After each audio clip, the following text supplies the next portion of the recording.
On CBS, you've heard Jack Benny. Bergen and McCarthy. Still waiting with a variety of entertainment are Rocky Jordan, Horace Heidt, Our Miss Brooks, The Whistler, and Red Skelton. Now, Del Monte Foods brings you a world of adventure with Rocky Jordan.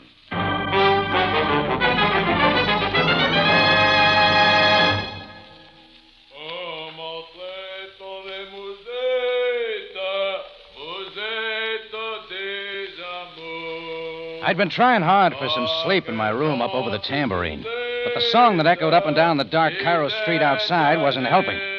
I got out of bed and went to the window. The singer, dressed in cap and uniform of the French Foreign Legion, leaned against a building right below me. Hey! Hey down there! Go home! Oh, monsieur, ça tombe bonne nuit pour chanter, n'est-ce pas? No parley français. Just move it along. Allez, allez. Après un autre refrain, monsieur. Oh, mon tendre. Hey, let a guy get some sleep, will you? You want me to come down there?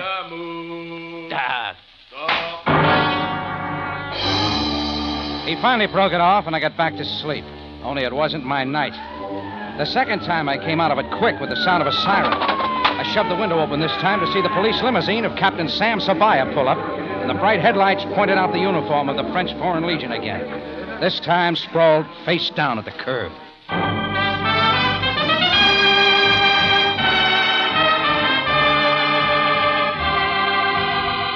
Del Monte, the brand you trust for flavor in so many good foods. Yes, Del Monte, the best liked brand of canned fruits and vegetables in the whole wide world, takes you now to the Café Tambourine in Cairo, gateway to the ancient East, where modern adventure and intrigue unfold against a backdrop of antiquity. Tonight's Rocky Jordan story, A Song in the Night.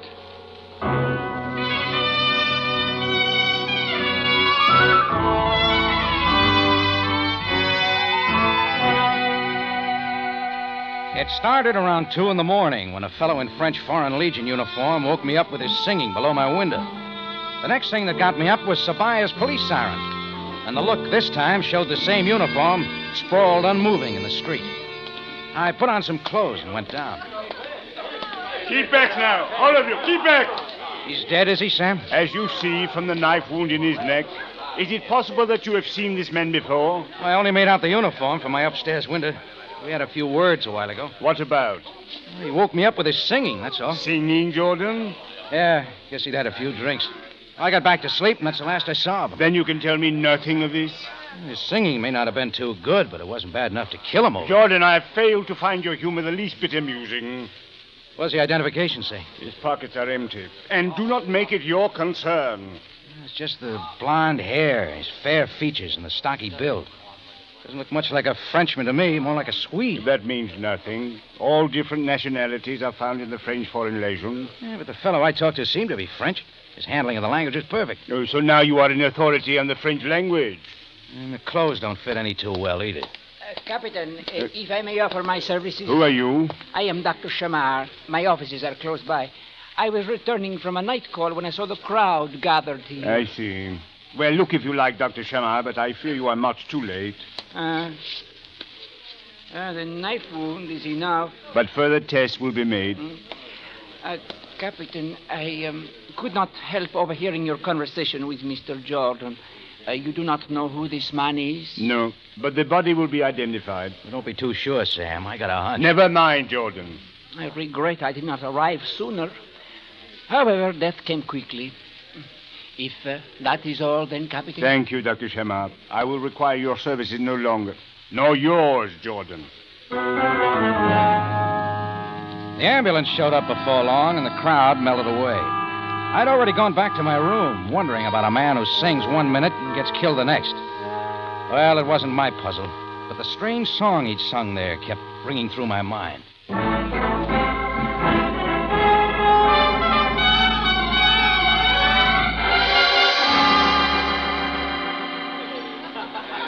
Well, the murder story made page 1 in the morning papers.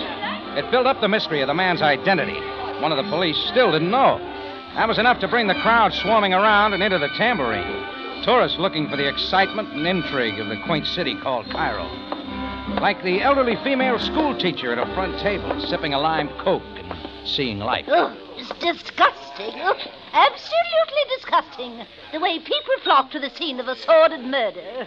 Oh, I say, proprietor, are you the one who talked to him? To who, lady? Why, the Legionnaire, of course. The man who was knifed at your very doorstep. I wouldn't know. Get you another Coke? Oh, no. The whole affair has quite turned my stomach. Motley lot, these Legionnaires, just fleeing from some ghastly crime. All of them, everyone. I pulled myself away and began noticing another character in the crowd. A man in cutaway and white vest with well-clipped beard who listened intently to the chatter around him. As I stepped behind the bar, he pushed his way through and sat down. We cannot escape it here, can we, senor? All this conjecture about which they know nothing. Well, does anybody, mister? Agreed, senor. I am Count Umberto. What will you have, Count? Madeira, if you please. There you are. Tell me, it is true that the police have made no progress in solving last night's affair? You'll have to ask them. But, senor, why do they spend so much time trying to learn who the man was or why he was killed? They get paid for something like that. Granted. But after all, life is quite cheap. If you look at it that way. Well, really, it is. Millions upon millions have been killed in recent wars. Why should we bother about this one? I don't know. Except that he was alive yesterday. Ah, yes. You alone talked with him, did you not, before the murder? I talked to somebody. Well, such is the inscrutability of man. Kill many in war, then trouble yourself about one who was probably worth little. Oh, but your health now, senor. And we shall forget the unfortunate man. It went on like that for the rest of the day. Everybody asking about something I wanted to forget. By evening, I'd had enough of it and got out. I wandered over through the Uzbekia, then down the Sharia Solomon Pasha and away from the crowds. Then I was walking across from Shepherd's Hotel, past houses that touched the sidewalk, when something stopped me. The song was coming from one of the houses. The same strange melody I heard the Frenchman sing under my window the night before. I saw the girl then, through an open doorway, bent over the keys of an upright piano. Oh, how long have you been standing there? Oh, not long. The song brought me. Oh, you like it? Anna likes it, too. Where did you learn it, Anna? Why, Andre taught it to me. Who's Andre? Oh, a French legionnaire. It was so pretty the way he sang it. I do not know the meaning of the words. Oh, my tendre. This legionnaire, when did you see him last? Oh, about 2 o'clock last night, I guess. Was he really a Frenchman or something else? What do you mean? Was he French or some other nationality? Well, of course he was French. He told me he was from the countryside. Oh, around Love. Light hair? Light? No, dark hair. Oh, Andre was homesick. That is what made him remember the song. But why are you asking? I heard him sing the song last night, too. Oh? Somebody was killed after that. The police think it was Andre. He's dead? Oh, no. Oh, he's such a nice boy. I think it was somebody else. A switch was pulled somewhere. You can help me prove it, Anna. How? By coming with me to police Oh, headquarters. no, the police, no. Well, just to tell them the man was a Frenchman. Maybe you could look at the body and identify it. So, you are with the police? No, Anna, I'm just trying to help. Oh, well, I will not go there. Oh, do not ask me. They wouldn't hold you, not if you set things straight for them. You've got to, Anna. Well, if you will promise... Anna, look out! As we whirled, a knife flashed in from the doorway and buried itself in the piano close to Anna's head. I was out the door in time to see a flapping Arab robe round the corner, and I followed. The chase led down a side street and wound through an open vegetable bazaar, just holding for the night. I was gaining till my foot hit a lettuce crate. I hit the ground rolling, and when I came up, the assailant was out of sight. Well, I gave it up and went back to Anna, but when I got there, she was gone. So I went to headquarters alone.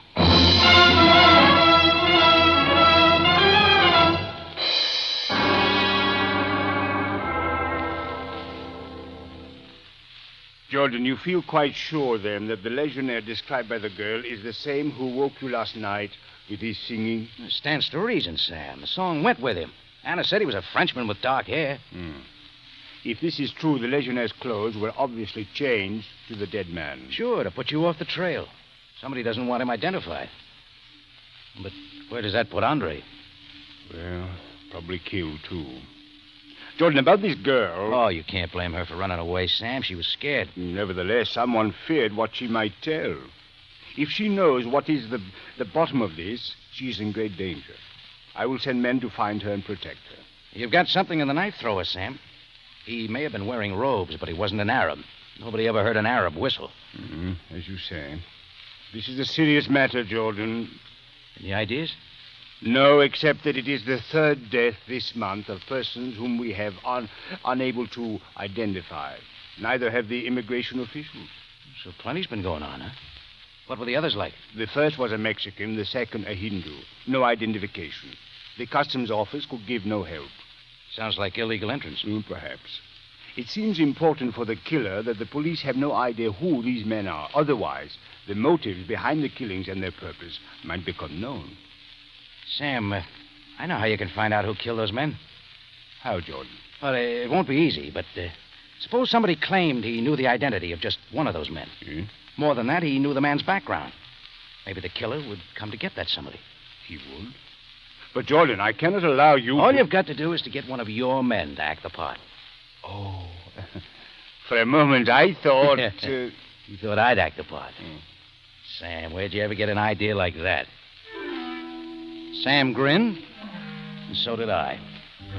He'd used me for bait before, so I moved out of headquarters, and pretty soon I was wandering the native section into the dens where anything goes for a price. I dropped the word that I knew who the dead man was, that he wasn't a French legionnaire, that he was in Egypt illegally, and that my information was worth plenty of money. Then I went back to the tambourine, got my gun from under the counter, checked it, and waited for the developments that I knew would come.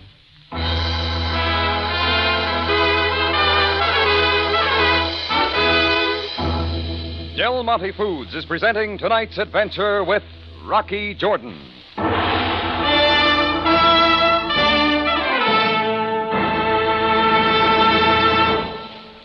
Next time you can take a few minutes to sit down and relax, here's the way to make those minutes count in healthful refreshment. Pour yourself a long, lazy, thirst-quenching glass of Del Monte pineapple juice. You've got something there, Larry. I know I certainly look forward to enjoying Del Monte pineapple juice after I've been working hard around the house. Yes, that's the kind of sunny, sparkling flavor that makes things look brighter, all right. And you couldn't ask for better refreshment than this naturally tart-sweet, healthful juice. Del Monte pineapple juice is rich in the flavor of superb pineapples, picked thumping ripe, and the same extra luscious flavor you get in all styles of Del Monte pineapple. Sliced, crushed, chunks, tidbits, or juice. Well, I know I can expect a raid on the Del Monte pineapple juice anytime my family gets thirsty, morning, noon, or night.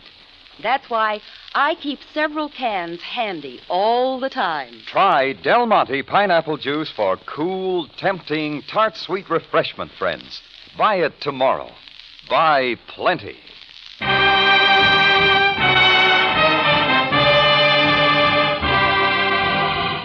And now we take you back to Cairo, and tonight's Rocky Jordan story, A Song in the Night.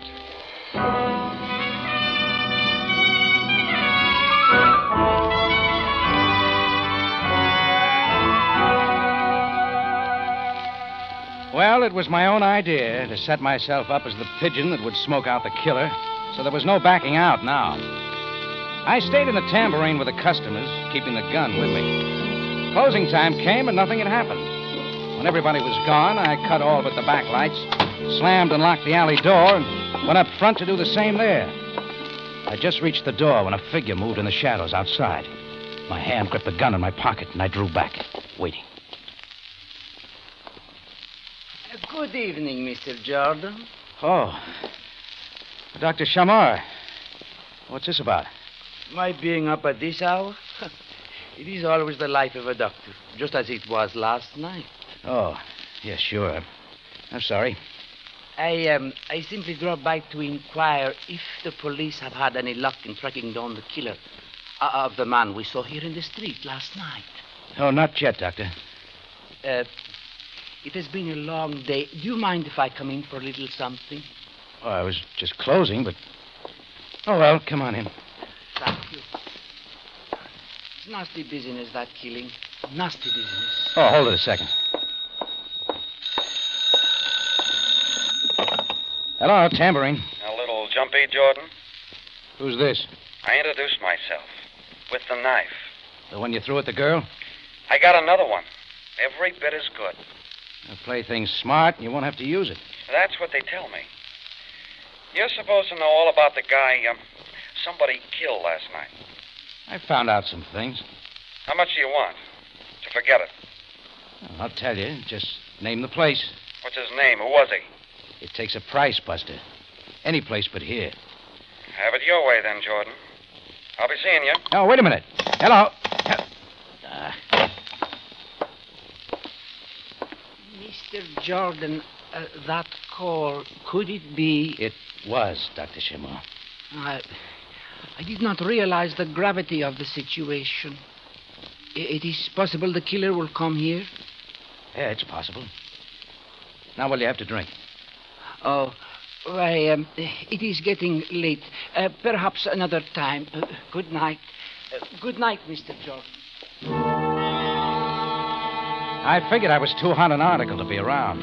I locked the door behind Dr. Shamar's retreating figure and went back through the dim cafe and up the balcony steps to my room. I'd no more than opened the door when I knew somebody was there. Come in, Jordan. Sam, what are you doing here? Is it not the duty of the police to give protection? But you can't be here. You'll spoil everything. You place little faith in me, Jordan. Look, if the killer knows you're here, he'll know I've been lying about this whole business. He knows it's just a trick to get him out into the open. No one knows I am here. I had but to disguise myself as your head cook. I don't know, Sam. Jordan, you might be interested to learn that we have picked up the girl Anna and are holding her in protective custody. Well, that's something. Also, identification has come through on one of the dead men, the Hindu who was killed earlier. Oh, who was he? The name is not important, but he was connected with a narcotics ring. Possibly the other two were also. Yeah, that could explain why no passports. All illegal entrance. Oh, but why the killing, Sam? That is what we must learn. Switch off the lights now. We will wait out the night. I still didn't like Sam's way, but we settled down in a dark room. Sam sat erectly on the edge of the bed. I leaned a chair against the wall. Sam puffed for a while on an Egyptian cigarette, shielding the tip. Then he stashed it, and we stayed quiet. Maybe it was loss of sleep from the night before, or just the waiting. Anyhow, I dozed off. When my eyes opened, I knew a sound had done it. Sam had heard it, too. The scrape of a footstep somewhere. Then all at once it came, the glint of a knife through the open window.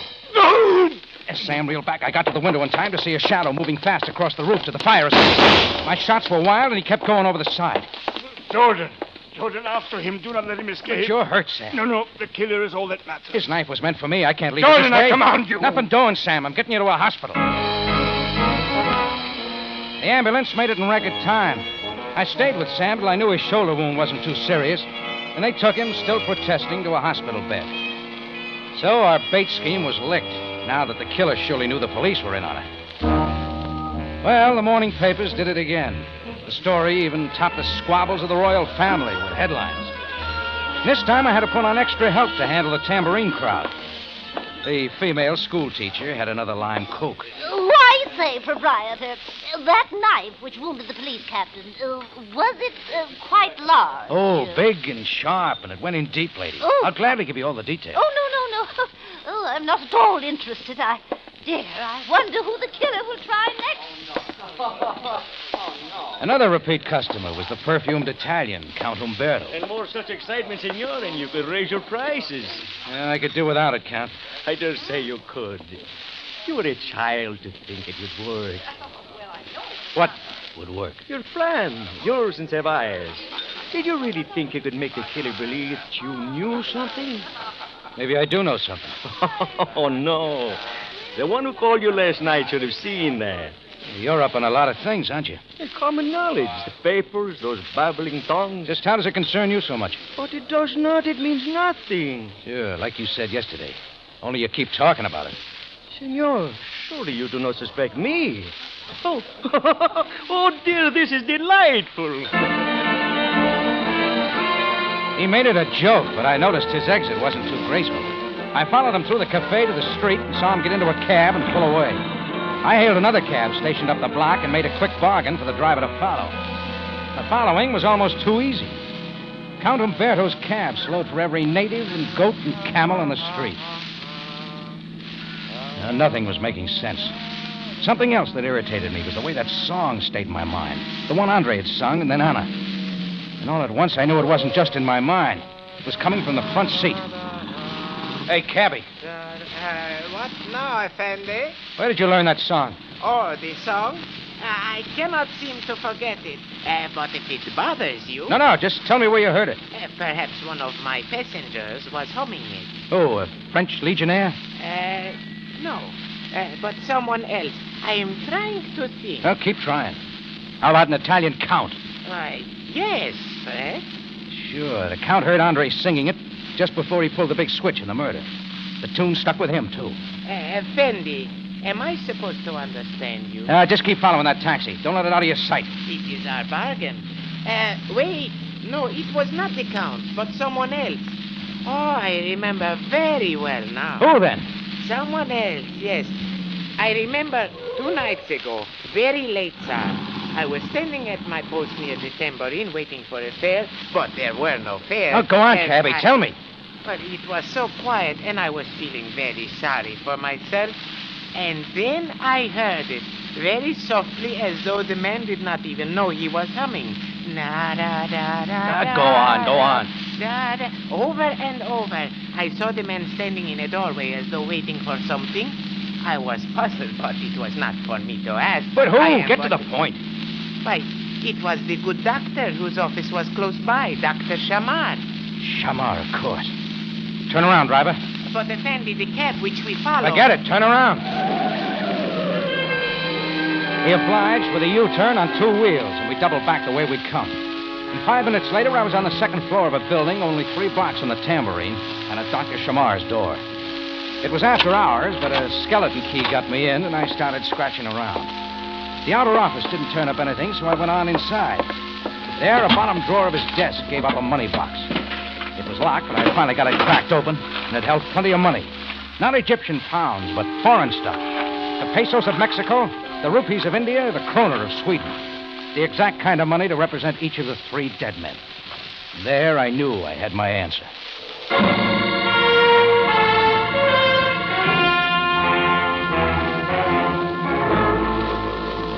In just a moment, Rocky Jordan returns to conclude tonight's story.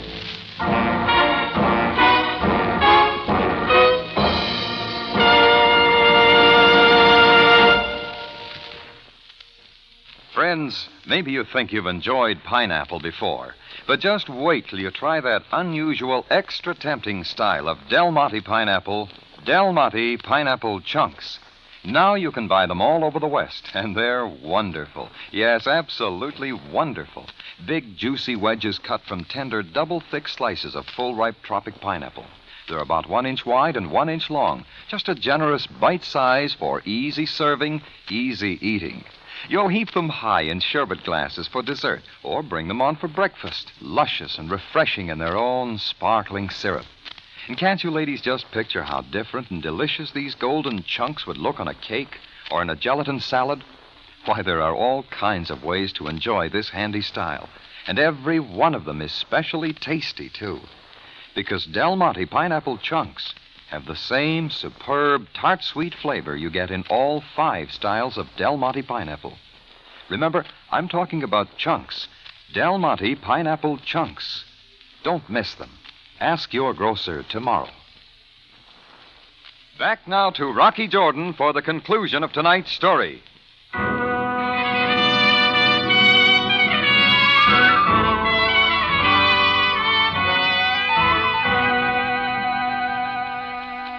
Well, all it took was a song, the kind that stick in people's minds when they hear it, to lead me to Dr. Shamar's office and the whole answer.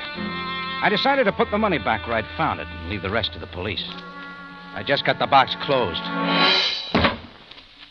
Observe the knife, Mr. Jordan. It came close enough to see, Dr. Shamar. Shall I finish him now, Doctor? In a moment, Arno. But keep your knife ready. What's the matter? No Arab robes this time, Arno? No whistle like the time you tried for Anna? I only whistle when their backs are turned. I like to have them see it coming. So, Mr. Jordan, We find you here as a common thief. Yeah, sure. Take me to the police. I'll confess. Everything. Stay where you are. Now, why did you come here, Mr. Jordan? What do you want? Oh, I just found it. What's the fancy side racket, Doctor? Wholesaling narcotics? You will find none here. No. Maybe you never did have any. But you could get word around that you have plenty of narcotics to sell. That brings the interested buyers to Egypt, all illegally. So when they're killed, it's tough to identify them. Jordan, you know too much. Let him prattle till he's through. Well, that's all. Arno handles the killings. A Mexican, a Hindu, and a Swede, all by the same pattern. You take their money and wait for the next. You even pick on an innocent Frenchman named Andre for the cover-up. Did he go the same way? You need never know. Quickly now, Arno. Okay, Dr. Shamar. Arno came toward me, his hands raised. He was 3 steps away when I grabbed the box and slammed it at him. The money bills flew everywhere, and his knife dropped. I kicked it away just as the wiry doctor pinned my arms from behind. Arno yanked the knife from the desk and came at me again. Drop the knife. Throw his hand! Release Jordan at once, Dr. Shamar. Captain, he broke in here to rob me. Yes. I heard everything, Dr. Shamar. Now pick up the money and bring it along. My men will assist you.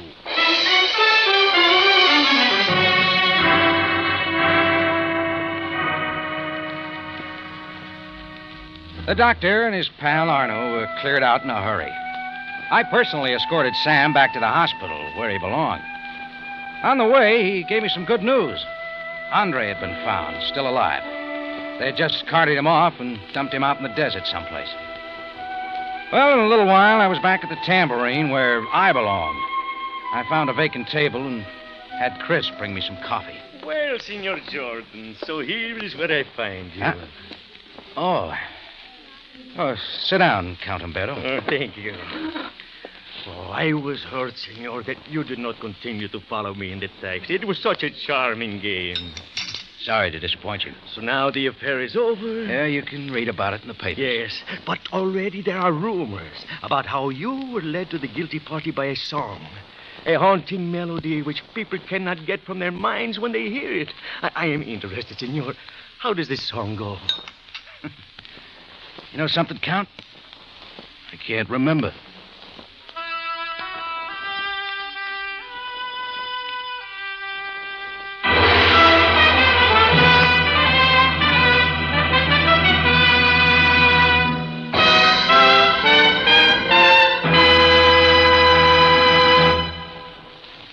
For superb flavor, for dependable quality always, enjoy Del Monte fruits and vegetables. Remember, buy wisely. Buy for flavor. Buy Del Monte, the brand you trust for flavor in so many good foods.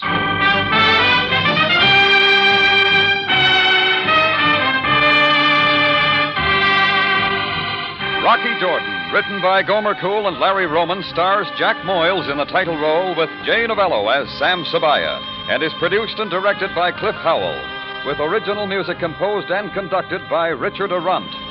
Remember, you have a date next week at the Cafe Tambourine, run by Rocky Jordan. Same time, same station. And the story is The Word of a Bishop.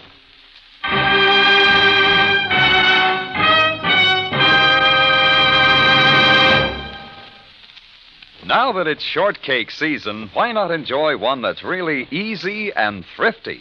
Make it with luscious Del Monte sliced peaches. Mellow, tender, and full of tree-ripe orchard flavor. They're quick, they're inexpensive. Get Del Monte sliced peaches tomorrow.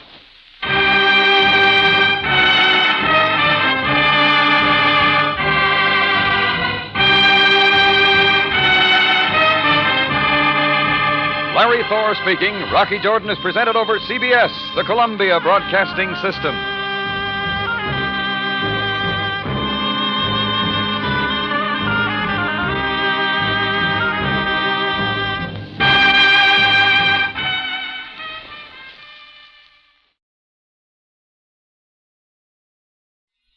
Now, Del Monte Foods brings you a world of adventure with Rocky Jordan.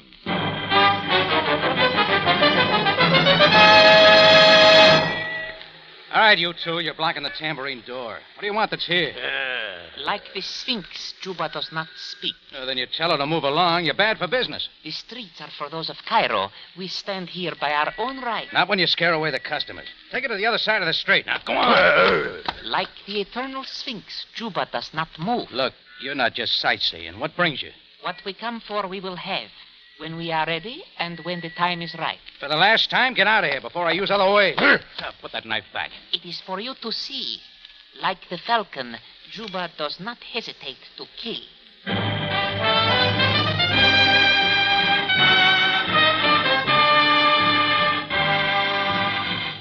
Del Monte, the brand you trust for flavor in so many good foods. Yes, Del Monte, the best-liked brand of canned fruits and vegetables in the whole wide world, takes you now to the Café Tambourine in Cairo, gateway to the ancient East, where modern adventure and intrigue unfold against a backdrop of antiquity.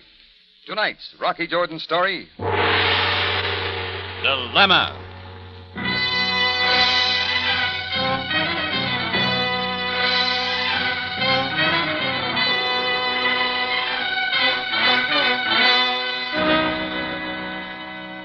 The night was shaping up bad for business and good for trouble, thanks to a couple of burly white-robed natives planted right outside my tambourine door, feet wide apart, arms folded, waiting. For what? They wouldn't say, and I couldn't get rid of them. The nervous customers were soon gone, and no more came in. It was empty now, except for the blonde woman in a booth at the far side. American, well-dressed, mature, and attractive. With her was a little girl, 6 years or so, dark-haired and dark-eyed. They'd finished their meal long ago, and when they kept staying on, I decided to drop over. Everything all right here, lady? Oh, yes, thank you. Quite all right. Hello, my name's Mina. Oh, mine's Rocky Jordan. How are you, Mina? I'm fine, thank you. Mother's taking me back to New York. Aren't you, Mother? Shh. Yes, darling. When are we going? I explained everything to you, Mina. Not until tomorrow. Nursie said I would like Cairo, but I think I like New York better. Don't you, mister?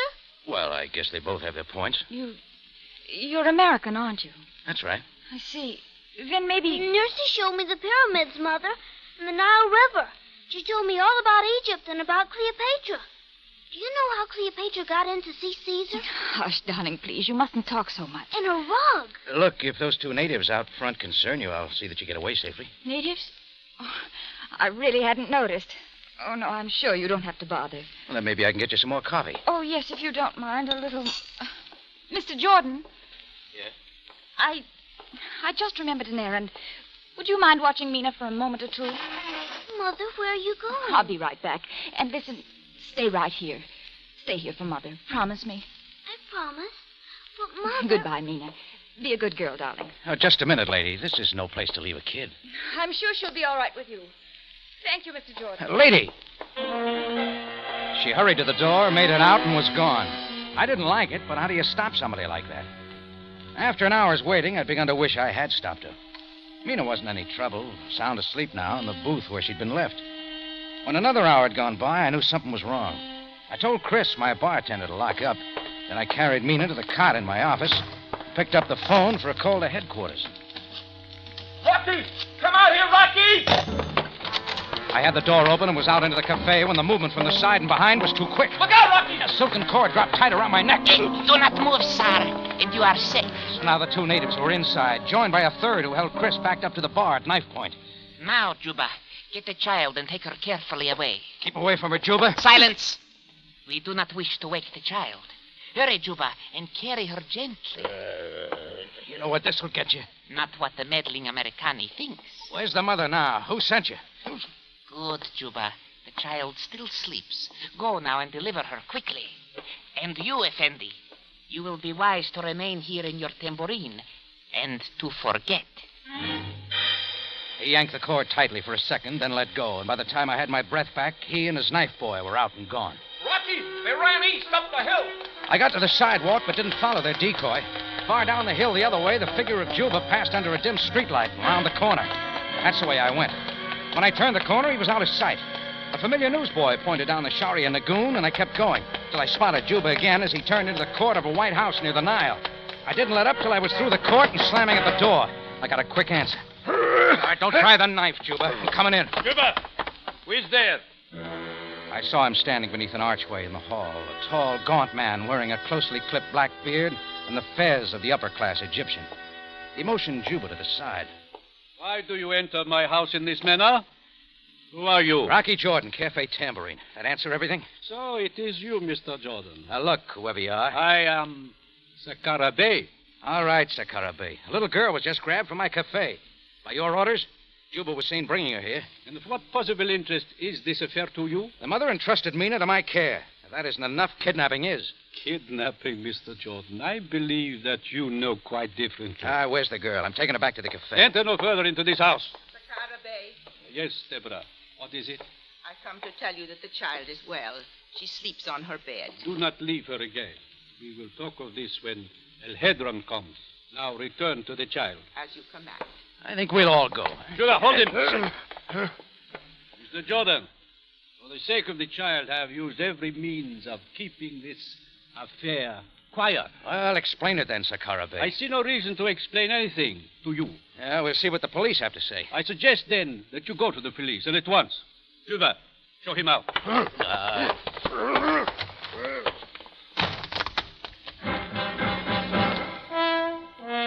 Well, Juba took that round. And trying to get in the house again wouldn't do me or the girl any good. Anyhow, now that I knew where Mina was, the rest was up to the police. I decided to stop by the Tambourine with the one hope that her mother might have come back. Chris was still there waiting, and I got my surprise. Mr. Jordan. Mr. Jordan. Where have you been? Oh, that doesn't matter. Please tell me about Mina. Chris told you what happened here? Yes, he told me everything. Where is she, Mr. Jordan? At the home of somebody named Sakara Bey. I wasn't fast enough to stop it. Oh, so I've failed. So I've utterly failed. Well, what do you mean? You realize I don't even know your name. Oh, it's Clara Najim. Now, explain it, will you, Clara? I can't tell you. I shouldn't have left her here. I know that now. It was only that you seemed like someone who might help. Well, I'm sorry. Maybe I could have done better. Oh, no. I'm the one to be sorry. And I'm very grateful. I'll go now. I'm going with you, Clara. We're taking this to the police. Oh, Mr. Jordan, no. No, we can't do that. Well, they'll get Mina for you. It's the only way. No, you don't understand. Please, for Mina's sake and mine, don't mention this to anyone. Look, Sakara Bey said it wasn't kidnapping. If he's right, just what was it? I can't explain now. I don't want you drawn into this. Perhaps later I can write and explain. Oh, please leave the police out of it. Clara, is Mina really your daughter? Oh, yes. Oh, yes, of course she is. Why would I come clear to Cairo to get her if she wasn't? I wouldn't know. A mother has a right to fight for her child. Any way that she can. Goodbye, Mr. Jordan. She was gone, and it didn't make sense. But I couldn't do any more, not till I knew the reason why. I sent Chris home, locked up, and went on to bed. But it was all bad dreams, with a sleepy little brown-eyed girl caught up in something nobody'd explain. It was almost daylight when the phone opened up. Yeah, hello. Captain Sabaya speaking, Jordan.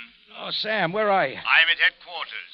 Jordan, is it true that you were at the home of Sakara Bey earlier tonight? I was. Who told you? And it is also true that you threatened him there? Have your pad ready, Sam. I'll tell you everything. A woman named Clara Najim left her child at my cafe. While she was gone, a bunch of natives grabbed the kid. I followed to Sakara Bey's house. There you have it. And why did you not inform me of this sooner? Her mother didn't want it. Don't ask me why. I don't know. Where is Mrs. Najim now? I don't know, Sam. She wouldn't tell me anything. That is not surprising. Jordan, I think it best that you come to headquarters at once. Why? You've got it all. Perhaps there's more to it that you do not know, Jordan. Sakara Bey lies in his house shot dead, and the child is gone.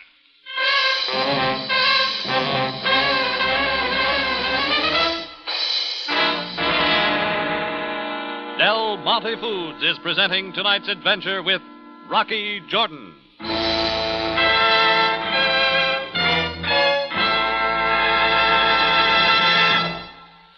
Ask me to name the vegetable most likely to succeed with the men, and I'll say it's sweet, tender, buttery tasting corn. And I'm sure every woman who has ever served Del Monte golden whole kernel corn will second that nomination, too. No doubt about that, Larry. You really can tell the difference between brands of corn. And Del Monte is the sweetest and tenderest we've ever run across. Everyone should make that comparison and see what happens when corn is specially raised for higher natural sugar content, the way Del Monte corn is. Talk about your country cream sweetness. And Del Monte keeps a careful eye on rich, hearty flavor. Makes a point of very thin-skinned kernels, besides, for melting tenderness. All that means Del Monte corn is remarkably good. Wonderful to eat just plain, and a pleasure to use in your favorite corn recipes, too. Well, Del Monte corn is certainly the quickest, easiest way I know to enjoy real summer corn flavor. And it's thrifty, too, friends. A fine value. Next time, ask your grocer for Del Monte vacuum-packed golden whole kernel corn.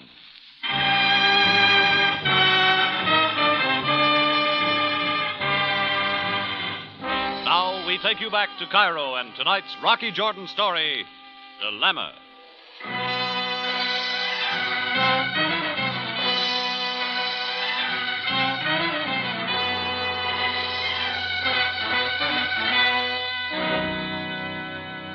I could have guessed it wasn't over for me when I saw Clara Najim last. And now I had some more to mull over as I drove to headquarters at Sam Sabaya's orders. Sakara Bay murdered, and the child that Clara had said she'd fight for, gone. Well, Sam was waiting for me in his office, and we went all over it again. Now, Jordan, when Mrs. Najim finally returned to your cafe, what did she tell you then? Only that she wanted the police left out of it. Very well. But it stands to reason that when she is found, the child will be with her. Hey, look, you're not saying Clara did the killing. Can you suggest anyone else who might want the child, Jordan? Tell me something, Sam. What's this all about? Will you come in, please? Jordan, this is El Hedron, an attorney of Cairo. A pleasure, Mr. Jordan. Hi, El Hedron. Kindly tell Mr. Jordan the background of this case. I must go now to personally direct the search. Well, El Hedron, how does it go? You do not already know Mr. Jordan? No. Very well. Some years ago, a citizen of Egypt, Ahmed Najim, went to the United States in the diplomatic service. While there, he met and married a beautiful, wealthy woman of your country. Now, Mrs. Clara Najim. Well, that explains the dark-eyed girl. Mina is Clara's daughter, then? She is. All went well with the union until a few months ago, when evidence came to Mr. Najim's attention that his wife had been unfaithful. That is a serious thing for one of our people. Well, where isn't it? Go on. So, a few weeks ago, the marriage broke up, and then began the fight over their child, Mina. Mr. Najim was convinced by the evidence that Clara was no fit mother for the child, but she denied the testimony and demanded custody of the child. And it looked as though she was going to get it. Najim was sure about his wife? The testimony was beyond question. So in face of a court injunction forbidding him to touch the child, he spirited Mina out of Egypt and into Egypt out of America, placing her now in the custody of his uncle, Sakara Bey. And then Clara came to get her daughter. Yes. Somehow she got the girl from Sakara Bey's house. But he learned soon enough, and his servants trailed her to your cafe. He should have left it to the police. Now, wait a minute. Hold it, El Hedron. Hasn't Clara a perfect right to her own child? Not so, Mr. Jordan. Technically, the child is a citizen of both countries, born in America, but the daughter of an Egyptian citizen. While in Egypt, she is under the protection of our law. Ah, so that's it. It is a most delicate problem for the diplomatic officers of both countries. Truly a dilemma. How would you solve it, Mr. Jordan? I wouldn't know. So you see, if kidnapping is involved, only the mother is guilty of taking her own child. Where's the father now? He returned to his work in New York and was immediately arrested for his violation of your law. You're sure he's there now? Certainly. So Clara Najim has taken the last recourse. Murder. She is stupid to think that she can get the child out of Egypt now. Just how do you fit in, El Hedron? I represent Mr. Najim as attorney in behalf of his daughter. Now, is there anything you wish to tell me? Just what do you mean by that? It is only that you are American, like Mrs. Najim. Captain Sabaya agrees that such a situation might offer temptations. Well, he's wrong. I don't know anything more. Then let me advise you to free yourself now, before you become too deeply involved. Well, that was a new one. A strange diplomatic tangle, and now murder, with an innocent child squarely in the middle. I left headquarters thinking about El Hedron's story. I found myself wandering back to Sakara Bay's White House by the Nile. I watched from across the street as the mourners went in, till I noticed a figure moving from the side of the house. Child's nurse, Deborah, who turned quickly onto a narrow side street, keeping close to the walls. I decided on a word with her and caught up with her a block further on. Deborah, wait a minute. Who called? Oh, your Fendi. Jordan, please, I must go. I want you to tell me what went on in that house last night. Captain Sabaya can tell you. I want it from you. Just what happened. I was with a child, Mina, at Sakara Bay's command. Late in the night, I was awakened by a shot. I ran to Sakara Bay's study. He was on the floor, dying. Did you see anybody there? Clara and Najim, maybe? Someone was leaving. I was afraid and did not follow. Did you see her? No, I knew it was best to return to the child. What then? When I got back to the room, Mina was gone. I do not know how or where. Now, something else, Deborah. What are you running from? I only wish to leave the house of death. Please, Effendi, I want nothing of murder. Deborah, get back. I shoved her to the wall. The bullet ricocheted and sandstone sprayed into my eyes. I couldn't see a thing. All I could hear were Deborah's running footsteps.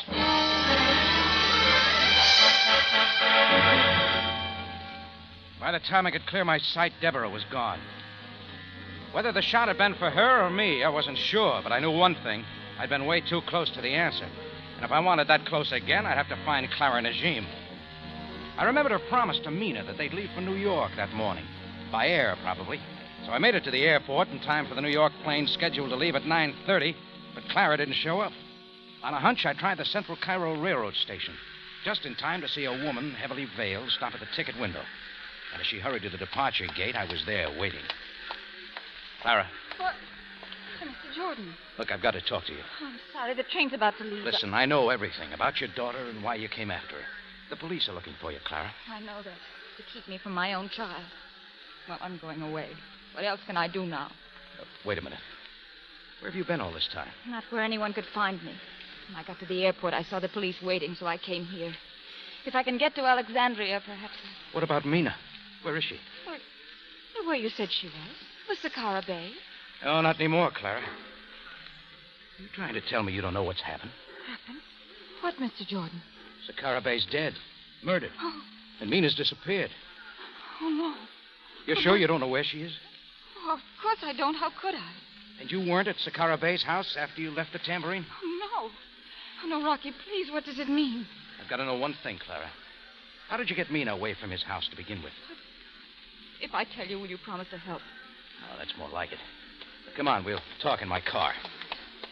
A moment, Mrs. Najim.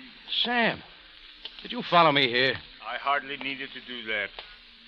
Mrs. Najim, I must place you under arrest for taking your daughter illegally and on suspicion of murder. Captain, my child... Clara didn't do the killing, Sam. She doesn't even know what happened to me. I will take her statement, Jordan. Do not try to interfere. Now, Mrs. Najim, come with me.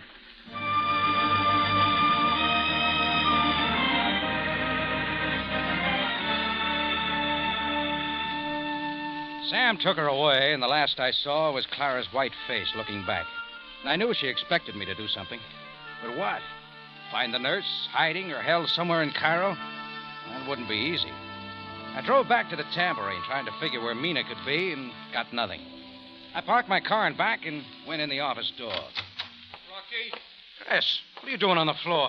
Rocky, you just missed it. Missed what, Chris? You all right?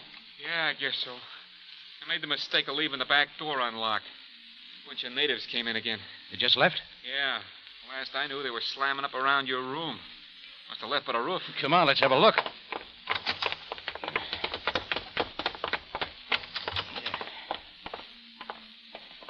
Yeah, that's what they did.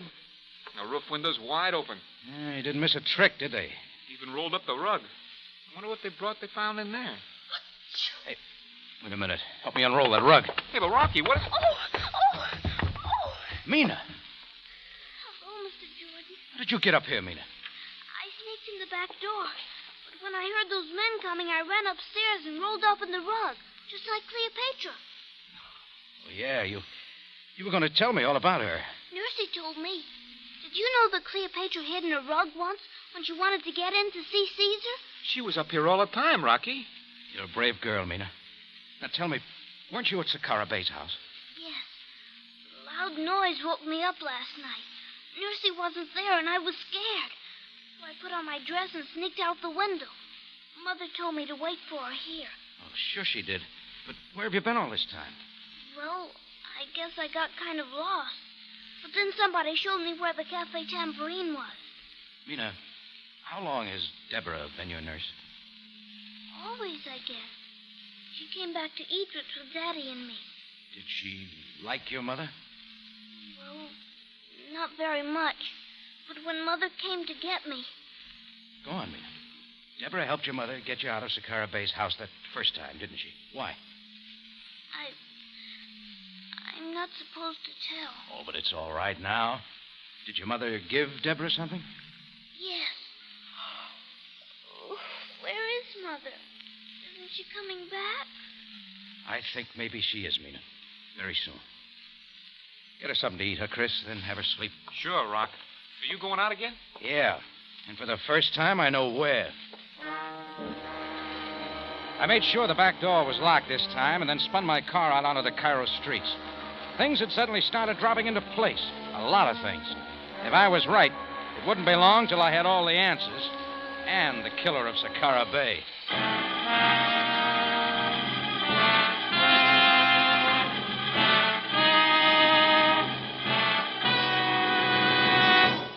In just a moment, Rocky Jordan returns to conclude tonight's story.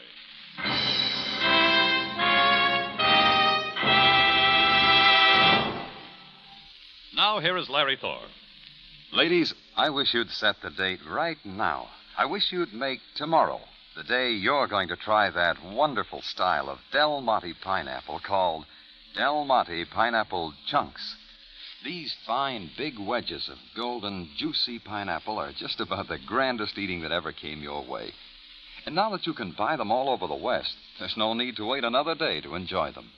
They're tender, generous pieces of fruit, about 1 inch wide and 1 inch long. They're cut from double thick slices of magnificent pineapple, the closest thing you've ever had to eating pineapple right on the plantation, or I miss my guess.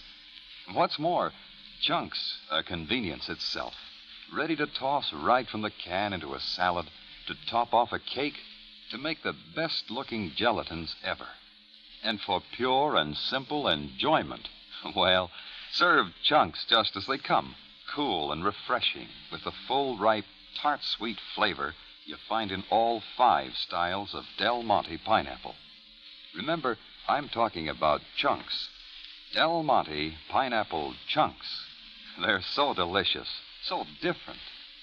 Ask your grocer tomorrow.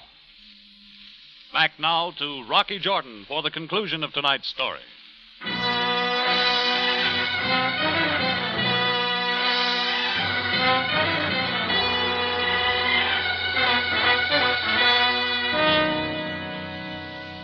Well, Clara Najim could wait a little longer for news that her daughter was safe and well at my cafe. But before there was any happiness for either of them, there was more to be done. The diplomatic tangle settled, and Clara cleared of the murder charge. It took some hunting, but I finally wound up in the outskirts of town in the front room of the home of El Hedron, Cairo attorney. Mr. Jordan, I know Mrs. Najim has been arrested, but there's nothing you can do about it now. Oh, but I had a long talk with Clara at the railroad station. Well? She wants me to tell you she's willing to pay again. Anything you ask. Pay again? Yeah. It can still work out. It was Deborah, the nurse, who testified about Clara's unfaithfulness to her husband, wasn't it? Pack of lies, only to get Ahmed Najim to bring the girl back to Egypt. Was that on your counsel? I advised such a move. Of course I did. Only somebody who knew the law could have engineered it. You knew Clara would come after the child. She's wealthy. She could pay whatever you wanted. And it was Deborah's job to turn the child over to her. How else could Clara have gotten Mina out of the Bay's house? Mr. Jordan, has Mrs. Najim told such a tale to the police? What, and ruin her last chance to get her daughter away? Oh, no. Well, come on, El Hedron. How much this time? 20, 30,000? What do you think I could do with Mrs. Najim held for murder? You hold the strings. Just get Mina out of Egypt and back to America. Anyhow, the murder charge won't stick against Clara. She didn't go back to the Bay's house last night. You seem very sure. But somebody else was there. Sakara Bay dropped the fact that you were coming. Sounded like he was going to have it out with you and Deborah. He must have had an idea what was going on. Maybe Deborah said too much. Huh? Mr. Jordan. So you had to kill him. And when Deborah got frantic and tried to run out, you tried for her, too. She said she didn't want any part of murder. My friend, I don't think you know anything. I don't think you ever will. By the way, where is Deborah? I suppose we have a look. I advise you, sir. Huh? How about the study, then? Effendi, no. I thought so. It's caught up with you, huh, Deborah? Very well, Mr. Jordan. You realize that I now hold a gun. Come out, Deborah. Now that he has seen you. As you command. Deborah, will you tell the police what really happened at Sakara Bay's house? Will you tell Ahmed Najim the truth about his wife? That all you said were lies? Effendi, it is not possible. Enough, Deborah. Neither you nor Mr. Jordan will tell anyone anything. I was faced with El Hedron's gun again, and this time I knew he wouldn't miss. He raised it and took careful aim. The phone held his fire, and he hesitated just long enough. I dived in under the gun. I hit him below the ribs, and he went down flat and hard. I slammed his head against the hard floor, and the gun clattered away. He didn't have any use for it now, but I did. Yes, hello. Captain Sabaya speaking. Who is this? It's Rocky, Sam. Jordan, what are you doing there? I am calling for El Hedron. Well, just hold everything. You'll be right down.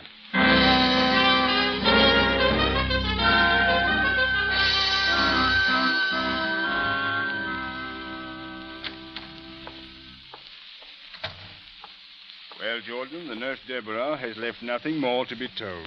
I knew she would. And thanks, Sam. For what, Jordan? For calling El Hedron when you did. Saved my life. As it happens, I wanted to question him.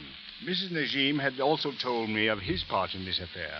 So what's with Clara now? Now that the facts are known, I do not think it likely that she will be held. The consuls of both our countries will be most happy to be done with it. Yeah, they can drop their hot potato. Oh, get word to her husband, will you? A wire is already on its way to New York. I have no doubt that Ahmed Najim will soon be reunited with his wife and brown-eyed daughter. So Mina finally gets her wish to go back to New York. Jordan, does not this thought of domestic tranquility affect you? Among my people, a man without a wife is considered... Oh, no. Don't start that again, Sam. Come on, where's the coffee?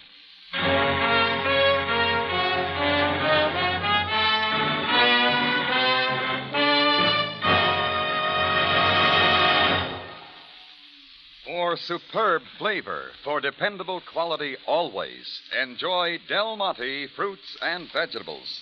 Remember, buy wisely. Buy for flavor. Buy Del Monte, the brand you trust for flavor in so many good foods.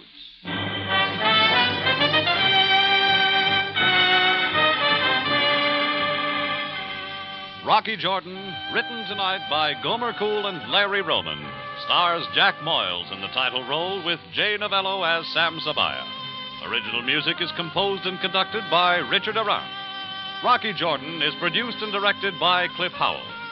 Remember, you have a date next week at the Cafe Tambourine, same time, same station. And the story is The Dead Colleen.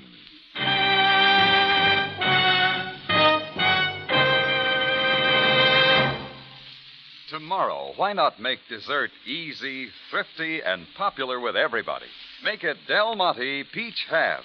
Mellow, tender, and juicy. Rich in summer orchard flavor. That's Del Monte, the best-liked brand of peaches in the whole wide world.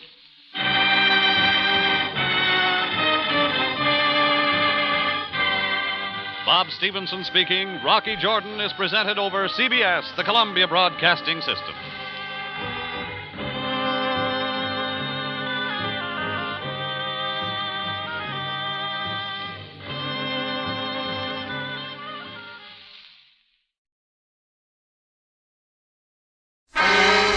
Time now for Rocky Jordan.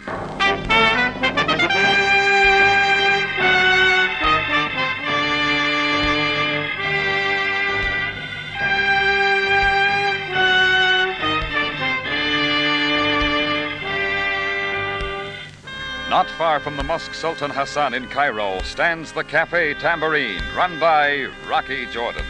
The Cafe Tambourine, crowded with forgotten men, alive with the babble of many languages. For this is Cairo, where modern adventure and intrigue unfold against a backdrop of antiquity. Tonight's story, The Race.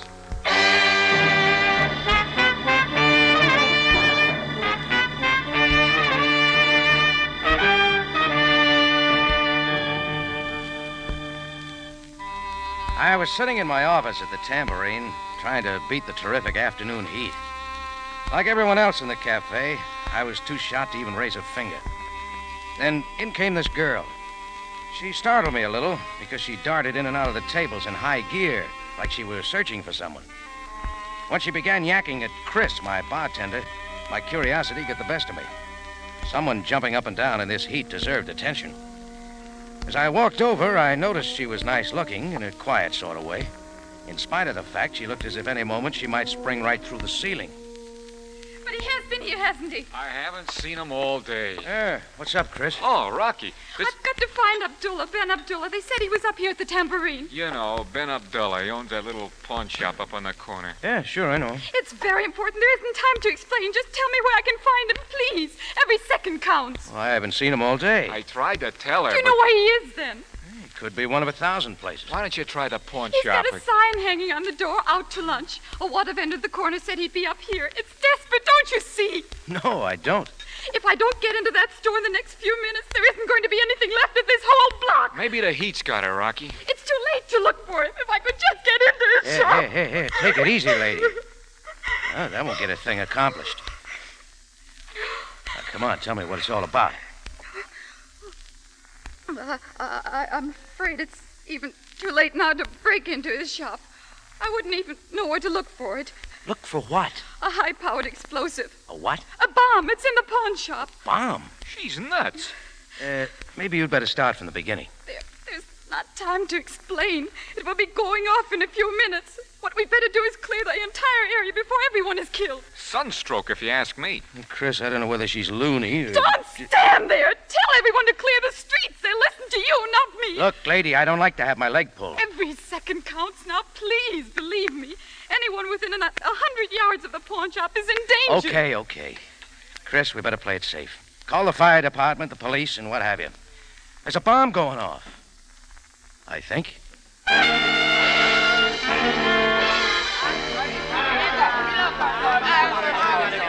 Well, maybe Chris was right. Maybe the dame had got too much sun and blown her top. But who could take chances on a bomb going off? I dashed down the street like a poor man's Mel Patton, and in what must have been the world's record, the block was completely empty. The girl had tagged right along with me, and once the block was cleared, we made a run for the safety zone where the crowd had formed 100 yards away. When we were about 60 yards from it, the girl began to tug on my arm and scream wildly at me. Down! Down! It's too late to run any further! What? Down! Fall on your face, quick!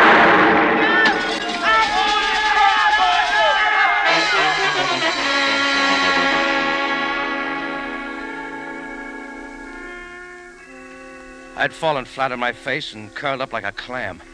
Outside of my eardrums almost breaking and a torn pair of pants, I was in pretty fair shape. After the thunder stopped, I looked back down the street. There was a black hole that was once Ben Abdullah's pawn shop. None of the shops on the block got off easy. As for the Tambourine, there wasn't a window left in it. I turned to congratulate the girl on her king-size bomb, but she was nowhere in sight. It was the sweetest job of vanishing into thin air I'd seen in some time. I started to get to my feet when I noticed that where the girl had been lying was a crumpled pawn ticket. As I picked it up, a pair of familiar feet stopped in front of me. I looked up in the face of Captain Sam Sabaya of the Cairo police force and his erstwhile shadow, Greco. Hi, Sam. Your bartender called us. Give me a hand up, will you? Yeah, thanks. Well, Sam, just goes to show you. Never underrate a woman. Your bartender explained the entire proceedings. Where is she? Looks like she took a powder. You mean? I do. If I may say so, my captain, it sounds too rehearsed. Good old Greco. I hate to disappoint you, but I never saw the girl before in my life. Jordan, did she give you any hint as to what was behind the explosion? Nothing. This pawn ticket might help. I'm sure it was hers. She must have dropped it when she fell to the ground. I will take it. Thank you, Jordan. Should have her name and address on it. It has a name and address, all right. Only it's a man's name. Rollo Bendata. Well, it's one on me. Rocky, you want it on the telephone. Oh, all right, Chris. I'll be right there. I want to ask you some more questions, Rocky. Check with me in the tambourine, Sam. You won't have any trouble finding it. It's the only building in the block in one piece.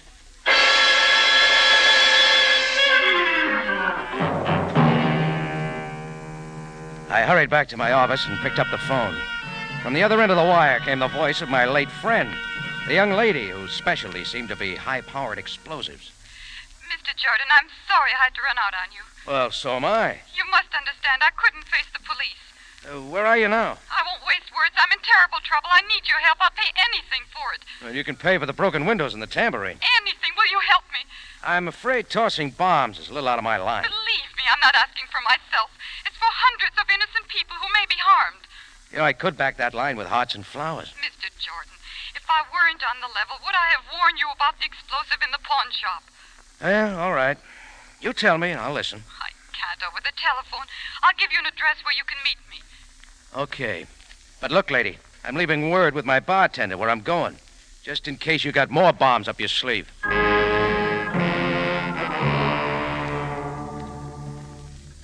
She gave me an address that was on the edge of Cairo.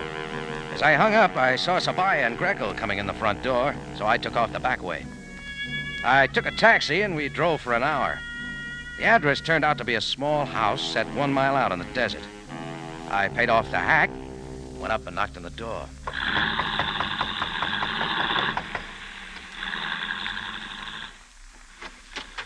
Are you alone? Yeah. You couldn't have picked a closer place. I'm sorry, but I live here. Come in. Huh?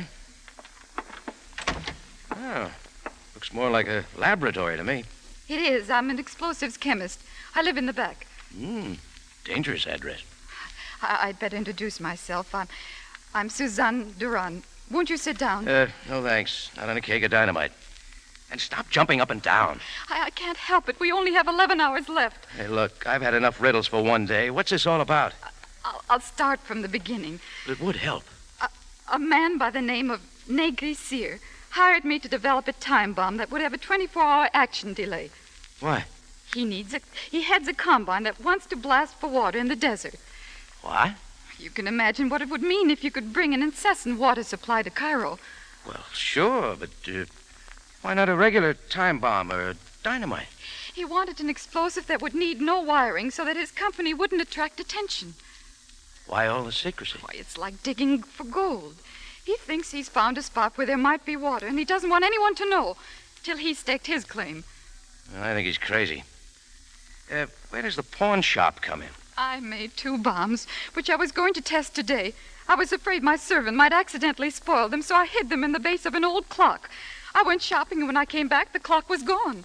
The servant must have needed money, so he stole the clock, never realizing the bombs were in there, and pawned it. Is your servant's name Rollo Bendata? Yes.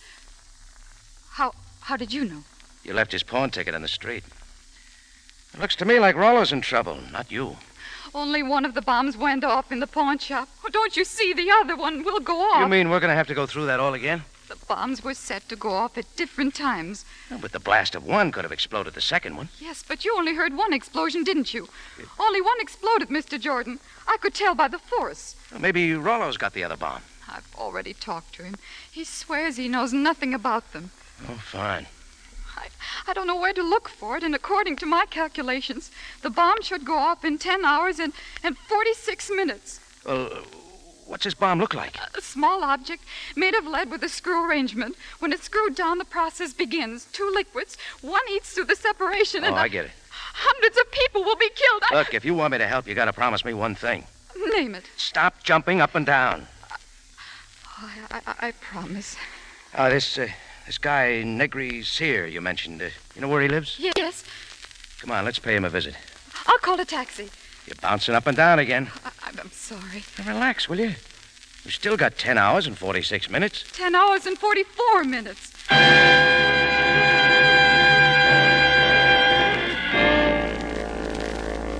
We taxied across town to Negri Sear's apartment house.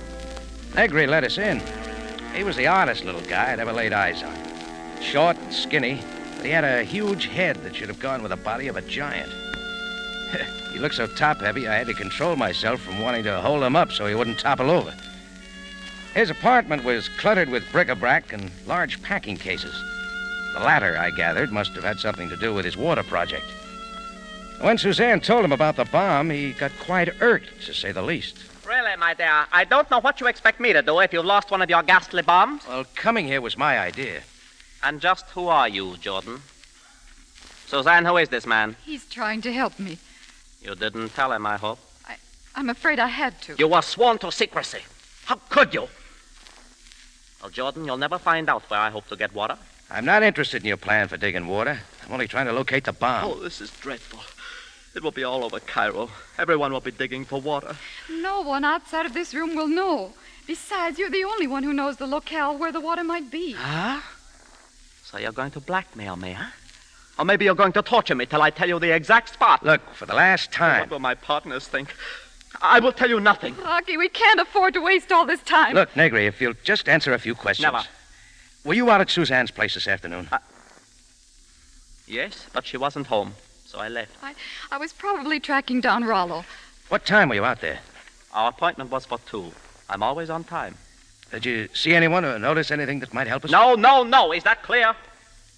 Very. There are only 8 hours left, Rocky. What are we going to do? All right, hang on to yourself. Suzanne, I want you to take this man out of here right away, or I'll call the police. We're going. So help me, I warn you. You'll never find out where I'm going to get water. Never. What I'm wondering is if we'll ever find out where to find that other bomb. Ever.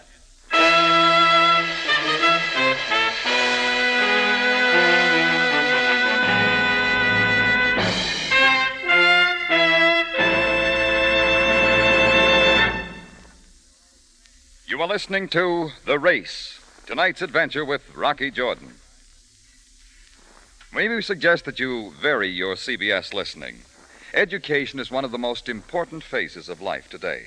Starting Monday, tomorrow night, Harvard University's President James Bryant Conant will discuss America's free public school system in a series of 5 talks each evening next week. As a thinking citizen, you'll find this series informative and important. So find out when the CBS program You and Education will be heard over your local CBS station and tune in. We think it will be well worth your while.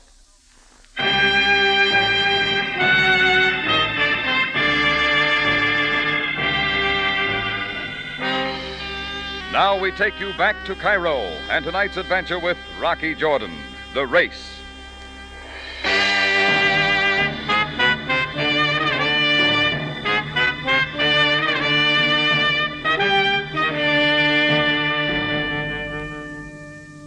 It all began when a dame chemist named Suzanne Duran mixed up a couple of bombs for a character called Negri Sear, who had himself a great scheme. He was going to blast for water in the Sahara and make Egypt a garden spot.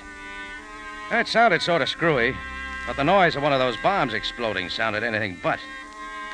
Well, that took care of one, but there was still another bomb someplace in the Near East, and Suzanne figured it'd go off in 8 hours. Where was it? You tell me.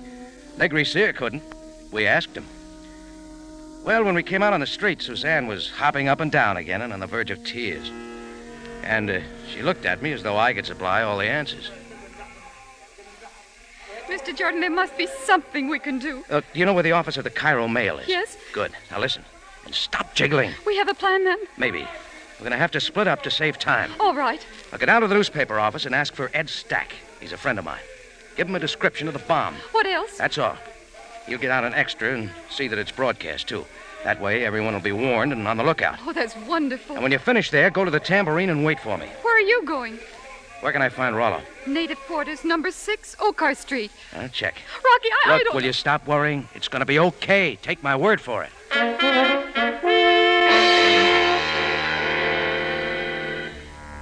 Yeah, it was going to be okay, sure. Only I wish I could have believed it. I was stymied from ear to ear. I put Suzanne in a taxi, and she was whisked off toward the newspaper office. I wanted to cross the street to get a taxi myself when up roared Sam Sabaya, taking the corner on 2 wheels. Jordan! Well, this is a coincidence, Sam. I traced you through this taxi company. Where's the girl? On her way to the newspaper office. Rocky, I'm losing my patience. You said you did not know the girl. When I finally traced her, I learned she has been with you. Sam, hang on to your brass badge. Got something to tell you. Well, Jordan, I'm waiting. She's working for a character named Nashier. Nashier? Yes, I've heard something of him. He's a dealer in fine art, a collector and such. Fine arts, eh? Well, he's got a sideline. What do you mean? The girl's a chemist. He hired her to make a couple of tickless bombs to blast for water in the Sahara. Jordan, are you serious? So help me, Sam. That's a story I got. Blast for water in the Sahara? Shh. It's a secret. Jordan, this is not an amusing matter. Water in this part of the world is nothing to laugh at. There are those in these desert lands who make of it a religion. Yet is it possible to blast for water in the Sahara? Nashier thinks so. Or so he says. What could be done to all this arid land? Jordan, is this a trick? Well, your guess is as good as mine. Then I am inclined to think it is. Well, the bomb was real enough. Yes, of course. We must make every effort to locate the other... But still... Yes, Sam? Jordan, if that girl is not at the newspaper office as you say, I'm going to hold you responsible for aiding her escape.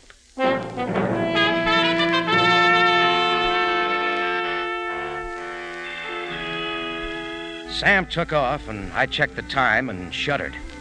Then I headed for the home of Rollo Bendata, Suzanne's servant, for my talk with him. I knocked hopefully on his door. No one answered, so I tried the door. It was open. The room was kind of dark. I took a few steps and stumbled. I didn't have to look twice to know I'd stumbled over a body, and the body was real dead. That's when a door slammed behind me. I wheeled around and right into a native holding a gun. Your hands in the air, Fendi. Hey, what is this? You killed my brother Rollo, yes? Rollo? Why you kill him? You're making a mistake, buddy. No, you kill him, you despised Westerner. I told Rollo to keep away from Stop you. waving that gun around. First working for the despised Effendi with a big head. Now this. I kill you to avenge his death.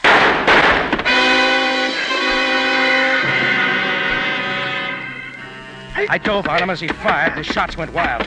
We rolled around for a while, fighting for the gun. Then I pulled away and caught him with a hard right. He dropped to the floor. Well, there was no sense in hanging around, with one of my hosts in the refrigerator and the other in the deep freeze. So Rollo was really working for Nashier. I raced up the street till I came to a public telephone and called the tambourine. I wanted to tell Suzanne what I found out about her servant.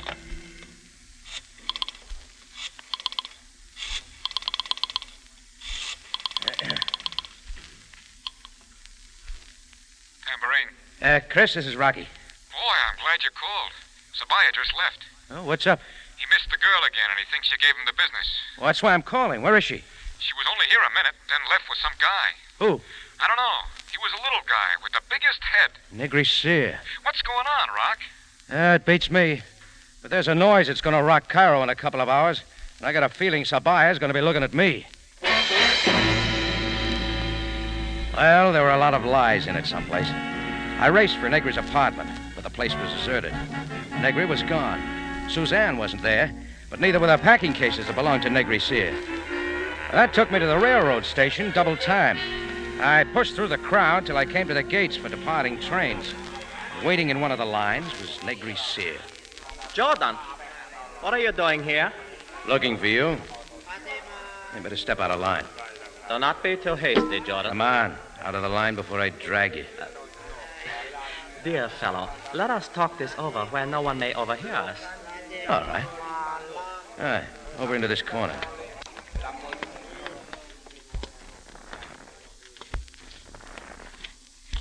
There. Now, you listen. I'm going to do the talking. But, my dear fellow, I Where's assure Suzanne? But how should I know? Oh, I know. You're still trying to trick me into revealing secrets Close that it. will... Rollo Bendata, Suzanne's servant, was working for you. That means he took those bombs from Suzanne's place purposely, on your orders. That means also he hocked one bomb, the one on the clock, at that pawn shop on your orders, too. Lies, deceitful man. All right. One bomb hocked, one bomb still on the loose. All on purpose, too, Negri. You figured if one went off, Suzanne would think both of them went off. Meanwhile, you'd have one to toy with. Go ahead, persecute me. Persecute me if you wish. Oh, come off it. So what if I say you are right? What then? So the bomb's going to explode in an hour and a half. I'll make your head ring until you tell me where it is. That would never succeed. I will never tell you. I will never tell you where the bomb is or why I have placed it there. That water blasting's a phony deal. Indeed. I bet your packing cases will give me some answer. I am the only one who knows the whereabouts of the bomb, and I will not tell. I will not tell unless... What's the deal? Allow me to leave Cairo. Allow me to leave Cairo, and I shall reveal the... Either one of you. Well, Greco. Jordan, you have trapped me. You have deliberately led the police to me. Come, the both of you, to police headquarters. Put away that gun, Greco. You're attracting attention. Come, I say. No, you will not capture me. You will not take me, indeed. Don't shoot, Greco. Don't shoot him. He's the only one. No! I told you, you will not take me, indeed. You did it up right, Greco. He's dead. I had no choice. He reached for a gun. Everybody, stand back. You'll probably get a promotion for this. It was me or he. I had no choice. Attention, everyone. Stand back. Now, Jordan. Jordan, where are you?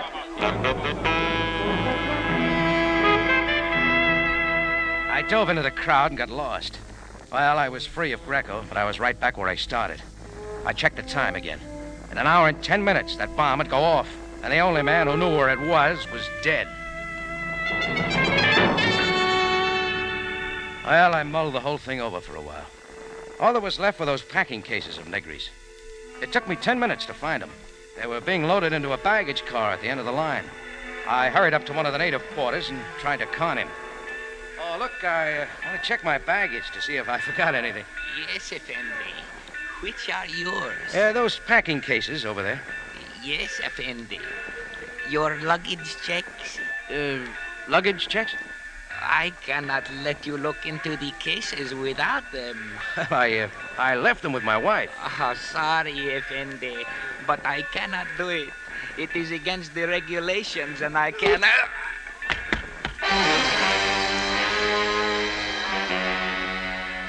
I didn't want to hit him, but who had time to argue or explain?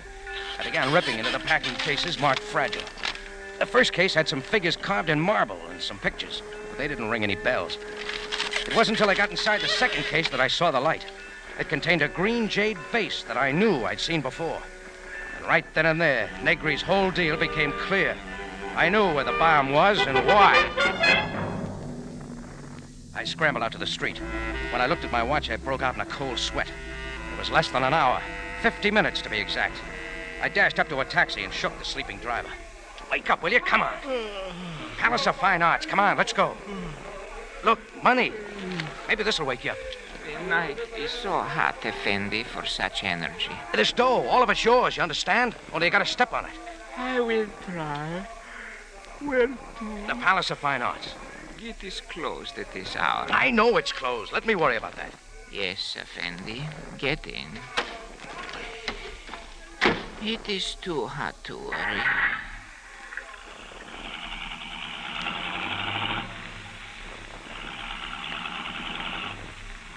Can't you go any faster than this?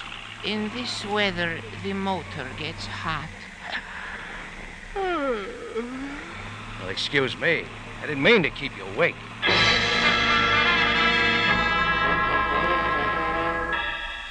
Now, between yawns, we lumbered along, and it was 20 minutes later before we pulled up in front of the Palace of Fine Arts.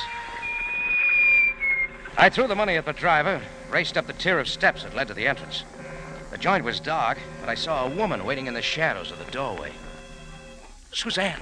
Rocky, is that you? Yes. I was beginning to get worried. Negri said you had located the bomb and instructed me to meet you here. Well, double talk. Now, don't start jumping. The bomb is in this building. But Negri said Never mind, Negri. I'll explain later. We've only got a few minutes. This building covers a square block. There must be a guard around. Inside. Look, start screaming. I'll bang on the door. Help! Open the door! Help, please! All right, that's enough. Here he comes. I said that's enough. Stop it! Sorry, I had to hit you.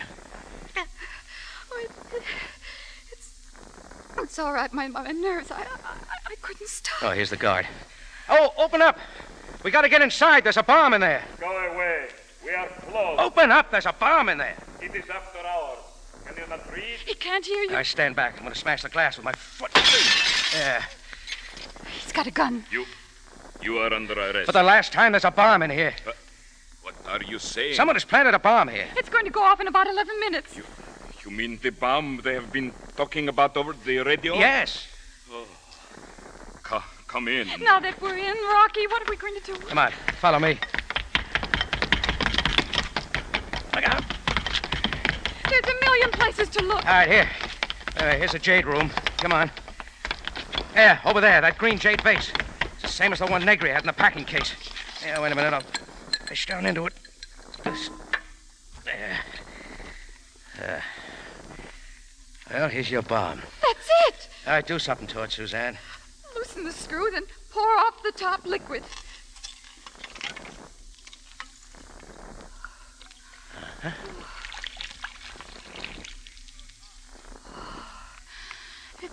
It won't go off now.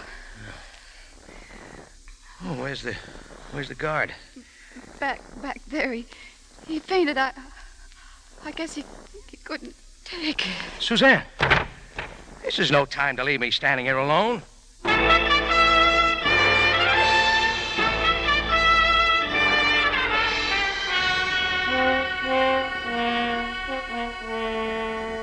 Well, that was about it. Negri had himself a fine little deal. The water blasting, of course, was phony. That was just his way of getting Suzanne to make a couple of bombs, tickless ones. The first explosion was to make it seem as though both bombs went off. But the live one that Negri kept, he planted in the Palace of Fine Arts to cover up his robbery. Negri was to walk off with a lot of priceless art objects, leave some phonies in its stead, then blow up part of the building so that no one would ever know the real art object had been taken. And the tickless bomb was necessary so that it wouldn't attract attention, sitting there real quietly in the green jade vase. Yeah, art can be a pretty interesting subject, I guess. I'll never forget the life class I once took when I was a kid. Funny thing about it, though, it was a pretty fascinating class, but somehow I can't remember that I ever had any time in it for painting.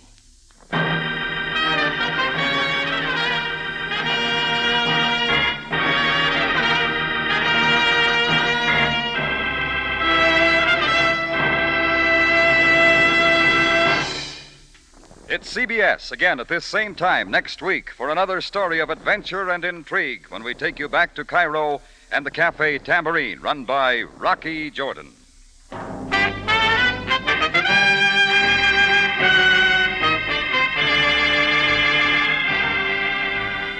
Just another reminder to all our CBS listeners. You and Education, a series of 5 talks, begins Monday and will be heard each night next week on your local Columbia station. Consult your newspaper for the broadcast time.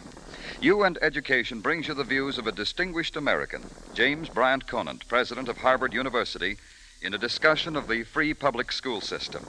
Be sure to listen to CBS for You and Education.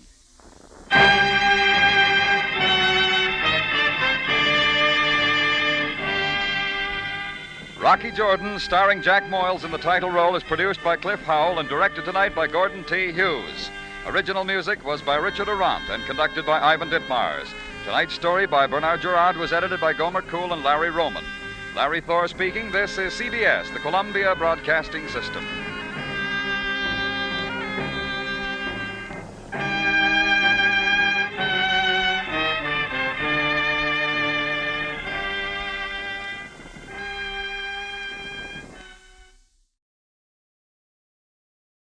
Buy wisely. Buy for flavor. Buy Del Monte. Del Monte, the brand you trust for flavor in so many good foods. Time now for Rocky Jordan, brought to you today by Del Monte Tomato Products.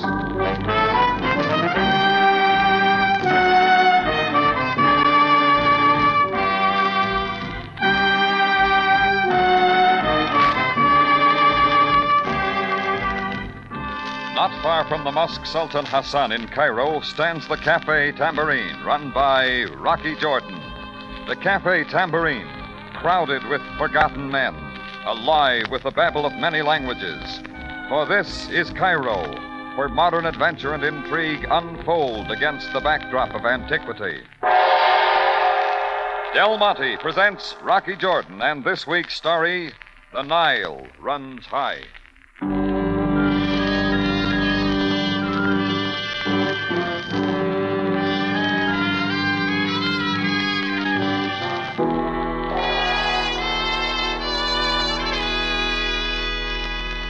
Winter and summer come to Egypt like any other land, but there's only one other season of the year, and the most important of the three.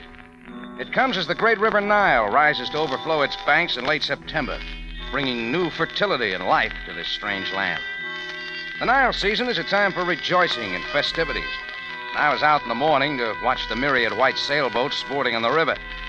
I wandered alone away from the holiday crowds south past the Ismail Bridge. Finally, just as I decided it was time to get back to the Tambourine, a white-sailed scow caught my eye moving away from the other boats and seemingly out of hand. It heeled into the wind, then a breeze swung it directly toward shore, and it kept coming till it floundered aground. A voice moved me into action. Help me! In the name of Allah! Help me! I splashed out into the shallow water, and in a few seconds climbed onto the listing deck. I ducked under the boom toward where a man lay helpless across the tiller. He wore the blue robes of the fellahin, and they were splotched with red. Oh, my Effendi. My good Effendi. Easy, fella. You're hurt bad. What's it all about? I did my best. Tell my master that Shufa did his best. Looks like a bullet wound. Who did it? I do not know. They were in another boat. Right now, we gotta get help. No, there is no time. Take it back now. Quickly, Effendi. Take what back? What do you mean? There, below. Take it back. Shufa was pointing frantically to the open hatch, so I hurried over and down to the small cabin. It was loaded with miniature bales of cotton. I touched one and found that it was wet. But what interested me was the man on deck, so I got back to him. But too late. Shufa had rolled over on the deck, face up. Dead now from the bullet wound in his chest. Well, it wasn't a pleasant way to start the day. I threw a piece of sail over the pathetic figure and dropped an anchor to secure the boat where it was. I scratched around a little, but found no papers to identify the boat. All I could find was its name painted on the side, the Water Nymph. After that, I waded ashore, and about 3 blocks up the hill, I found a phone booth outside a little market.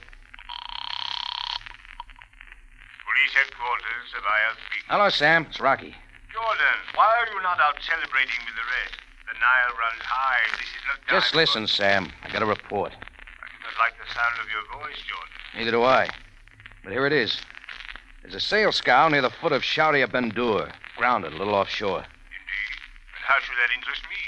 A couple of things, maybe. For one, a load of cotton. Most uninteresting. What else? You'll find a man lying on deck, shot to death. So that is it. Jordan, why is it that always you are the one? Hold the question, Sam. Give you all I know when I show up. Very well, Jordan. You will wait for me there. I opened the door to leave, and I got a lot of help. A powerful, brawny arm reached in and dragged me out where I got a real close-up of a black beard and red eyes. It was my move, but just then a very wiry little character closed in from behind. We will talk, English. You're with somebody else, Buster. Shadrach is a man of danger. Jabba speaks wisely. To the alley now, swiftly. They had to work for it, but they each held an arm, and pretty soon they dragged me halfway down the hill, around a corner, and pinned me up against a trash barrel.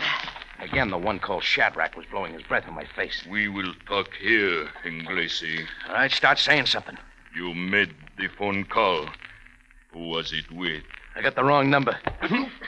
Shadrach is a man of impatience. As Jabba says. You were seen to board the boat on the river. Tell us what you saw there. A little cotton. Dead man. Maybe you killed. Shadrach is a man of danger. Perhaps the knife will loosen your tongue. Use it and see what you find out. Speak now. What the dead man told you, and what you have told others. If I don't? Then, Inglesi, you will quickly join the unfortunate boatman. Wait, Shadrach. Look who comes. Then we saw them, all 5 of them, as they swept into the alley, their dirty white robes flapping in the wind. In the lead came a wild-eyed tribesman waving a sword with a double blade. Shadrach and his buddy froze for a split second, and just before they ran, they slammed me head first at the feet of the onrushing pack. jolt knocked the wind out of me, and somebody's boot behind my left ear did the rest. And that was all.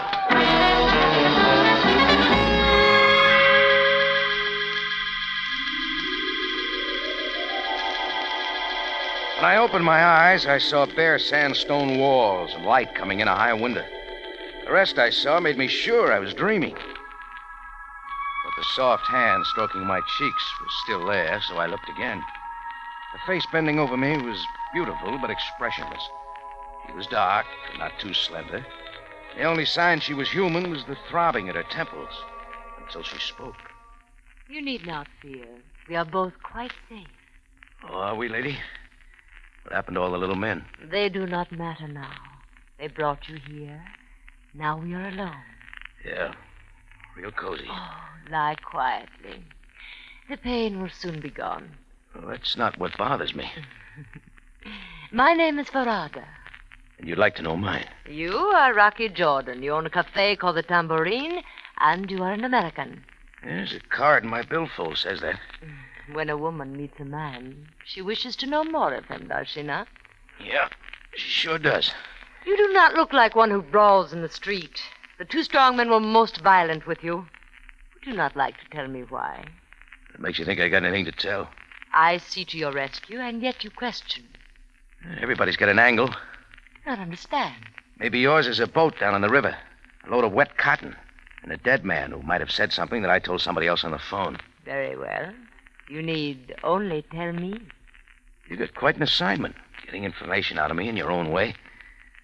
I think I like Shadrach's way better. Why?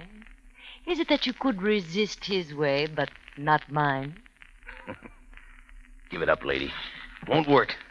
A man as wise as you should know that my way is best. Where's the threat from? El Kahira? Then you know of him. Yeah, one of your boys shouted his name. Who is he? El Kahira is a man of destiny. The true, the exalted leader. Well, I'm still asking who he is. Very soon you and all Egypt will know. Only those who bend to his will shall be spared.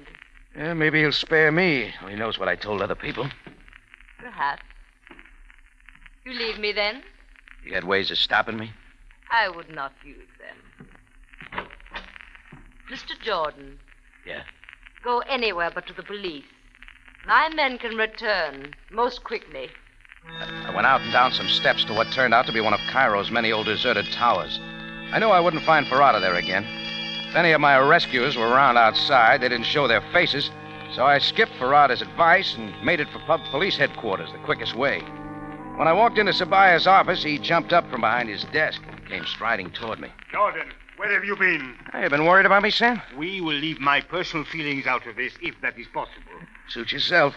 I don't feel so good either. Listen to me, Jordan. Was it not you who phoned me 2 hours ago, most urgently? In person. And did you not say that you would join me at the foot of the Sharia Bendor where it meets the river? Well, that was my plan. And did you not say that a boat was anchored there, loaded with cotton, and with a dead man on its deck? That's all straight. Did you get there, Sam? I did. Now have a look inside those cotton bales. Got a hunch you'll find something there. Jordan. Huh? There is an old saying of my people. Perhaps you have heard it. Oh, I can take it again. It is said a man who is bitten by a serpent will be frightened by the sight of a rope. Where does that fit?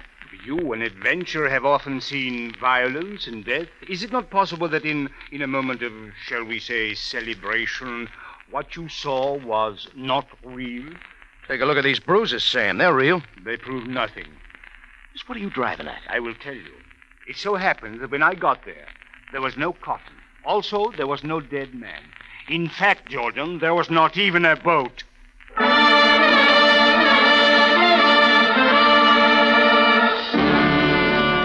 Del Monte Foods is presenting tonight's adventure with Rocky Jordan.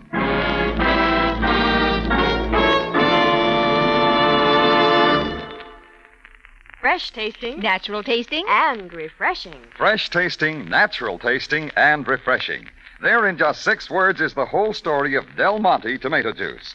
Fresh tasting, natural tasting, and refreshing.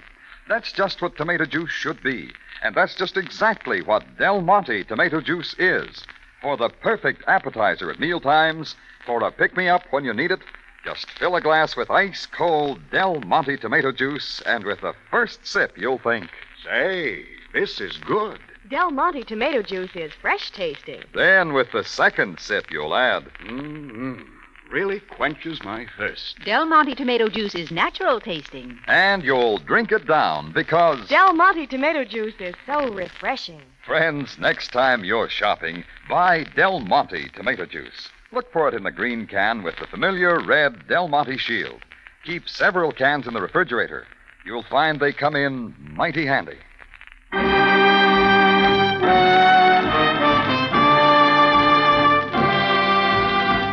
And now we take you back to Cairo and tonight's adventure with Rocky Jordan. The Nile runs high.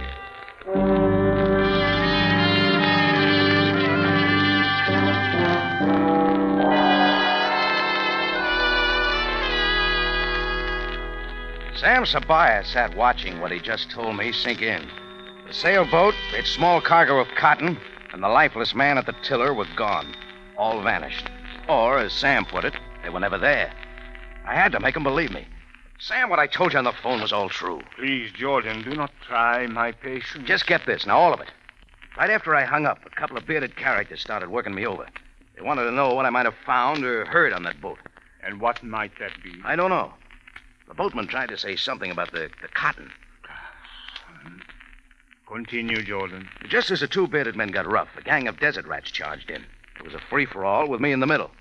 I went out for the count and woke up in a deserted tower with a dame named Farada. She tried to dig some information, too. You've had quite a day. Oh, listen, will you, Sam? The desert gang and Farada were taking orders from somebody they call El Kahira. El Kahira? Is that quite everything, Jordan? Well, up to now it is, but there'll be plenty more. Let me suggest that you go back to your cafe and have a good sleep. I trust that you will not need an escort. I wasn't sure how much of my story Sam believed. All I knew was he bit his tongue at the mention of El Kahira, and there must have been a reason. Outside, I hadn't gone 10 steps when I spotted Farada in a doorway across the street. A couple of more white-robed shadows planted a few doors down. I stepped it up, and when I saw they were following, I took cover in a bar half a block down. Hey, Rocky, come on over. It was an old friend seated alone near the door. Bill Harder, crack reporter of the Cairo Mail. I figured he could help me, so I joined him. He was a couple of drinks ahead of me. Man, what happened to your face, Rocky? Somebody step on it? Yeah, supposing I said somebody did. It wouldn't surprise me. The scrapes you get into.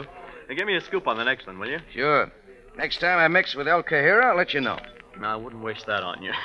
Hey, Gus, take care of my boy here. Short beer's off. And by the way, El Kahira means something, doesn't it? The victorious? Yeah, that's right.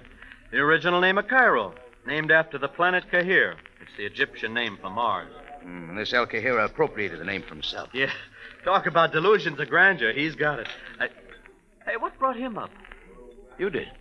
I did? Maybe so.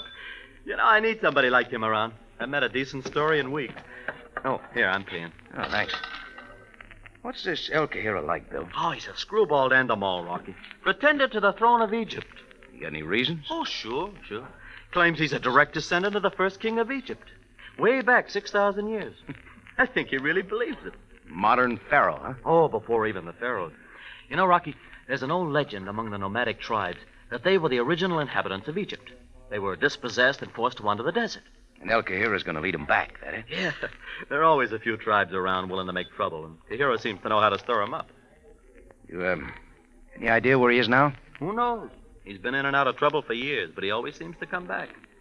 He could be a dangerous man. He and his queen. Farada, yeah. She's as screwy as he is.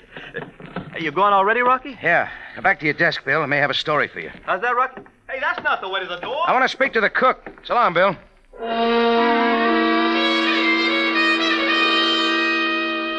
I did say hello to the cook, but I had other reasons for going out the back way. Namely, Farada and her crew hanging around out front. I knew if I didn't want a lot of characters on my trail, from now on I'd have to clear things up fast. So I quick went to the Nile boat registry office for information. In a minute, gent. I'm very busy. We all are. Left alone to make out all these reports. Supposing we speed it up. Everybody likes to be in a hurry. There's a sail scow called the Water Nymph. Who's it belong to? Hold your horse, gent. I'll look it up. Everybody in the office goes to the Nile but me. Just because I'm a Greek does not mean I do not like celebrations. What was that boat? What? The water nymph, under W. Water nymph. That belongs to Malik Bey. Goodbye, gent. All right, hold it. Who's Malik Bey? Malik Cotton Growers, Heliopolis Road. One more thing. Has the boat been reported missing? Oh, no. Does that mean I have to make out another report? Oh, skip it. Happy holiday, gent.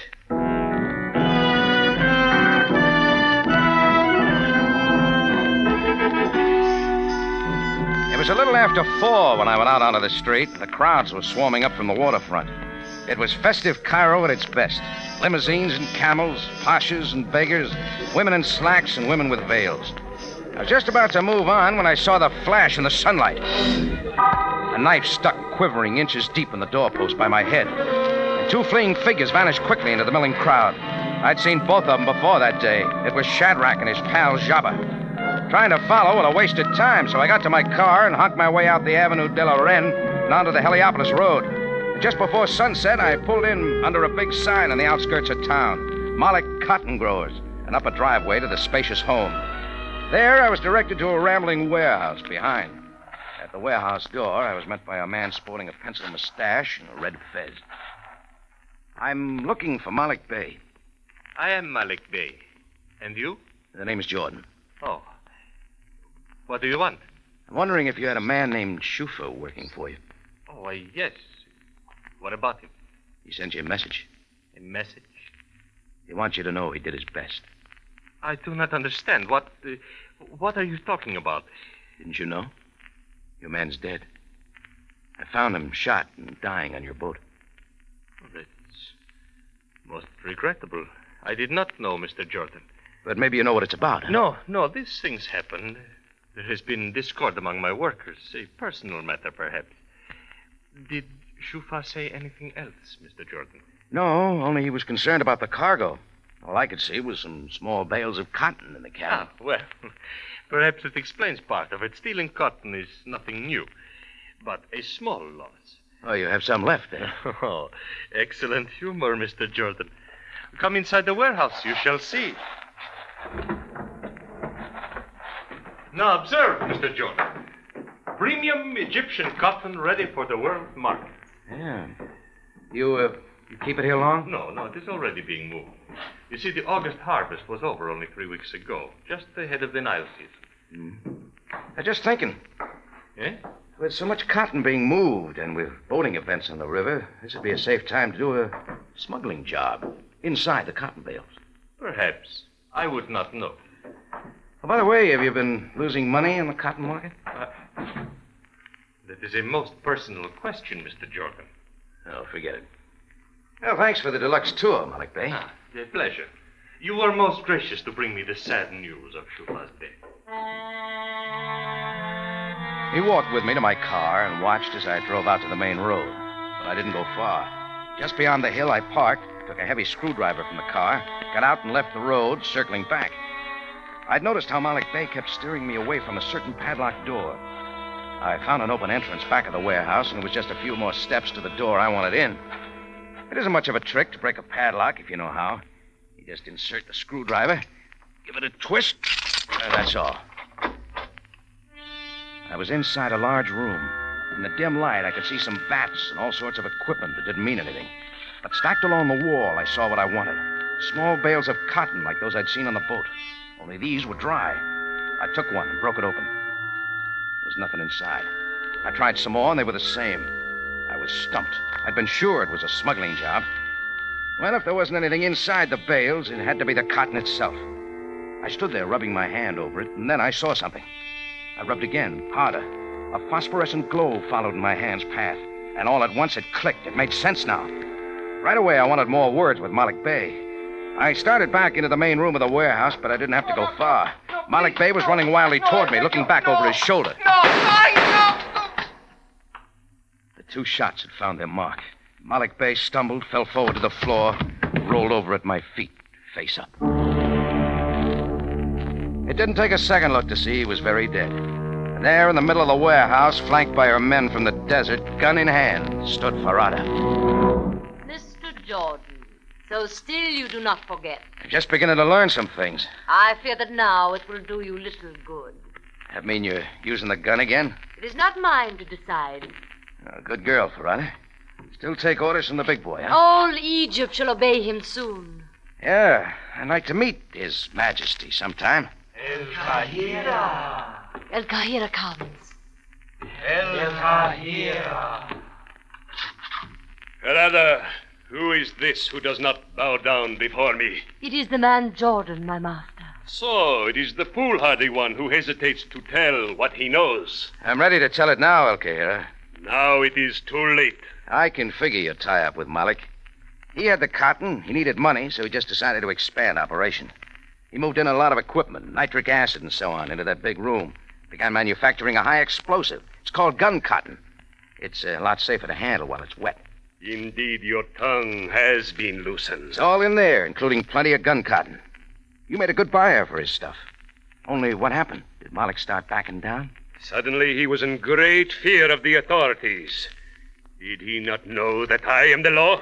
You got an awful lot to prove. The proof is in the doing. Soon at my bidding, the legions of the desert will arise. And I don't have to guess where the gun cotton comes in. Consider, if you will, the effect of a few bombs strategically placed at certain dams far to the south. Dams which control the flow of the river. You're making it sound pretty big. Egypt is the Nile. The Nile is Egypt. The economy of the land will be disrupted. There will be chaos. All you're doing, huh, El Kahira? That makes you king. As you say. And after wandering the desert as outcast these many centuries, my people return to the land that is rightfully theirs. And you're telling me because I don't get to see it, huh? Most truly spoken. Farada, you have the gun. At your command, my master. Then you will raise it quickly. El Kahira! Who is without? It is the Bayabé of the police. El Kahira! You are surrounded. The law charges you with murder and revolution.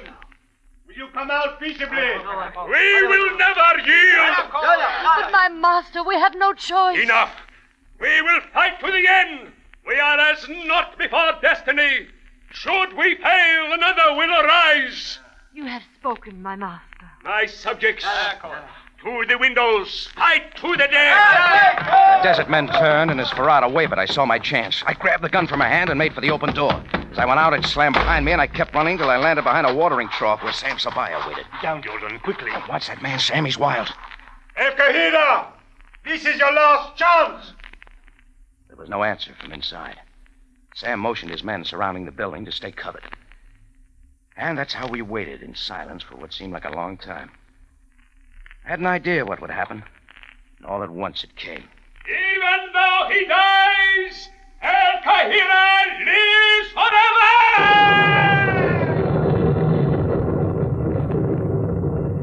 With the blast, a sheet of flame rose from the roof, and all at once the big warehouse caved into an inferno. Suddenly, they were all gone. El Kahira, the self-styled god of war, had died as fantastically as he had lived.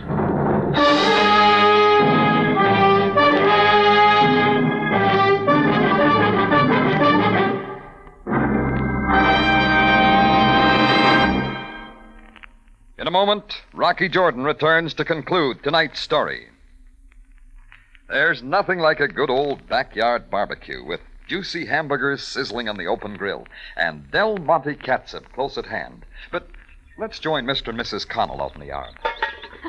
Now, take it easy, Bob. For a man who likes a medium well, you're in an awful big hurry. Yeah, I know, but the smell of those onions, oh, I can hardly wait. Okay. Grab that bun over there. Uh-huh. Now, all set? No, one thing missing. Where's the catsup? Why, you don't think I'd forget that, do you? Del Monte catsup? Here it is. Why, no hamburger would be complete without it. That's right, Mrs. Connell. That final touch that makes a hamburger a super burger is Del Monte catsup. Yes, Del Monte catsup has a distinct flavor all its own. A lively, zesty, spiced tomato goodness that's a real flavor treat. So see what its wonderful, rich tomato flavor can do for all the main course foods you serve so often. We know you'll like it. And here's good news. Del Monte catsup actually costs less than many other quality brands. So remember, for flavor first, look for Del Monte catsup. Your grocer has it. Back now to Rocky Jordan.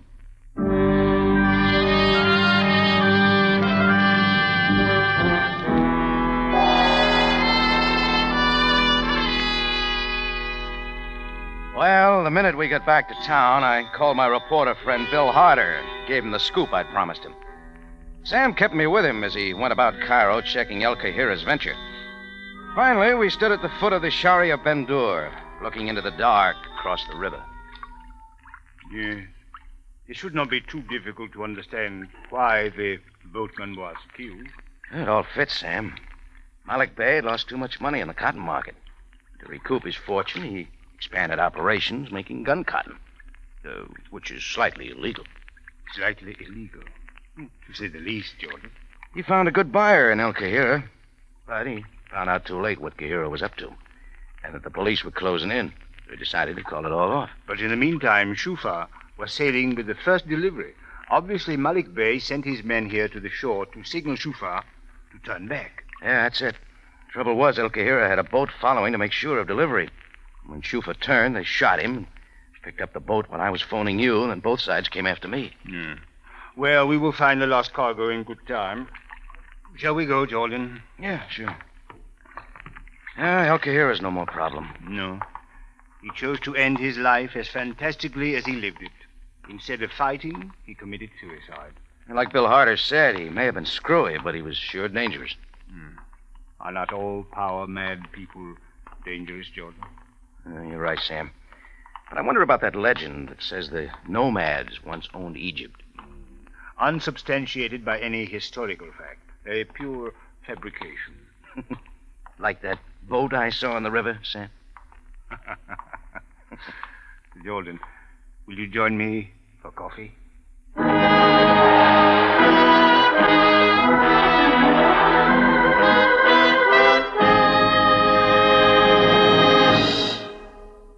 For the finest in tomato flavor, enjoy the whole family of Del Monte tomato products. Del Monte catsup and chili sauce. Del Monte tomato sauce and canned tomatoes. And Del Monte tomato juice. And remember, buy wisely.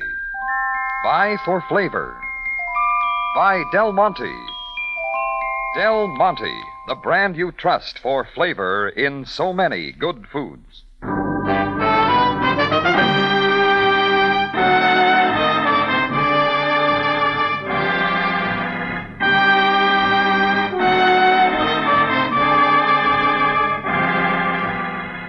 Rocky Jordan, written by Gomer Cool and Larry Roman, stars Jack Moyles in the title role with Jay Novello as Sam Sabaya, and is produced and directed by Cliff Howell, with original music composed and conducted by Richard Arrunt.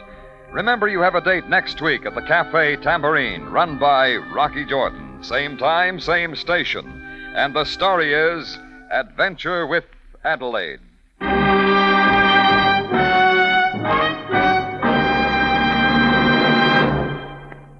Want to brighten up a simple meal?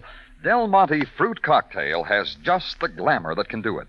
Just serve it as is for a sparkling first course or as a gay salad or a dessert. Yes, let the wonderful flavor of Del Monte Fruit Cocktail go to work for you.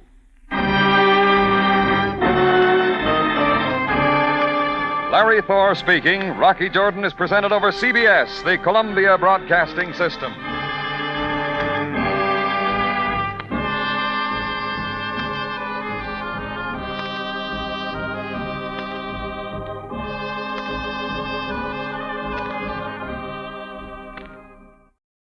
Buy wisely. Buy for flavor. Buy Del Monte. Del Monte, the brand you trust for flavor in so many good foods. Time now for Rocky Jordan, brought to you today by Del Monte Tomato Products.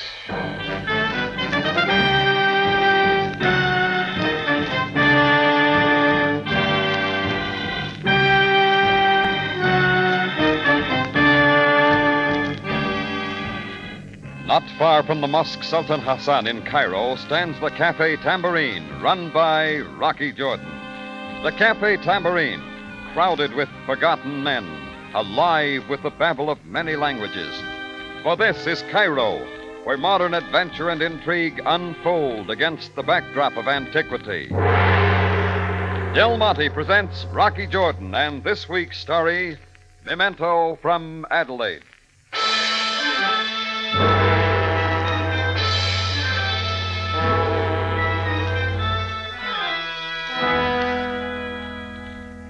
I first saw them standing on the sidewalk outside my tambourine. Two men, one tall and thin with a puckered mouth that looked like it had been eating sour apples, the other short and fat, fidgeting with a briefcase and pointing to the numbers that marked the address of my cafe. They stood outside for a moment, jabbering to each other. Then I guess they made up their minds because they came into my place, the fat one in the lead. A few seconds later, the fat one opened the conversation. You, sir. Your name, sir, is... Rocky Jordan. As expected. My card, sir. J. Lampo of the PIC, the Pyramid Insurance Company. Home office is Alexandria. Huh? Insurance of all sorts. Fire, theft, life, health, group annuities, fidelity, and surety bonds, etc. My associate here... My card. H. Manchek, similarly of the PIC. Agent for the Cairo district. We are in business for your protection. Well, thanks a lot, fellas. I appreciate that, but I'm not in the market for any insurance. My briefcase. Now the papers. Shall I interrogate, or do you wish to man-check? Whichever you prefer. Look, why don't you start, Lampo, and man-check and fill in the gaps, But make it fast. I got a lot to do. We all have, Mr. Jordan. I shall proceed. You could, if requested, secure affidavits from reliable persons attesting you are Rocky Jordan, as you say, and no other. I could.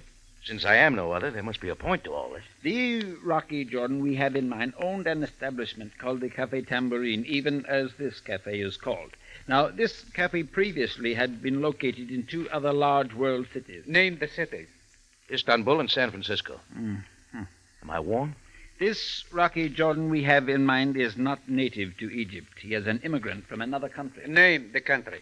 How about the United States? In what city of this same United States was this Rocky Jordan born? I'll try St. Louis. Mr. Lampo, this is indeed the man. Our exhaustive investigations the last few weeks prove it to me. And to me. Mr. Jordan, I shall leave these release from claim papers with you. After you have studied them to your complete satisfaction, please to sign them. And then? H. Manchek shall return this evening to pick up the signed papers and deliver to you a check. Payment in full, $40,000. $40,000 in American money, Mr. Jordan. PIC shall then be relieved of its obligation to you. Well, $40,000 is a nice obligation, fellas, but the Pyramid Insurance Company prefers always to pay claims against it as rapidly as possible. In this case, there was unavoidable delay because you presented no formal claim. Since, however, you are beneficiary, the money is rightfully yours. Look, fellas, I don't like to be a wet blanket, but there must be some mistake. There is no mistake, Mr. Jordan, rest assured. We have investigated thoroughly. PIC owes you $40,000. Ever since the death a year ago of Mrs. Adelaide Foss Jordan, your wife.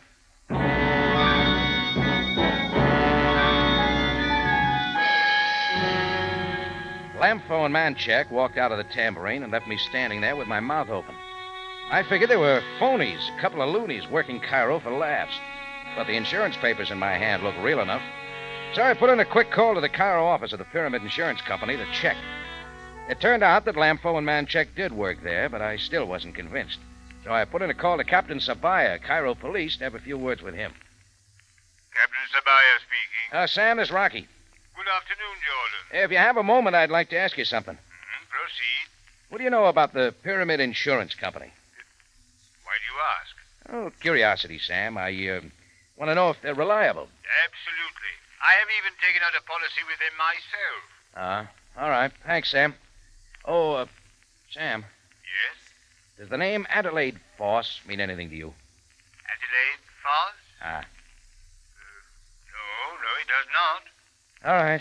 Thanks, Sam. See you later. Pyramid Insurance Company was legit, all right. J. Lampo and H. Manchek worked for it. If they said I had $40,000 coming, I had. And if they said I had a wife, I guess I had that too. Even though the name Adelaide Foss meant nothing to me. Adelaide Foss. Things began to stir in my mind. I moved out of my office over to the bar to have a talk with my bartender, Chris. Oh, Chris. Yeah, Rocky? Wait a minute, will you?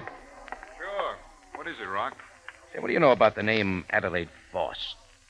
Adelaide? Adelaide Falls. Well, you know her, Rock. She used to work here. Work here? Yeah, about a year ago. Just for a couple of days. Waited on tables, and then she quit. Oh, yeah. I remember now. Sort of a small, skinny girl with a lot on her mind. How do you remember so well? I dated her a couple of times. Sometimes you don't forget the girls you date. You know what happened to her? She died. Not long after she left here. How? Accident. She was hit by a car. Why do you bring it up, Rock? Oh, I just had a visit from a couple of insurance representatives. Seems she had an insurance policy. Insurance policy? Yeah, with me as beneficiary. You see, she's got it marked that I'm her husband. Why would she do a thing like that, Chris? I don't know, Rock. Seems a little funny, doesn't it? Dame I barely know dies. A year goes by. Her life insurance policy turns up, and I'm $40,000 richer. Yeah. Yeah, it's funny, all right. I'd sort of like to know why. Any ideas where I could look for some answers? Why don't you leave it alone, Rock? What do you mean? Well, she's dead. Let it rest. What do you suggest I do? Just sign these papers and collect the $40,000? Well, it's all legit, isn't it? Seems to be. Look, let it lay, Rock. I think it'd be better that way all the way around. Sign the papers, collect the money. It's coming to you. And forget the whole thing. Maybe you're right, Chris. Maybe I'll just do that. That all, Rocky? Yeah. Well, I'll get back to these glasses then. Oh, Rocky, I've got a doctor appointment this afternoon. Only time he could take me. You mind if I knock off for an hour? No, not at all. Oh, thanks. I'll leave in a few minutes, but I'll be back before the evening rush.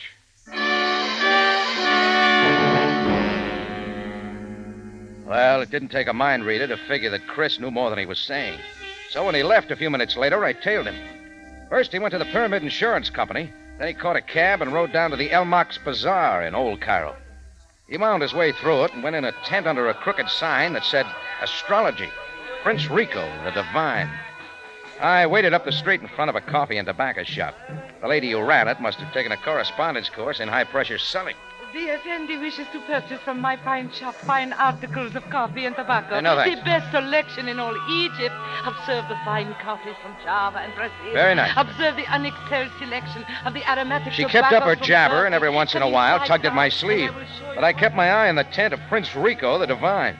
Later, Chris came out again and started to leave the bazaar. But he never made it. The next thing I knew, Chris was rolling on the ground. There was a lot of reaction from the people in the crowded bazaar. Let me through. Come on, let me through. Do not push, Effendi. I wish to see the happenings even as you. I saw it all. Yeah? I saw all that happened. This man had just stepped out of Prince Rico's tent. He started up the Sharia when all of a All right, sudden... let me get a look at him. He is a friend of yours, Effendi? Oh, too sad. The bullet seems to have entered the head. He's still alive.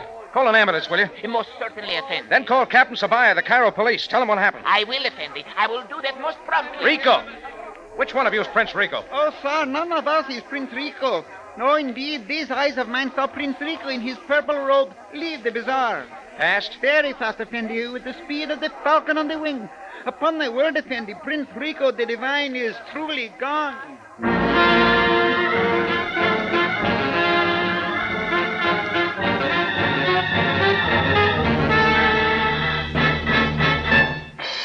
Del Monte Foods is presenting tonight's adventure with Rocky Jordan.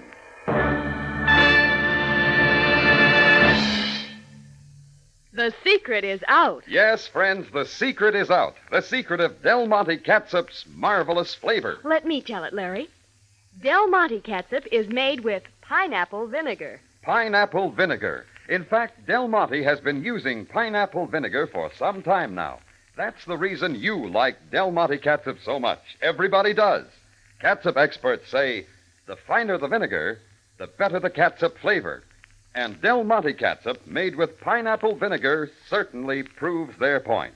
It isn't that you taste the vinegar, it's the way pineapple vinegar brings out the very best in the other ingredients.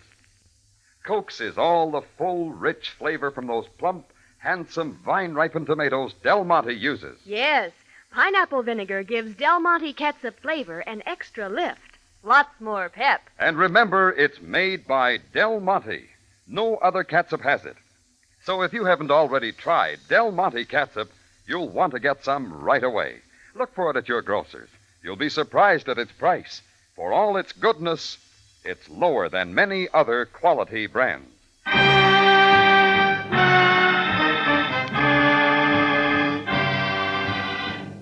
And now we take you back to Cairo and tonight's Rocky Jordan story, Memento from Adelaide.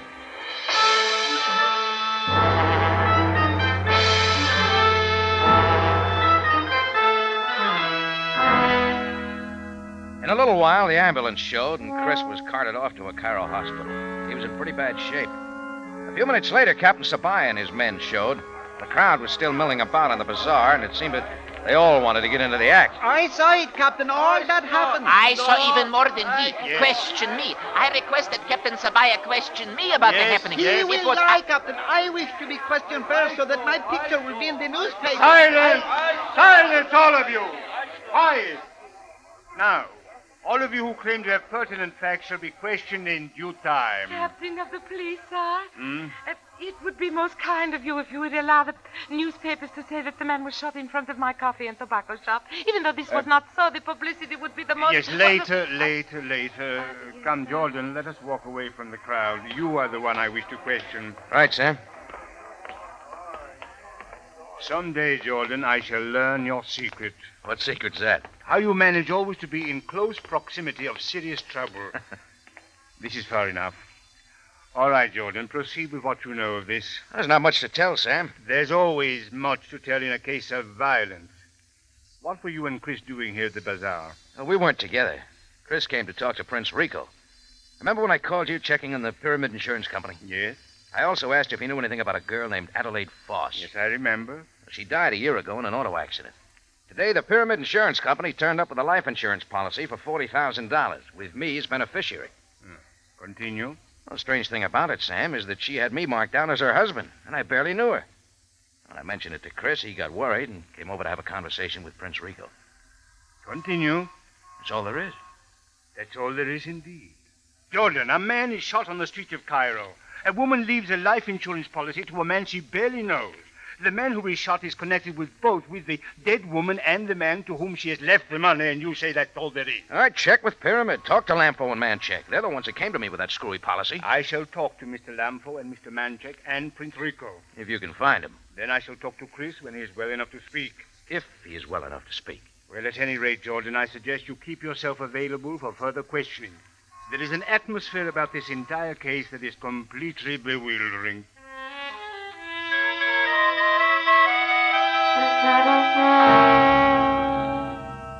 Well, it was evening when I left Sam, and I headed straight for the hospital to talk to Chris, but the doctor said no. I left my number, and he said he'd call me at the Tambourine when Chris was in shape to have visitors. I left the hospital and started to call another cab when I caught a flash of purple robe coming toward the hospital. It figured to be Prince Rico, and I wanted some words with him. But that's when he saw me and started to run. I moved out after him. He started down a dark side street, but his robes didn't make it easy for running. 25 or so paces later, I caught up with him and grabbed him by the back of the neck. Hurt me with a skinny leg, but I held and yanked him toward me. A couple of seconds later, the prince and myself and a half a dozen yards of purple cloth were all entangled in the gutter. Unhand me. You're encouraging the anger of the prince. Sure. Let me go. Maybe, after we have some talk. I have nothing to say to one such as you. We'll see. Come on now, on your feet. Oh, you have torn my robe. You have torn my illustrious garment. On your feet now. The stars shall be angry. They shall avenge the ignoble treatment. This afternoon, my bartender went to see you. I do not even know what you're talking about. Maybe you need a little memory refresher, huh? Do not strike me. Why was Chris shot? What did he come to see you about? What do you know about Adelaide Foss? And don't say you don't know anything. But who said I did not know anything? I know all. Prince Rico the Divine knows everything. I read it in the stars. You know, Effendi, that the world is not round, as some say, but is truly flat. That the sky is an inverted bowl, and the stars are the language of the infinite, telling man of his future. All right, tell me about the past, about Chris and Adelaide. Prince Rico the Divine could give ready answers, but, alas, my mouth is sealed. The stars forbid me to speak. You know, some people are liable to think you shot Chris. I can keep no one from thinking as he wishes. I bet a £5 note would open your mouth. It would indeed. My mouth would open as large as you like, but no word would come out. Chris knew Adelaide Foss. Knew her well, I'd say. I think maybe they went together for a while. I bet you know about that. It is as I have said. I know everything. It cost a lot of money to take out a $40,000 insurance policy. Adelaide was a poor girl. Where'd she get the money? Why'd she put me down as beneficiary? Right, Rico, come on. Where are you taking me? Consult the stars, buddy. They'll tell you. I grabbed Prince Rico the Divine by his phony royal neck and shoved him into a cab. 10 minutes later, I dumped him into the lap of Sergeant Greco and asked him to have Sam call me after he had a chance to question Rico. Then I went back to the tambourine and put in a call to the hospital. Chris was still unconscious. I sat out at a table and looked through the insurance papers that Lampo and Manchak had left for me to sign. A moment later, the door opened and H. Manchak walked in. Good evening, Mr. Jordan. Good evening. Sit down, Mr. Manchak. Thank you indeed. J. Lampo sends his respects. He had to go back to Alexandria. Oh? I see you have the insurance papers in front of you. Good. I have the check from Pyramid. If you will just give me those papers, I shall give you the check. I haven't signed them yet. Are they not in order? Yeah, they seem to be all right. Well, what are you waiting for? I don't know. But you understand, Mr. Jordan, I cannot give you the check until you sign. Uh-huh. My pen, Mr. Jordan. You still do not sign? Perhaps, Mr. Jordan, it would be wise if you and I retired to your private office where we may talk this out more fully. Sure, I'll go for that. Come on. There we are. All right. Start talking. Mr. Jordan, it must be apparent to you by this time that there is more to this business than you are aware of, all of which makes it imperative that you sign these papers. I'm afraid you'll have to clear that up. Chris, your bartender, is a friend of yours?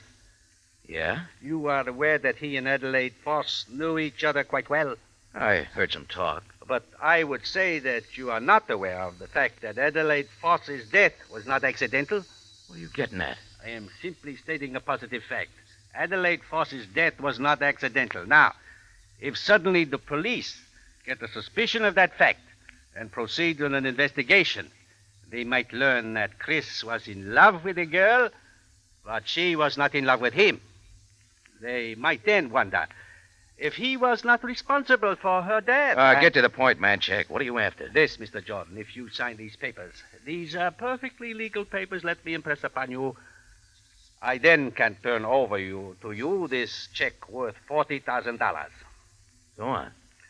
Should you then return $20,000 to me personally, I promise to keep certain information pertaining to Adelaide Foss's death from the police. They consider it a closed issue.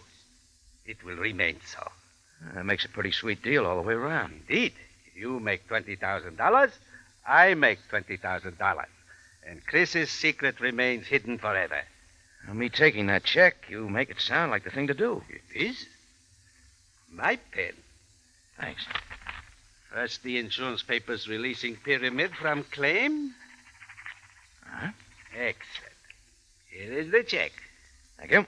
Now, your check to me for $20,000.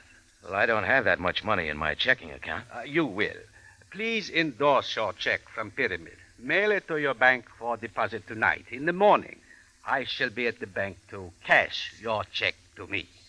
You got it all figured out, haven't you? These many years of experience in the insurance business. Now, you will endorse the $40,000 check and then write me one for $20,000. I did as he said, wrote him a check, scribbled an endorsement on the one from Pyramid, and sealed it in an envelope. Then Manchak walked me to the mailbox to be sure I dropped it in. After that, he left, but I knew that wasn't the last I was to see of H. Manchak. Before he came back, I had to move fast. The first thing I did was put in a call to Chris to see if he could talk. The doc still said no. Well, if Chris couldn't talk, his belongings could. So I caught a cab and went over to his apartment, started to look around. First the bureau drawers, then the closets, finally a small desk standing in the corner. When the bottom drawer failed to come open at a pull, I knew I had something, so I kicked it in. Inside, I found a framed picture of a very skinny, very unhappy girl, Adelaide Foss. Clipped to the back of the picture was a faded piece of yellow paper. It was a short note, but it told a lot of things. Right then and there, I knew I had all the answers to the whole rotten mess.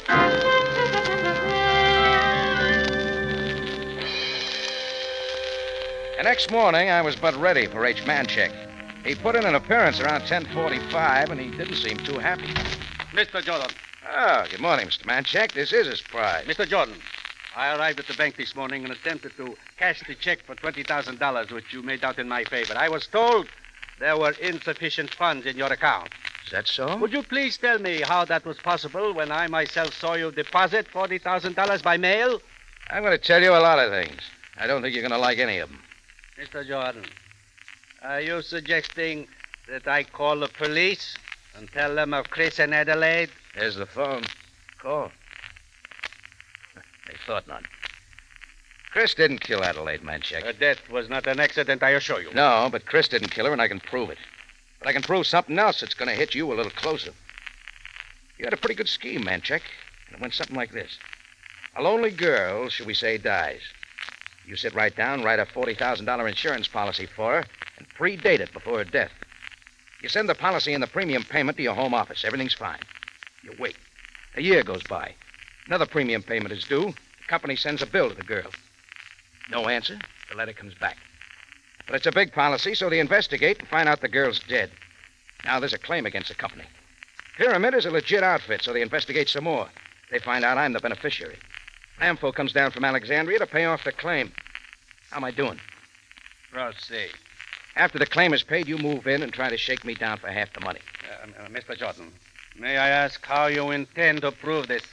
By a piece of faded yellow paper I found in Chris's drawer. It explains why he didn't want me digging into Adelaide's accidental death. It explains how she died. And the handwriting will prove that it wasn't Adelaide Foss who took out the insurance policy at all, because it's not her signature on the policy. And what, Mr. Jordan, is this miraculous piece of paper? A suicide note from Adelaide. I see. May I see this note? Oh, no.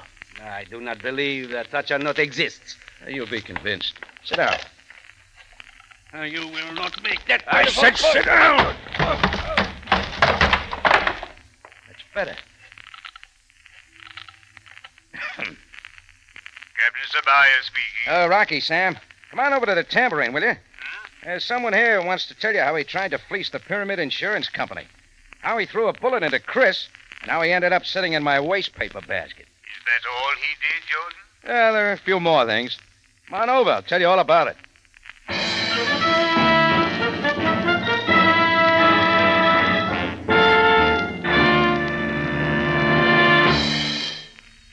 In just a moment, Rocky Jordan returns to conclude tonight's story. Friends, it isn't every day we can sit down to a tender, juicy steak. With most of us, that's just a once-in-a-while special treat. You homemakers know it's the everyday meals that count, the low-cost foods that come within the average family budget. Preparing such foods in new and interesting ways, giving them a hearty He-Man flavor is easy with Del Monte tomato sauce. It's been tested for flavor by a generation of good cooks. Why, it's almost as much of a staple with them as pepper and salt. For instance, Mrs. Blanche Clove of Los Angeles said, I use lots of plain meats in one-dish meals, lots of big vegetable casseroles, and I just wouldn't know how to make them without Del Monte tomato sauce. The flavor is just right for our taste. It makes any dish zesty and peppy and better looking, too. Yes, Del Monte tomato sauce has been my standby ever since we came to California 24 years ago. Thank you, Mrs. Clove. Yes, it is easy to make budget dishes popular with Del Monte tomato sauce. Just pour it on and cook it in. Then notice how that rich, spiced tomato flavor perks up those inexpensive foods. Watch your family enjoy every bite. Next time you go shopping, ask for Del Monte, the original tomato sauce. Back now to Rocky Jordan.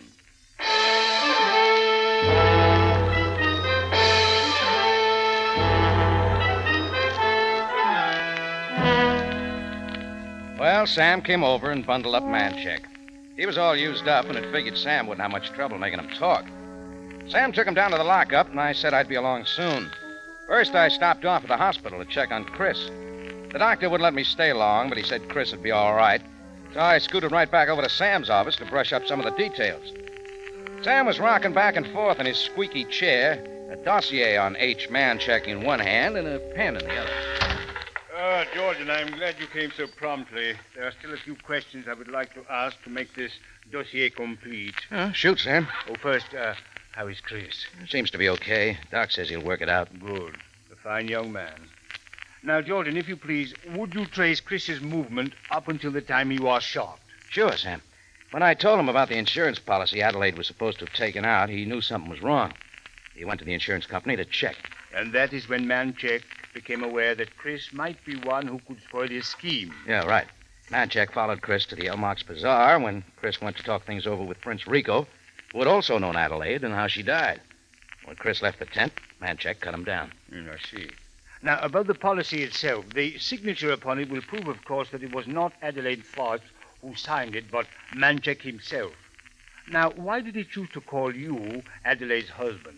Well, as near as I can figure it out, if the insurance company had to pay a claim to a husband, there wouldn't be much investigation. Why I was picked to be the husband, well, he needed someone who had some association with Adelaide. Yeah. And someone he thought might be willing to shut his eyes and go along with his scheme for the $20,000. Now, one thing more, Jordan. Why was Manchek not able to cash the check you wrote him? Insufficient funds, remember? But the $40,000 check deposited more than covered the $20,000 check Manchek wished to cash. Sam. The bank wouldn't accept the $40,000 check for deposit. Oh, and why? Because I didn't endorse it right. The name I wrote on the back wasn't mine. It was Adelaide Foss.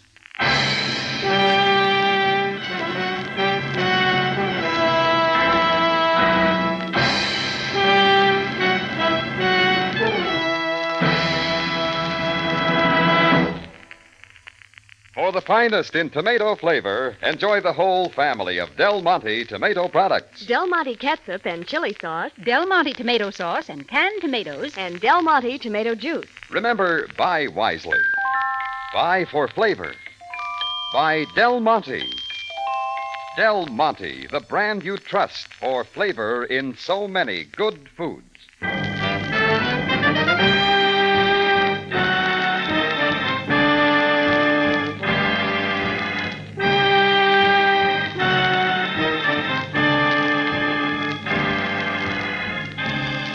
Rocky Jordan, written by Larry Roman and Gomer Cool, stars Jack Moyles in the title role with Jay Novello as Sam Sabaya, and is produced and directed by Cliff Howell, with original music composed and conducted by Richard Arant.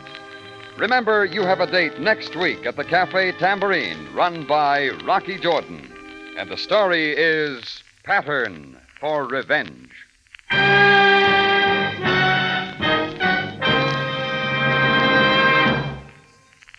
When it's real corn patch flavor you want, just ask for Del Monte corn, either golden cream style or whole kernel. Yes, if you want rich, melt-in-your-mouth, butter-tender corn, look for Del Monte, the brand that always puts flavor first. Next Sunday, Rocky Jordan will come to you at a new time, 1/2 hour later. Here's the lineup. You will hear Jack Benny, then Amos and Andy, then Edgar Bergen and Charlie McCarthy, and then Rocky Jordan.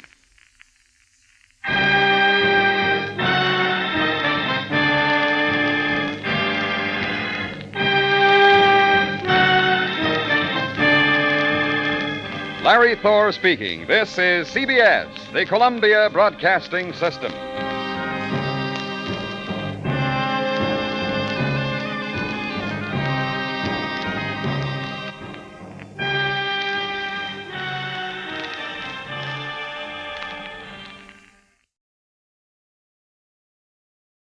On CBS, you've heard Jack Benny, Amos and Andy, Bergen and McCarthy. Still waiting with a variety of entertainment are Rocky Jordan, Horace Heidt, R. Miss Brooks, The Whistler, and Red Skelton. Now, Del Monte Foods brings you a world of adventure with Rocky Jordan.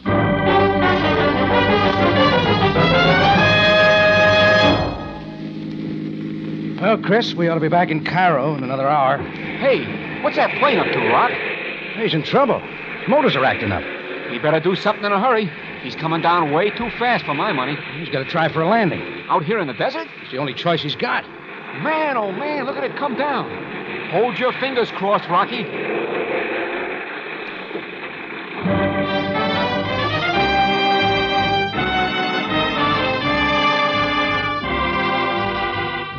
Del Monte, the brand you trust for flavor in so many good foods. Yes, Del Monte, the best-liked brand of canned fruits and vegetables in the whole wide world, takes you now to the Café Tambourine in Cairo, gateway to the ancient East, where modern adventure and intrigue unfold against a backdrop of antiquity. Tonight's Rocky Jordan story, Horde of the Mamelukes.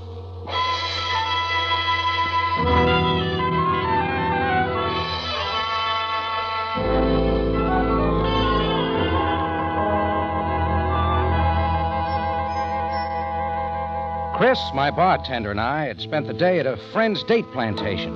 We were driving back toward the Nile that evening along a desert road when we saw a big plane in trouble overhead, its motors sputtering.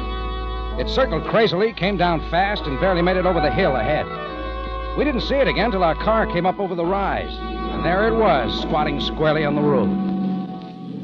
Well, what do you know, Rocky? Landed on the road without a scratch. The pilot found a lucky spot, Chris. Lucky ain't the word for it. I don't see anybody around. Still inside, maybe. Come on, we'll see. Yeah. It says Star Transport on the side. Ah, it's a Cairo outfit. Hello there. Everything all right? Hello. That's funny. Well, the cargo door is open and the ladder's hanging down. Let's look inside. Hey, what kind of cargo's this? Nothing but palm fronds. Anybody here? Hello. Sure don't make sense to me. Chris. Huh? Holy Moses, Rocky. No wonder they didn't answer. Shot right through the head. Pilot and co-pilot both. But how? If they landed the plane and... What do you make of it? I don't know, Chris, but it's not for us. Let's get out of here. Hold on, Rocky. Huh? Look up there. I saw it then, a tall, wild figure standing at the top of a sand dune not far off, silhouetted against the pale sky, all in black, from the burnous to his long black robes flapping in the breeze. Chris, get to the car. Step on it.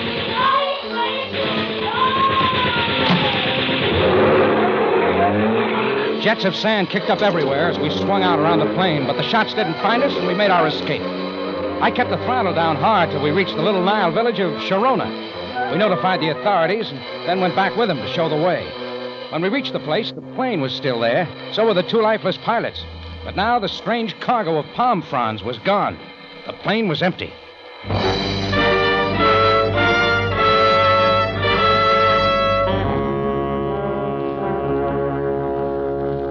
Chris and I got back to Cairo then. He was kind of shaken by it all, so I told him to take the next day off and rest up. I was at the Tambourine the next afternoon, still wondering what it was all about, when I had company. Captain Sam Sabaya, Cairo Police. Well, Jordan, you quite outdid yourself this time. Sam, I didn't half try. A plane loaded with palm fronds, a fantastic figure in black who fires at you with a modern machine gun. All right, you can relax. It's all out of your territory. Let us hope that it remains so. However, Mr. Madine of the Star Transport Company is somewhat puzzled. So am I. Did he tell you what the flight was about, Sam? Only that the plane had been commissioned by one Amin Bey of this city to fly a cargo out of Dongola. Dongola? Far to the south in Lower Nubia, the village of the remaining Mamelukes. Amin Bey was flying palm fronds all that way? That is not what puzzles Mr. Madine, Jordan. What then? It is your statement to the Sharona authorities that the plane made a forced landing because of engine trouble. Well, that's right. Why? You will be interested to know that the company's mechanic found the plane and its engines in perfect condition. There was absolutely nothing wrong. Well, ask Chris, Sam. He saw it all, too. Calm yourself, Jordan. Amin Bey has yet to learn of the disappearance of his cargo. It is he who will have questions which you might help answer. Shall we go, Jordan? We stepped into Sam's limousine out front and rolled down to a street lined with all white houses near the riverfront. Pretty soon, Sam was knocking at one of the doors. It was opened by a big man who wasn't Egyptian, blonde face and hair combed straight back. Yes, what do you want? Captain Sabaya of the police. I would have audience with Amin Bey. I'm Karl Klebel, his secretary. Please state your business. I would speak with Amin Bey. This way, please. It struck me that Karl Klebel looked like more than a secretary. He led us down a hallway into a room at the far end. A wall of the room held a big painting. Some sort of battle scene with a man on a white charger leaping a high wall. Beneath the picture sat a young woman with dark round eyes and olive skin that reminded me of velvet. Well, that much I liked. Then a pudgy man wearing a red fez came hurrying out. Has he come at last, Carl? Oh, I'm sorry. Captain Sabaya of the police, Emin Bey. Oh, you honor my house, Captain. This is Mr. Jordan, Emin Bey. Hello, Emin Bey. Again, I am honored. My guest, Trana Fentar. My pleasure. How are you, Miss Fentar? Most well, thank you. Now, if you will be seated, the purpose of your visit, Captain Sabaya? Emin Bey, you commissioned a plane of the Star Transport Company, I believe, to fly a cargo in from Dongola? Why, yes, that is right. Is there something wrong? I fear there is. The plane made a forced landing in the desert last evening. What happened after that is not entirely clear. Please, Captain, what are you trying to say? Wait, Trana. Let him continue. I must tell you that the entire cargo of the plane has disappeared. Disappeared? But that is impossible. Emin Bey, after all our efforts. Captain, please tell us everything that you can. Mr. Jordan is here for that purpose. Then quickly, Mr. Jordan. Well, a friend and I saw the plane go down in the desert yesterday evening. When we got to it, we found the crew shot to death. No. The plane was loaded with something when we found it. But did the captain not say? No, I'm getting to that. Somebody in black robes showed up over a hill and cut loose with a machine gun. We got away and reported it to the authorities. But when we all got back to the plane, it was empty. I cannot believe it. Emin Bey, what can we do? Well, does a plane load of palm fronds mean so much? It is best that I explain. The palm fronds were but a covering. Underneath was ivory, the very finest ivory, worth many thousands. We must get it back. Let us trust that it is possible. You say they were all dead, Mr. Jordan. The pilot and his partner, both shot at close range. But wait. What of the third? There was another. We only found two. Oh, then it is possible that Ulai is still alive. Emin Bey, what could have happened to him? Trana, we neglect hospitality. Please go and tell the servants to prepare food and coffee. But I must know. Please, we will then talk about this. Very well. I will return in a moment. It was best that Trana leave us for a moment, Captain. And why, Emin Bey? You see, the man Ulaya, who was on the plane and has now disappeared, is her uncle, a leader of the Mameluke people in Dongola.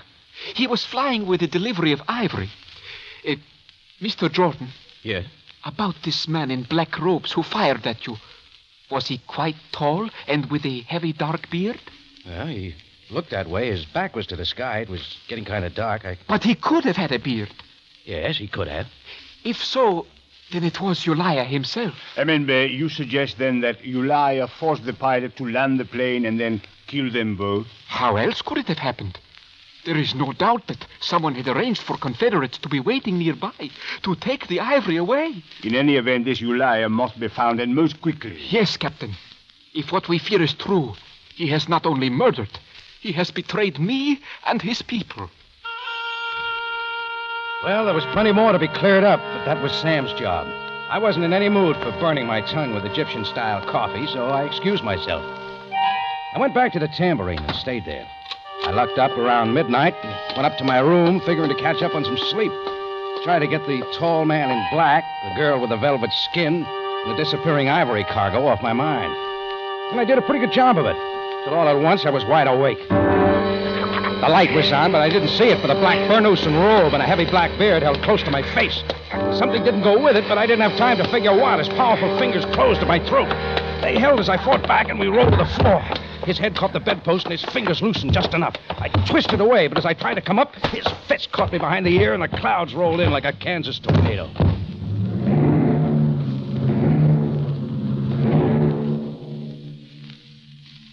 When I opened my eyes again, he was gone.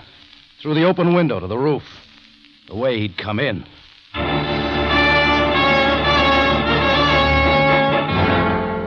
Del Monte Foods is presenting tonight's adventure with Rocky Jordan.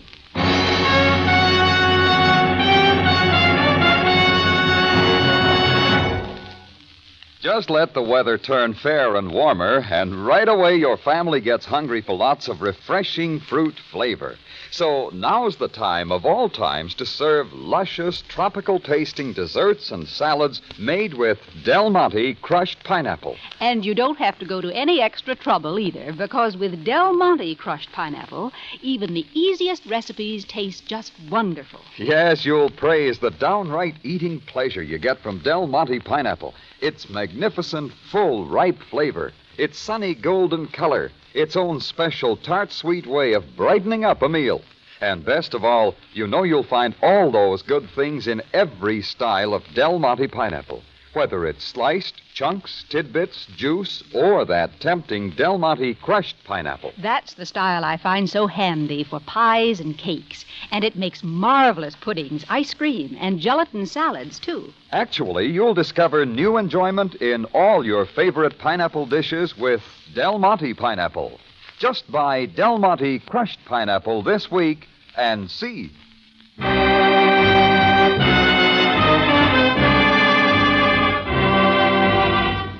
And now we take you back to Cairo and tonight's Rocky Jordan story, Horde of the Mamelukes.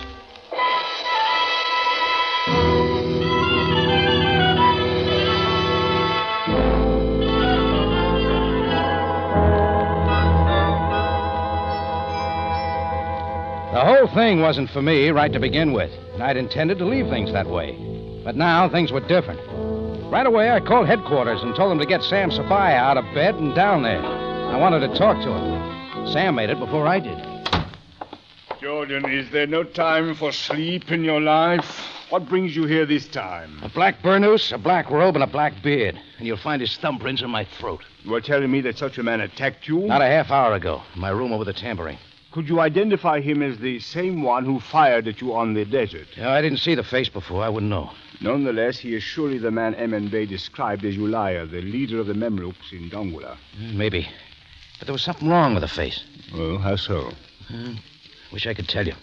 The important thing is that Ulaya is now in Cairo, surely to dispose of the stolen ivory, and to get rid of you, Jordan, for what you might have seen at his plane. He had his chance both times. Why didn't he finish me? Perhaps you are a better fighter than he anticipated. Sam, what's this all about? The Mamelukes, the big shipment of ivory to a man like Emin Bey. Who is he? The shipment was perfectly legal, Jordan. We need only be concerned with Ulaya now. His niece Trana will have to be told. No, leave that to me. I shall phone her at the Karnak Hotel. Okay, Sam, I'll let you tell her.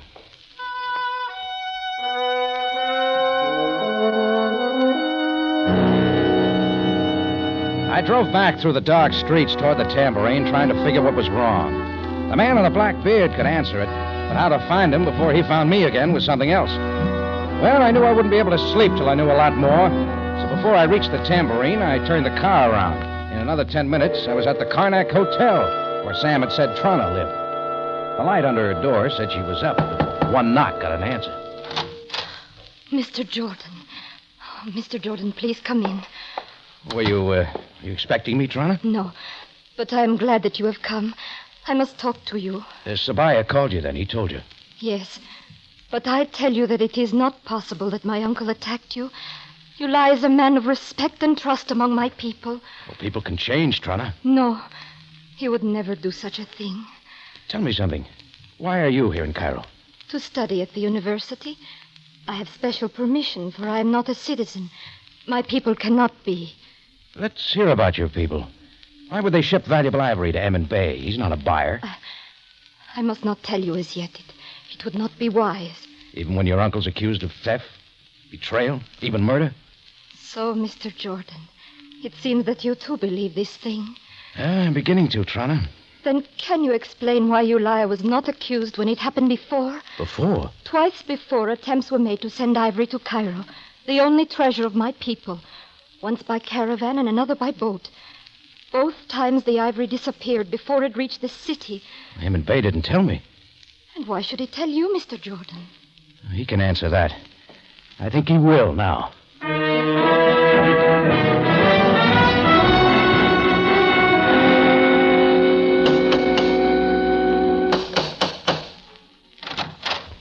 Mr. Jordan, what do you want? See your boss, Klebel, in a hurry. He's asleep. He will not be disturbed. Now get out. Carl, who is it? Mr. Jordan again, Emin Bey. Permit him to enter, Carl. You may go. Very well. I can well understand why you have come here at this hour, Mr. Jordan. Can you? It is about Ulaya's attack on you, of course. Sabaya called me about it. I deeply regret that you have been made to suffer in this affair. Oh, it's a lot more. The other shipments of ivory that were hijacked. You've been holding out. The robberies were properly reported, Mr. Jordan. Not in Cairo, naturally. You could have told Sam. Why all the cover-up? Mr. Jordan, do you know of the Mamelukes? Supposing you tell me. Please be seated, and I will tell you. Mr. Jordan, many centuries ago, the Mongol Genghis Khan conquered Turkey and took countless thousands as slaves. 12,000 of these he sold to the Sultan of Egypt to serve in his army. Oh, it's a long time ago. Bring it up to date, Emin Bey. Please hear me, sir. The Turkish slaves of the Sultan proved themselves a strong people. Soon they revolted and took over the government to become its masters. They are the Mamelukes. Go on. For hundreds of years, until the last century, the Mamelukes were a power in Egypt, until the treachery of the Pasha Muhammad Ali, who feared them. He summoned all the Mamluk beys to Cairo, ostensibly for consultation and festivity. But once they were inside the citadel, Muhammad Ali had them slaughtered. Only one escaped by leaping his charger over the parapet to freedom. Oh, just like the picture there on the wall. Yes, a familiar painting. But then came a massacre of the Mamluk people throughout all Egypt. Only a small handful escaped to Lower Nubia and established the village of Dongola. They and their descendants have lived there in almost a primitive state as outcasts, but always looking to their return in dignity to Egypt. That is my purpose, Mr. Jordan. And exactly why you? Well, perhaps it is because of the name of the man who escaped over the battlements of the citadel. One Emin Bey. Oh, look, don't try to tell me. No, do not misunderstand. Some say that I am a descendant of this man. It does not matter. I only desire to do what I can for them. Where does the ivory come in? It is their treasure, gathered and hidden through the years for this day, to finance representations before the Egyptian government. I see. Does that need a cover-up? Well, it is a most delicate matter involving a special dispensation for the return of their citizenship and possible return of their lands. We do not yet know what the attitude of the government will be and prefer to keep this matter quiet until the proper moment. Is there more that I can tell you? Oh, that's enough, Emin Bey. But Trana says her uncle couldn't have done all this. Most regrettable. But in spite of what she thinks, it could have been no one but Ulaia.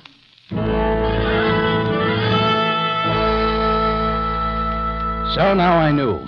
All that seemed left now was to find Ulaia and get it over with. But something didn't match up, like a blue tie on a green shirt. One morning came, I did some scouting on my own at the university, the Ivory Mart, and a couple of the consulates. I learned some things. But the black beard didn't show again, and I was beginning to wonder if he would. When I finally got back to the tambourine, Chris told me Sam wanted me down at headquarters. Just as I pulled up at headquarters, the girl Trana was just getting there, too. We went in together and found Sam pacing the floor, waiting. Right away, he took us down some familiar steps and into the morgue below. A little way back, he drew down a sheet to reveal a man with a heavy black beard. This is your uncle, then, Miss Trana? Yes, it is he. He was found shot in the desert and brought to Cairo for identification. Then there is no more hope. Now, Jordan, is this the man who attacked you? Oh, there's a resemblance, Sam. Come, Jordan, this is no time to evade. He looks the same. What else can I tell you? But you are sure, Miss Trana? There is no mistaking. He is Ulaia. What does the coroner say? He has yet to make his examination, Jordan. Why? To find out how long the man's been dead. Does that matter so much? Oh, say for 2 days. That would mean Ulaia's not the one who came after me at my cafe last night. The coroner will be here soon. Tell him to hurry it up, huh? Captain Sabaya, may we go now? At once, Miss Trana. Sam, hold it a second. Jordan, come along. I stepped back to have one more look, this time at Ulaia's eyes. They were brown, just like you'd expect them to be. But now things weren't wrong anymore. I bowed out as quick as I could, got to my car, and was back on the merry-go-round. Only this time it had an ending, right back at the White House on the Nile. Emin Bey is not here. Yeah, it suits me just fine, Clevel. You're the one I want to see. And why me? Only the secretary of the Bey. Keep it up, Clevel. You got big, innocent blue eyes. I got a real good look at them last night. You talk about eyes, but you do not make sense. It took a long time to register. The color of your eyes was the one thing you couldn't change. Sure, you had the bill to match your liars. All the rest you thought you had to do was put on a black burnous, a robe, and a phony beard. I failed to follow you. It figures now why you didn't kill me. You were there only to make me and the police believe that your liar was alive and in Cairo. And what would I know of your liar? I can tell you about him. He's dead.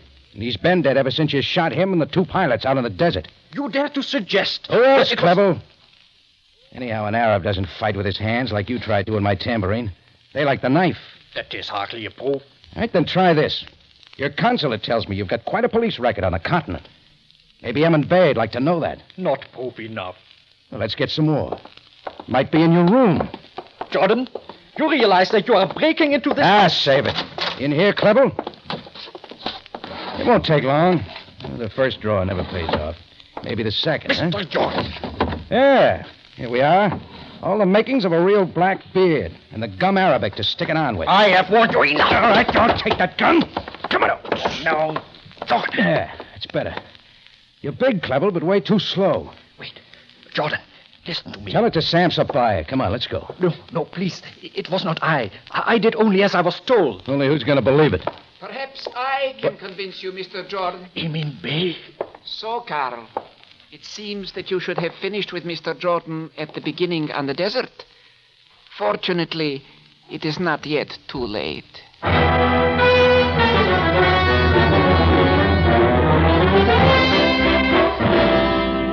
In just a moment, Rocky Jordan returns to conclude tonight's story.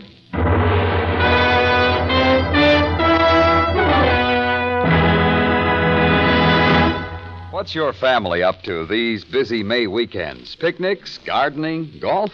Well, whatever it is, if the refreshments are up to you, I hope there's plenty of frosty, cool Del Monte pineapple juice in your refrigerator. Now, there's a drink that makes it a pleasure to be thirsty. I'll second that, Larry. Del Monte pineapple juice is so refreshing, and it's good for the whole family, too. Yes, there's something that appeals to everybody about the tantalizing flavor of Del Monte pineapple juice, and I'll tell you why. Del Monte has developed its own special strains of pineapple. Rich, tender, golden fruit.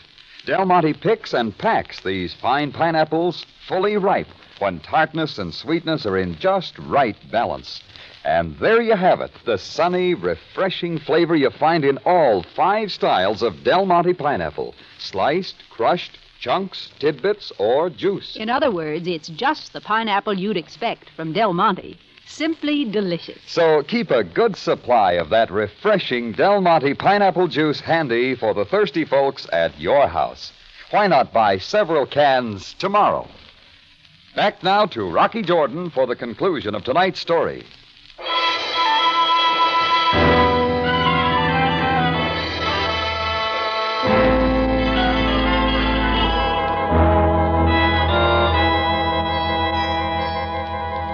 Well, I thought I had it all. The whole answer to the stolen ivory of the Mamelukes, with Emin Bey's big, blonde male secretary right in the middle. My idea now is to take him to Sevilla till Emin Bey himself walked in and the gun he held canceled out mine. Give your gun to me, Mr. Jordan. Carefully. I will take it, Emin Bey. No, Carl. Stay where you are. But I can dispose of him for you. I will take it. There. Thank you, Mr. Jordan. Don't mention it. And now, Carl, I believe you were about to tell Mr. Jordan something. Emin Bey, I was only marking time. I knew that you would soon return. Of course. But go ahead now. Tell him that it was I who gave the instructions. It was I who have deluded the simple Mamelukes and taken their ivory hoard. Tell him. He doesn't have to. My hunch was right to begin with. Mr. Jordan, ivory brings a very good price. There is still more of it in Dongola. I have only to keep it coming. And keep the Mamelukes trusting you. Tell me now, Jordan, just before you die, is it possible that you suggested what you know about Carl to the police? I don't know anybody else I'd tell. Then I must proceed from here with my plan alone. Poor Carl was such a good help. Emin Bey, you could not. Kill Jordan, but not me.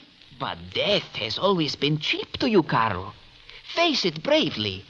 Learn now what it is like. Carl Clever watched the gun, not knowing which of us was first. As it wavered toward me, Carl lunged, but he was slow again. Both shots caught him moving in. He reeled back against me. I shoved him right at Eamon Bay, and as he slumped, I was moving. Another shot took my ear, and I was inside the line of fire and working him over. And that was all for Eamon Bay.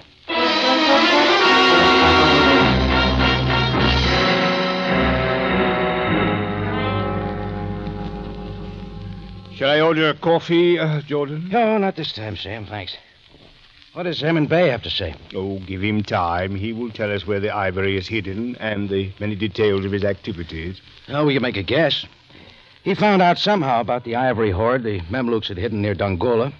So he used his name, that of a Mameluke hero, to gain their confidence. The tale of how the Eamon Bay of history leaped his horse over the citadel wall to freedom is considered nothing but legend. But do continue. Well, anyhow, with Carl Clevel as his front, he bribed the pilot to fake the engine trouble on the plane to fool Ulia, who was on board. After he landed at a given spot, Carl and his helpers killed everyone on board. They got Ulia's body away to keep everyone thinking he was still alive. And the fabulous man in black with the machine gun? Clevel. He spotted us coming up to the plane and put on Ulia's robes for disguise. The design of Eamon Bay. A man with great plans, but of little heart. Rest assured, the ivory will be returned to its rightful owners. What about the Mamelukes coming back to Egypt, Sam? Future history which we cannot foretell. Well, there's still Trana. You'll want to tell her. Oh, indeed I will, Jordan. Incidentally, she's a most charming lady. Yeah, she is. Come to think of it, Sam, telling her this time is my turn.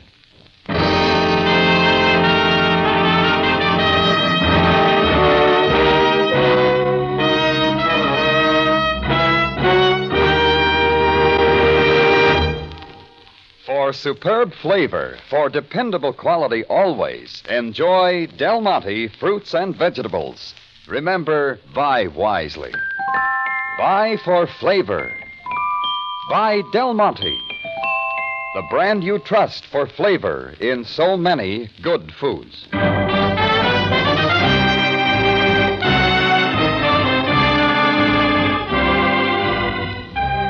Rocky Jordan, written by Larry Roman and Gomer Cool, stars Jack Moyles in the title role with Jay Novello as Sam Sabaya, and is produced and directed by Cliff Howell, with original music composed and conducted by Richard Arunt. Remember, you have a date next week at the Cafe Tambourine, run by Rocky Jordan. Same time, same station. And the story is Congo Copper.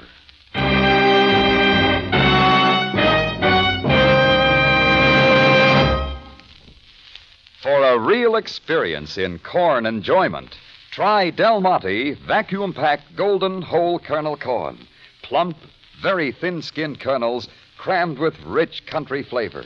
You'll say Del Monte is the sweetest, tenderest corn you've ever tasted. And it's thrifty, too.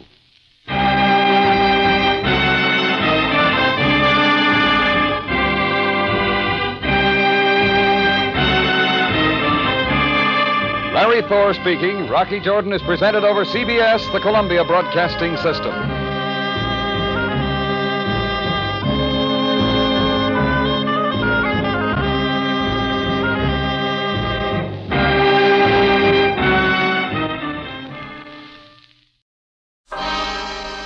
Time now for Rocky Jordan.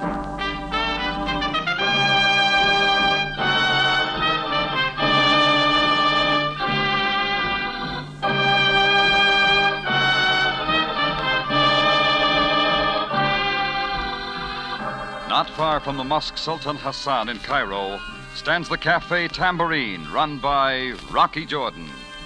The Cafe Tambourine, crowded with forgotten men, alive with the babble of many languages. For this is Cairo, where modern adventure and intrigue unfold against a backdrop of antiquity. Tonight's story, Fall Guy.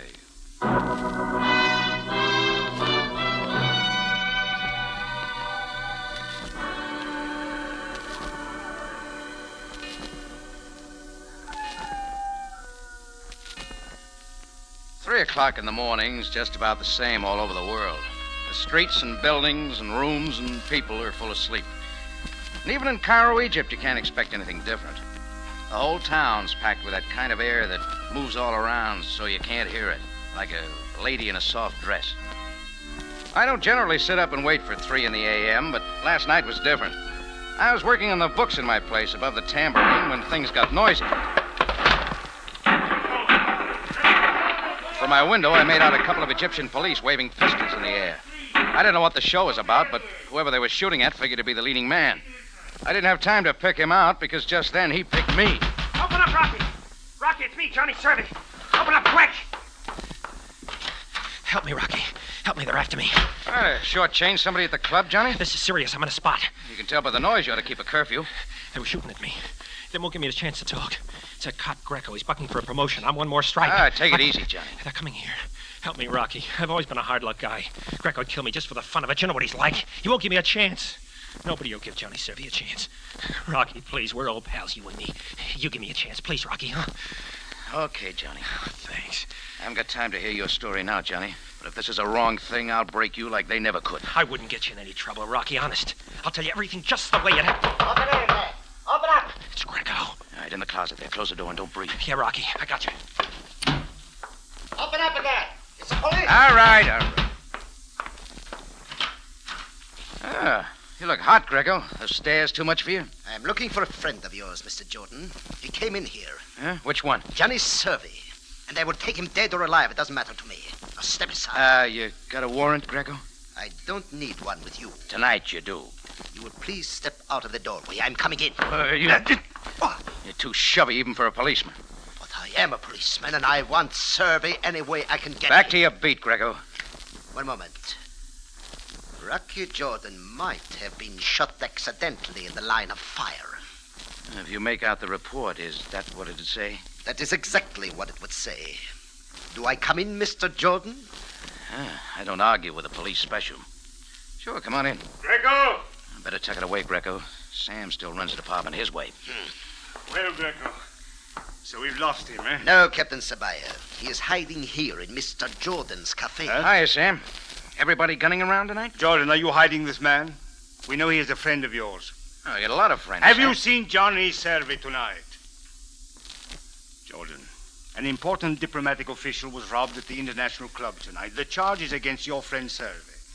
It is a serious situation which might bring about complications. Now, Jordan, is this man here with you? I can make him answer that question, Captain. Greco, we represent the law. We do not violate it. You ought to remind him more often, Sam. He forgets easy.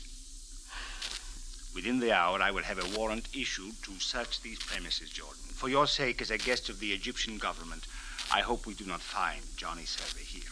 I hope so, too. All right, Greco. You mean we are not going to search this place now? We will do everything the law enables us to do. Jordan. Yeah? Friendship is a most admirable attainment. It is the single proof that men are no longer barbarians. Sometimes, however, it is taken advantage of, and then it is a sin against civilization. Good night, Sam. Good night, Jordan. I heard their story, Johnny. Hope you write a better one. You covered for me swell. Come on, give it to me. Give it to me. All right. You know, I rake in the chips for Ed Solomon at the International Club. Yeah? Well, tonight a guy from one of the embassies takes the plunge, loses more than he's got with him. He leaves his briefcase for security. Well, I figure the briefcase full of important papers will bring him back with the money he owes the house. What does that lead to? Well, the next thing I know, Greco and a couple of uniforms are knocking on the door telling me how I robbed the embassy guy of his briefcase. You made a break for it? Well, I told Greco what really happened, but he wanted to write it his way. It'd look good, him hauling me in. Even better if I came dead. People talk in places besides Cairo with an embassy guy in the deal. Greco'd get a promotion, and I'm his water boy. Hey, you did real good, Johnny. What happens now? Big Ed Solomon, he owns the International Club. Greco wouldn't tangle with him, and Ed could do all my talking to the right people. Now, you can help me, Rocky. Keep going. Ed Solomon lives in an apartment on the river. Will you see him for me, Rocky? Will you tell him what happened and get me out of this? I'm not going to get any sleep anyhow. Oh, you're a pal, Rocky. And I sure can use a pal. Yeah, Johnny. That's what scares me.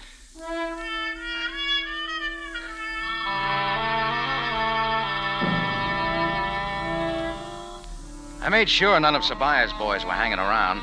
Then I hustled Johnny Servey into a cab and dropped him off at a friend of mine's laundry shop. I didn't figure Sam or Greco would go through somebody's dirty burnouses looking for him. Then I headed over to the Nile Street apartment house where Big Ed Solomon lived. It turned out to be one of those chunks of white granite and copper window frames that makes Cairo, Egypt look like a suburb of Michigan Boulevard. Inside, it took a lot of British pounds and American dollars to keep the place up.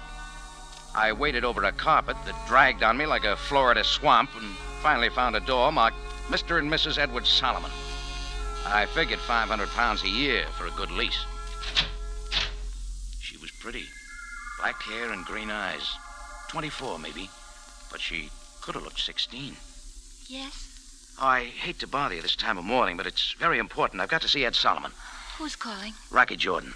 Oh, come in, Mr. Jordan. I'm Connie Solomon, Ed's wife. You?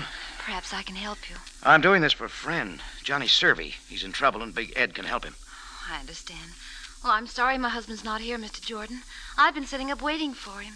I haven't seen Ed for 5 days. Oh? I've heard of you, Mr. Jordan. You run a cafe here in Cairo. You're an American like myself. Oh, let's get back to your husband. Where is he? I don't know. I'd like to see him, too. The world's full of people who want to see him.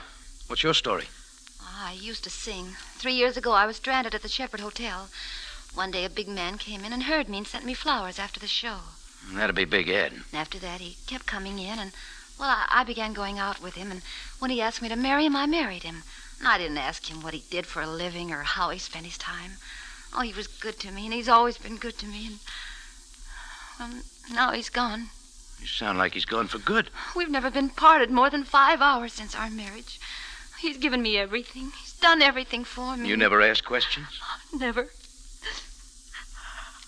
You want him, Mr. Jordan, and I want him. You know where to look and who to ask. Oh, find him for me, please. From pictures I've seen of Big Ed Solomon, he'd be a pretty hard man to lose. Rocky, I'm scared. A partner of his, a man named Axman, was here last Monday night. That was the night Ed left and never came back. Axman? He's new to me. I was in the bedroom. I thought I heard them quarreling, and when I came out, Axman had his hat in his hand and was leaving, and Ed went with him. Is that all? I haven't seen him since. Do you think anything's happened to him? Do you think he's all right? I think you ought to try the truth. What? All the pictures I've seen of Big Ed Solomon were of a big man with a pipe in his face. I don't see any pipe racks around here, but I see where they might have been. Why, and if I went to the closet, I bet I wouldn't find any of Ed's clothes.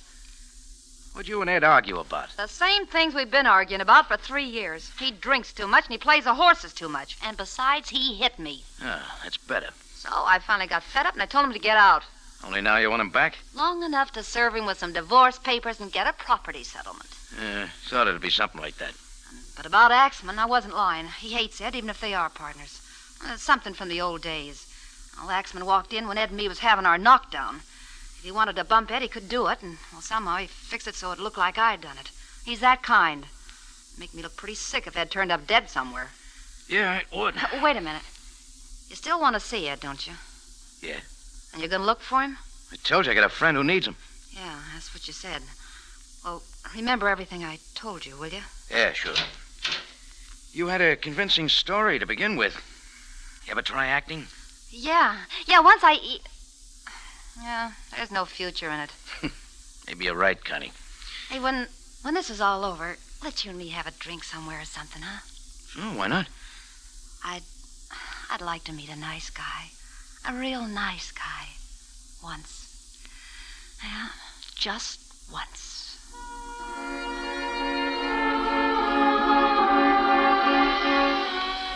When I left her place, the morning sun already had the hangover crowd on the ropes. And it looked like a pretty busy day for me. I'd covered for Johnny Servey, and the only way I could square myself was to find Ed Solomon and clear things up. So I started looking. I ran up a tab at 5 different places asking questions. Everybody talked, but nobody said anything. That is, until I ran into Sam Sabaya at the Courtney Club. He was standing at the bar, sucking in on one of those long Egyptian cigarettes. His eyes didn't shift when they saw me. He just came my way like they were pulling him around. When he stopped, the tuft on his fez hadn't moved. We searched your place, Jordan. Huh? Find enough liquor? Jordan, I've known you for a long time.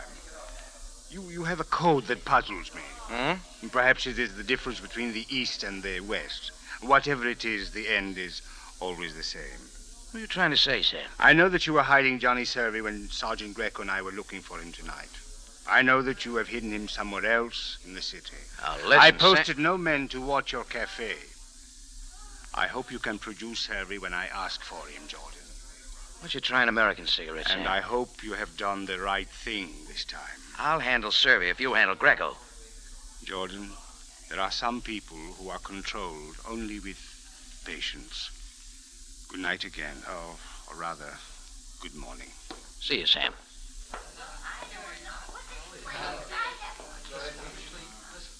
Mr. Jordan. Mr. Jordan. Where'd you come from, Buster? Oh, no, Buster. I'm Jeannie. I've been searching for you, Effendi. I have some information. Oh, I've already got plenty of that. This is of a special interest to you and your friend. What friend? Inshallah. Yeah. Agatha Kair.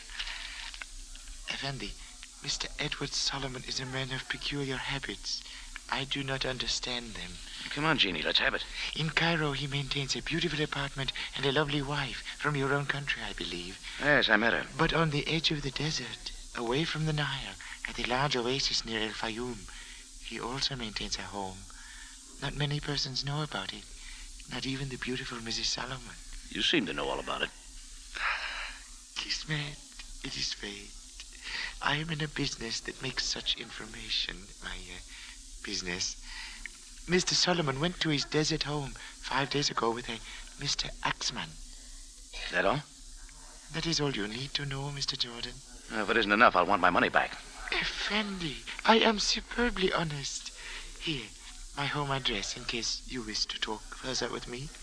You act like this is a sure thing. Nothing is certain in this life, Mr. Jordan. Not even friends. You've been peeking in Sam Sabaya's diary. Effendi, I do not understand. Well, skip it. Neither do I.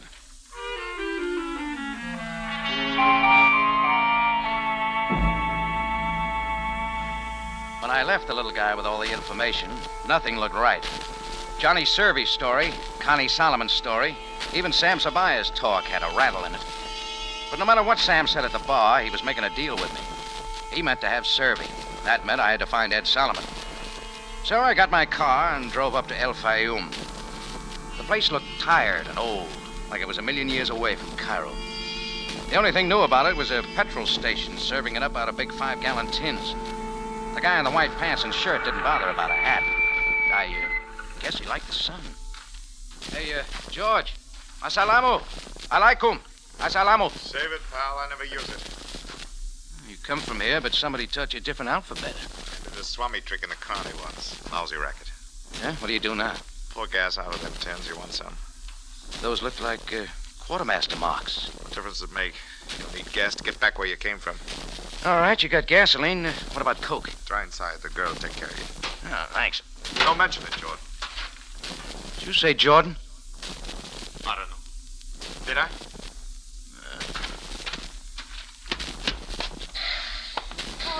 Oh, darling, I cannot go on.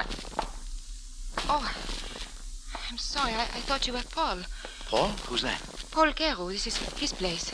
Oh, yes, I just met him. Nice fella. He said I could find a coke in here. Oh, yes, of course. You are traveling far? No.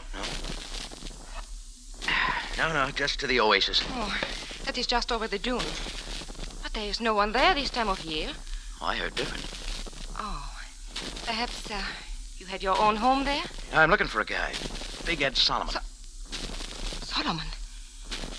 You are a friend of his? Oh, never met him, lady. Let me tell you. Car's all ready to go. Oh, thanks. Lisa, don't you think you ought to see how the fire's doing? Fire? What fire? Build one. Of course, Paul, of course. Goodbye, sir. Lisa is too friendly. I like friendly people. So they tell me. Keep the car here, will you? Huh? I'm going to the oasis. I don't see any road. I'll have to hoof it. Let's ride about half a kilometer. Your feet will get hot. I'll bet you got some foot powder. Doc Scholl himself. You want some? Yeah, when I get back. Suit yourself. See you around, pal.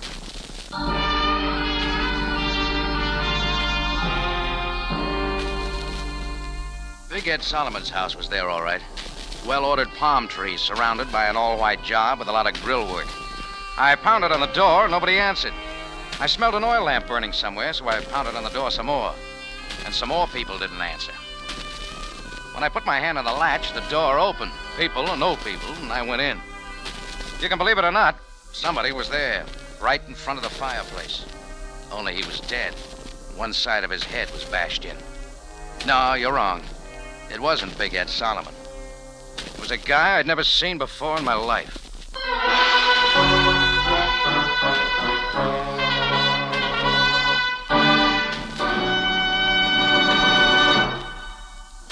You are listening to Fall Guy, tonight's adventure with Rocky Jordan. For the most exciting mystery, turn first to CBS. There, your mystery programs will be full of the thrills you enjoy, full of the surprises which keep you absorbed in the story until the final climax. On Tuesday night, CBS, at 8:30, turn to a full hour of top mystery. Mr. and Mrs. North first, then Mystery Theater. Two unusual programs, a full hour voyage into the chilling realm of crime and punishment. Beginning at 8:30 on Tuesday night, CBS.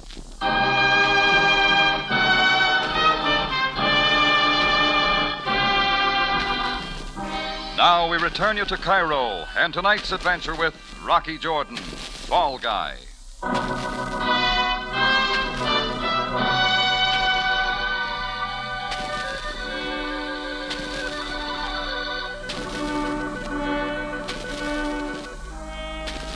Sometimes you don't know just why you do things. Anyhow, when the police came looking for my friend Johnny Servey, I covered for him. Things like that don't exactly set with the law, so I had to find Johnny's boss and try to clear him. So I started out hunting Big Ed Solomon. All I found was a dead man I'd never seen before. I stood there and looked at whoever he'd been. Nothing in his pockets, labels cut off his blue suit, not even a Pasha laundry mark. None of it made sense. I began looking around for a poker or a hammer or something. What I found was a heavy chunk of palm branch that had been polished for a lamp base. One end of it was stained. It was about then I heard somebody come in the door. When I turned around, I was looking at Paul Carew, the gasoline swami I just met back at El Fayoum. He looked at the dead man, at the piece of wood in my hand. But I was looking at the Luger he was pointing at me. Through being friendly, Jordan. This guy's all used up. Know him? Never saw him before in my life. I did. Name's Tom Axman, friend of Big Ed Solomon. Tom Axman? You killed him? You did. Why, you... There was a big fight. I don't know what it was all about. Just heard parts of it from my place. You conked him with that piece of wood. Pretty neat. I saw it all. And Lisa, she saw it too. That makes me the patsy. You're it, Pally. Let's go find ourselves a cop.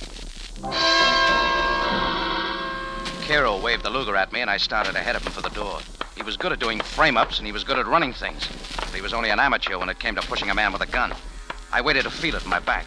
It was there by the time I got to the door. That was his mistake. Hey, come back here! I shoved him against the wall, but he held onto the gun. There wasn't anything for me to do but make a break for the oasis. Come back, Jordan! Come back here!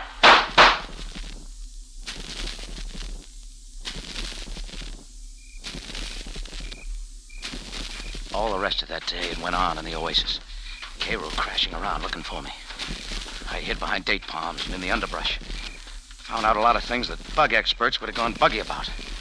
As far as helping Johnny Servey or finding Ed Solomon, I was doing no good at all. As soon as it got real dark, I figured it was safe enough to cross the patch of sand and hit the highway. Carew must have figured the same way, because I didn't hear him crashing around anymore. So I went back to see Paul Carew's wife, Lisa.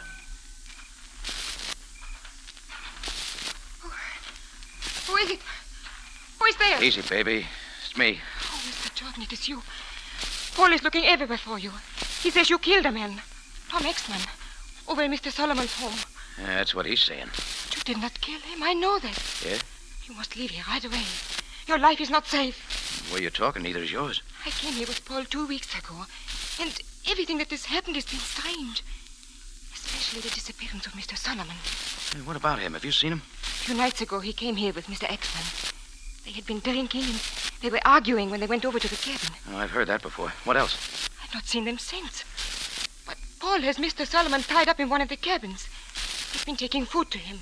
Who killed Axman? I'm afraid it was Paul. You've only got some of it. We better get to Cairo and see Sabaya. Your husband has my keys?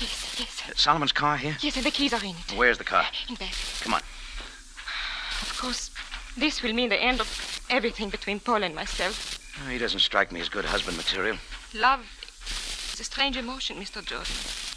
It makes what is wrong very right. Can't put that on a police blotter. Yes, I know too well.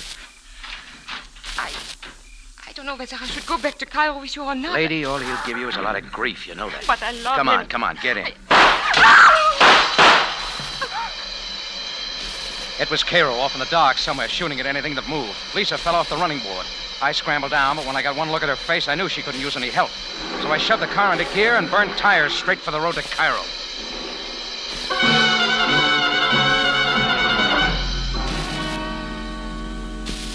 It took me 2 hours to get there.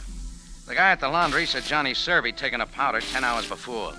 The sergeant at the desk said Sam Sabaya was where he couldn't be reached. Well, that left only one guy to see, Jeannie, the information boy who had sent me on the chase to the oasis. I pulled his card out of my pocket and found his place off in the native quarter, in between a phony rug maker and a lady barber. Mr. Jordan. Buster, I've been up almost 24 hours without sleep. I saw one dead man and one woman killed. I don't feel good, and I want more information. But, Mr. Jordan, I told you where Mr. Solomon could be found. I gave you information. You didn't give it all. Please, Effendi, didn't you find Mr. Solomon? I found a playmate of yours who likes to shoot people and beat their skulls in and hang phony raps on me. Effendi. So start talking. Please, I know nothing of a man who would do such things. I know nothing of that man. When a punk like you comes sidling up to me and tells me out of a clear sky where to find my man and doesn't argue about what I pay him, that means he's already been paid. And they only pay you for working. I am above reproach, Mr. Jordan. I would never become involved in a killing or murder. Yes. Who paid you to send me up to El Fayoum?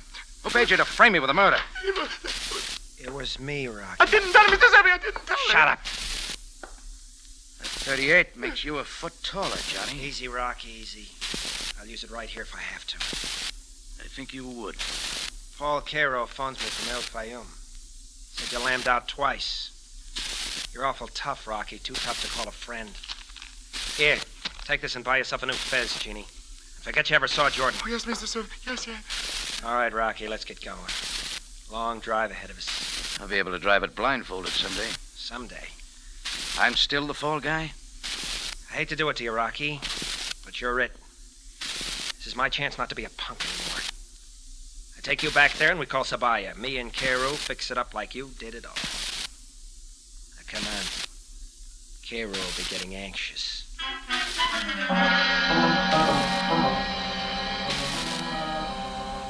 Well, you can't say I didn't help my pal, Johnny Servy.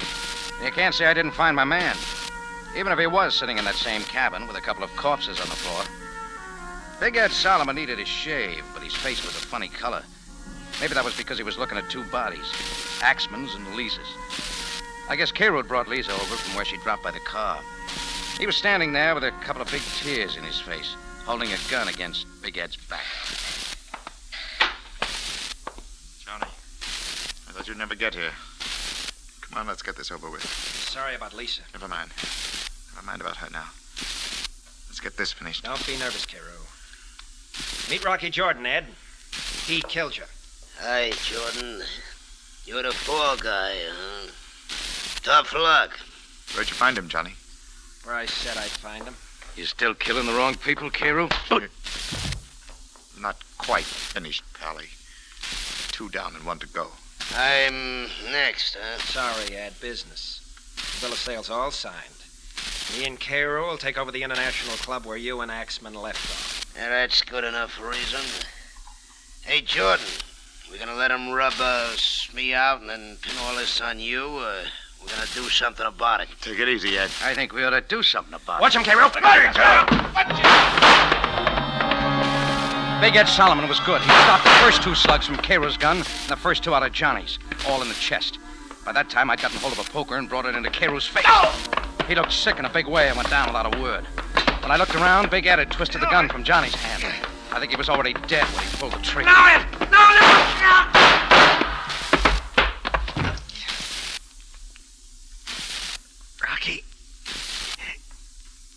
Rocky, help me. I did once, Johnny. Remember? Yeah. Yeah, no. Why'd you pick me, Johnny?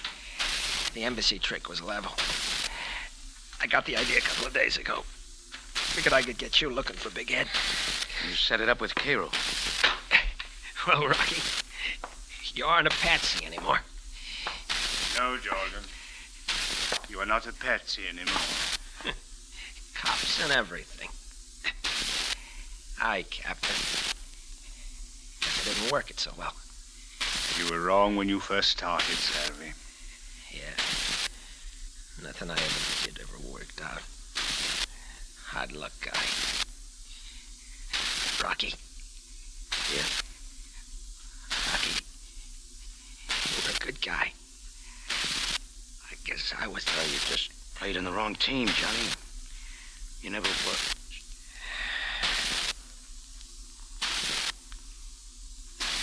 Let's go, Jordan. Yes, sir. From here on, it's a monologue.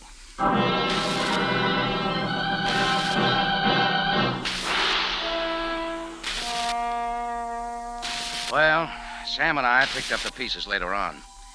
It was like Johnny said. The embassy thing that night was true enough. Greco wanted Johnny bad. But Johnny got ideas and figured me for the patsy in his deal with Cairo. He had the guy tip me off to where Big Ed was, and Cairo put Big Ed under lock and key, killed Axman, and waited for me. You know how it happened from there on out. Lisa got in the way, I got in the way, and Johnny got in the way. Sam looked sad when it was all over. Maybe I did too. You go out on a limb for a pal. Next thing you know, somebody's chopping down the tree.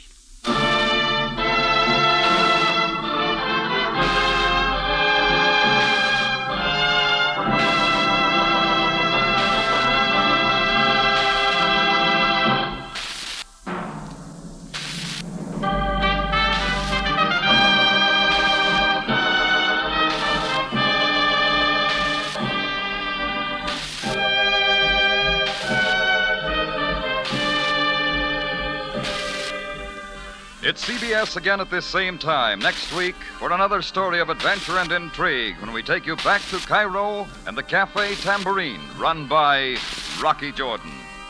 Jack Moyles plays the title role, with tonight's story by E. Jack Newman, edited by Larry Roman and Gomer Cool. Rocky Jordan is produced and directed by Cliff Howell, with original music by Richard Arant. Larry Thor speaking. This is CBS, the Columbia Broadcasting System.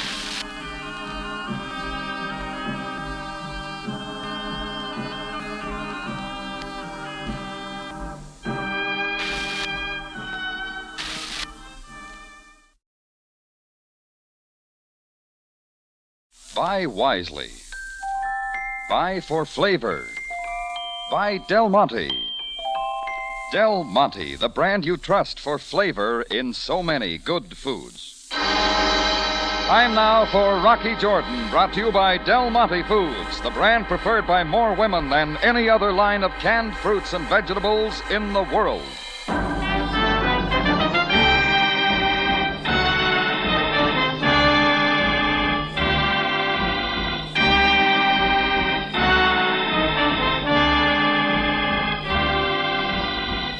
Not far from the Mosque Sultan Hassan in Cairo stands the Cafe Tambourine, run by Rocky Jordan. The Cafe Tambourine, crowded with forgotten men, alive with the babble of many languages. For this is Cairo, where modern adventure and intrigue unfold against the backdrop of antiquity. Del Monte presents Rocky Jordan and this week's story, High Pressure.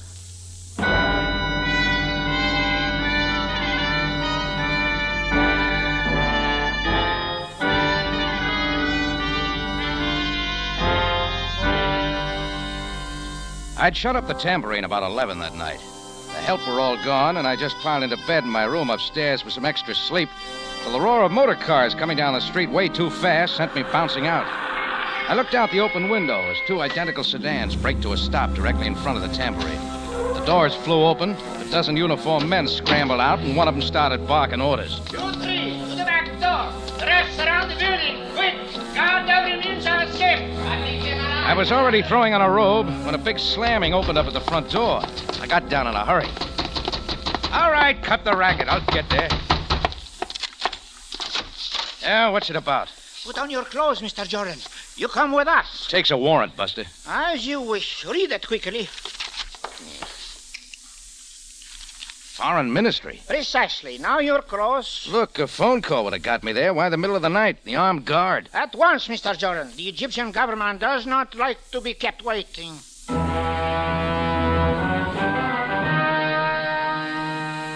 couple of minutes later, they had me in the back seat of the lead car. All my questions met with stony silence. Whatever it was about, they were making it look big. Reaching the governmental center, the car slowed and soon rolled up to the big Foreign Ministry building. I was taken out and inside. With two ahead and two behind me, they marched me down a vaulted, marble-floored corridor that seemed a block long. At the far end, they ushered me through a door and into a small anteroom. They left me there, the door lock snapping behind them, and I got the full treatment. I sat cooling my heels for a full hour. Then the door to the inner office suddenly opened. A guard beckoned, and I went in. Seated behind the biggest desk I ever saw was a spectacled Egyptian official. The plate on the desk said, Herod Bey. Mr. Jordan, some years ago you very suddenly left the United States. Why? Personal reasons. They don't concern your government. Following a brief tenure in Istanbul, you came to Cairo. Again, I ask why. To open a cafe. And for what other purpose? That's all, Herod Bey. Now you tell me why I'm dragged out of bed and then keep cooling my heels here all hours of the night. I demand an explanation. Mr. Jordan, you are in no position to demand anything. We'll see what the American consul has to say about that. If you wish. They, of course, are in full possession of the facts. Facts about what? To get on. Naturally, are reluctant to discuss either your past or your present. So now we will get to your future. You got something to say about my future? Very great deal. First, I will explain that the relations between your government and mine are most amicable. Otherwise, we would not be so lenient. What are you getting at? In this envelope, Mr. Jordan, is a one-way air flight ticket to New York City. A TWA plane leaves the Cairo airport at 3 o'clock tomorrow afternoon. I suggest that you be on it. Let me get this straight, Herod Bey. Might understand I'm being kicked out of Egypt. Your visa and residence permit are cancelled. But what about my possessions, the tambourine? Confiscated. Except for $50 American, which you are permitted to take with you. Look, maybe you think it's all settled, but I don't. Not till I know why. You would be wise, Mr. Jordan, not to test your good fortune. That is all, then. You have just 36 hours to get out of Egypt. Herod Bey pressed a buzzer that brought the guards, and he ordered me taken out and released. Outside on the dark street, I took a deep breath and tried to make some sense out of it. I had 36 hours, and I could see the American consul in the morning, so I took another course, right to the home of Captain Sam Sabaya. I banged on the knocker till a light came on, and the door was opened.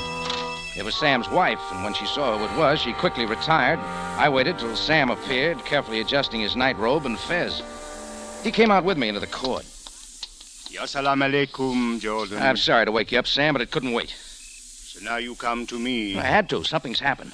I just had a long session with Herod Bey of the Foreign Ministry. If your business is with him, why come to me? Because my visa's been canceled. He gave me just 36 hours to get out of Egypt. Now, you gotta help me, Sam. You suggest that I, only a police captain, should attempt to influence the decisions of the Egyptian government? Well, you can do something, get information, find out what it's all about. What it is about? You are telling me you do not know? I don't, Sam. I haven't the slightest idea, believe me. Enough of this, Jordan. There is an old saying of my people. Without trust, all understanding is futile. Make that clear, will you? Many times we have not seen eye to eye. Many times I have found it most difficult to justify your actions. But you've always given me the benefit of the doubt. This time there is no doubt. With the Foreign Office, with me, or with you. Oh. That means you already know. I regret that I did not know long ago. Jordan, I only wish there was some shred of evidence in your behalf. I see none. What is it, Sam? What can I do? Do only as you are told. Be on the plane for New York tomorrow. Now I return to my bed. No, not yet, Sam. Not till you tell me everything. Farewell, Jordan. Allah be with you. Then I was staring at another closed door. Sam knew what it was about, and both he and Herod Bey seemed to think I should know, too. Well, there was nothing to do but go back to the tambourine and wait it out till morning.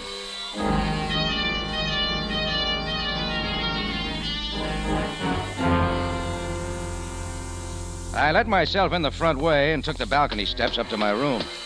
I opened the door, and the smell of strong tobacco smoke came out. I snapped on the light.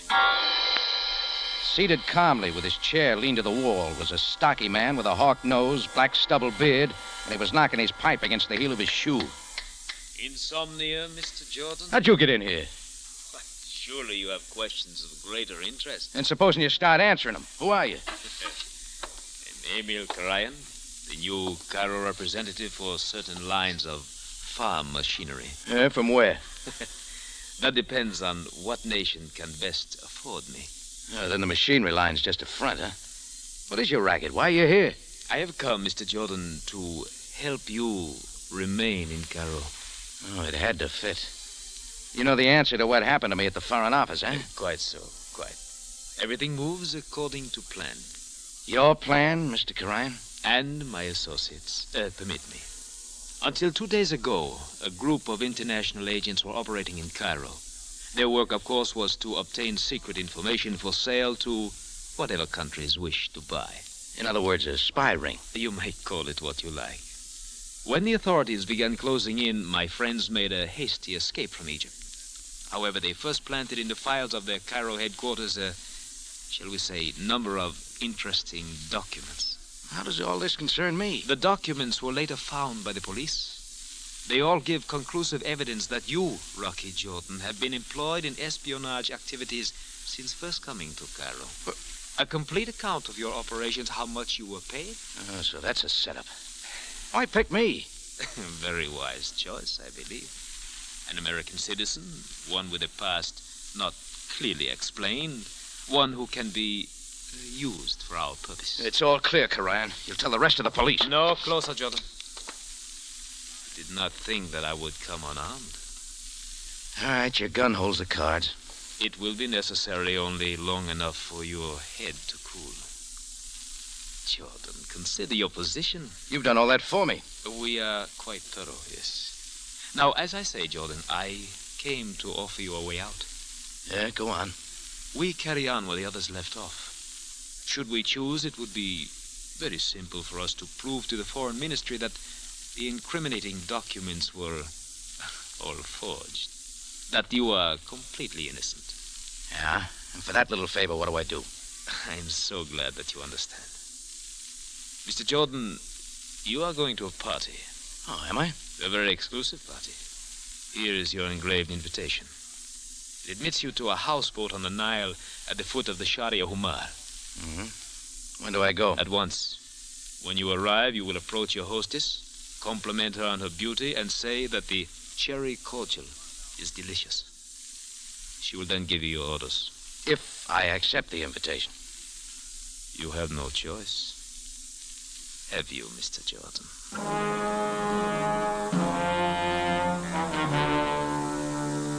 So I went to that houseboat at the foot of the Sharia Humar.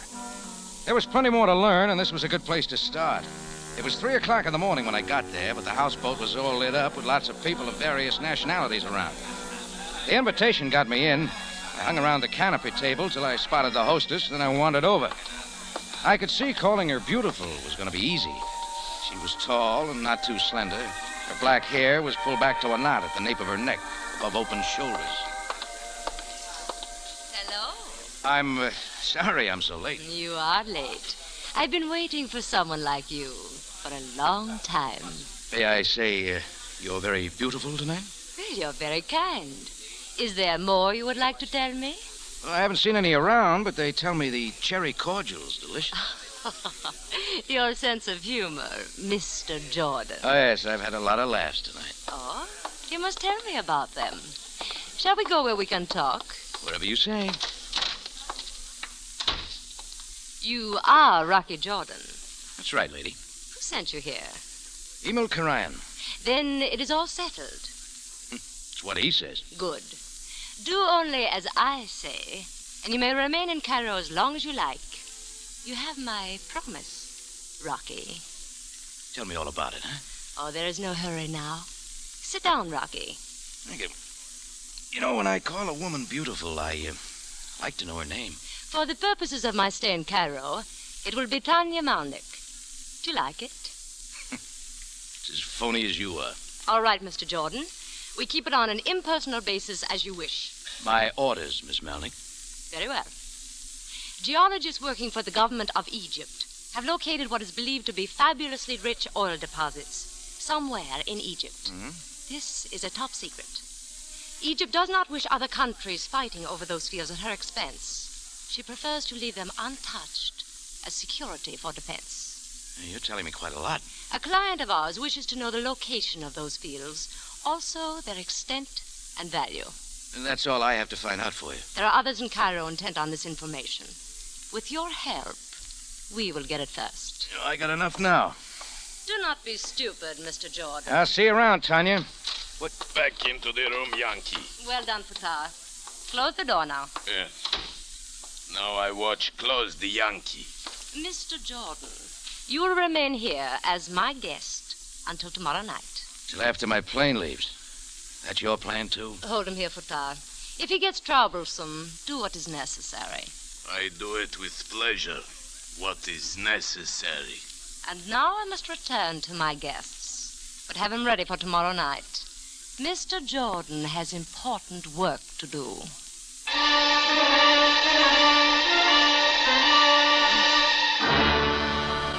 Del Monte Foods is presenting tonight's adventure with Rocky Jordan.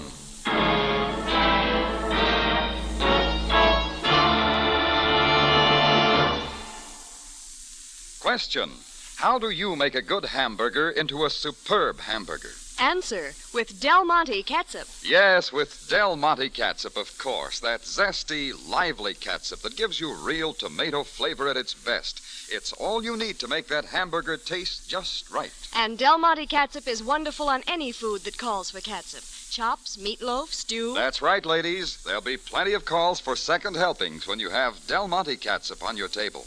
You see, it's the only catsup made with pineapple vinegar.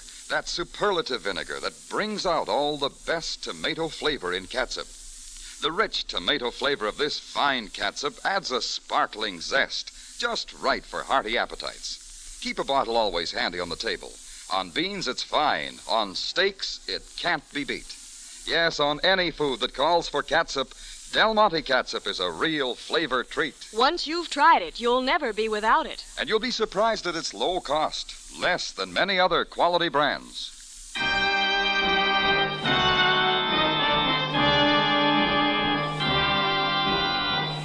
And now we take you back to Cairo and tonight's Rocky Jordan story, High Pressure.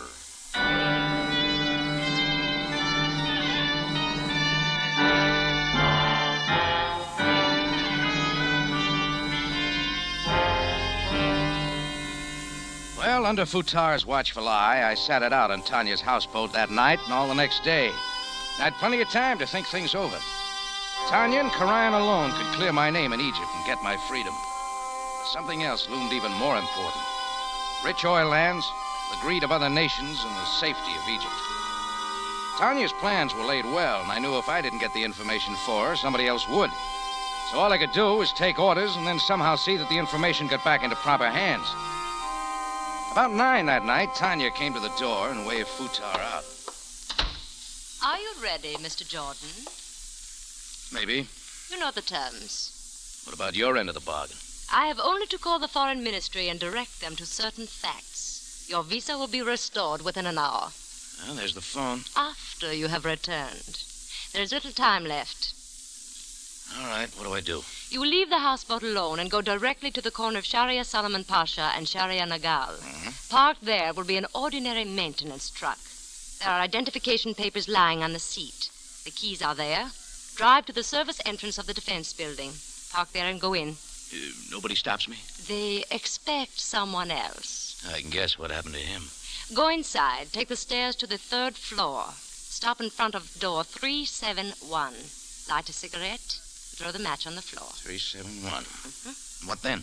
You will be handed a folio. Bring it here to me. Do you understand? Yeah, sure. Call off your strong boy and I'll be going. The way is clear. Oh, one more thing, Mr. Jordan. Yeah? Under no conditions do you contact or talk to anyone. Fail in that, and you need never worry about leaving Egypt. You will hardly be able to go anywhere.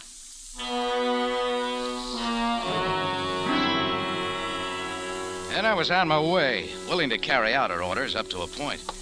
I left the houseboat, and then I was alone. I'd walked maybe a block along the dark Nile docks when a small shadow wearing a derby hat hopped in my way. Mr. Jordan. Mr. Jordan. What'd you do, come out of a hole? Shh. Behind the crates on the dock. Come, quickly.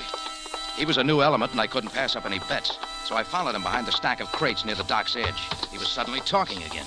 Here, Mr. Jordan. Quickly now. We are not safe. Did you ever try a gargle? Shh. You are on your way to the defense building. Everything is set. Who are you working for? Not for Tanya. You see, I too have a client. One willing to pay much more for the information. Much more. Name your price. I got a deal. What's yours? Bring the folio to me here, and I will pay. Stand away from him, Jordan. Karayan. No! No, Henkel, back up. A little further. No! No, Karayan, please!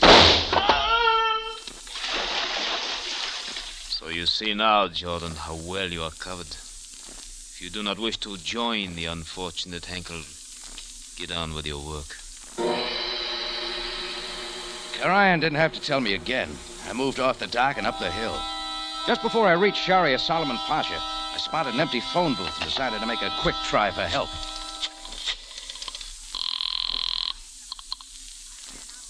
Police headquarters, Captain Sabaya speaking. Do not answer, Yankee. Hello? Hello, who is this? Hello, speak up. Hang up the phone. You should know better, Yankee. Do not try again. I moved on. So Fatah was covering me, too. Now, the truck was waiting where Tanya had said. I got in, drove to the rear of the defense building, and parked. A man at the door glanced at my papers and waved me in. I took the stairs to the 3rd floor and walked to door 371 and stopped. The scrub woman was on the floor, hard at work. I lit a cigarette, threw the match down in front of her. Without looking up, she pulled a folio out from somewhere, tossed it to me, and went on scrubbing. I pocketed the folio, went down the steps and out of the building. It was all that easy. I drove the truck a few blocks away, then down a dark, deserted street and stopped. Then I had the folio out of my pocket and opened. Inside, I found just 2 sheets of paper. I struck a match, intending to burn them right there. And that's when I got a surprise. There were nothing but white, blank sheets of paper. There wasn't a thing on them. I was wondering who double-crossed who when a knife point scratched the back of my neck. Now put the sheets of paper carefully back into the folio. You, want to see him? The knife commands. Anything you say, Futar.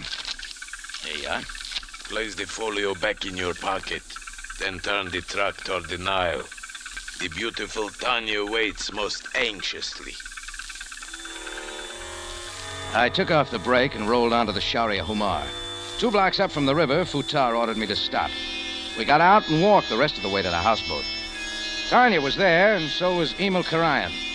With Futar close behind, they ushered me back into the room where I'd been held prisoner. I handed them the folder and watched for the expression on their faces as they drew out the sheets of paper. Was it all worth it? Worth it, Rocky? It seems, Jordan, that you have already looked at the papers. We suspected that you would. Oh, yeah. You set up a wild deal, send me scratching around Cairo with a knife boy on my tail. You even kill a man, and what do you draw? Nothing but blanks. You're quite new at this, are you not, Rocky?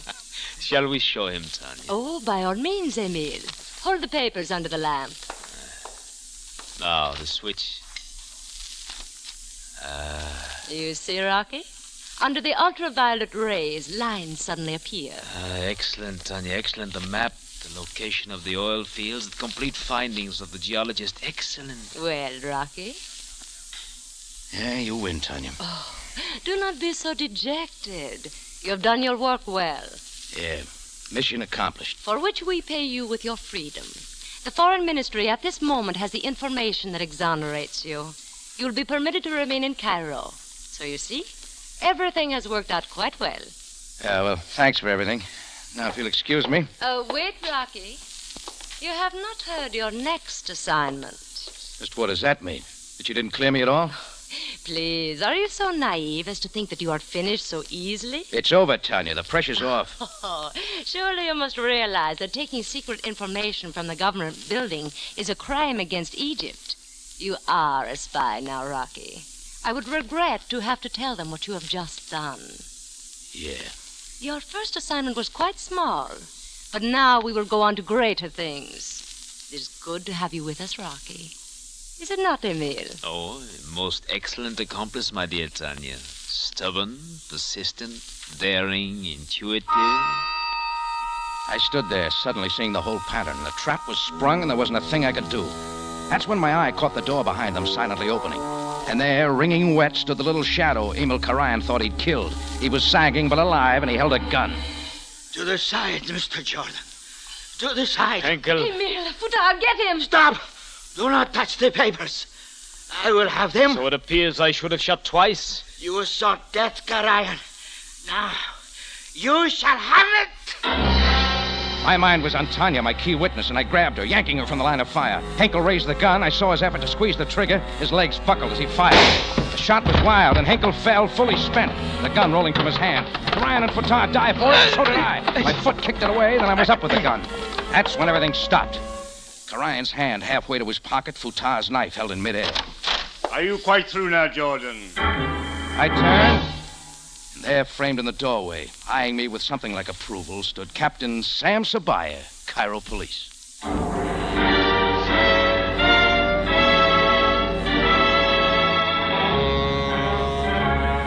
In just a moment, Rocky Jordan returns to conclude tonight's story.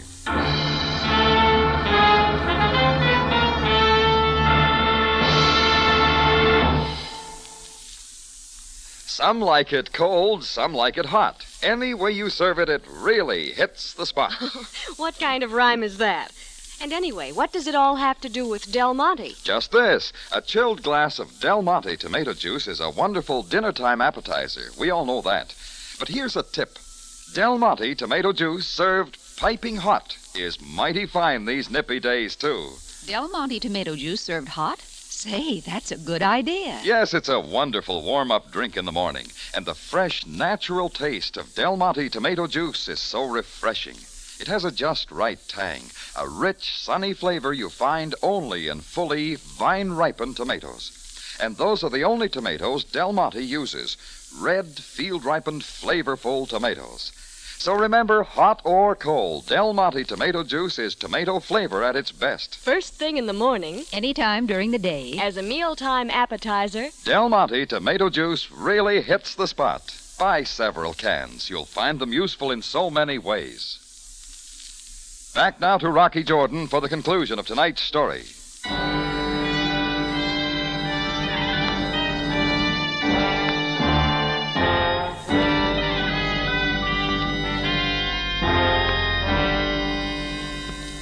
Well, Sam picked up the stolen papers, and I got on the phone for an ambulance to come and pick up the luckless Mr. Henkel. It looked like he was due for a long term in the prison hospital. Then, with Tanya, Karayan, and Futar in tow, we went down to headquarters. Then Sam invited me into his office for coffee. I had the coffee made especially strong, Jordan. I thought you might need it. Nice, Sam. See what you mean. Jordan, even for one who places great value on duty, an apology is sometimes difficult. Oh, skip it, Sam. I'm wondering how you got to the houseboat. First, may I confess now that your frantic visit to my home last night left me troubled. I didn't think I convinced you. Your distress seemed most genuine. Too genuine to be an act. Yeah, but like you said, your hands were tied. Yes, indeed they were. My mind was on you tonight when a mysterious phone call came to my office. I caught only one word, Yankee, before someone hung up. That was my call, Sam. Futar cut it off. It was not much to go on, but I sent out word to my force to watch for you. Several officers were investigating at the river following a report of a gunshot there. That's when Karayan thought he killed little Henkel. They were still around when they saw you and Futar enter the houseboat. They called me immediately, and I got there as soon as possible. Now, what about me, Sam?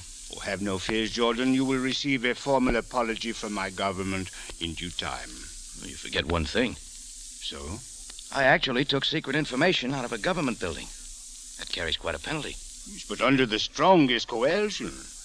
There is no doubt that you acted in the best interests of my country. Thanks. Well, where does it go from here? What, Jordan? Everything.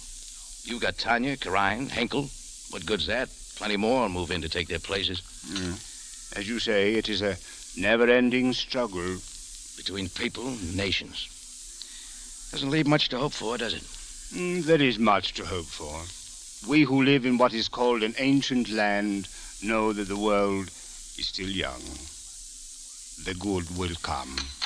Well, I'll try to sleep on that, Sam. You see, Jordan, even you have hope. Hope that sometime you will get a full night's sleep.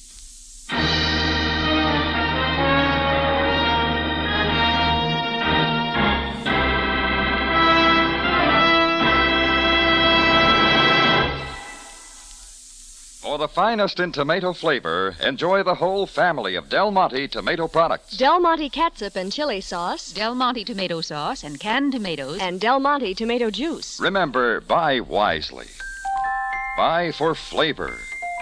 Buy Del Monte. Del Monte, the brand you trust for flavor in so many good foods.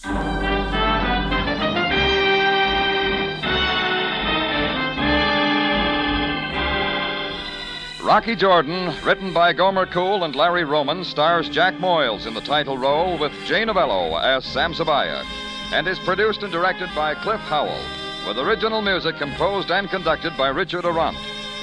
Remember, you have a date next week at the Cafe Tambourine, run by Rocky Jordan. Same time, same station, and the story is The Notorious Mr. Marco.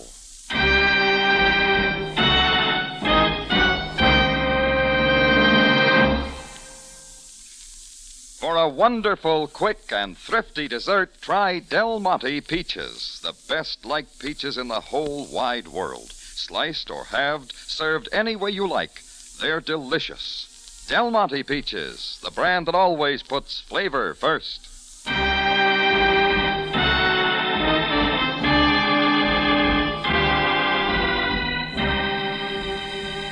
Larry Thor speaking. Rocky Jordan is presented over CBS, the Columbia Broadcasting System.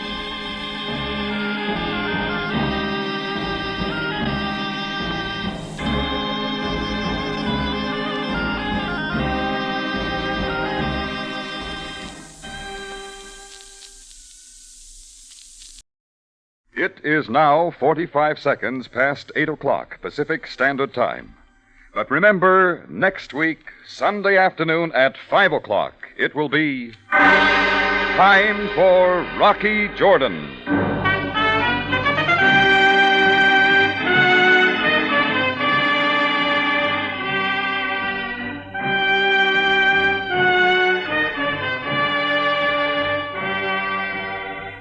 Not far from the Mosque Sultan Hassan in Cairo stands the Cafe Tambourine, run by Rocky Jordan. The Cafe Tambourine, crowded with forgotten men, alive with the babble of many languages. For this is Cairo, where modern adventure and intrigue unfold against a backdrop of antiquity. Tonight's story, The Man They All Loved.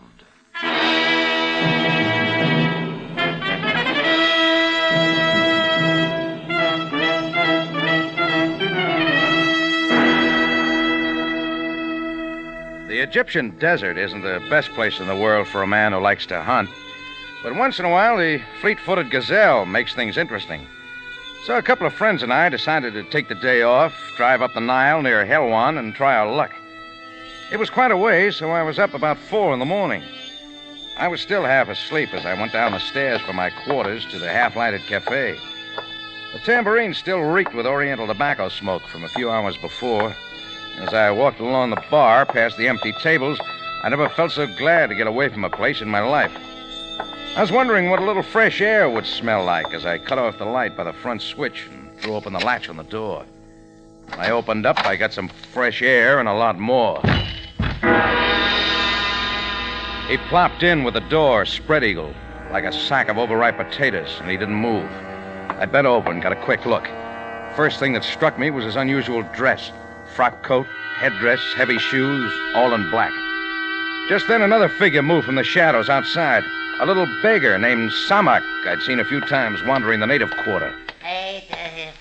All right, nothing here for you, Samak. But what is this? Imshi, move along. A man drunk with the liquor. Nobody's rolling him, Samak. On your way. But why not, Effendi? Anyhow, you're wrong. This guy isn't drunk. He's dead. Pale white. He's through by the knife. So now it does not matter. I said cut it, Samak. Get out of this pocket. But Effendi. Yeah, give me that wallet. I was first to find it, not you. Let go. Give me that. Effendi, look. There's a name in their wallet. Sure. It's his identification. Please let me see. All right, keep your hands off. Musquais! What about it? Hey, come back here.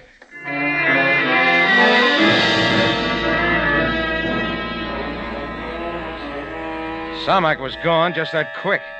I'd caught the look in his eyes, and it was fright that sent him scampering off into the dark. Something about the wallet. So I took a closer look, and the name meant everything. It was the name of a man I'd heard a lot about, but had never seen before. Jonathan Mello. Jonathan Mello, a man of unknown nationality. He'd become a missionary for the Coptic faith, an ancient branch of Christianity centered in Old Cairo. Several years before, he had journeyed to the African interior to bring information to the native tribes. Since then, few outsiders had seen him. But ever so often, word had come of his good works and personal sacrifices, and his name had become almost a legend throughout the Middle East. Yes, Jonathan Mello was a man greatly loved and respected by everyone, and here he lay murdered at the door to my cafe. His name had meant something to Samak, too, and I figured the little beggar would soon be spreading the word around. So I got the body inside, latched the door. I had another look at the wallet. It was empty except for a receipt from the Pyramid House in Cairo, dated the day before. And I put in a hurry-up call to Captain Sam Sabaya at his home. 15 minutes later, Sam was in my tambourine looking down at the lifeless form. So, this is the fabulous Jonathan Mello. Yeah, that's what the identification says. That in his clothing leaves small doubt that he is the missionary. Do you know he was back in Cairo, Sam? It had not come to my attention, Jordan. He surely must have returned very recently. Looks like he should have stayed in the Sudan. Yes, it would have been better for all of us. Finding an enemy of such a man as this poses a very strange problem. You haven't much to go on. No. Jonathan Mello was known to lead a most exemplary life. Maybe there's some things we don't know. True, Jordan. For example, why he should be found dead at your cafe. Oh, now, look, Sam. No, Jordan. You have many accomplishments, but the skilled use of the knife such as this is not one of them. A lot of Coptics might not agree with you, Sam. It is not necessary that they learn of your connection with this, Jordan. Well, they'll find out. Leave that to Samak. Samak? A little beggar who came up a couple of seconds after I found Mello's body here. And the beggar knows who this man is? That's right. He got away fast when he found out. I see. You see where that puts me, Sam? Yes, I do, Jordan. Jonathan Mello's death will be a profound shock to his people. They will demand immediate justice. Yeah, after Samak gets a word around. I bet that doesn't take him long. Jordan, you say you were going hunting of the Nile. That's the way it started out. Let me suggest that you continue with your plans. Stay out of Cairo for a while. You suggesting I run away? Only until this matter is cleared up. Supposing it isn't cleared up, Sam. If I leave Cairo now, I'll never get back. Do you not realize that it is for your own safety? Sure, but you don't know me better than that. Jordan, for once in your life, you must listen to me. It is my duty to protect you when it is possible, but I can offer no guarantee. It's no good, Sam. I'm staying right here. Very well. But you have been warned. Sure. Thanks. We will cart the body away secretly and trust that Samak does not spread the news.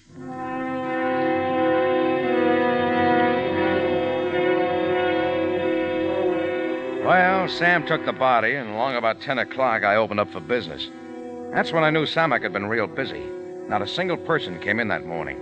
And the tambourine was just as empty at 2 in the afternoon. Even the Muslims crossed to the other side as they passed, which meant they sensed trouble and didn't want to be around. I got out on the streets and felt the unrest growing. When a knife sailed out from somewhere and almost parted my hair, I decided it was time to get busy. I remembered the receipt in Mello's wallet from the Pyramid House. It hadn't meant much, but it might put some light on Mello's activities since he'd returned to Cairo. So I made for the place over on Sharia Rangoon. The sign on the window puzzled me, but I went on in. I can help you, mister? Yeah, with some information. Sorry, I don't sell that. Did you ever see this receipt? Sure, Mike. I wrote it myself for a customer yesterday. Hey, wait a minute. Where did you get it? That's not important. What did he buy? Liquor. What else? Maybe I don't tell you. You sold that man liquor? What do you think I sell here? Elevator shoes? What kind of liquor? Champagne, scotch, bourbon, arak, gin. The very best. 50 cases. What did the man look like? All in black. Headdress, frock coat, heavy shoe. Wait a minute. You don't tell me where you got that receipt. I don't tell you. Maybe you're mixed up anyhow. You think I forget him? When I'm going to make him a special price for a big sale, but he pays me like that, all in cash for quick delivery? Delivery? Where to? His boat, the Delta Queen. Wharf 4 it was. Don't you ask me. All right. Thanks, I won't. Yeah, sure. I clam up for guys like you, mister. I don't gonna tell you nothing.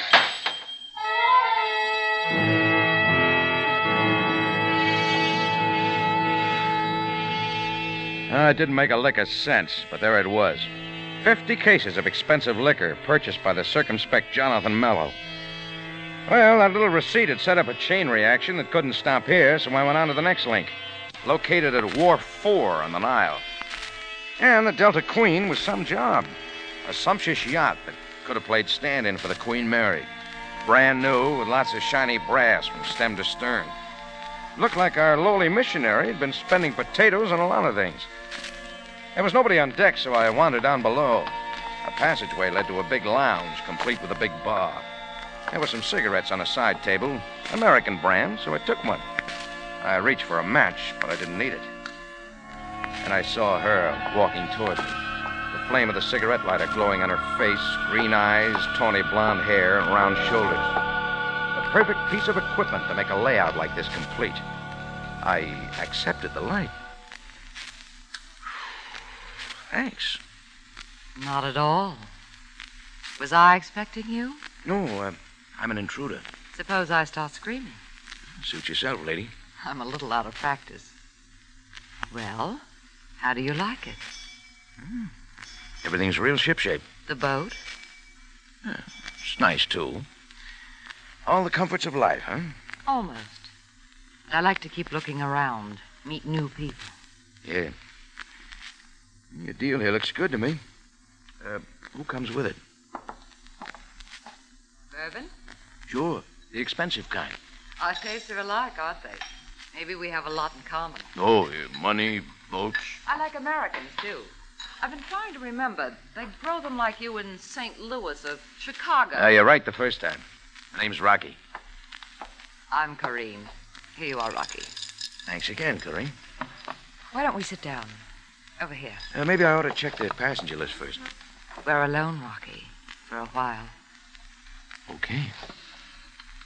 Now, would you ask me why I came here? Is that important? Makes good conversation. Wouldn't you rather just... You get on to sail fast, don't you? We like boats, remember? So does your boyfriend. Do we have to talk about him? Yeah. Tell me about Jonathan Mello. Don't you know about him? Only that he's passed up just about everything most men want for the last 20 years. Mm-hmm. Yeah, all this is quite a switch. He's been a good man. He's helped a lot of people. Now he deserves the good things in life. Yeah, he hasn't missed a trick. Where does it go from here? We're getting out of Africa.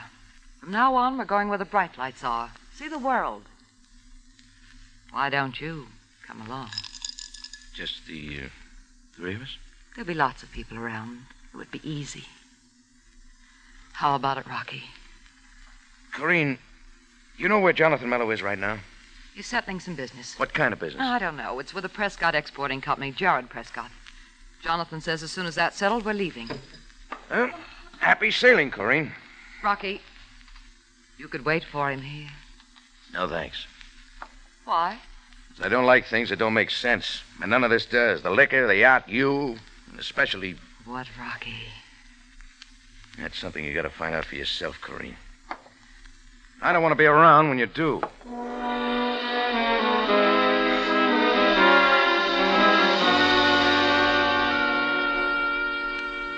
There was no place to go now but to the Prescott Exporting Company. It had a big layout of offices just off one of the Moosekeep Bazaars. I liked the taboo the girl at the desk was wearing, but I didn't like cooling my heels. So the next time she went out for a drink, I opened Prescott's door and went on in. He was on the phone. He was a big guy with a crew haircut and smoked a fat cigar. The ashes falling in his white vest as he talked. An appointment? Surely a man like Jonathan Mello can be found in Cairo.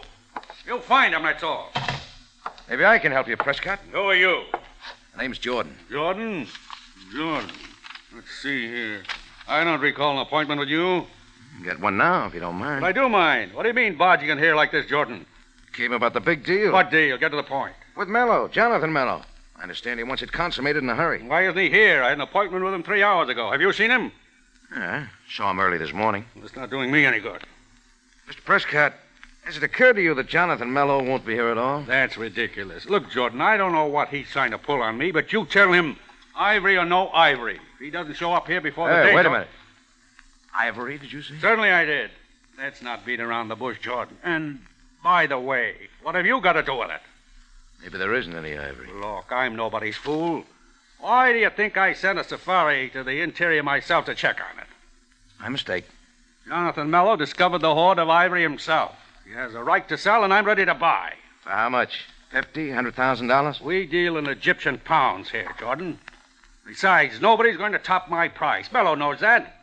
Just how much do you know about Mello, Mr. Prescott? That's beside the point. Everyone knows about him. Yeah, I thought I did, too. A lowly missionary with a lot of high ideals. And get the picture now. Expensive liquor, a yacht, and a slick girlfriend to go with it. How he spends the money is none of my affair. But his own people will be interested. You know anything about the Coptics? I'm a businessman, Jordan. I'm not interested in Coptics or anything else except a perfectly legitimate deal. Okay, we'll leave it that way. Jordan, I don't know who you are or what you want, but you tell Mr. Mello I won't wait much longer. Either he shows up today or the whole deal is off. Sure, I'll tell him. Next time I see him.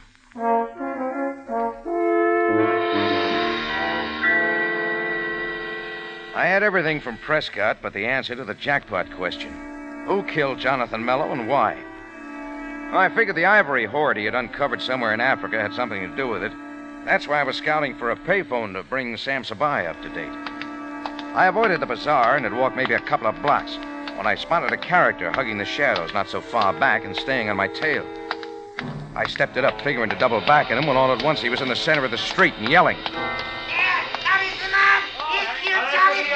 It was Samak, the little beggar who had found me with Mello's body that morning. That's when I tried for the sprint record. I left a lot of natives far behind, but Samak had his robe up around his knees and kept coming. Samak was lagging too by then. I slowed to catch my breath when I saw another native running from the other direction right at me. Right then, I picked an alley. It was the wrong one. Not more than 30 paces ahead, it came to a dead end, with nothing but high walls between me and the man running in. He had a knife like nothing I'd ever seen. A great curved-bladed scimitar, a yard long. I waited with my back to the wall as he came in for the kill.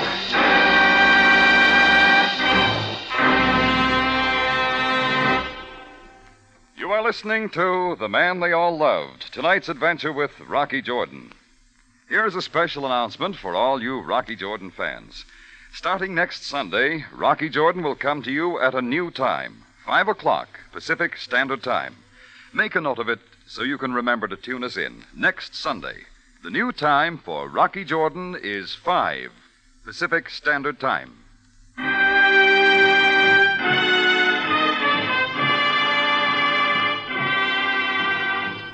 Now we return you to Cairo and Rocky Jordan for tonight's adventure, The Man They All Loved.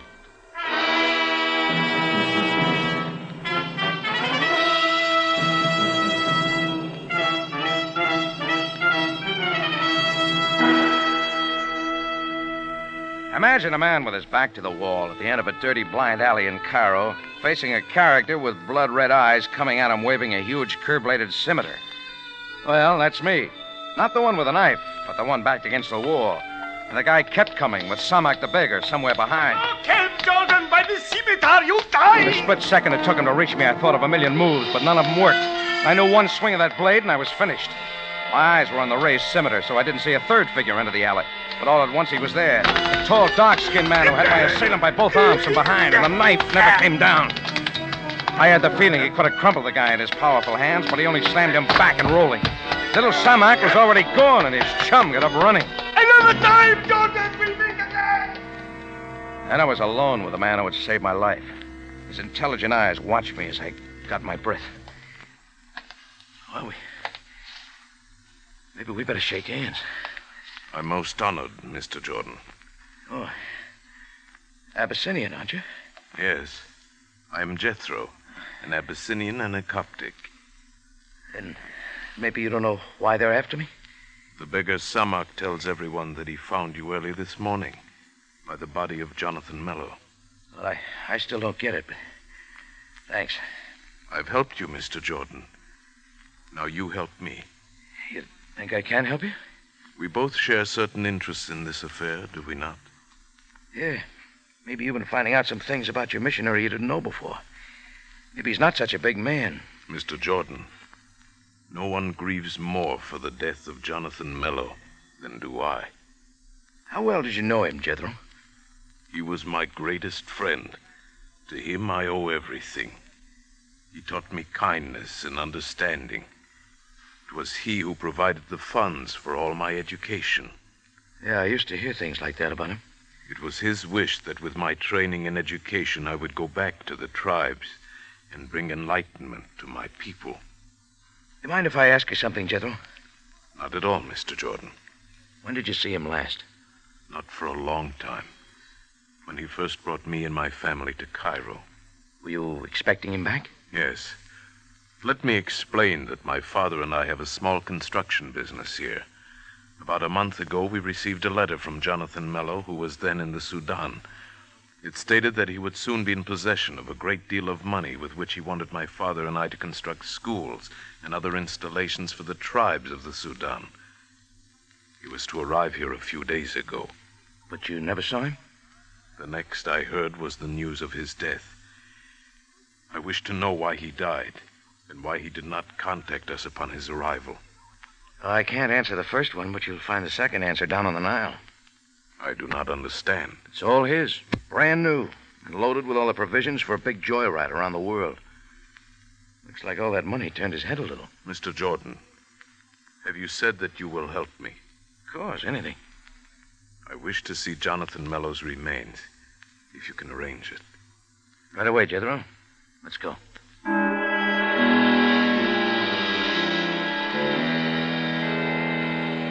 A handsome young Abyssinian stayed with me, and I finally got to a phone and talked to Sam Sabaya. I briefed him real quick and then asked him about viewing the missionary's body. He said to come on down, and in another 20 minutes, Sam was leading Jethro and me down some steps at headquarters that led to the morgue. This way, gentlemen. Right behind you, Sam.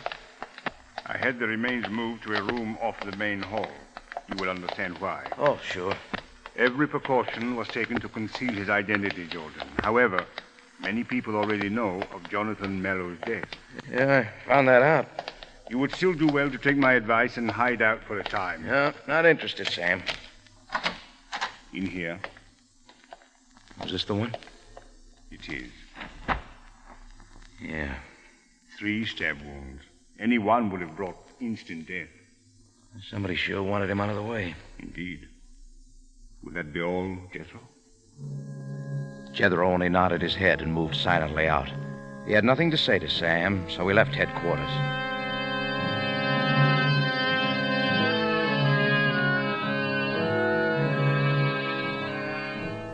We were soon walking away down the Sharia Nagoon. The desert twilight had given way to sudden dark, and a dim street lamp every 4 or 5 blocks didn't help much. In spite of my being with him, he seemed alone and lost. It was hard to know what to say. Tough, was it, Jethro? Yes. But not a surprise, Mr. Jordan. How do you mean? That was not Jonathan Mello. Say that again. The man lying in the morgue is not Jonathan Mello. Are you sure? I knew him too well to be mistaken. If it's not Mello, who is it? I can tell you that too, Mr. Jordan. His name is Matson, a hunter whom I saw often before coming to Cairo. A man who would not hesitate to kill. Did he know Jonathan Mello? He did. Their paths crossed often in the Sudan. Why would he want to switch identity with your missionary? That is quite obvious, is it not, Mr. Jordan? And now I can be certain that the real Jonathan Mello is dead. At the moment, that is all that matters. Look, Jethro, how about coming back to the tambourine with me? No, Mr. Jordan. I wish to think on this alone. We parted there, and I headed back for the tambourine. It occurred to me that I hadn't eaten since 4 that morning, but something else interested me more. There wasn't much question why the disappearance of Jonathan Mello, but that didn't explain the killing of his imposter, the hunter Matson. Well, I got back to the cafe, and good old Chris, my bartender, was real busy swatting flies. The tambourine had just one customer. Rocky. Well, you got better liquor on your yacht, Corinne. Rocky, I've got to talk to you alone. Okay, go into my office. Yeah? Rocky, where is he? Where's Jonathan? You asking or telling me? I don't know. He was to come back. I've got to see him. You'll never see Jonathan Mello, Corinne. Fact of it is, I don't think you ever did. I don't understand you. Then sit down and get it once through. Tell me, Rocky, what are you driving at? Jonathan Mello was never anything but a good missionary. But in his travels, he happened onto a fabulous hoard of ivory. Worth enough to build a lot of schools and hospitals. I know that. Wait a minute. Before he could do anything about it, a hunter named Matson found out the whereabouts of the ivory. He killed the missionary, assumed his identity, and came to Cairo to sell the ivory and use the money in his own way. Oh, that's impossible. Oh, no, it isn't.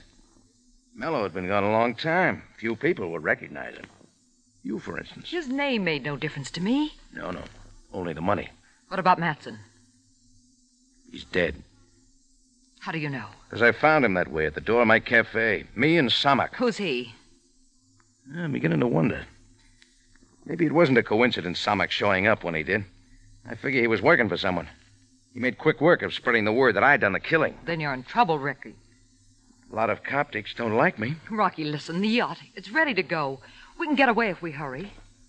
You make a quick switch, don't you, lady? You know how I feel about you, Rocky. I think you feel the same way. It'd be wonderful, you and I. We've been all over that. Look at me, Rocky. Hurry, get back. The English Jordan is still afraid. He knows his time is short. He cannot escape the Coptic revenge. The brave Mr. Jordan! The beggar Samak was back on the job. I forgot all about Corinne right then and went through the broken window. Samak was already scrambling away and running hard. He kept to the alleys, always a few steps ahead of me. As he entered a dark passageway with buildings on either side that almost touched at the top, I realized he knew where he was going. I had to catch him quick. I was almost on him when suddenly there was another shadow and the flash of the scimitar. I ducked back in time. As I did, my feet struck something. My hands made a grab, and I came up with a piece of iron pipe. That was all. Against the biggest knife I ever saw. This time, Samak's buddy was at it for keeps. He swung the huge blade with both hands. I parried the first one, then the next one. Third time I was lucky, and now he was swinging wild. I followed the blade, ducked it, and came around with the iron pipe flat against his face. The scimitar landed 20 feet away. He piled up at my feet. I looked around for Samak, but he was gone. You're not through yet, George. The light from the room inside hit me as the door opened. He took one step into the alley, a cigar in one hand and a gun in the other. Right on time, Jordan. I didn't have an appointment, Prescott. Yes, you did. Drop what you have there. Samak led me to the right place, did he? He carried out his assignment very well. Only his pal with the scimitar bungled the job again. As a businessman, I should have known. When I want something done right, I have to do it myself. Yeah. Now, who gets all the ivory? Just you? That is my plan. You put on a great act for me back in your office. You knew Jonathan Mello and Matson were dead all the time. But I'm wondering how you know about the ivory hoard.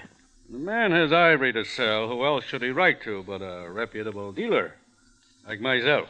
Sure. When you got Mello's letter, you sent Matson out to locate the stuff, got rid of Mello, and came back in his place. All I had to do was get rid of Matson, and the road was clear. Except for you. I'm next. Sometime tomorrow morning, they'll find you here. Victim of the Coptic's attrition. Come closer, Jordan. You see, I'm a very thorough man. I don't intend to miss. The shots echoed back and forth on the sandstone walls, and I wondered why I heard. Prescott hadn't moved. Then I saw the 2 spots in his white vest. The gun suddenly dropped from his hand. He pivoted slowly and fell back down into the dirt of the alley. You all right, Mr. Jordan? Yes. Thanks to you, Jethro. Oh, there's a second time today. It will not be necessary again. No. Samok's still loose, but nobody to work for. The police will find him soon enough. You know, I'm wondering something, Jethro. Yes? Why did you do this? Just to get Prescott, or to save me?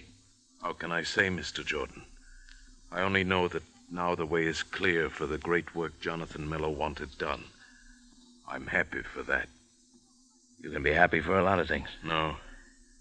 You see, he taught me the ways of peace, not violence. Tonight I've killed a man. I think Mellow'd understand. Yes, he would understand. That is why we all loved him so much.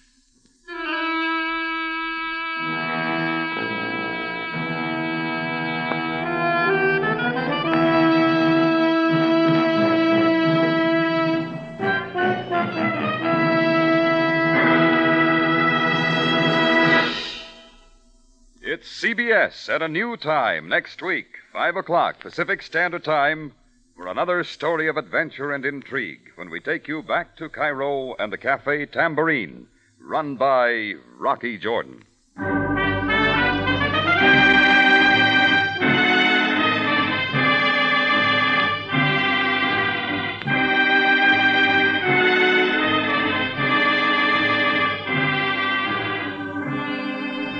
Rocky Jordan, starring Jack Moyles in the title role, is produced and directed by Cliff Howell with original music by Richard Arant. Tonight's story by Gomer Cool and Larry Roman. Remember the new time next week for Rocky Jordan, 5 o'clock Pacific Standard Time.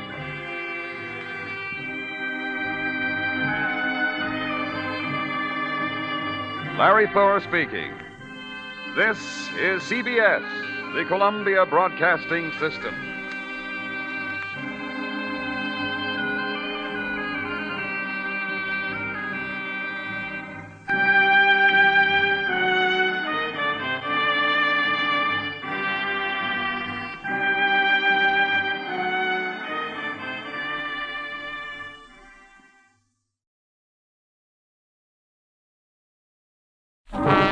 Time now for Rocky Jordan. You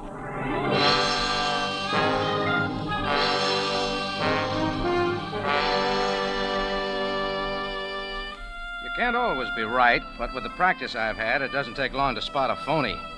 She had on low tan Oxford shoes, service-weight hose that disappeared under the hem of a very new-lookish tweed suit. Her hair was plastered down in a severe updo that left her ears sticking out as perfect resting places for the brown tortoiseshell arms of her glasses.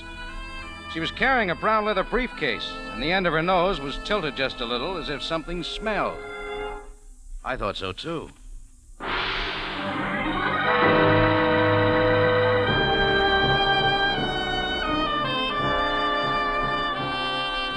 Again, we bring you a story of adventure with Rocky Jordan, proprietor of the Cafe Tambourine, which stands in a narrow street off Cairo's native quarter in sight of the Mosque Sultan Hassan. The Cafe Tambourine, crowded with forgotten men of the waterfronts, alive with the babble of many languages. Now, Rocky Jordan, and tonight's story, Up in Flames.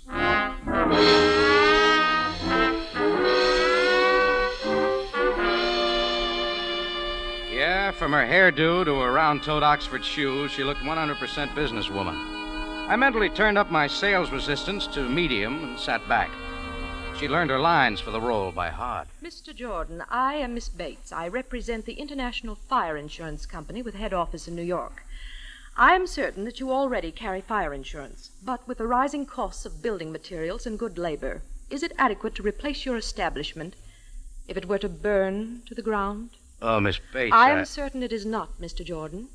My company, sensing the trend of the upward spiral in replacement costs, has decided to extend for this fiscal period an added inducement policy covering the differential in costs that has developed. Now, look, Miss Bates, no doubt what you say is true, but I'm not interested in any more fire insurance. Mr. Jordan, your attitude is typical. But under the current circumstances, don't you think it would be wise to reconsider? What circumstances, Miss Bates? Surely, Mr. Jordan, you must be aware of the unusual number of major fires in Cairo in the last 3 months. All right, sister, drop the act. What's the pitch? Mr. Jordan, you do me a great injustice. In almost excuse every me. case... Hello, Cafe Tambourine. Hello, Rocky Jordan. Speaking. Oh, Rocky, this is Lefty Miller. I met you in the back room of Gus Gimlick's snooker parlor, remember? Oh, yeah. How's the broken nose and cauliflower ear business? Same as always, Rocky. I'm in a semi-final bout tonight at the American Club. You coming to the fight? Oh, I thought I'd drop in. Why? I'd like to have you come down to my dressing room before my fight. I got a little favor to ask. Why not ask me now? I can't, Rocky. It's something personal. It takes too long to explain over the phone. What do you say, Rocky, huh? Oh, okay, Lefty. I'll stop by. Swell, Rocky. I'll leave a ringside ticket for you at the information desk. Ah, thanks. Don't mention it. See you tonight, Rock. Goodbye. Now, Mr. Jordan, Oh, you still here, Miss Bates? here's my business card. Both day and night telephone numbers are on it in case you wish to reconsider. One never knows when a conflagration might cause irreplaceable loss. Oh, I'm certain one doesn't, Miss Bates. Well, if I change my mind, I'll let you know. Mr. Jordan, Mr. Agrazian, who owned the frozen food lockers at 937 Kamal Street, Mr. Tanut, who owned the hotel at 3014 Shari El Modafar, and Mr. Shoop, who owned the drugstore at the corner of Vakil and Canal, felt exactly as you do.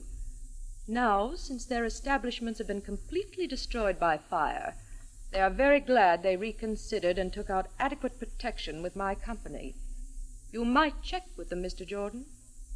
They might help you to change your mind. With that clincher, she closed the door and left. I decided to check up on her little game, so I ignored her card, looked up the telephone number of the International Fire Insurance Company in the phone book, dialed the number, and asked for the manager. This is Mr. Temple speaking. Who's calling, please? Oh, I want some information about fire insurance. I already have some, but I need more. Will your company issue additional insurance? Oh, indeed we will, sir. In fact, at this very time, our company, sensing the trend of the upward spiral in replacement costs, has decided to extend for this fiscal period an added inducement policy covering the differential in costs that has developed. Oh, that's fine. Now, if I wanted a salesman to call, who might I expect? I will arrange to have our star salesperson contact you in the morning. Her name is Miss Bates. Who is this calling, please? That was what I figured was wrong with the deal. It was too pat. Everything fitted together too well. No flaws. And maybe Sam could spot one. So I called him. Cairo Police, Captain Sabaya. Jordan, Sam. Well, what is it now, Jordan? How many bodies and where are they? No bodies, Sam. Just me. Is this a pleasure call? Oh, could be. How's about taking the night off and going to the fights at the American Club with me? Oh, I would be delighted, Jordan. Only Commissioner Baromid takes a rather dim view of his men relaxing in such a manner while on duty. Oh, it's too bad, Sam. Some other time then, huh? Oh, Sam. Now it comes out. All right, Jordan, let's have it from the beginning. You're in a rut. All I want's some information. I'm waiting. You got any leads on who's been setting all the fires we've been having lately? Jordan, if you know something we do Calm not down. I haven't got a thing. What about all those fires? Well, every one of them, causes unknown, owners away at the time, no evidence of arson. Luckily, most of them were adequately insured. With the International Fire Insurance Company, Sam? How did you know that, Jordan? With the claims paid? Every one of them, Jordan. What are you running into? A blank wall, Sam. See you later. I decided to forget about Miss Bates and her fire insurance. I had about 2.5 hours to kill, so I did a very strange thing. Went out into my cafe, sat down, and had a steak on the house. It wasn't bad. Maybe I should do it more often.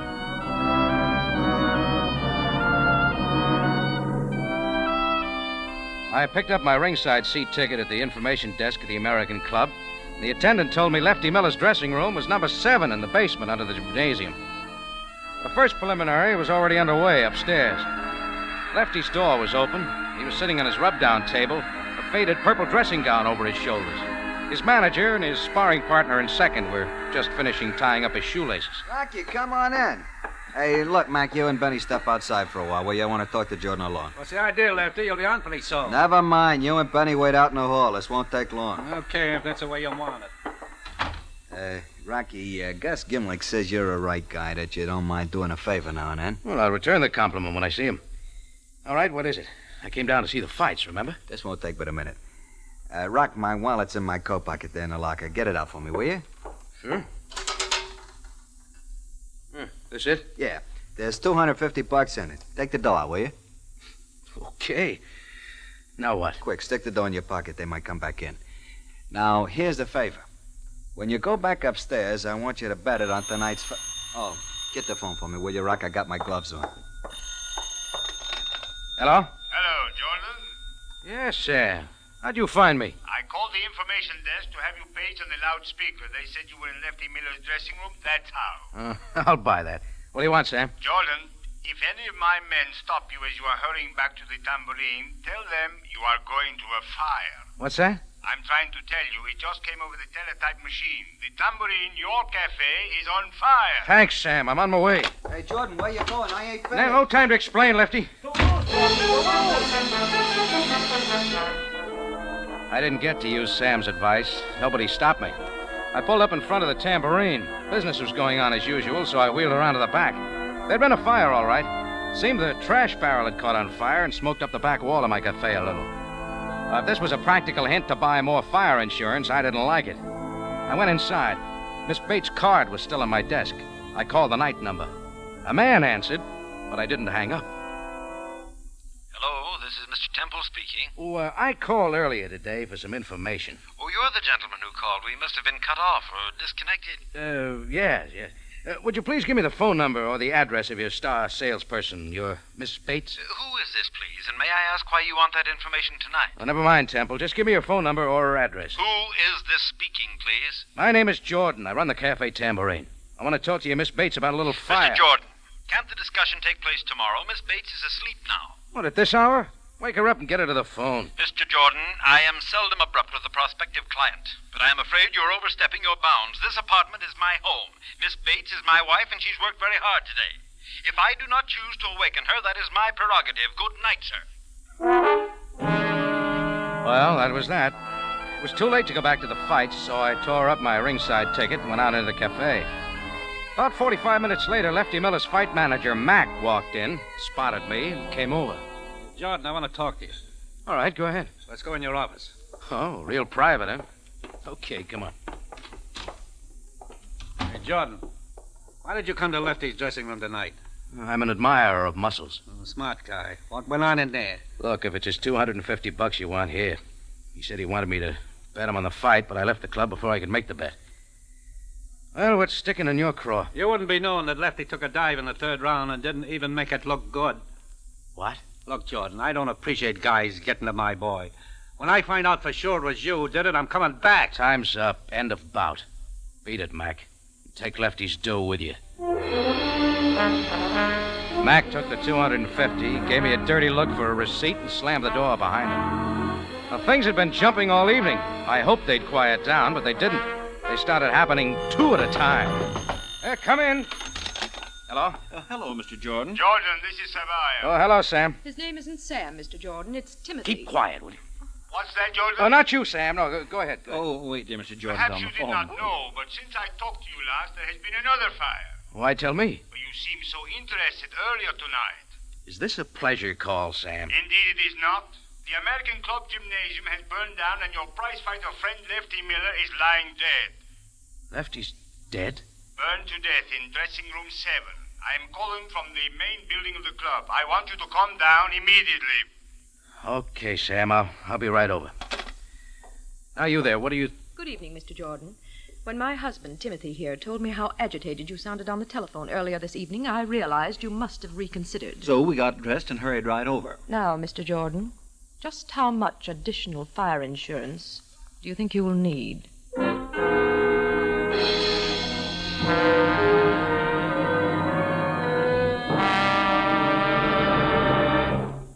Rocky Jordan returns in just a moment. On New Year's Day, CBS will devote every facility to accurately bring you the happenings in Pasadena, all the beauty and color of the parade, and the thrilling play-by-play description of the Rose Bowl game. Now back to Rocky Jordan and tonight's story, Up in Flames.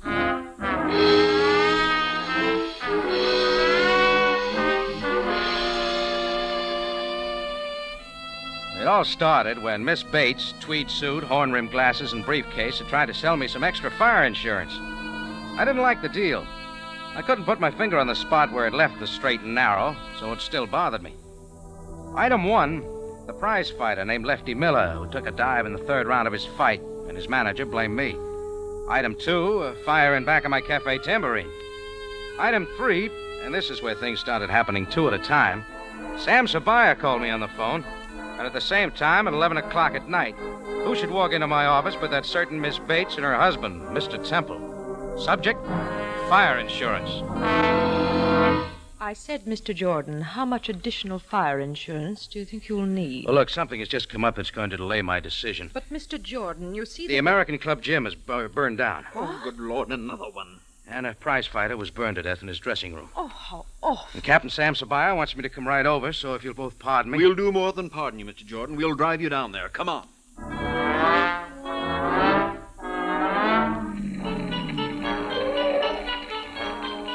It came out during the ride that the American Club was insured with International.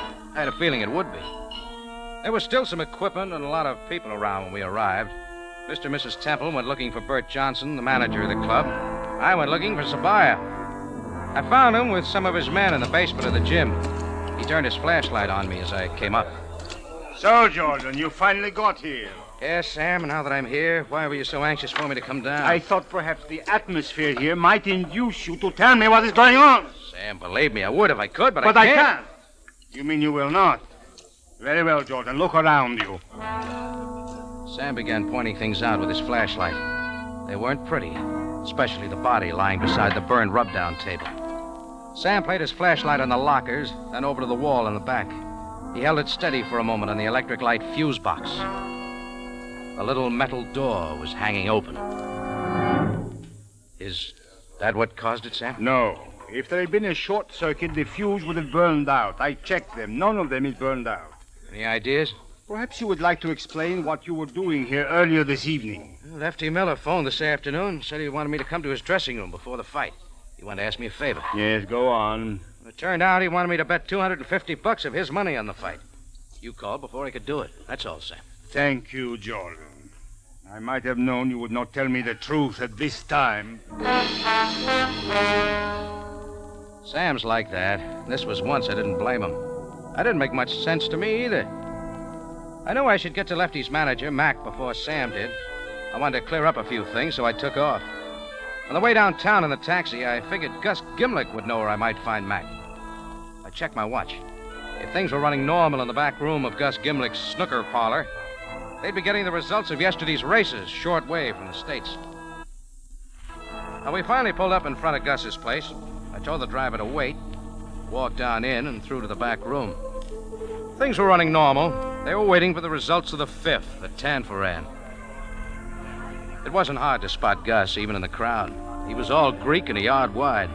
He weighed a little over 300 pounds. He looked up from a form chart as I walked over. Hello, Rocky. You'll have to hurry if you want to get the bed done. The fifth is about to start. Horses are entering the starting. No, thanks, just same, Gus. I'll sit this one out. Suit yourself, Rocky. You got something on your mind? Yeah. You know Lefty Miller's fight manager, Gus? His name's Mac. They're all in the starting Yes, I know Mac. He's not very smart, but he's honest. Why? Well, I want to get in touch with him. Know where I might find him? And there they go. Yeah, the fifth race is started. Blue Flash is going to the front. Ernie Keltner is second. Maximilian is third. Day's End is fourth. Flying Knight is fifth. And up in flames. Where can I find him, Gus? Later, Rocky, after the race. Blue Flash in front by a nose. Ernie Keltner is second by 1 length. Day's End is pulling up between horses and is now third. Maximilian is fourth. Flying Knight and up in flames. Who's the favorite, Gus? Day's End. But most of these guys got bets on the long side. Up in flames. Up in flames? Ernie Keltner is third. Flying Knight is fourth. Maximilian is fifth. And up in flames. Up in flames. They said it was a hot tip, Rocky. Day's End is second by half a length. Flying Knight is third. Ernie Keltner is fourth. Up in flames is fifth. And Maximilian. And there goes Up in Flames. He found a hole in the rail and is moving up between horses. God, Gus, your bankroll's going up in flames. It's Blue Flash, Days End, and Up in Flames. Now it's Days End and Blue Flash and Up in Flames. They're in a drive and coming down to the line of finish. It's Days End and Up in Flames. And Up in Flames gets up to win it by a nose.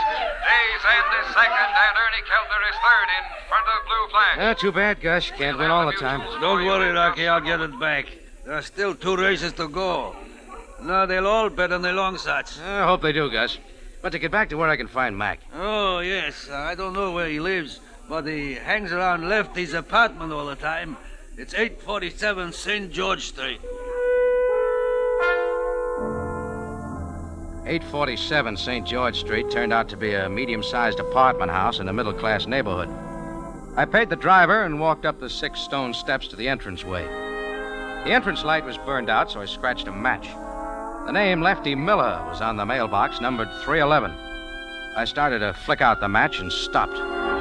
Just under it, on the mailbox, numbered 211, was the name Mr. and Mrs. Timothy Temple. It was a mild shock, but I'd been waiting for something like this all evening. Things had to tie together, and maybe this was it. I went upstairs and knocked on the door just under where it said 311. I hoped the door would open. It did. And I got another shock. This one gave me the full treatment. Well, Rocky Jordan, come in. It was Lefty Miller, and very much alive. Come in, Rocky, come on in. I went in. Lefty seemed glad to see me. While I stood there trying to believe my eyes, I noticed on a long table about 5 or 6 radios with their parts scattered all around them. I'm glad you dropped by, Rocky. Did you get that bet down on me to lose? This may come as sort of a mild surprise, Lefty, but not more than an hour ago. I left your dead body lying in 3 inches of sooty water in what was left of dressing room 7 after the fire. My dead body? Fire? What fire? You don't know that the American Club gym burned down? Well, no, Rocky, but what do you mean? There was a body in your dressing room that everyone figured was you. Good Lord, Benny. Benny? Yeah, my sparring partner in second. Rocky, this is awful. They'll say I killed him. Well, did you? No. I'll admit we had a quarrel. I knocked him out, but I didn't kill him. Wait a minute. You said just now, did I get the bet down on you to lose? That's what Benny and I had to fight about. I didn't tell him I was going to take that dive in the 3rd round. And it was a phony dive. Sure, I admit it. Benny bet on me to win. He was sore about it. He swung on me after Mac left. I let him have one on the chin, left him lying on the rub-down table. I turned out the lights, closed the door, and left, that's all. Hey, you didn't bet my money on me to win, did you? I didn't bet you money at all. I gave it to Mac when he came over to my cafe later. So that's where he went. Maybe he figured you got me to take the dive. Why did you? That was Gus Gimlick's idea. I owed him some money. Some horses I bet on decided not to come in. He said if I take the dive in the 3rd round, he'd cancel a bet. That's a quick way to end your fight career. As far as I'm concerned, it's over right now. I wasn't making any dough in a fight game. Not enough bouts. I've been making my rent money repairing radios. It's quite a hobby for a prize fighter. I picked it up during the war. Essential industry kept me out of the Army. Oh. Hey, let me show you the combination screwdriver and solder iron I invented. No, some other time. Hey, what did you come here for, Rocky? I was looking for Mac to convince him I didn't get you to take the dive. I guess it won't be necessary now. No, I guess not, Rocky. Go in already? Yeah, but you'd better stick around. I think you're going to have another visitor. An official one. Lefty shrugged his shoulders, picked up his combination screwdriver and soldering iron, and turned towards the table with the dismantled radios. I closed the door and walked down 3 flights to the front entrance. The timing was perfect. Sam's limousine pulled up at the curb just as I was going down the 6 stone steps. Jordan! Jordan, what were you doing in there? Talking to a very much alive dead man, Sam. You'll find his story very interesting. No doubt, Jordan. The body is not that of Lefty Miller, but of his sparring partner and second, Benny Myers. Miller was seen leaving the club quite some time before the fire. Yeah. Jordan, a penny for your thoughts. You just rang a bell, Sam. See you later. Jordan, come back here! I guess Sam figured he knew where he could find me later, because he didn't follow me. I grabbed a taxi at the corner and headed for dressing room 7 of the American Club gym. I didn't ask for permission, and nobody tried to stop me. Just as the 4th match was burning my finger, I found what I was looking for. 14 minutes later, I pulled up at 937 Kemal Street at the charred remains of Mr. Agrazian's frozen food lockers. The next stop was 3014 Shariel Modafar, and what used to be Mr. Tanut's small hotel. From there, we wheeled around and went to what used to be Mr. Shoup's drugstore at the corner of Bakil and Canal. Then I gave the driver the address of 847 St. George Street and settled back to count my evening's loot. Adding them up carefully, they would just come to the price of the new American airmail postcard.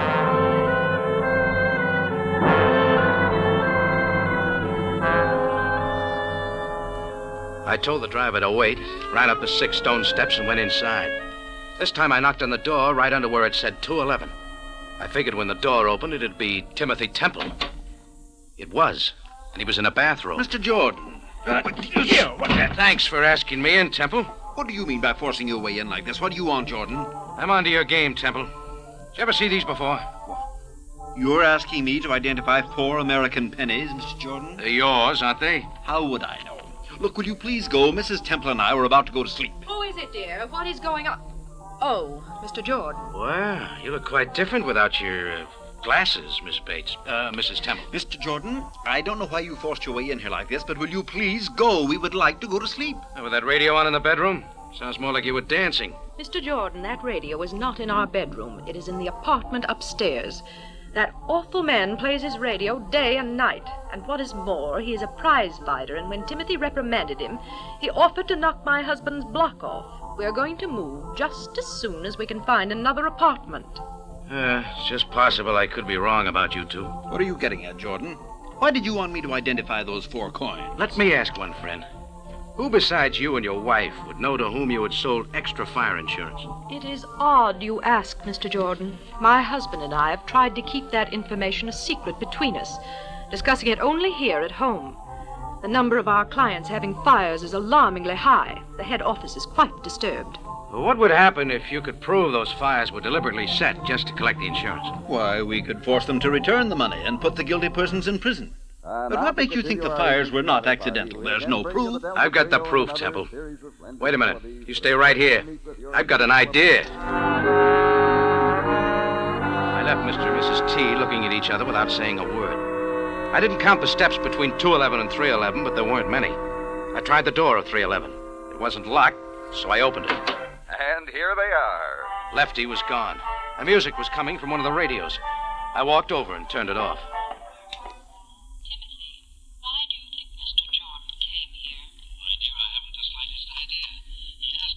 Mr. and Mrs. Temple's voices were coming out of a pair of headphones lying on Lefty's work table. It all fit now. I had my answers. I walked over to the phone and called Sam. Cairo Police. Captain Zabaya. Jordan, Sam. Any of your boys around this time of night? Certainly. Why? If they want to know where you're taking them, tell them you're going to a fire. Jordan, what are you talking about? No time for details, Sam. Meet me at my cafe as soon as you can. Maybe we can catch the guy red-handed. I think somebody's getting ready to set fire to the tambourine. Hurry, Sam.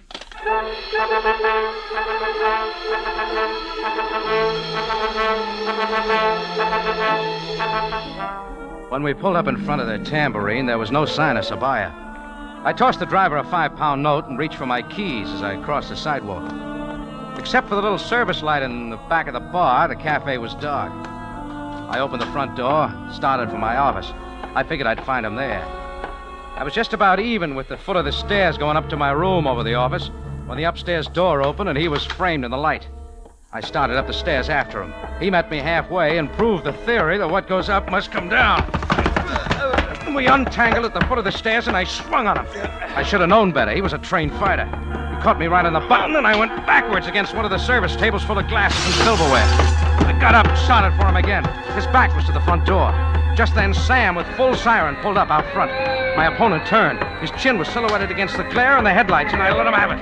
For the second time in one night, Lefty Miller took a dive. Only this time, it wasn't fate.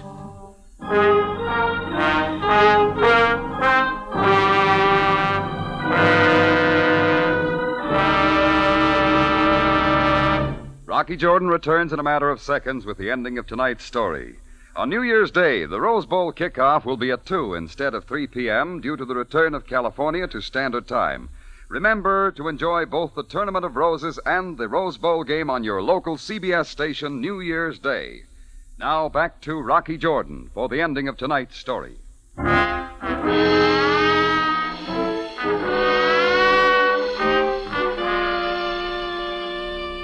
I'll say this for Sam. When you really need him, he's right there. If there were more like him, the world would be much better off. But as usual, he wanted all the details. And from the beginning. All right, Jordan. How did you know we would find Lefty Miller here in your cafe? Well, Sam, it just figured. When I heard Mr. and Mrs. Temple's voices on the earphones in Lefty's room, I knew he'd been listening in on him. Maybe first as a gag, but he was the only one besides the Temples who could have known who they'd sold fire insurance to. So he was the one who had gotten the owners to agree to let him fix up the accidental fires. Exactly. He convinced them that he could do the job, and when they collected the insurance money, all he wanted was a percentage of the profits. Jordan, how did you figure out he did it? Well, first of all, Lefty was an electrician, fixed radios. He also had invented a combination screwdriver and soldering Jordan, iron. Keep it simple. Oh, I will, Sam. He went to those places and did a little work on a light switch. A couple of drops of solder in the right place, and he put a penny behind the fuse to keep it from burning out when the short developed. All the owner had to do was to turn out the lights, lock up the joint, go someplace where he'd have a perfect alibi. After a while, the short would develop, and the penny behind the fuse kept it from burning out. And there you have it. Fire. Cause unknown.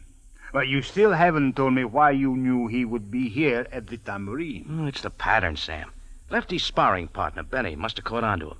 So after Lefty knocked Benny out, he fixed the light switch in the dressing room, put the penny behind the fuse, turned off the lights, closed the door, and left. Perfect alibi. But the tambourine, George. Oh, that follows, Sam. He'd fix the light switch in my bedroom. I'd come in and figure I'd forgotten to turn the light off. Finally, I'd turn it off and go to bed. Then when I was asleep, the short would develop. No tambourine, no Jordan. Up in flames. Up in flames? You don't miss a bet, do you, Jordan? I wondered what you were doing in Gus Gimlick's back room tonight.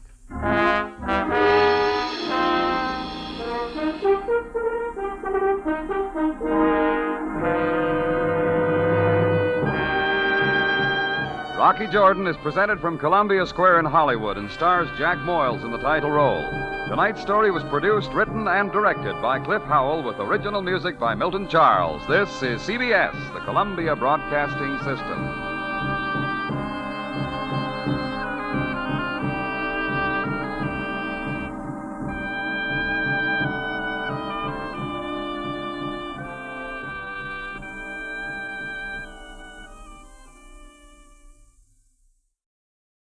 Now, starring George Raft, we bring you a world of adventure with Rocky Jordan.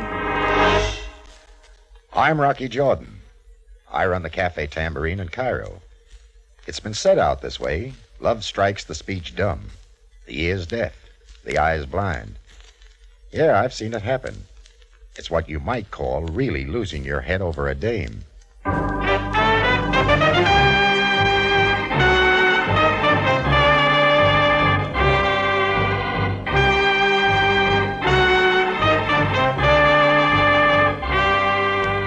The Cafe Tambourine, crowded with tourists, camel drivers, women, cheats, forgotten men down on their luck, the lonely and the lost. For this is Cairo, gateway to the ancient East, where modern adventure and intrigue unfold against a backdrop of antiquity. Tonight's transcribed Rocky Jordan story, Valley of the Dead.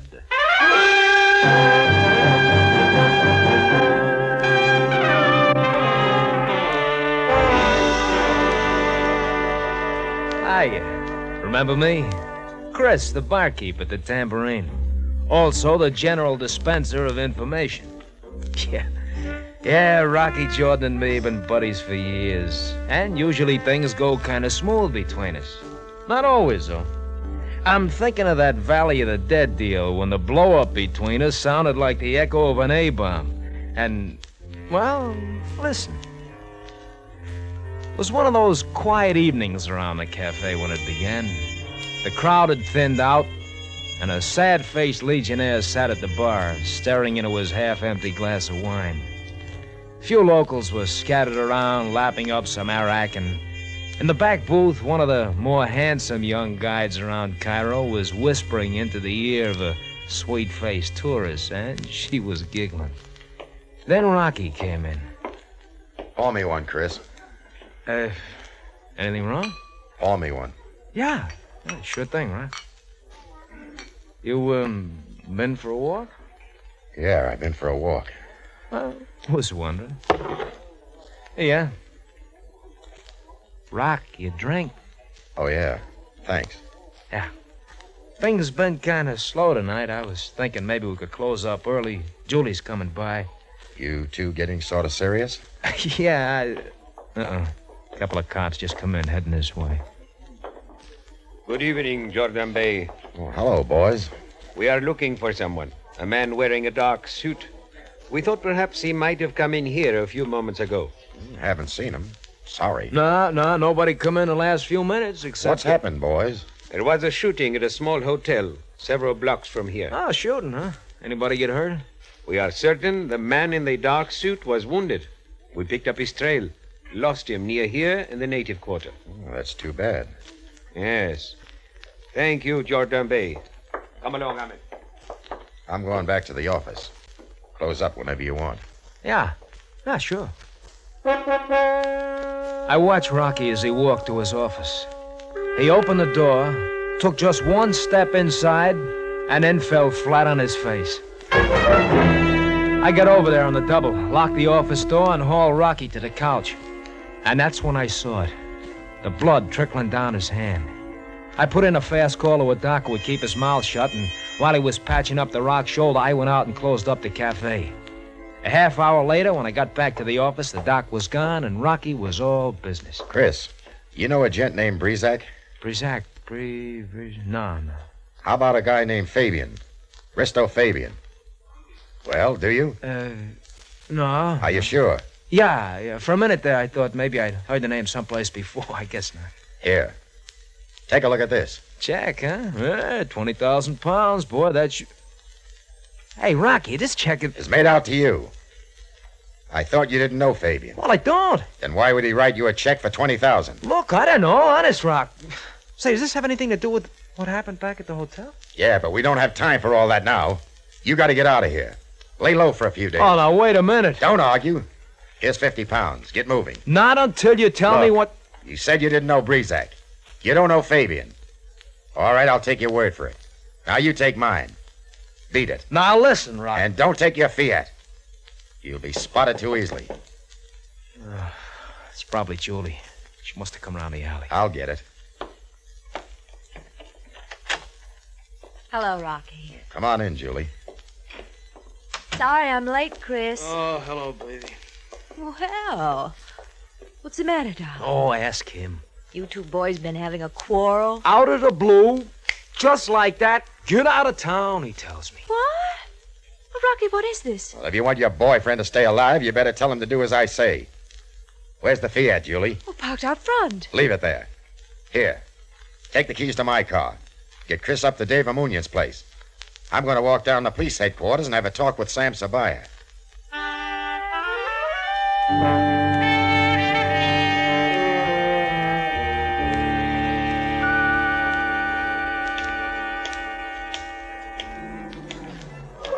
Oh, Mr. Jordan. What's on your mind? I'd like to have a little chat with you. Sorry, I have an appointment. My name is Fabian. Risto Fabian. Fabian? That changes things. I thought it would. Get in. Okay. I've been sightseeing before, so don't knock yourself out. Mr. Jordan, why did you go to that hotel tonight? Brizak's invitation was extended only to your bartender. I know, but Chris wasn't around when Brizak's messenger showed up. So I was asked to pass along the invitation. Which you did not do. That's right. Knowing Brizak as I do, I couldn't resist going myself. The fact that the messenger mentioned 20,000 pounds, that had something to do with it, too? You think I'm trying to cut in? That is exactly what I think.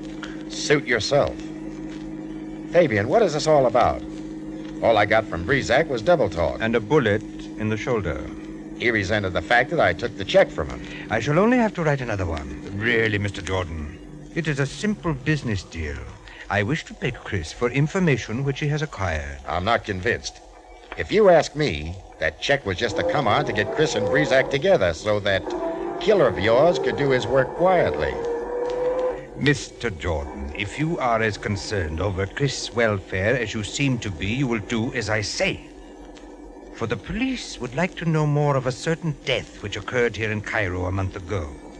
A man named Griswold was murdered, a geologist. I read about it. The killer got away in a small car, a yellow Fiat.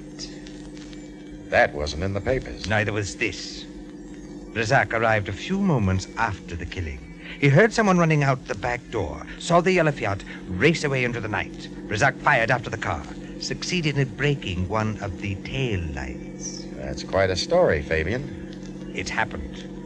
You can ask your friend Chris, but I doubt if he would admit that he was the one who murdered Griswold.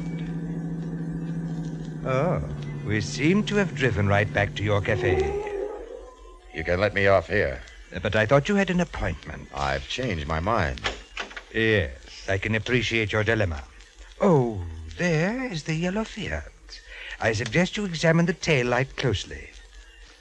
Good night, Mr. Jordan.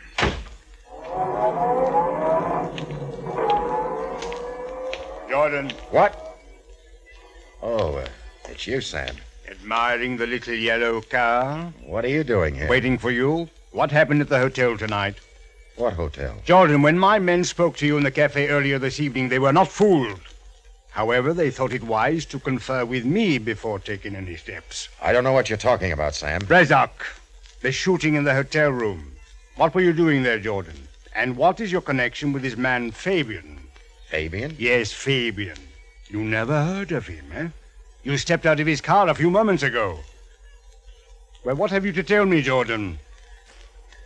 Sam, I'm kind of confused. I can't tell you anything. Jordan, already there has been violence. I cannot allow... I can't tell you anything now, and nothing's going to make me, Sam. You'll have to give me some time. Jordan, tell me, are you protecting someone or yourself? A little of each, maybe. Don't press me, Sam. I won't give. Very well, Jordan. I shall bide my time. But if there is any further violence, I shall hold you personally responsible. Sure. Now, tell me something, Sam. Who is this Fabian guy? Risto Fabian, bachelor, age 52, fond of horses and American women, citizen of Greece, permanent residence, Athens. You seem to know a lot about him. He is not an unimportant man, Jordan. Have you ever heard of the Valley of the Dead? Sounds familiar. A great stretch of land in a country to the east owned by Mr. Fabian and now on lease to the Egyptian government. On lease? Oil? Oil. Thanks, Sam. I think you've given me something to go on.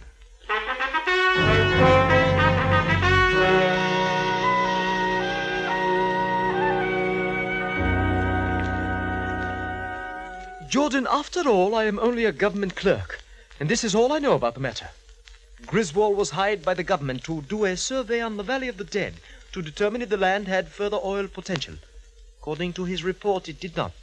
So the government has decided not to renew the lease, which expires in a few months. And Griswold expired, too. After he made the survey. Why? Do not ask me. I have lived long enough to know the value of minding my own business. The wills are played out and the lease is dropped. Fabian is left with a lot of worthless land and no income. Yes. What's missing, Allie? You don't go gunning for a guy who's supposed to have some information if what he's got isn't worth anything. What? Gunning? Allie, how can I get my hands on a copy of Griswold's report? Griswold's house, perhaps, if there is anything left of his belongings. Or perhaps the girl who worked for him, Miss Ware, Julie Ware. Julie? You know her? Yeah. Thanks, Allie. Night. Good night. Rocky, look out! Look out! Rocky!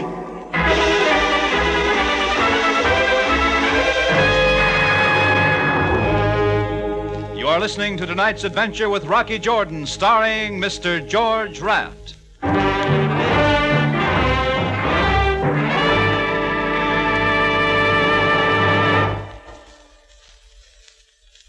Dr. Christian's unique success with his patients is due as much to his keen understanding of people as to medicine. Every Wednesday evening on CBS, Gene Hirschholt stars as kindly Dr. Christian of River's End, bringing you stories full of warm understanding. Listen for Dr. Christian for another drama of real life, your next program over most of these same CBS stations.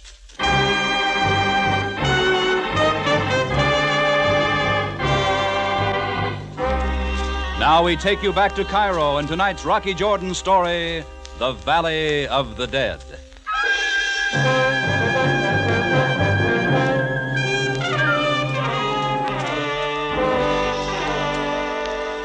The shots from the moving car tore some big holes in the front of Ali's house, but none of them caught the rock. He'd spotted the car, dove for cover. Well, he picked himself up knowing full well it had been Fabian and Brizac. And 10 minutes later, he walked into a low-slung apartment building not far from the tambourine. First thing he caught was the low wail of a sax. He listened for a minute, and it took him back. But then it stopped, and he walked down to room 212 and knocked. He tried again, and a door came open. But it was the one at the next apartment. And standing framed in the archway was a redhead with a neckline that looked like it was diving for pearls. Hello. Hello. Looking for Julie? Yeah, Friend of hers? in a way. Want to come in and wait? She might be back soon. Well, thanks. Maybe I will. Mona Clark, USA. You're an American too, aren't you? Uh-huh. Rocky Jordan. Shake. It's not that I don't like far-off places. You just want to see something familiar once in a while. Yeah, I know the feeling. I've got a pot of coffee fixed. Want some? If you got enough. Plenty. I'll get right away. Where are you from, Rocky? I mean in the beginning. St. Louis. Good town. New Orleans myself. Been there? Well, lots of times. Oh, do they still serve coffee and donuts in the French market? They did when I left. Gee, I miss it. Well, home next month. Never no more to roam. Until next time. Here. You and Julie pretty good friends? Pretty good. I'm trying to find out about a fellow named Griswold. Griswold. Definitely a meatball. One of those guys who live on a steady diet of vitamins, always with the play. Yeah, I get the picture. Julie worked for him, you know. He's been up here a couple of times. Julie's boyfriend caught up with him here once and knocked him down the stairs. Tall, sandy-haired fellow named Chris? Now, that's the one. I thought he'd killed Griswold. He was so sore. Of course, Griswold never bothered me. He knew I'd rap him with my sax. Sax? Was that you playing just now? Uh-huh. First sax, Billy Baxter's all-girl orchestra world tour. Give a listen. Like? Very good. How about this?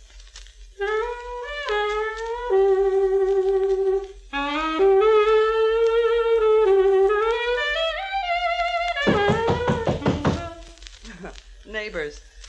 Mona, tell me something. What kind of work was Julie doing for Griswold? He did an oil survey on a place called the Valley of the Dead or something. She typed up all the reports for him. I see. Julie uses Chris' yellow Fiat quite a bit, doesn't she? Uh-huh. Why? Just wondering. Thanks, Mona. Leaving? I'd like to finish that song for you sometime. Don't worry, baby. You'll get a chance to.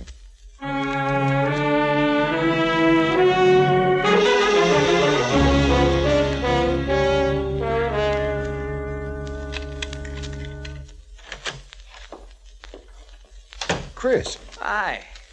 What are you doing back at the cafe? You're supposed to be up at Dave Amunion's place. I'm not going any place until you tell me what you found out. All right. As near as I can make out, it goes like this.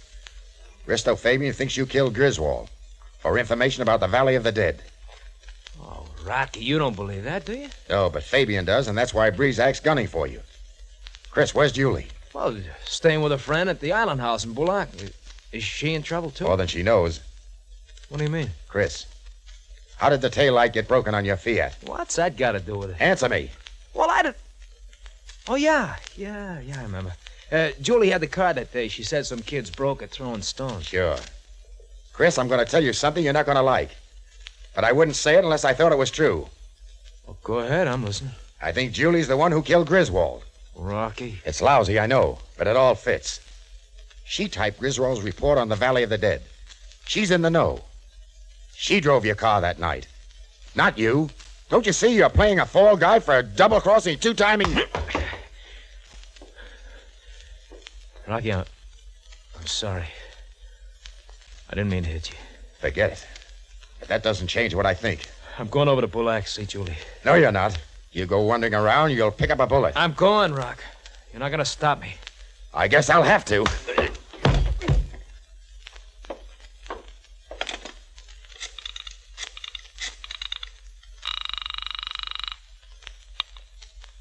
Cairo Police, Captain Sabaya.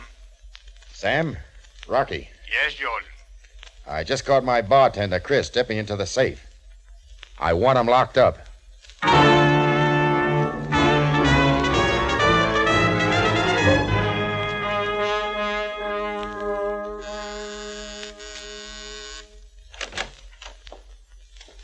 Hello, Julie. Oh, Rocky. Can I come in? Well, Packing? Yes, vacation. I thought I'd go up to Karnak for a few days. Kind of sudden, isn't it? What's that big envelope in your suitcase?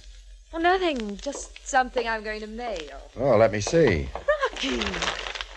Oh, addressed to Julie Ware. American Express. Athens, Greece. Oh, I thought you said you were going to Karnak. Well, Fabian lives in Athens, doesn't he? What's inside of this, Julie? Leave it alone. You have no right to open it. Yeah, I know I haven't, but... Well... Griswold's report on the Valley of the Dead. This report any different from the one the government got? No. Give that to me. Take it easy. The other report said there was no oil in the Valley of the Dead. This one says there is. Give it to me. This is the correct one, isn't it? This is why you killed Griswold. Rocky. Yeah. Don't be angry with me. You don't understand how big this is. I don't. All right. Let's work it out. Griswold did the survey on the land, found oil, and prepared this report. He was about to send it in, and I got smart, Rocky. I stopped him. What good would it do him to have the government pick up the options on Fabian's land? But if Griswold made a deal with Fabian to turn in a false report... The government would drop the option. Fabian would get his land back. Yes. Oil's worth a lot these days, to a lot of different people and countries. Price is high. Fabian could make a fortune. So Griswold went for your idea. Yes. Fabian went for the idea, too, because he'd already been approached by a representative of a foreign power. But that's when Griswold began to act like an idiot. He said he'd settle for 20,000 pounds. 20,000 pounds. That's less than $50,000. Fabian stood to make millions. So you and Griswold talked it over, and he ended up with a letter opener in his back. You waltzed off with the right report. Then you contact Fabian yourself and make a new deal. Yes, Rocky. And it can still be done. You and me, we can hit Fabian hard. A partnership in a billion-dollar business. Where's Chris? A nice, safe place. Why don't you get him out where it's not so safe? Fabian thinks he's the one who killed Griswold and knows about the oil. It'll be over in a minute. Fabian will go back to Athens satisfied. And then what? The day before the option comes due, you and I take a trip to Athens to see Fabian. We'll have partnership papers all drawn up. Fabian will have to sign them. It'll be too late for anything else. What do you say, Rocky? Lady, you're a louse. Rocky, what are you doing? Owning the police. Oh, no, you're not. Put down that poker. Ow! Shoulder hurts, doesn't it? Oh! So long, stupid. What? Do not let my gun startle you, my dear. Fabian. May I come in? I have been following you, Mr. Jordan, for at length I have devised a method for bringing Chris, shall I say, into the range of Brizak's gun. Chris is out of reach, Fabian. He is in jail. I know. You will telephone Captain Sabaya and tell him you made a mistake. Tell him to release Chris. So Breezak can be picked off coming out of the station? Yes. He's standing across the street from police headquarters now, waiting. Let him wait. Mr. Jordan, you will take the phone and do as I say. Sure, I'll take it. There! You pulled it out of the wall. That's right, and you can't find much use for it now. Mr. Jordan. Go on, pull the trigger. That'll get you nothing. Mr. Fabian, Yes, my dear. I know how to get Chris out of jail. If it would be any help to you. And why should you want to help me? Because I'm afraid you will be angry with me. Through no fault of my own. All this and no music? Why should I be angry with you, my dear? Because I have this. Look, I believe this is something you want. Griswold's original report on the Valley of the Dead. Where did you get this? Chris gave it to me to hold for him. She's lying, Fabian. Silence. My dear, have you read this document? Oh, good heavens, no. It's full of such technical language I wouldn't understand it for a minute. Fabian, you're not going to go for this, are you? Chris doesn't know anything about this report. He didn't kill Griswold. She did. Oh, how can you say that, Mr. Jordan? Oh, he's lying, Mr. Fabian, to protect his friend. Yes, my dear, I understand. Tell me, how would you get Chris out of jail? Well, Chris and I have been quite friendly. It would be a simple matter for me to bail him out. Excellent. My car is downstairs. Mr. Jordan, you will drive. I shall sit by you with my gun in your side. Come, let's get started.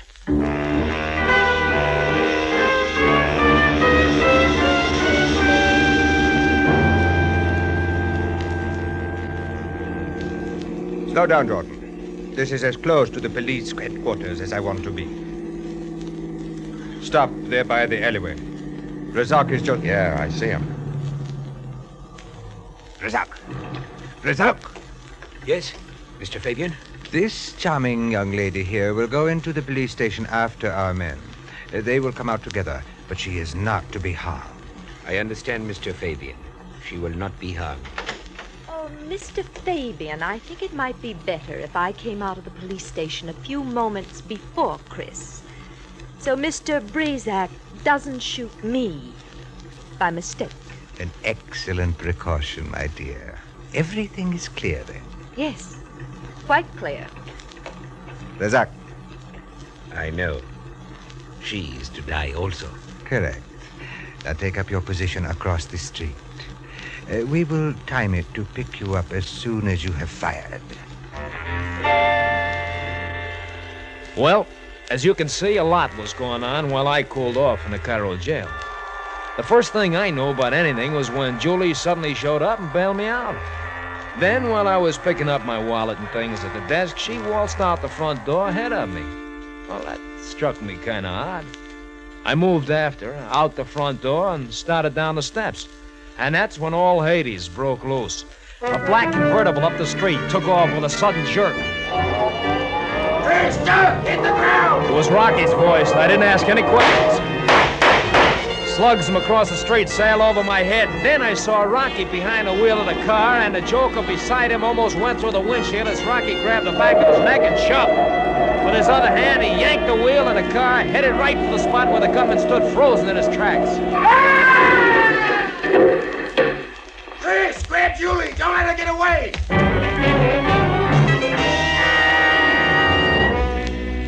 Well, by then I didn't need anybody to draw me a picture. I caught up with Julie halfway up the block and hauled her back. Captain Sabaya and a flock of cops had piled out of headquarters and taken over. And when Rocky got through talking, they had it all. A little later, Rocky, Sabaya, and me were heading along the street on the way to the Tambourine. I guess I did it up good this time, huh, Rocky? Forget it, Chris. No, I don't want to forget it. I played the prize dope. I'm sorry. I apologize. Well, it's nothing to apologize over, Chris. It's one of those things that happen. Jordan is right, Chris. It happens. Why? Nobody knows. But nonetheless, it does. So many men, one time or another, are attracted by women of evil. You trying to tell us something, Sam? Well, as a matter of fact, Jordan, when I was a younger man, there was a dancer from Algiers who... You too, huh? Thanks, Captain. I'll turn off here, Rock, and go on home. See you at opening time as usual? Sure. See you then. He will be all right, Jordan. Do not concern yourself over him. Sure, Sam. He'll be all right. Observe, Jordan. A new day. The city of Cairo awakes. Yeah, and the tourists will be pouring out on the streets before long. And already the vendor is striving to attract them to his shop. Jordan, listen. The call of the East.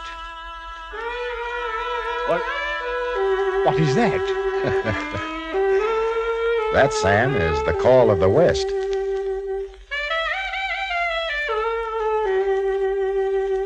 Excuse me, Sam. I'll see you around.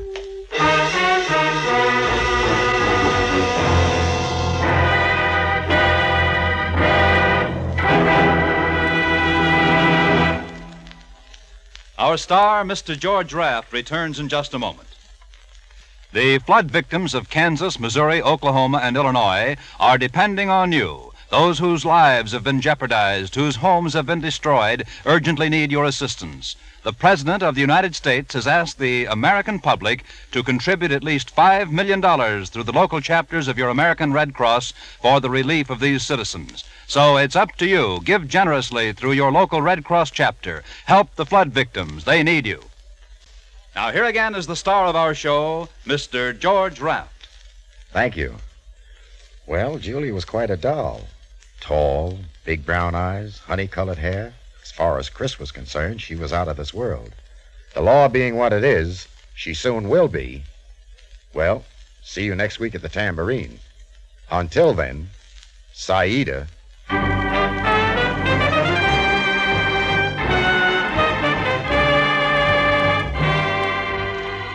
Rocky Jordan stars Mr. George Raft with Anthony Barrett as Chris and Jay Novello as Sam Sabaya. Also heard in tonight's cast were Donald Morrison, Gene Bates, Ted Osborne, and Gloria Blondell. Our original music is composed and conducted by Richard Arant. Production and direction by Cliff Howell. Rocky Jordan is written by Larry Roman and Adrian Jondeau. Bob Lamont speaking. This transcribed program came to you over CBS, the Columbia Broadcasting System.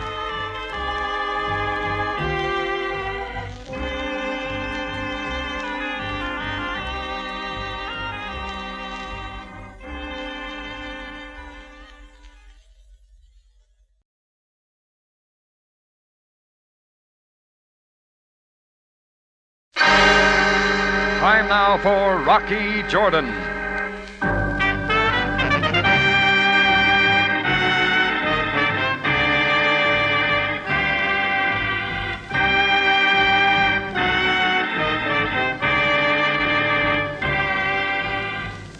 Not far from the Mosque Sultan Hassan in Cairo stands the Cafe Tambourine, run by Rocky Jordan. The Cafe Tambourine, crowded with forgotten men, alive with the babble of many languages. For this is Cairo, where modern adventure and intrigue unfold against a backdrop of antiquity. Tonight's story, Varlachi.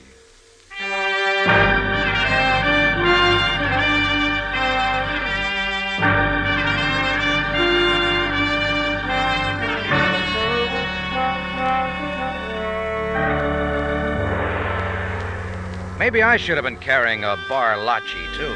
That being a sort of good luck charm that Chica always wore. Still, if what happened to her could be called lucky, I'll stick to a good old American rabbit's foot. It all began when I heard a commotion out in front of the Cafe Tambourine that afternoon. I went to the doorway and looked out on a scene that hit a new high, even for Cairo. The center of all this excitement was a dancing girl in a bright yellow shawl, full whirling red skirt, and big gold hoop earrings that somehow belonged on that vivid face. Her hair made me think of the sleek black velvet I'd seen in Cairo's Ritzia bazaars.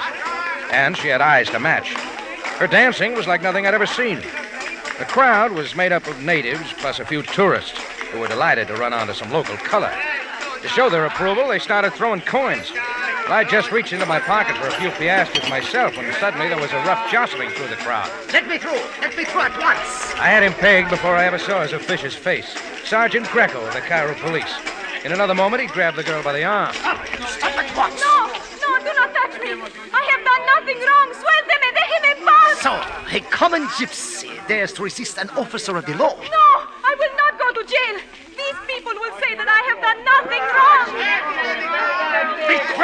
disperse! And quickly! Let me go! You have no reason to arrest me, I beg you, Perhaps please. a Let few me days go. in a cell will teach you a lesson. Hey, what's the matter, Grego? Having trouble meeting your quota today? The gallant Mr. Jordan. Go back in your cafe and water your wine for tonight's customers. Look, I don't mind the girl picking up a few coins in front of my place. Dancing in the streets is not permitted in this sector. Okay, let her go someplace else then. Besides, she is a gypsy. She will steal all of these people blind. I do not steal. This gitana does not steal. Look, I shake out my skirt, see? No money. Oh, nothing but the jangle of all those bracelets, as far as I can see. Now, you better flash that badge someplace else, Greco. An American will not interfere with Cairo police, Mr. Jordan. She will come with me. No, suélteme. Let Such a wild cat as you. Wait, come back. I command you. Come back. The girl had broken away, and that's where the crowd took a hand. They suddenly moved in all around the sweating, struggling Greco and swept him down the street. It's an old trick, and the Cairenes know it well. And he had as much chance bucking that mob as a camel caught in an elephant stampede. And I enjoyed the scene till it faded around the corner. There was no sign of the girl except a red rose that had fallen from her hair. I picked it up and went back inside. I just sat down in my office with a sandwich and a cup of coffee when there was a knock on the alley door.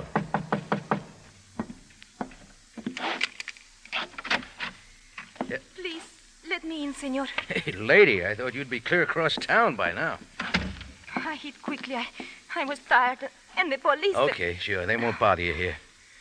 Oh, is this your rose? Si, senor. Put it back in your hair. It belongs there. Oh, muchas gracias. You are a very kind gentleman. If it were not for you... Oh, forget it. When did you eat last? You do not think I beg, senor? Oh, of course not. Come on, sit down. Eat this.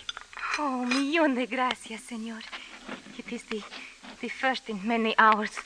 I thought so. I'm surprised you speak Spanish. I am not Arabian gypsy. I am gitana. Gitana? They are the Spanish gypsies, senor. The nobility of all the gypsy tribes. You don't say. Where are they? In the hills, to the east. I think you'd better get out there quick. No, I have left the tribe, senor. Forever. Left them? Why? I am through with such a life. I wish to live like other people. In fine houses. Where people will not always call me the beggar and accuse me of stealing. Are you sure you're doing the right thing? I will not return to the tribe. That is why I dance in the street. For enough money to go away. I see. Senor, if you would let me be what you call entertainer in your cafe for tonight, then I move on. No, nothing doing, Chica. But for only a few pesetas and a place to sleep. That's out, lady. Sorry. It is never mind. I find place. Yeah, right where Greco can get his mitts on you again. Wait a minute. I got an idea, Chica. Hold everything.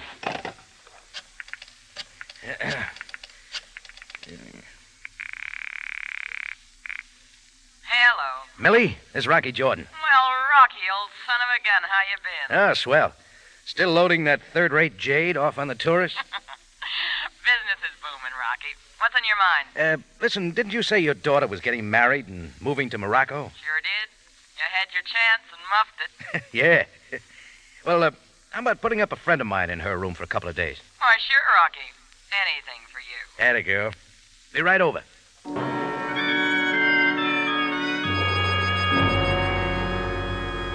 I slipped the gypsy girl out the back way and over to Millie Hog's place on the Sharia Hufan. Millie met us halfway across the little court and took Chica in like a long-lost friend. I was gone from the tambourine maybe an hour, and when I got back, it was almost dark, and I made the mistake of going back in by the alley entrance. Standing right inside the office was over 200 pounds of gypsy. He gave me 3 seconds to take in the jagged red scar stretching from his mouth to his temple, the patched eye, the red sash around his waist, and the knife in one big fist. Then he opened the conversation. I am Tenase. Where is woman? I know a lot of them. The Gitana. Chica? What's that to you? I no say what, I say where. What makes you think I know? The Nasi see her come here. Where's she now? Hey, look, supposing you drop the knife and let's just... I will kill a man who take my woman. You think I took her? See, but she cannot love you. She love me. Okay, we'll keep it that way. So why don't you run along? Where you hide her? This knife make you tell. I tell you she's not here. Look around for yourself. The place is yours. Why you go behind desk? Something in this drawer might interest you. Not the gun! Before I got the gun, Tanasi made a power dive headlong across the desk. I ducked back, grabbed his knife arm quick, and slammed it against the sharp edge of the desk. And the knife hit the floor.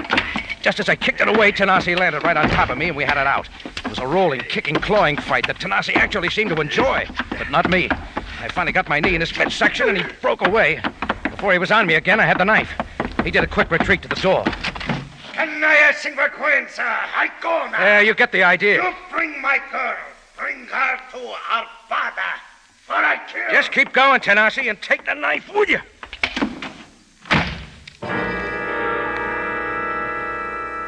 Well, what can a guy expect when he tries playing godfather to a gypsy girl? Right then, I decided on a return trip to Millie Hawk's place to check up on our star boarder.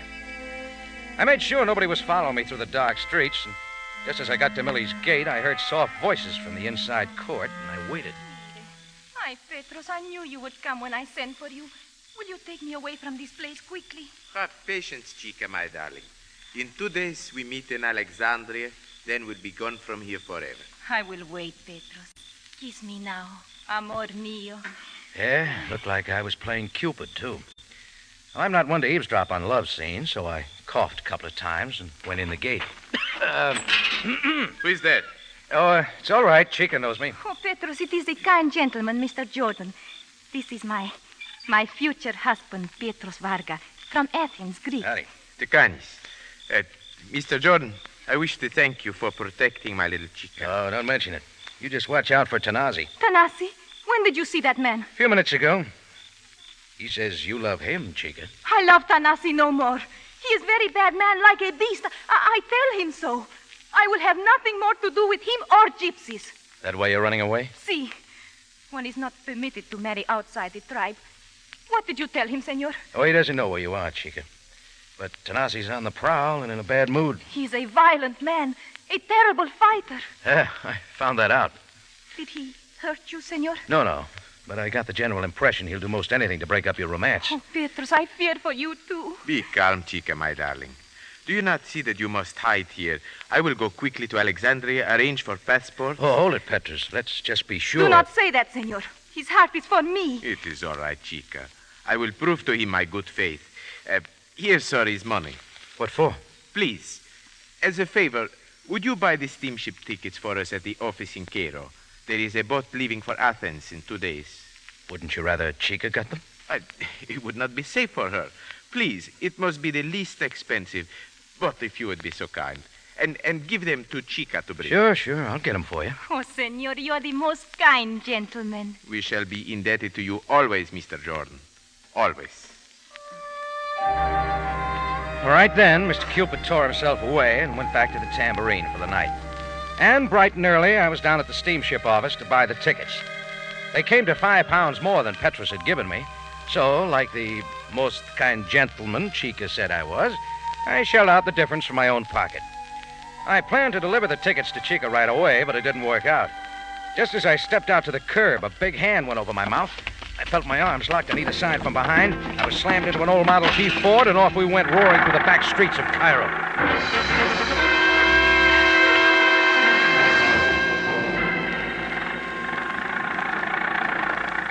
3 gypsies were playing host, and while one drove, the other 2 tied my hands behind me.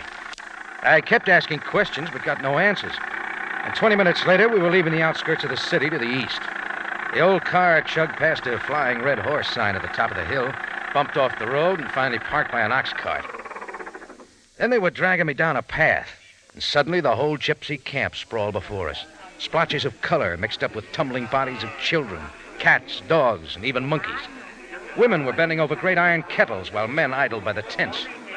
When they saw me brought in, they were all up and following. At a big central tent, I saw a magnificently built man waiting.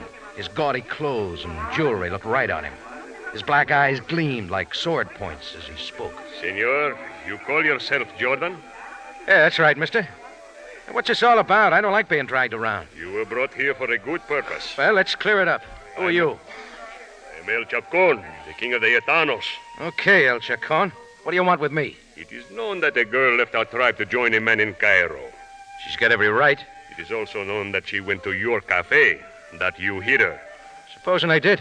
Where is Chica now, senor? She's where you won't find her, El Chacon. All Chica wants is her freedom. Freedom? Freedom from what? From your tribe, from the life of a gypsy. She wants something a lot better than all this. And I think she deserves it. Por favor. How you say your life is better than ours? I can think of a lot of reasons. Look around, senor, at the faces of my people. Do they look unhappy? They sing, they dance, and yes, sometimes they cry. But even crying is good when it washes away sorrow. You say it is you who have the freedom? Yet you are slaves to your houses and your cities. We may wander where we will. Our home is the earth and the sky. It is not you, but we who are free. Now, how you say your life is better than ours? Well, I haven't got an answer for that, El Chacon. However, if one wishes to leave our tribe, we do not stop them. Then what do you want with Chica? She must return that which is ours. Return what? The entire treasure of our tribe. Many jewels of priceless value. You trying to tell me Chica stole them? Why else does she hide from us where she cannot be found? Have you thought of telling the police? The law of our tribe is sufficient to deal with our own.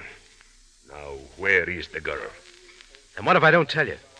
Senor Jordan, you have only to tell us where Chica can be found. If you do not, the methods of Gitanos against their enemies is legend, which you soon may learn. And if that fails, we will not hesitate to turn you over to the Cairo authorities as one who harbors a common criminal. Decide now, Jordan, and quickly.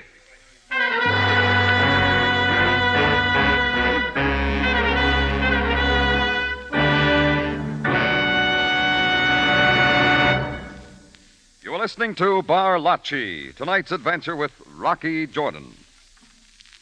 For a solid hour of laughs, tune in tomorrow night to Leave It to Joan at 6 and Breakfast with Burroughs at 6:30. You'll find Joan Davis at her zany best and the balding Burroughs chock full of his hilarious brand of repartee.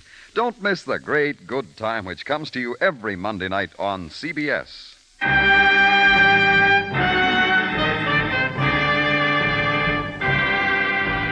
Now we return you to Cairo and tonight's adventure with Rocky Jordan, Varlachi.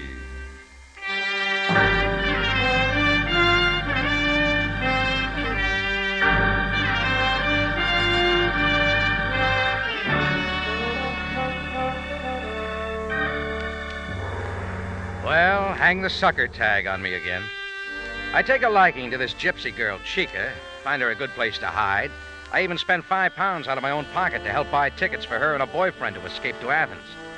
Then it turns out she's stolen her wealth and jewels from her tribe. Now I had the choice of turning her over to the tribe in their own form of justice, or of facing their wrath as well as the Cairo police. El Chacon stood waiting for my answer as the encampment crowded around. Speak quickly, Jordan. Where is Chica? You're asking me to break a promise I made to her, El Chacon. A promise to a thief is worthless. Tell me something. Where is another of your tribe, a man named Tanasi? He, too, hunts for the girl. Yeah, why? Because she won't marry him? How do I know any of you are telling me the truth? You wish, then, for the Cairo police to decide. I'm just asking why you don't look up Tanasi. How do you know that crazy brute didn't take your jewels? A moment, you extranjera. You call my son crazy brute? I scratch your eyes out. Silencio, quédate quieta. It is true, old woman. Tanase is crazy, bro. You speak so of my son, for that you will see. I looked at El Chacon, expecting him to break it up on the double. Instead, he seemed greatly amused, even when the two women began pounding and clawing each other, even when other women pitched into the battle, and even when the men took sides and turned on each other. In less time than it takes to tell, every man, woman, child, dog, and cat had joined in, all except El Chacon. Even he had forgotten about me, and I found myself in the middle. I lost my balance and stumbled over backward into the thick of the battle. With my hands tied, I couldn't do much, and I fell under a dozen feet.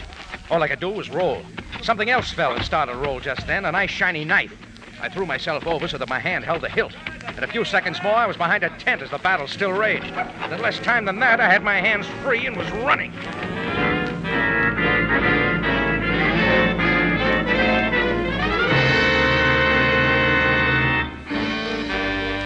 I didn't stop running till I was over the hill and well into the outskirts of Cairo. Well, there were a lot of things I had to clear up with Chica right then. Some When I finally found a taxi, I headed for Millie Hawk's place. Millie was pacing the court when I opened the gate. Oh, Rocky, have you seen Chica? No, but I want to see her right now. Where is she? I don't know. I was away only for a minute, and when I came back, she was gone. How long ago was that? Over 2 hours, Rocky. Yeah, looks like you can forget her, Millie. What do you mean, Rocky? She's bound to come back. She left your stuff here. Huh? Let me see it, huh? Okay, come on. It isn't much, just the stuff tied in this shawl. All right, give it to me. It's all she had in the world. She was such a sweet little thing. I just knew I shouldn't let her. Mercy me, what are those? Something I hoped I wouldn't find. Ever see rubies before? Rubies? Yeah, and there's plenty more to go with them, someplace. But I thought the poor... Right. See you later, Millie. Let me know if you find her, Rocky. Yeah. Well, that wrapped it up. All El Chacon had told me was right. I'd been protecting a common thief. I took Chica's stuff and went back to the tambourine. Back in my office, I reached for the phone, but it went out. Yeah? Jordan, this is Captain Sabaya. Oh, I was just about to call you, Sam. I am sure you were. We have a great deal to talk about. A guy named El Chacon been talking to you already? Indeed he has.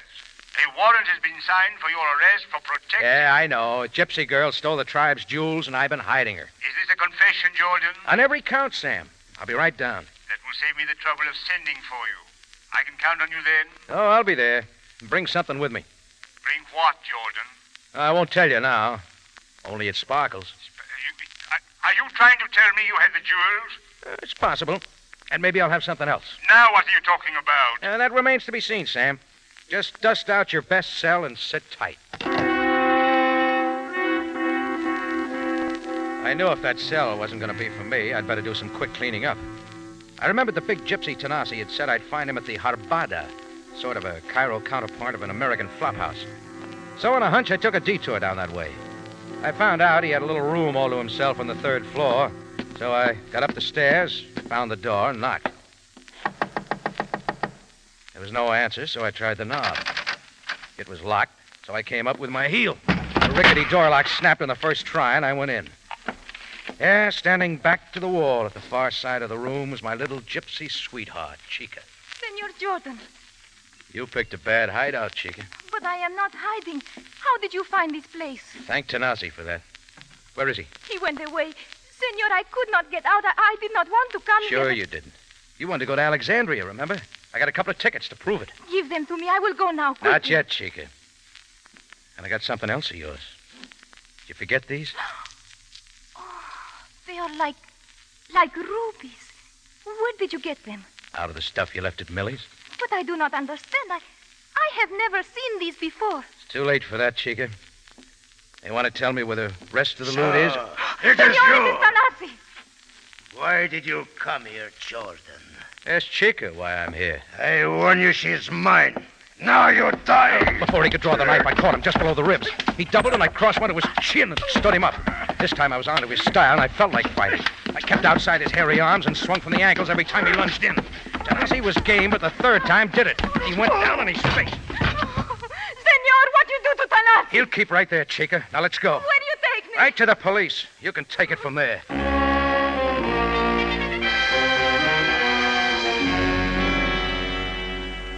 I took Chica down the stairs, told the clerk at the desk that the cops would be around for Tanasi. We went right to headquarters, where I handed her over to Sam Sabaya. From then on, she was mum. She wouldn't answer anything. Finally, Sam closed the cell door behind her. We hesitated there before going out. Jordan, I must compliment you on your prompt action in this matter. From you, that is a compliment, Sam. You will understand that I knew from the beginning that your motivations were for the best. Yeah, sure. We still have the problem of finding out where the rest of the jewels are hidden. We can hardly hope that Chica will ever tell us. Maybe Tanasi will talk. My men have already picked him up, but if he talks, it will be the first time a gypsy ever told the police anything. See what you mean.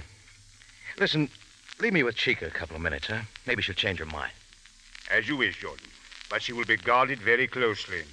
Suit yourself. You see, I agree with the old gypsy saying, it is easier to hold an eel than a gitano. Senor Jordan, Yes, Chica.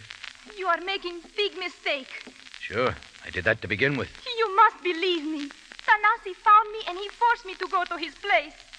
How do you explain the jewels? I cannot explain them. I cannot tell you how they got with my things because I do not know. Chica, don't you see that if you'll tell us where the rest of the jewels are hidden, you'll get off a lot easier? But I don't know where they are. I stole nothing from my tribe. Okay. Oh, senor, you are a very kind gentleman. You will not let them keep me in this place. You asked for it, Chica. Please. All my life, I have known only freedom. If they keep me here, caged up like an animal, I know I will not live. Looks like you should have stayed with your tribe. See? This is not the life that Petros promised me. You must help me, senor. Just think over my advice. So long, Chica.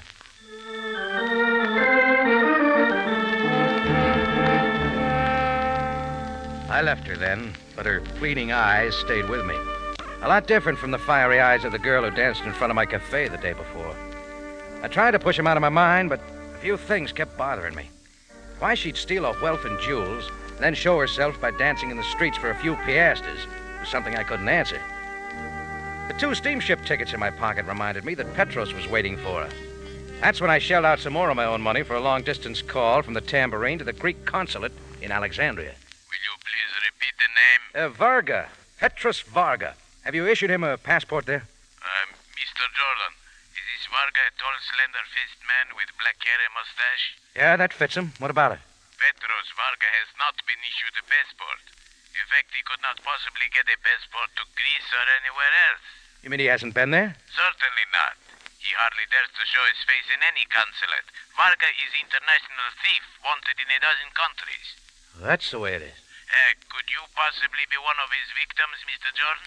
That remains to be seen, mister. Thanks for everything. All at once, I felt good again.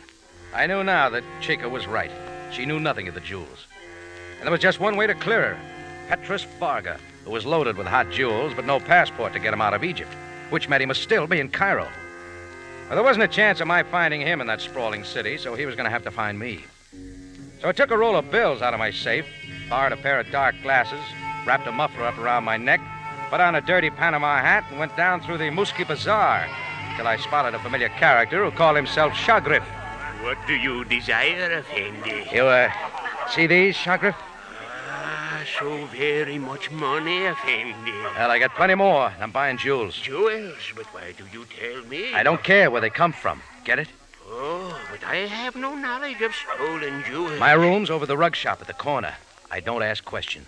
But, Effendi, I know of no dishonest person. Here, take this and get moving. Imshi.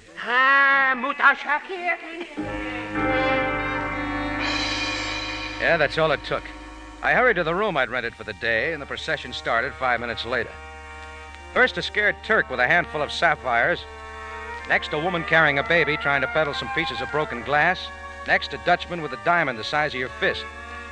I got rid of them one way and another and went on that way all afternoon. At the end of the 5th hour, I was about to call it quits when the door opened, and Petros Varga was standing before me. You, are the jewel fence? That depends. What have you got? Have I seen you before? You won't see me again. Show your stuff or get out. How do I know I can trust you? You don't. All right, it must be cash. For what? Very well. How much for these? Open it up. Keep your hands away. What are you scared of? Open it. There. Gems of priceless value. Yeah. How much? Hurry. I'll give you 500. You stupid. They're worth 20,000. For the risk I take, where do you get these? You think I would tell you? El Chacon, maybe? How did you... That is nothing to you. What are you scared of, Varga? Chica's taking the rap. You're in the clear, aren't you? Jordan. You're a big operator, they tell me. Big enough to steal a Horde and jewels and plant it on an innocent girl. If you think I would tell you... You don't have to. You showed up at Millie's place only to hide a few rocks in Chica's belongings. That's when I came along and you dreamed up the idea about the tickets to Athens. You didn't intend to use them at all. You could spare the money. Stay where you are. You did not think I would come here without a gun. Now use it, Varga. Kill me. Take your bag of rocks. But what do you think you'll find outside that door? What do you mean? Go ahead. You're not scared of a few gypsy knives in your back, are you? You're lying. No one is there. No? Then why wait? Shoot, Vargas. Jordan, listen to me. I did it only for Chica. Help me get away from here. For her sake. Okay. Give me the gun. No, Jordan! That's better. Come on, let's go. No, not out there, Jordan, please. Not out Ah, there. cut it, Vargas. You're safe. Anyhow, till the police get their hands on you. And that's just where we're going.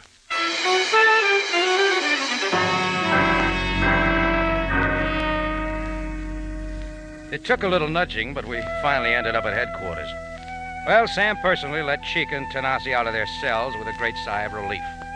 Wouldn't you know, right away, the two were in each other's arms. After telling me for the 5th time she'd learned her lesson, Chica went off with Tanasi toward their camp, both as happy as a gypsy. Me, I went back to the tambourine, a little wiser myself. I was sort of glad nobody was looking when I stooped and picked something up off my office floor.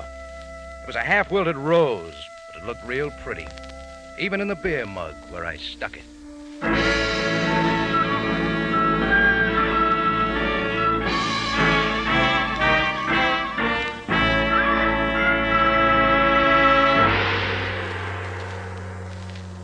Rocky Jordan, starring Jack Moyles in the title role, is produced and directed by Cliff Howell, with original music by Richard Arant.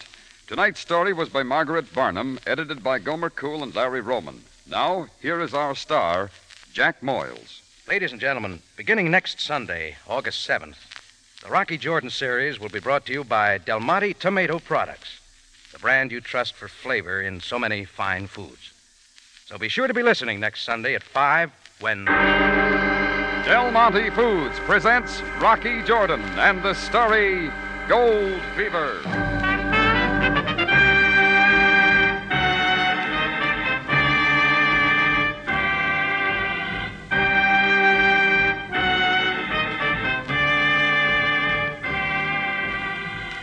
Larry Thor speaking. This is CBS, the Columbia Broadcasting System.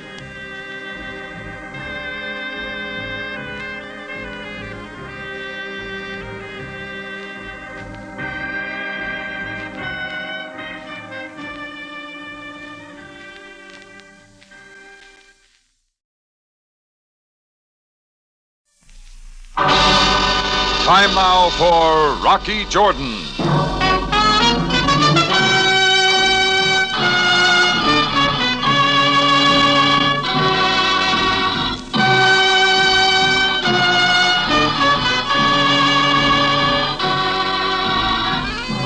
Not far from the Mosque Sultan Hassan in Cairo stands the Cafe Tambourine, run by Rocky Jordan. The Cafe Tambourine, crowded with forgotten men, alive with the babble of many languages. For this is Cairo, where modern adventure and intrigue unfold against a backdrop of antiquity. Tonight's story, My Quiet Friend.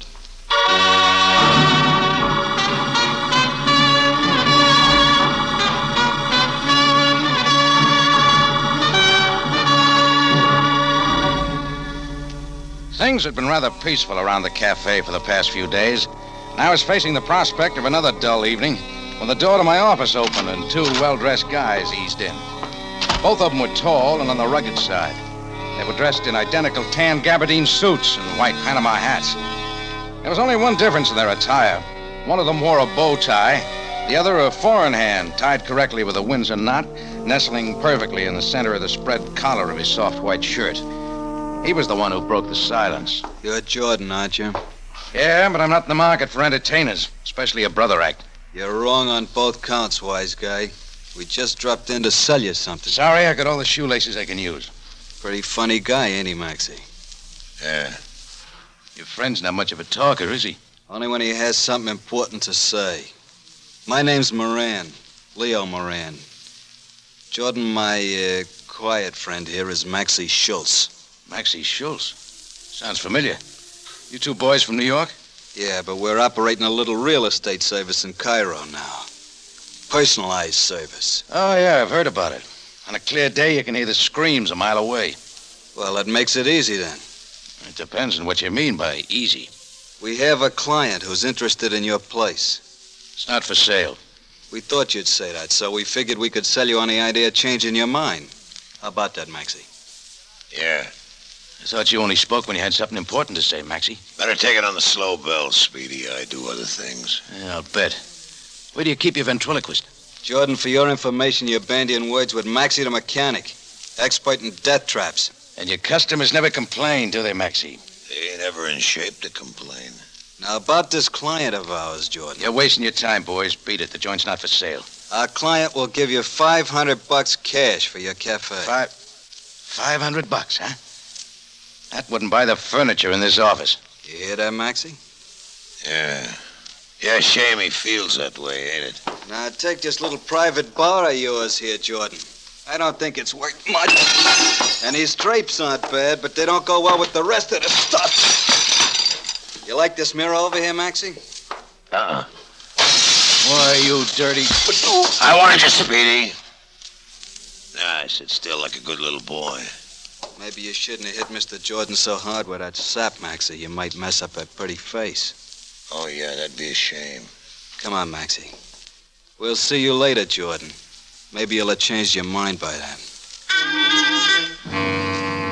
I shook my head a few times, but the haze wouldn't clear, and the range was off. A tap on the side of the head hadn't helped my eyesight any. I remember seeing the Gabardine boys leave. It was like looking through the wrong end of a pair of field glasses. Then the room started spinning, and the lights went out. When I came out of it, the phone was ringing. Hello? Hello? Yeah, who is it? Jordan, this is Charlie LeBouc. LeBouc? What do you want? Look, Jordan, I think it's about time the two of us forget our little differences and have a nice friendly talk, huh? Why should we? Well, I don't like it any more than you, Jordan, but it'll be the smart thing to do. It's about this mob that's taking over. Keep talking. Well, you and I are just about the only two cafe operators who haven't sold out. If we stay together, maybe we can beat them off. They've looked over the situation pretty well, Jordan. They won't expect us to team up on them. All right. What's the spread? Come over to my place, Jordan. I have a man here who can do us some good. I like names, LeBouc. It's, Nick Spalvo. Our buddy. Nick Spalvo, huh? Okay, give me half an hour. Nick Spalvo had owned the Blue Palm Cafe up to a couple of weeks ago. Then, like half a dozen other gin hall merchants, he'd fallen in line with the mob and had moved out without a murmur to the law. Now it looked like Nick had changed his mind. I went out front, hopped a cab, and shortly after 7:30, I piled out in front of Charlie LeBouc's cafe. I pushed my way through the crowd and went up the stairs. At the end of a small, narrow corridor was a door marked private. It was half open. I pushed it the rest of the way. The first thing that caught my eye was the open window and the wind whipping the curtains into the room. Then I saw LeBouc sprawled out on the soft green carpet behind his desk.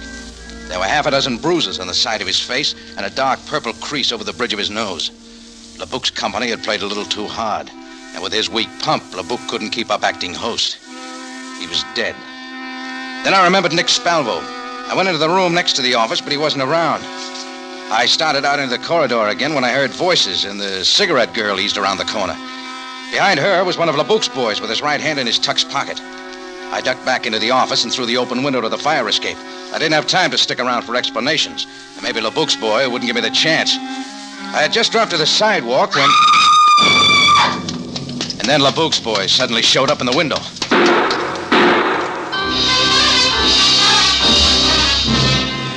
I was glad then that I hadn't waited.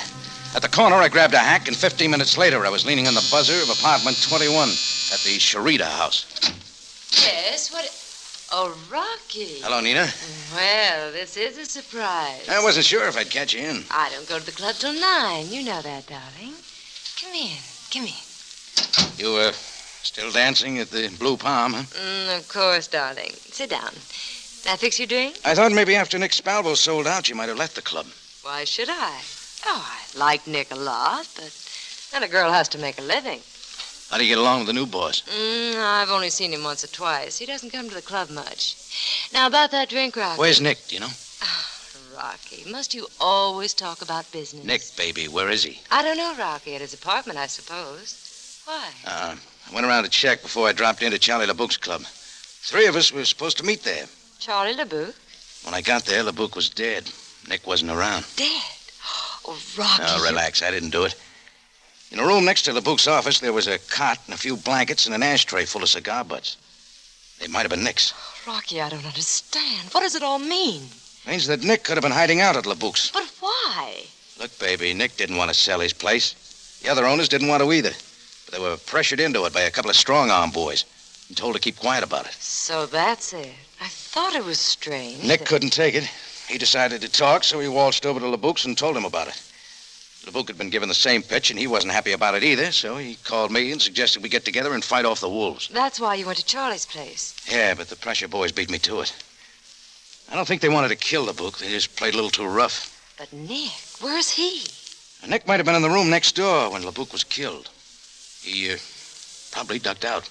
Did you ask anyone at the club if Nick had been there? I didn't have time. I had to leave rather suddenly. One of LeBouk's boys kind of got ideas that I'd bumped off his boss. Oh, Rocky, the police, they'll think that you... Rocky, you've got to get away. I'll help you. Oh, thanks, baby, but... Please, Rocky. I'm going to find Nick. But with the police looking for you and LeBouk's men, you won't have a chance, Rocky. Well, it'll take a bit of doing. And that's where you come in. Of course, anything you say, but I... Where would Nick go? Any ideas? Well, let me think. Girlfriends, relatives? Celeste Donati, but she's in Port Said for a few weeks. Okay, where's her place? The Komar Apartments on Shari Almon. Where else would Nick hide out? Well, he has so many relatives. Perhaps his cousin's shop in the square. Or his uncle's house. Wait, there's a brother, too. Hey, slow down, baby. I'll need some names and addresses first. Then I'm going to go call him.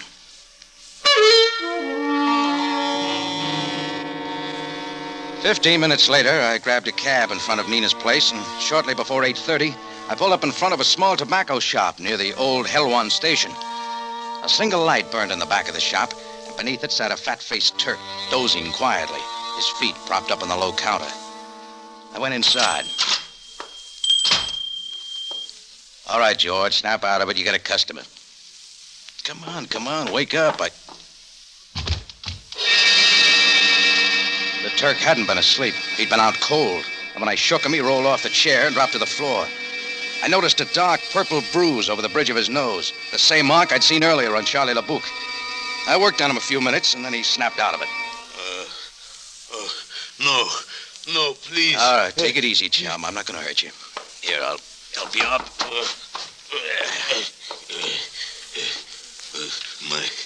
My head. Sure, a couple of boys who dress alike, huh?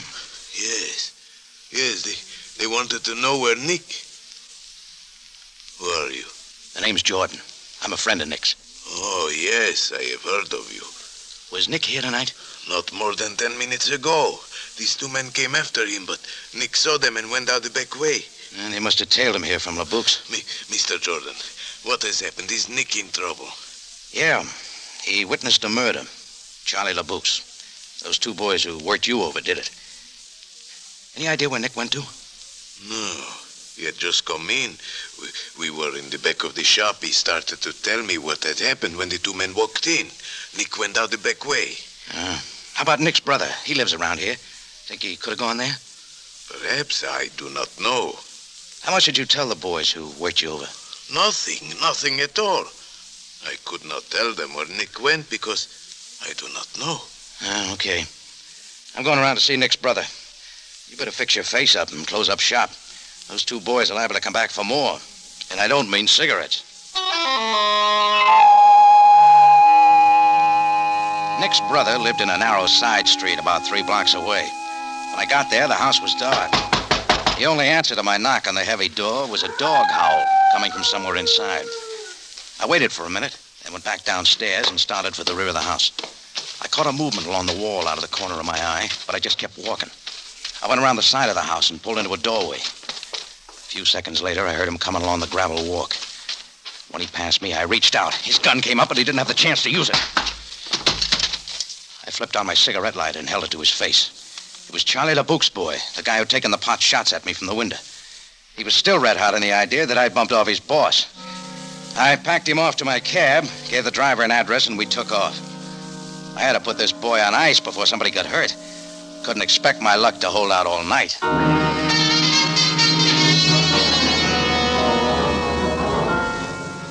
Well, 10 minutes later, I walked into Madame Farid's little establishment down on the waterfront. For a little silver across the pond, the old girl was always more than happy to kick your fortune around in a teacup or even consult the crystal ball. Oh, Rocky Jordan. It is a long time I have not seen you. Come in. Hi, Grandma. Well, how's the future look? You wish to consult Madame Farid? Yeah, got a problem. There happens to be a short, dark, and ugly character following me with murder on his mind. So? He's got the picture all wrong, but I don't have the time to explain it to him now. He's sleeping off our last engagement in my cab outside. I see. Oh, it is a problem, Rocky. Yeah, take a look at my palm, sweetheart. Oh, you'll find it just under this $10 bill. Yes, I see.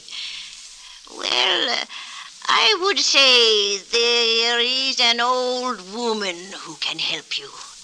I can see an empty cellar, an excellent place to put this man till morning, perhaps, until you can explain his mistake.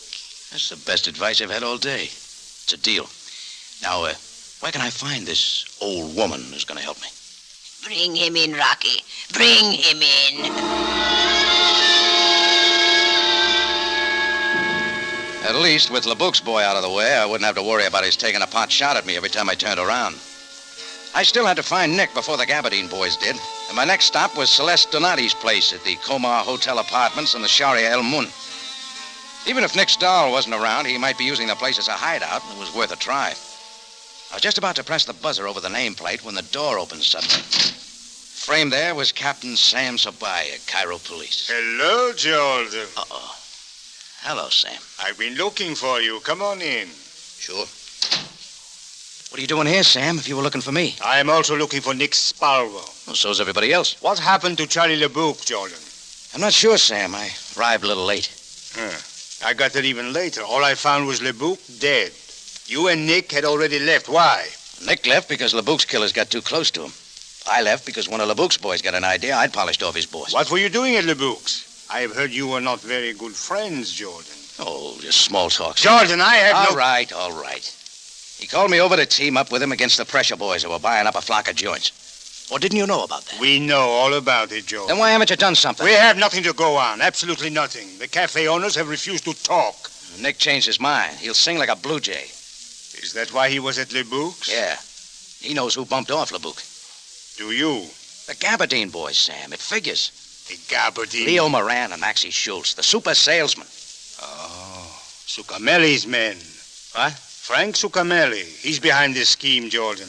How'd he get here? Thought after they'd booted him out of the States back to his own country. It is all very legal, Jordan. As long as he stays out of trouble, there is nothing we can do. But he'll slip up here in Cairo just as he did back in the States. He already has, Sam. I think you can make it pretty hard for Succamelli once you find Nick Spalvo. Well, Jordan, for your sake, I hope we find him alive. Don't you like my story, Sam? Oh, I do. But I am only a captain of police. There are others who may not like it. After all, no one else saw Moran and Schultz at LeBouk's. Which makes me number one, boy, because LeBouk and I never get along too well. Sure, Sam. So instead of standing here around here yapping, why don't you go out and find Nick? I intend to. All right. Where do we go now? I'm going to drive you back to the Tambourine, Jordan. The Tambourine? Oh, now, wait a minute. Yes, Sam. and you're going to stay there till this thing is cleared up. Sorry, Sam. My foot's in the door. I want in. This is a matter for the police, Jordan. You'd better stay out of it for your own good. You're not doing very well so far, you know. All right. Come on. Sam and I piled into the police crate and headed downtown. I didn't put up much of an argument about being herded back to my cafe, because it suddenly dawned on me that doing just that might have been the smart thing to do from the first. Nick must have known about my coming over to LeBouk's to talk about teaming up, and he'd probably make an effort to contact me. The Tambourine would be the first place he'd try. Sam and his boys dropped me off in front of the cafe, and I went in. I pushed through the crowd to the back and opened the office door. Hello, Jordan. We've been waiting for you. Come on in. Close the door. The Gabardine boys, Leo and Maxie, were standing in the center of the room. Leaning against my desk with a cigar stuck in the corner of his fat face was a short, heavy-set guy. He had a thick mop of black curly hair, eyes that hit you like a hot iron. In his hand was a fingernail file. When I walked in, he went back to work with it on his short, pudgy fingers. Then, without looking up, Hello, Jordan. What are you doing here, Succamelli? Oh, you recognize me, huh? No trouble at all. You used to be the favorite pinup boy of the post offices back in the States. They were lousy photographs, Jordan. Don't blame the camera, Succamelli. I've seen better heads than a pin. There he goes again, Leo. I don't think All right, Maxie, that's enough. Let Mr. Jordan have his little joke. We have plenty of time. Well, I haven't, Succamelli. I gotta get this place sprayed. You got no idea the stuff that crawls in here these days. What do you think of the offer my boys made to you? I haven't laughed so hard in years. What's wrong with $500 for this dump? You're in a weed field, Succamelli. All right, Jordan. We can talk about that later. Right now, I'm interested in Spalvo. Spalvo? What's that? Something you spread on bread?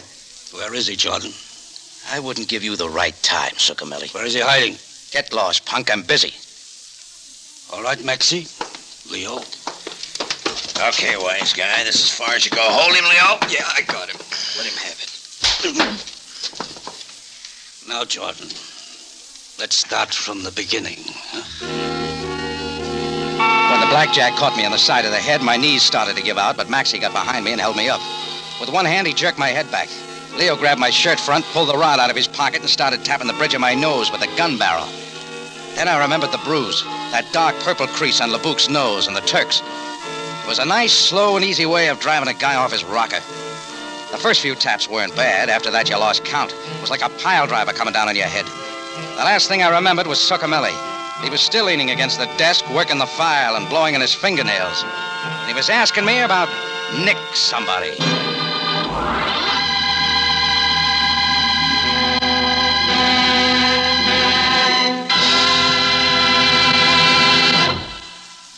You are listening to My Quiet Friend, tonight's adventure with Rocky Jordan. Tomorrow night, radio's most popular dramatic program, CBS Radio Theater, brings you The Song of Bernadette. This inspiring screen story of a humble girl whose faith elevated her to sainthood will be the Easter week presentation of Radio Theater Monday night at 6. Ann Baxter and Charles Bickford are the stars. Don't miss it tomorrow, Monday night at 6 on CBS.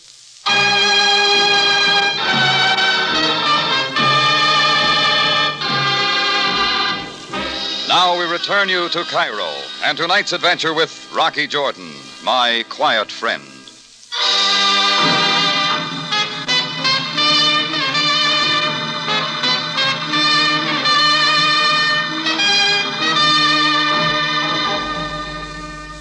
When a character named Frank Succamelli moved to take over the Cairo night spots, gangster style, a couple of gin mill owners and I decided to get together.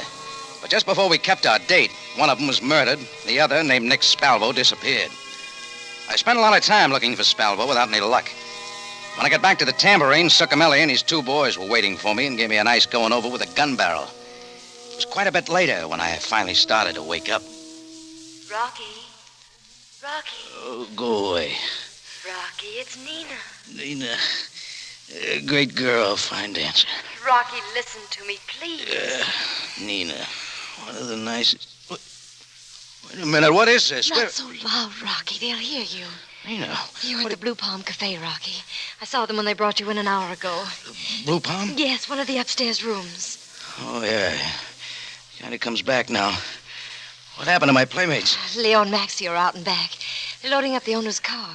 Where's Succamelli? Succamelli? The boss. Oh, in his office. Rocky, I think the three of them are getting ready to leave. Not without me, they don't. Oh, no, Rocky, they'll kill you. You've got to get away. Not on your life. They have a score to settle with this crowd. Look, baby, it's a cinch they're not going to take off without making another try to find out where Nick is. I think I can stall them off long enough. But why, Rocky? Why don't you leave when Can you get to a phone and fast? Yes. Then hop to it, Nina. Give Captain Sabaya a buzz at police headquarters and unload the glad tidings. And tell him to hurry up and get here. Nina eased out the door, and I heard her high heels clicking off down the hall. I made my way across the darkened room to the window and looked down into the parking lot below. A long, gleaming limousine was parked in the driveway. Walking away from it were Leo and Maxie. Maxie was wiping his hands. They passed under my window and went into the cafe. I waited a couple of minutes, then I heard footsteps in the hall. The key turned in the lock. Turn the light on, Maxie. Yeah, sure.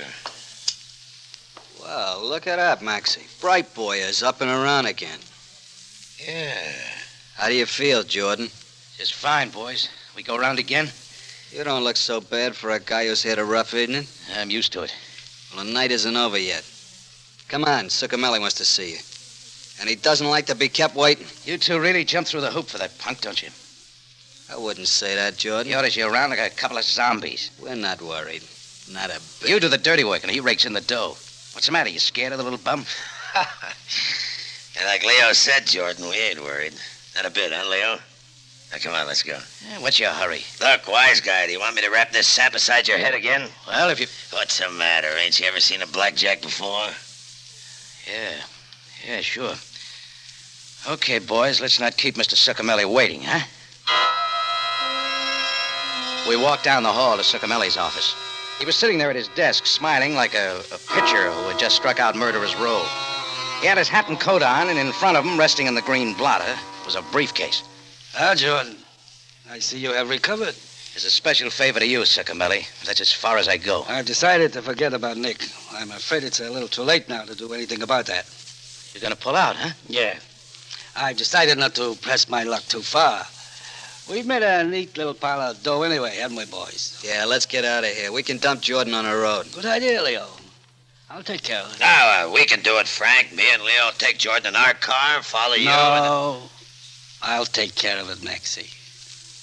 After I've taken care of something else first. What do you mean? This, Maxie. Frank, no! Oh, you dirty double cross. Max had started to get up out of the chair when the first slug hit him and he dropped back. Leo went down right at my feet. The Gabardine boys were through. Succamelli had just done a nice job of trimming the payroll. All right, Jordan, let's go. Oh, I don't get it here, huh? No, I have other plans for you. I think I'll take you along with me. Until I get out of Cairo, anyway. You won't, Succamelli. Shut up. Get moving. Okay. Succamelli prided me in the back with a snub-nosed revolver, and we walked down the back steps into the lot.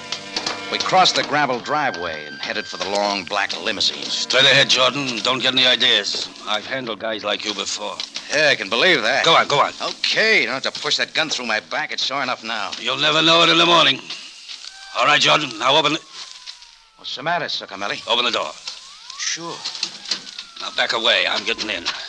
I'm not invited, huh? Sorry. I'm taking off alone, Jordan. I changed my mind. Well, you'd have to step on it. Sam Sabai will be here in a minute. I'm not worried, Jordan.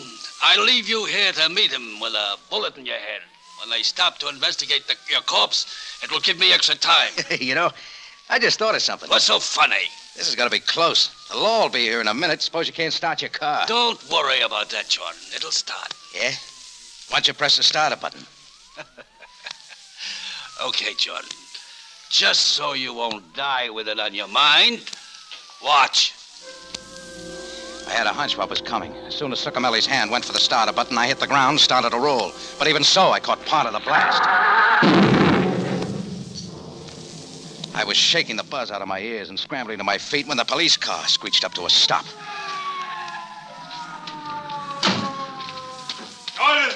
Jordan, are you all right? Yeah, you missed the big blow-up, Sam. Moran and Schultz, where are they? Oh, upstairs and out of this world. Succamelli had a surprise for him. He got in some target practice. And Succamelli, is he? Yeah, he's in there, in what's left of the car. But don't bother, Sam. How did this happen? Moran and Schultz had a little surprise for Succamelli, too. Maxie's favorite trick, a bomb. You press the starter button and, well, that's all, brother. How did you miss this? I was scheduled to go along, but Succamelli changed his mind. I was hoping he would. You knew about the explosives? I had a hunch from the way Leo and Maxie were talking that they were up to something. And when I spotted grease on Maxie's hand, I figured he'd been messing around with his hobby. Too bad he didn't live to see this. He'd have been proud of the job. Rocky. Oh, hiya, Nina. Oh, Rocky, are you all right? Yeah, sure, I'll make it. Although my face could stand a job of patching up. Well, I suggest you come with me to the emergency hospital and have... Oh, skip it, Sam. It's not that bad. Please, Rocky, you must have those bruises taken care of. Come on, I'll drive you home. Home? Who wants to go back to the tambourine? I didn't have that in mind, Rocky. Oh. Well, see you later, Sam.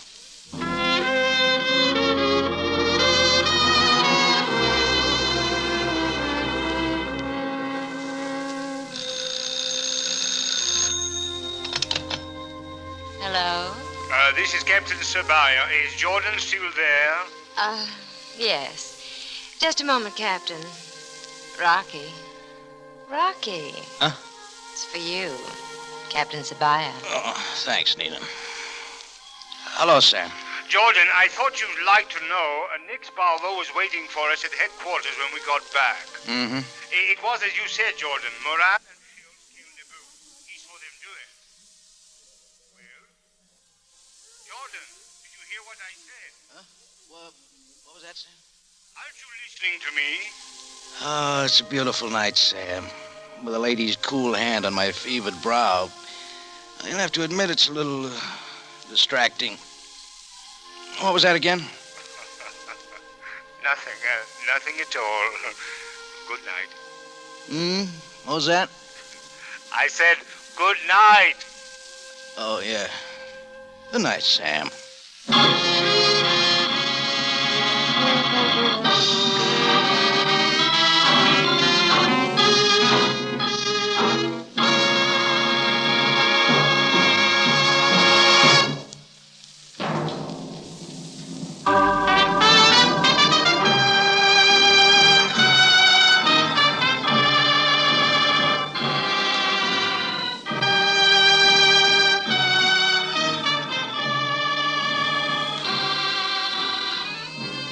It's CBS, again at this same time next week for another story of adventure and intrigue.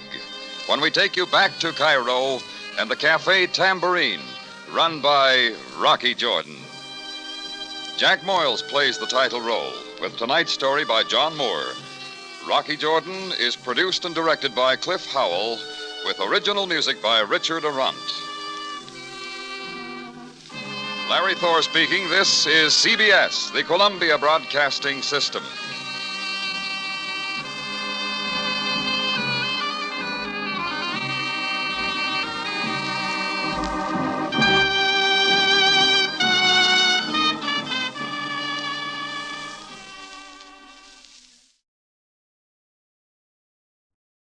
It's the Rocky Jordan Show. And I'm Rocky Jordan.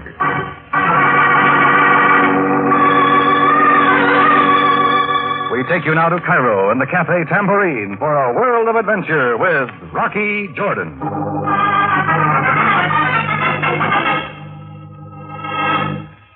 It started with a timid tapping on the door to my office. When I said come in, the door opened, and standing framed in the archway was a skinny guy with high cheekbones and a hawk-like nose. My name, sir, is Salomon. As you see by the cage I carry, I am a merchant of birds. Uh-huh. I see by the look in your eye, I'm your target for tonight. Ah, you are a man of vision. These lovebirds are yours, Mr. Jordan, for the insignificant sum of 30 piastres. Sorry, Solomon, I'm not in the market. The 30 piastres includes the cage. Plus a 6-month supply of bird food. I'm sorry, Solomon. I told you I didn't want them. But in all honesty, Effendi, I cannot allow you to bypass such a bargain. Get out of here. 25 piastres. And I will clean the cage. Let go of my sleeve. Imshi. What was that? Sounded like a shot in the alley. There, at the alley's end, a woman with a gun. At the end of the alley, some 50 feet away, stood a girl in a white dress, bare at the shoulders, her profile silhouetted in the hazy light of a street lamp. She was using both hands to aim an oversized revolver at a cringing figure.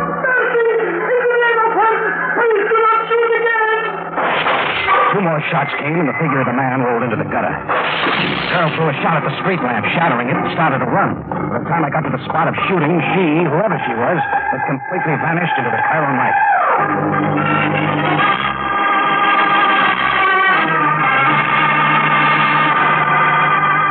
The Cafe Tambourine, crowded with tourists, camel drivers, women, cheats, forgotten men down on their luck, the lonely and the lost.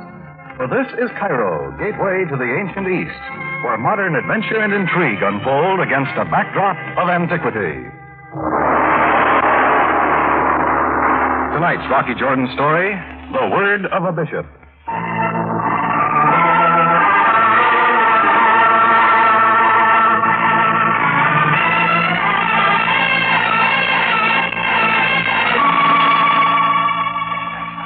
Well, it didn't take long for the Cairo curious to swarm around the place like a bunch of summer flies.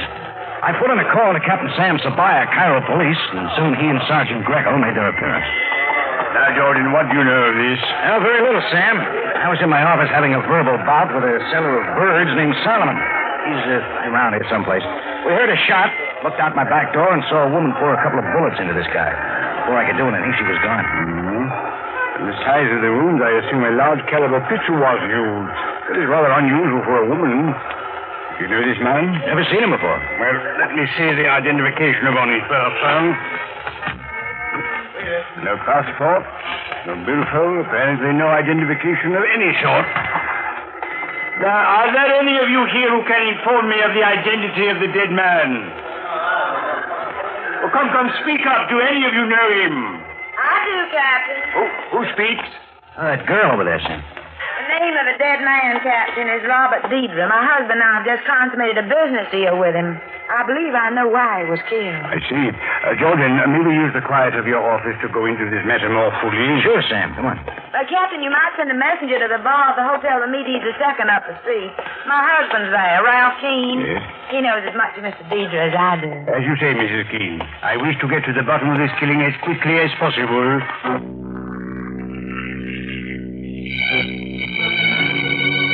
Her name was Amy Ruth Keene, an American citizen, Dallas born and bred, she said. She was tall and thin with fair skin and green eyes. But the most striking feature about her was her hair, a natural copper color. She said it gave her a nickname, Copper Keene. Well, in my office, the three of us waited, passing a little small talk, until Greco ushered in a 6'2", tan, wiry Texas millionaire, sporting a broad-brimmed Stetson and high-heeled boots. Amy Ruth, what's all the excitement? There's a crowd in the street Mr. Deidre's been killed, right? Killed? What in the world for? Mr. Keene, I am Captain Sabaya of the Cairo Police. This is Mr. Jordan, who is the owner of this cafe. He was kind enough to allow us to use his office. How do you do? Your wife tells me you and she have just consummated a business deal with Mr. Deidre. Why, yes, it's not more than 20 minutes ago in the hotel. $60,000 worth of business.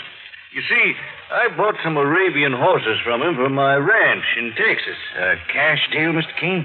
Why, yes, Mr. Jordan. Mr. Deidre wanted it that way. He was an agent for some sheik or other who wanted American dollars. There's your motive, Sam. Robbery. The girl who shot Deidre must have known he was carrying the money, robbed him, and killed him. You say it was a girl? Well, doggone. Did you see her, Mr. Jordan? Well, then you'll be able to identify her for Captain Sabaya. Well, no, I didn't see her that well. Oh, that's too bad. Ralph, Mr. John's an American from St. Louis. He told me all about it while we were waiting for you. Don't you think we ought to invite him to have dinner with us before we leave Cairo? Well, Amy Ruth, If that's fun, we could talk about home. I'm homesick already. Mr. Keene, who knew you were consummating your business with Mr. Deidre tonight at the hotel? Well, that's mighty hard to say, Captain. Amy Ruth and I haven't said anything to anyone. But I don't know who Mr. Deidre told. I see. Well, I will detain you no longer, but I shall get in touch with you in the morning. Why, sure, Captain. We'll be mighty happy to give you any help we can. Goodbye. And bye, Mr. Jordan. Come along, Amy Ruth. Bye, Mr. Jordan. Remember, we'll meet again. Well, find the woman, Jordan. That seems to be my job.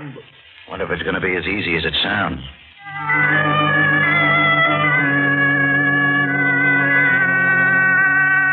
Sam left, and the next morning at 8 o'clock, my phone rang. It was Sabaya again. He wanted to see me in his office right away, and I could tell by his tone something had happened. I made it over there as soon as I could. Jordan, I want you to meet someone. Would you be kind enough to introduce yourself to Mr. Jordan, sir? Most certainly, Captain. My name, Mr. Jordan, is George Ronald Heatherbrook. As you can see, I'm a minister. Actually, I'm a bishop, and my home is in Manchester, England. I happen at the present time to be traveling around the world. That he was a man of the church. The reverse collar he wore told me before he even spoke. His hair was white, his face ruddy, and he wore a lightweight, soft gray suit with a black vest. It was easy to see he was a man of great self-assurance. Jordan, I want you to tell Bishop Heatherbrook what you told me last night about the Deidre killing. Well, the bird seller and I were in my office when we heard a shot. We looked out my back door and saw it. A girl in a white off-the-shoulder dress fired 2 shots into Deidre and then escaped. Now, Bishop Heatherbrook, will you be good enough to tell Mr. Jordan what you told me about the Deidre killing? Certainly. I was sitting by the window of the boarding house across the street. I heard the first shot and looked out the window to see what was going on. I saw the person fire 2 shots, as you say, and I saw Mr. Deidre collapse. Then I saw the person flee. Well, that jibes, Sam. That's exactly... One moment, Jordan. Continue, please. Well, the person who shot Mr. Deidre was not wearing a white off-the-shoulder dress. Actually, the person was wearing a dark coat with dark trousers, and the person was not a girl at all, Mr. Jordan. It was a man. Man? What is this? Thank you very much, Bishop Heatherbrook. That will be all for the moment. You have my address if you wish to speak to me further. Goodbye, Captain. Goodbye, Mr. Jordan. A pleasure to have met you. Well, what's going on, Sam? A question I might do well to ask you. Jordan, we have had many dealings together and many differences, but I have never known you to willfully lie to me. I didn't lie. You said a woman killed Deidre. The bishop said a man. Are you then telling me it is Bishop Heatherbrook who is lying? I'm just telling you what I saw. Then you are telling me the bishop is lying. An accusation I find difficult to believe and one you will find difficult to substantiate. I wonder. What do you know about Heatherbrook? He might not be what he says he is. I have discussed the situation with the officials of the British Embassy, and I have no doubt Bishop Heatherbrook is all that he says he is, a man of the church. Jordan, I do not wish our friendship to dissolve over this matter. I got someone to back up my story, Sam. Solomon, the bird merchant, saw what I saw. Oh, yes. You have mentioned him before, but I have not seen him as yet. All right, I'll find him for you and dump him right in your lap. I suggest you do a little more digging on Bishop Heatherbrook, or whoever he is. Take it from me, things aren't as they seem.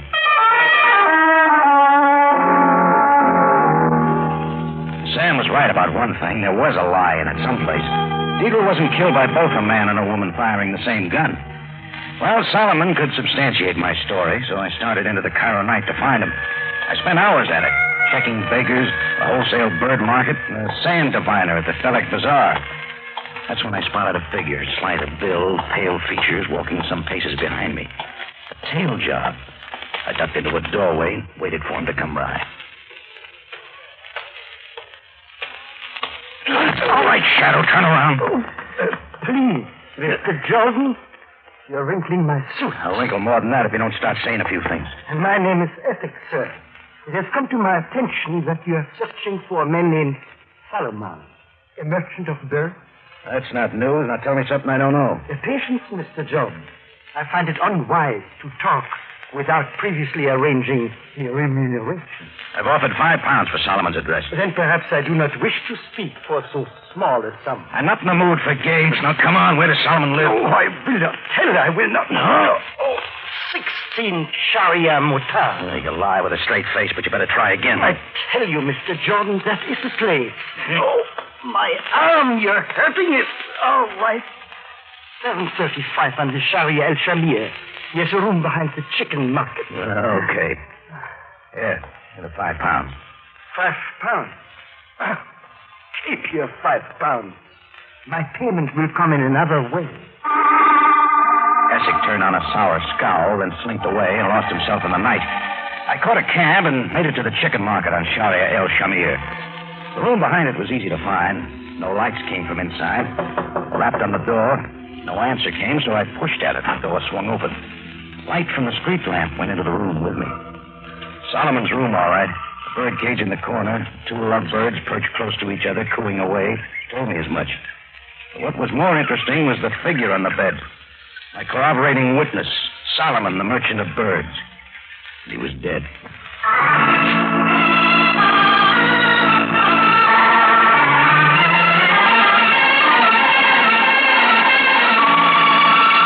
Well, the bird seller who could prove to Sabaya that my version of the Deidre killing wasn't a lie was dead. So I was right back where I'd started from. It was still Bishop Heatherbrook's word against mine.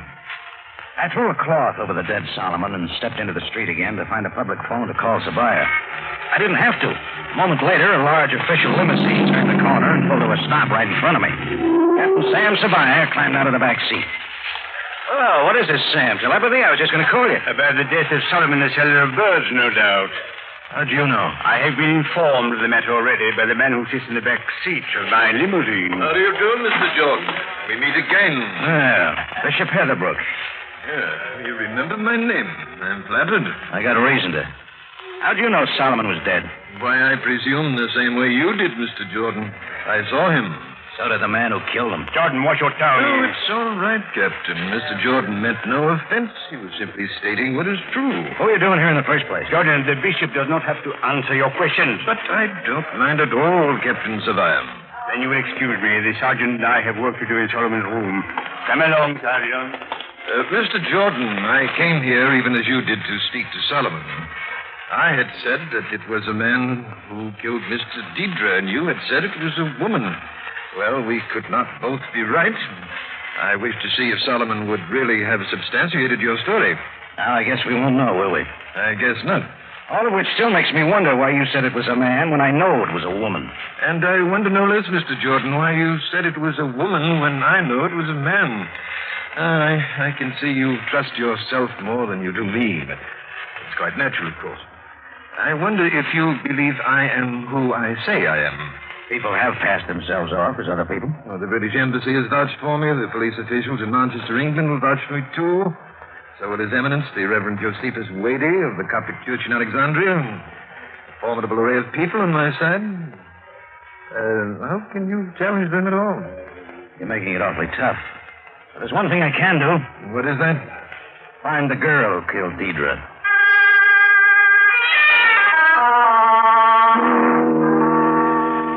When I left the bishop, I headed toward my end of town, but all the while I sat in the back of a taxi, my mind was thinking of Amy Ruth Keene, Copper Keene, and the things she'd said in my office. I told the cabbie to drop me off at the Hotel Ramirez II and went up to the desk clerk. The Keene's room, please. Which one is it? Mr. Keene or Mrs. Keene? Does it matter? Yes, sir. They have separate suites. Mr. Keene is in 212. Mrs. Keene is 211. Thanks. A little while later, I stood in front of 211, Mrs. Keene's suite. A funny thing struck me. 211 and 212 were across the hall from each other. An odd arrangement for a married couple. Now, the buzzer brought the door open in a moment. An elderly lady who said she was Amy Ruth's Aunt Stella let me in. I told her what I wanted. She called Copper and left the two of us alone to talk. Well, Rocky? Mrs. Keene. Call me Copper, Rocky. It's much more intimate. Now, let's leave it Mrs. Keene. For a while, anyway. Well, you look so serious. I'm in a little bind with an English bishop named Heatherbrook. Oh, yes, I know about it. Captain Sabar told Ralph and me. A girl killed Deidre. That's what I saw. Did you? Why, tell me about it. I don't know for sure. Except I'd like to find the girl who did it. You certainly don't think it was me, Rocky. Mrs. Keene, Deidre was killed because of the $60,000 he carried on his person. Whoever killed him had to be someone who knew he had the money. And I certainly knew that. It also had to be someone who would kill for $60,000. Well? Why should the wife of a millionaire kill for what would be a small sum to her? Well, now, there you have said it. I didn't kill Mr. Deidre. I feel better now. But suppose the wife and the millionaire weren't getting along too well. Had separate apartments, shall we say. Suppose the marriage was on the verge of breaking up, and suppose the state of Texas, USA, or wherever they lived, had no community property law. Or suppose the wife needed a large sum of money in a hurry for some reason or other. Couldn't get it from her husband. Well, you do think I killed Mr. Deidre. Darling, this is shocking.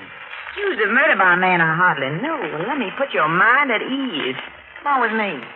Just into the next room here. I want to show you something.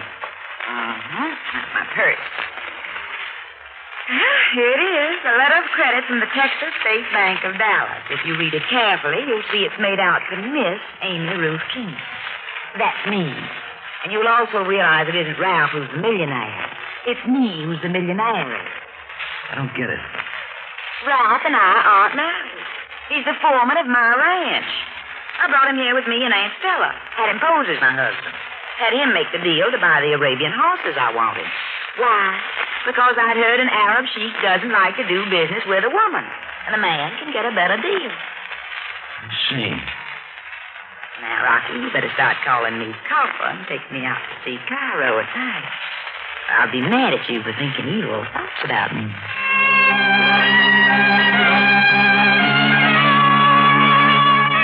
Well, she was dressed in 15 minutes, and we started to make the rounds, even though I wasn't in a festive mood. El Kami's Club, the House of Pharaoh, the Little Paris Club. Copper liked them all.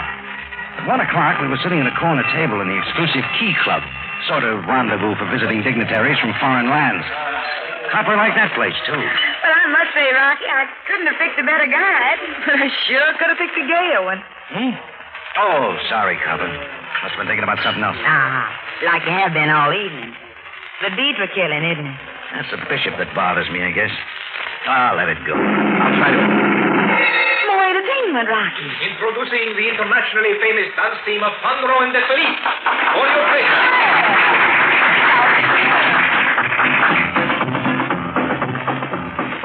Fandro, a tall, slim man in a dark cutaway. De Philippe, a graceful brunette, dark eyes, and a white evening gown. They went into their act, and they were good, spinning lively in the pink spotlight.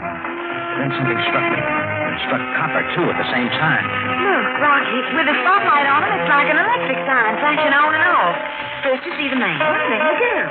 The man, and then the girl. Yeah, come on, Copper, let's get out of here. What? But, Rocky... Come on, we haven't got time to talk. I got something to do. Drop you off at your hotel and talk to you tomorrow. All right, but I don't understand. I don't exactly understand myself, but I hope to before the night's out.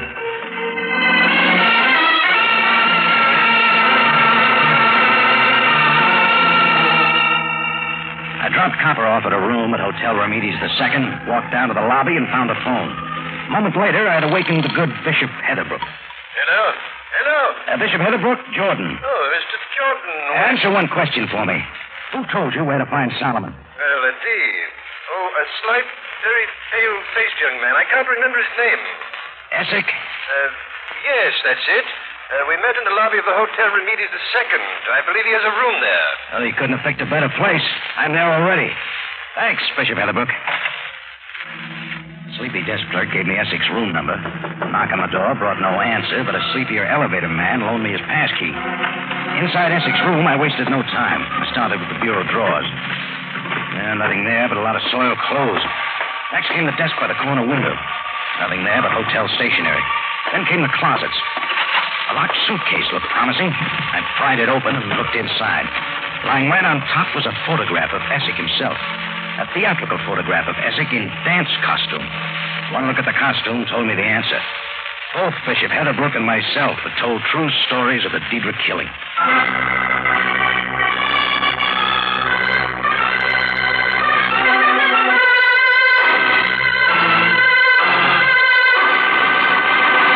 Well, the answer to the strange affair was in Essex's suitcase. An answer which showed that both Bishop Heatherbrook and I had told true stories. A photograph of Essex in theatrical dress.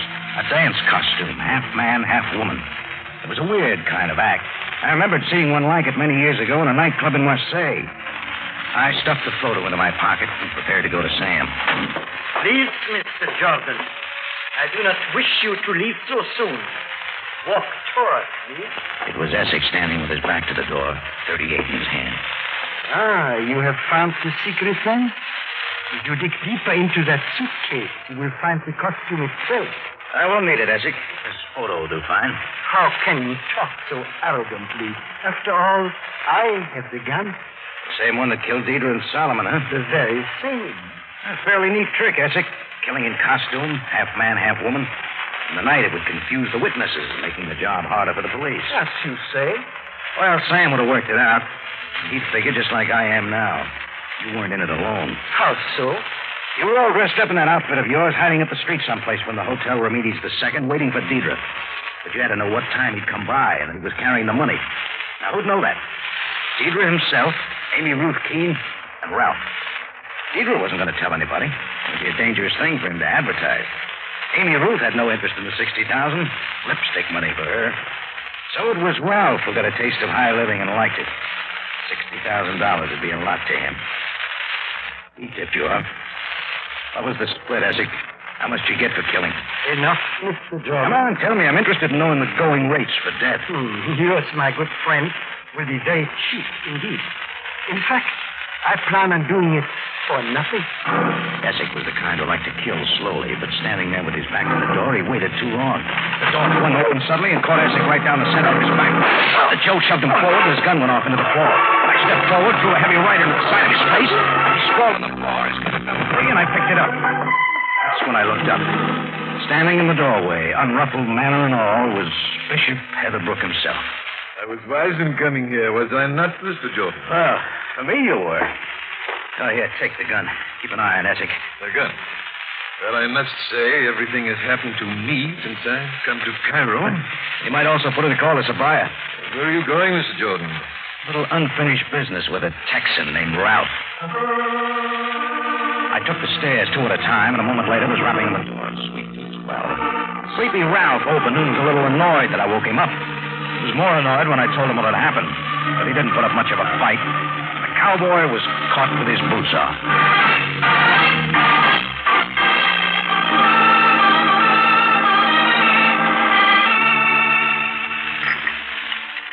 More coffee for you, Bishop? Oh, no, thank you, Captain. I'm afraid I'm not quite man enough to drink much of this strong Egyptian brew. Gets to me, too, Bishop Edward. Well, the Deidre affair is disposed of.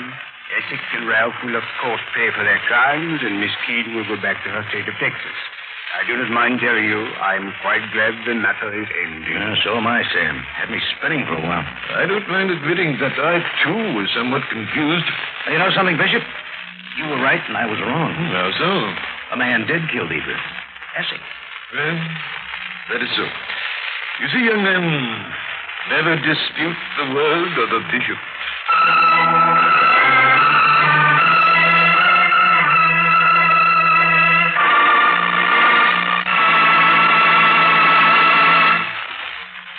Rocky Jordan is a weekly presentation of the United States Armed Forces Radio and Television Service.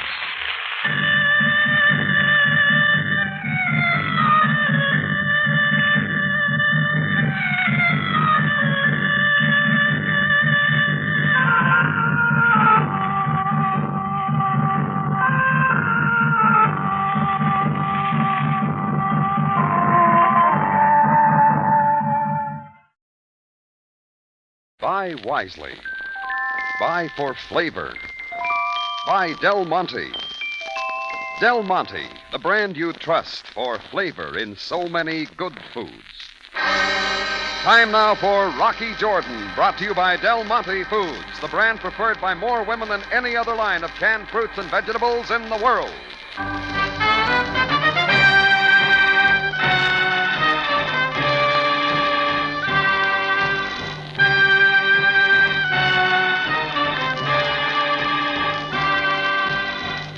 Not far from the Mosque Sultan Hassan in Cairo stands the Cafe Tambourine, run by Rocky Jordan.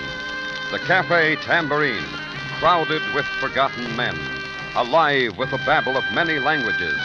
For this is Cairo, where modern adventure and intrigue unfold against the backdrop of antiquity. Del Monte presents Rocky Jordan and this week's story, The Man with No Name.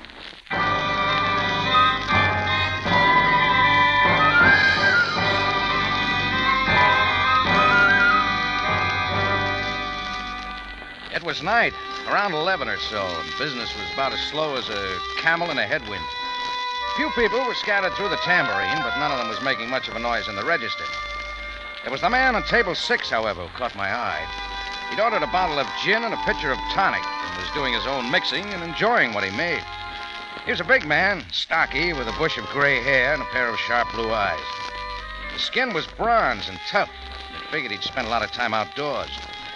When his hand started fumbling through his pockets looking for a match, I stepped up to his table and offered him a light. Oh, thank you. A second, I'll get you a book of matches. No, it's not necessary right now. You're the proprietor of this place, aren't you? That's right. Jordan's the name, Rocky Jordan. Well, I'm very pleased to meet you, Mr. Jordan. I've enjoyed this hour or so here very much. Won't you join me? Oh, fine. I'd like to. Gin and tonic? No, I'll pass if it's all the same to you. Certainly. Through the evening, you must get many offers. I like your place, Mr. Jordan. I like it very much. Most of all, I like the fact that you and your help leave the customer alone. This is something that other restaurants and cocktail lounges could well emulate. To leave alone is an attribute lost by our civilization. Perhaps you'll come back soon. Perhaps, Mr. Jordan. I plan to leave the continent in a day or so, but I hope one day to come back to Africa. One day soon, Mr. Jordan. Africa has much for me. Oh, have you been in the interior? I have. Matter of fact, that's where I've spent most of the last few years. Wonderful years, Mr. Jordan. Primitive land with primitive peoples, but they've both meant a great deal to me. There's a lot of people feel that way, Mr. Have you ever been on an elephant hunt, Mr. Jordan? Yeah. Then you know how thrilling an experience it can be. Marvelous, marvelous beasts, elephant. Had an exciting time. Mr. Jordan. You're an American, aren't you? I am. American in business in Cairo. Boston wasn't right for you, nor Seattle or New Orleans or Chicago. You turned your back on your past and came to Egypt for reasons which are your own concern, of course. Mind you, I'm not prying. What are you doing? What am I doing, indeed? Perhaps I'm trying to find a justification for something I once did. And look, Mr. But I can't say I'm not a happy man. I am happy. I'm contented. For the past few years, I've lived the kind of life I've wanted, and not many people can say that, can they? Well, one last swallow.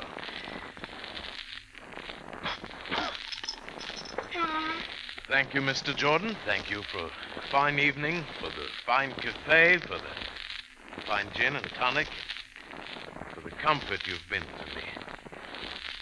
Good night. I watched him walk out of the tambourine, pause for a moment in the doorway, then disappear in the dark up the street. Well, people come and people go. You meet all kinds running a cafe in Cairo, as I do. And usually you don't give them a second thought. This time it was different. I started to the register when I heard someone call my name. Mr. Jordan? It was a thin man in a light suit and a large brimmed Panama hat. He was sitting in the shadows at the end of the bar. Mr. Jordan, could you come here for a moment? Yeah, sure. Oh, what's on your mind? My name's Craven, Gerald Craven. That man. What man? The one you were talking to, the big fellow with the gray hair. What about him? His face looks familiar. A lot of faces do. What's his name? I don't know. Well, you talked to him for quite a while. Surely I said I don't know. All right, don't get sore. Just anxious, that's all.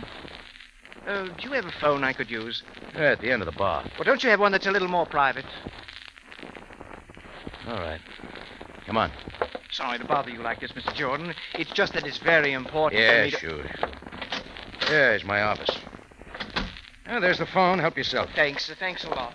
I'll be out in front. Hello, operator. I'd like to put a call into New York City in the United States. New York? Don't worry, Mr. Jordan. I'll handle the charges. The number is Plaza... just a moment, please, operator. Do you mind, Mr. Jordan? This is a pretty confidential call. Oh, no, not at all. Make yourself right at home. Just don't forget to stop by and see me on your way out.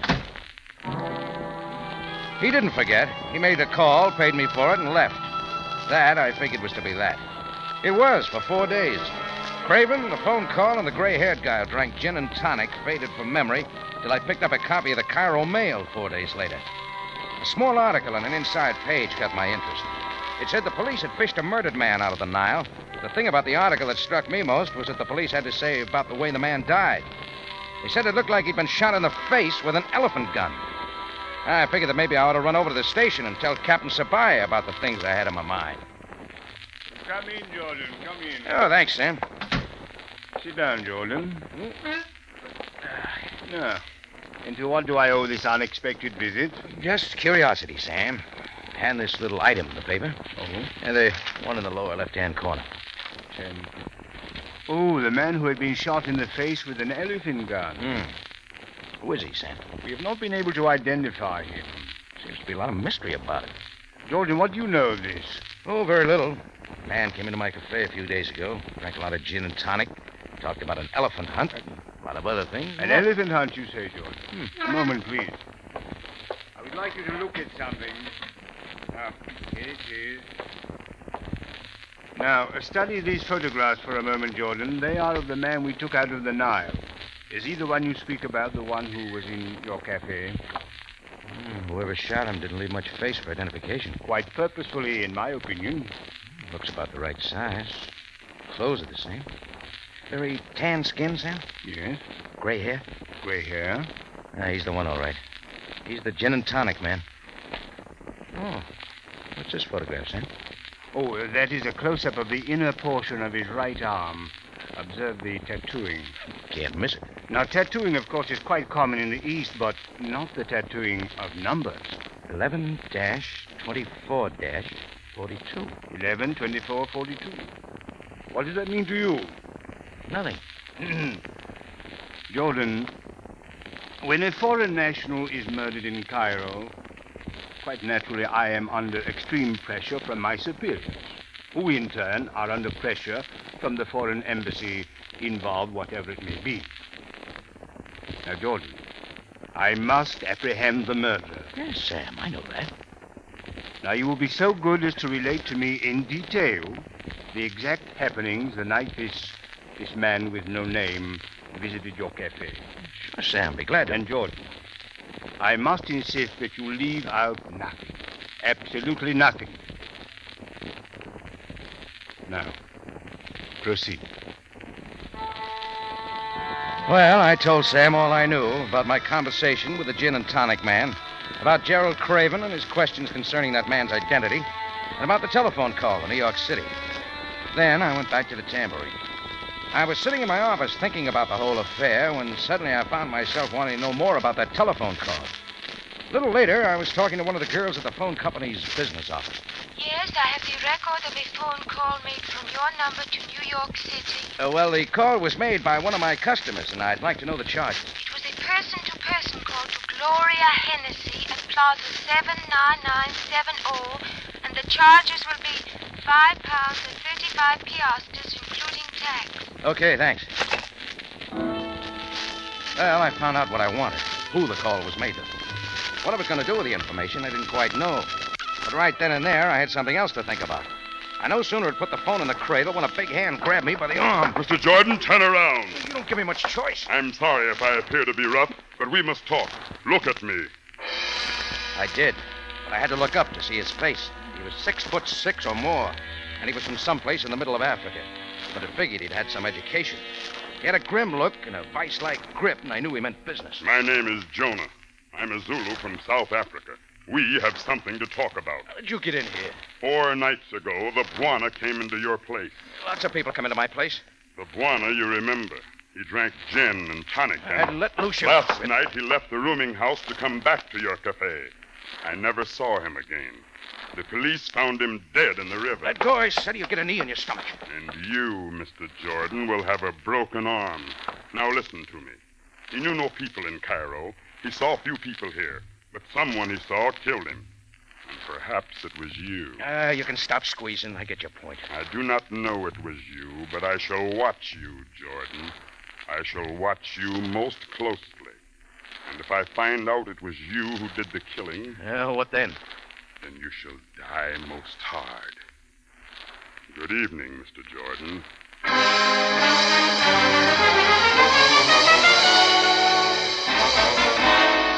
Del Monte Foods is presenting tonight's adventure with Rocky Jordan.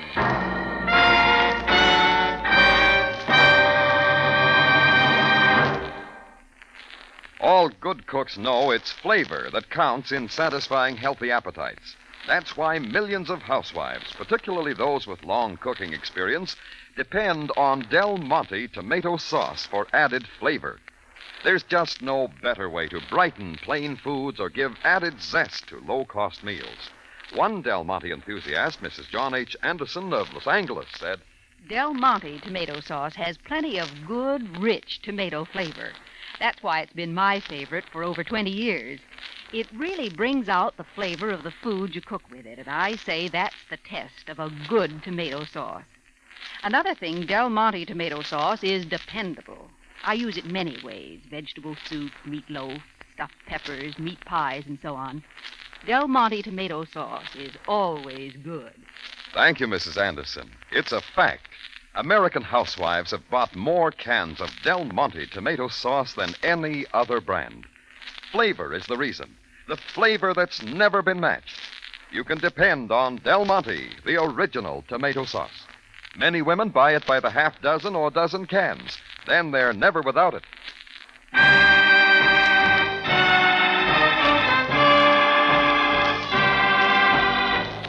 And now we take you back to Cairo, and tonight's Rocky Jordan story, The Man with No Name.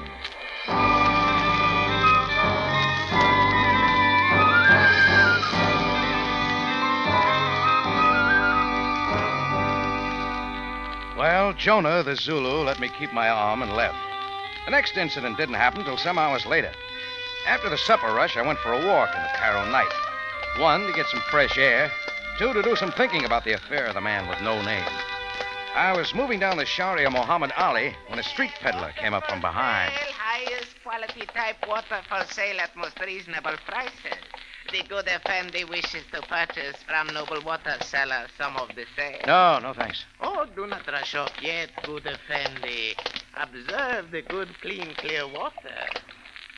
Observe the cool, comforting water. Look, I'm not thirsty. Observe same and listen, Jordan Day. Huh? Jordan Day, is it not? It is. You are wanted. By whom? A lady of your kind. Even at this moment at an address in Cairo, an American lady waits for you. With a candle in the window? What's her name? Gloria Hennessy, she is called. Gloria. The address? 742 Sharia El Olkar. Thanks. I have done her bidding. Assalamu alaikum. Water for sale. He slid off into the dark and left me thinking about Gloria Hennessy. 742 Sharia El Olkar, he had said. Well, it was worth a try. 10 minutes later, a cab dropped me off in front of a small hotel just outside the Bab el Nasser gate. Gloria Hennessy's apartment was second floor front. I rapped on the door. A moment later, it came open. I was looking full into the face of a brown-eyed blonde who had got her hair color out of a bottle. She was loaded down with emir, and the clothes she was wearing wouldn't have passed inspection for a Sultan's dancing girl.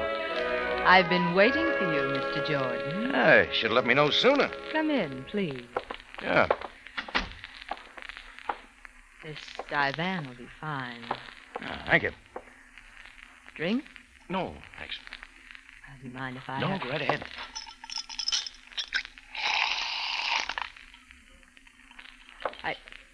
I wonder if you know who I am.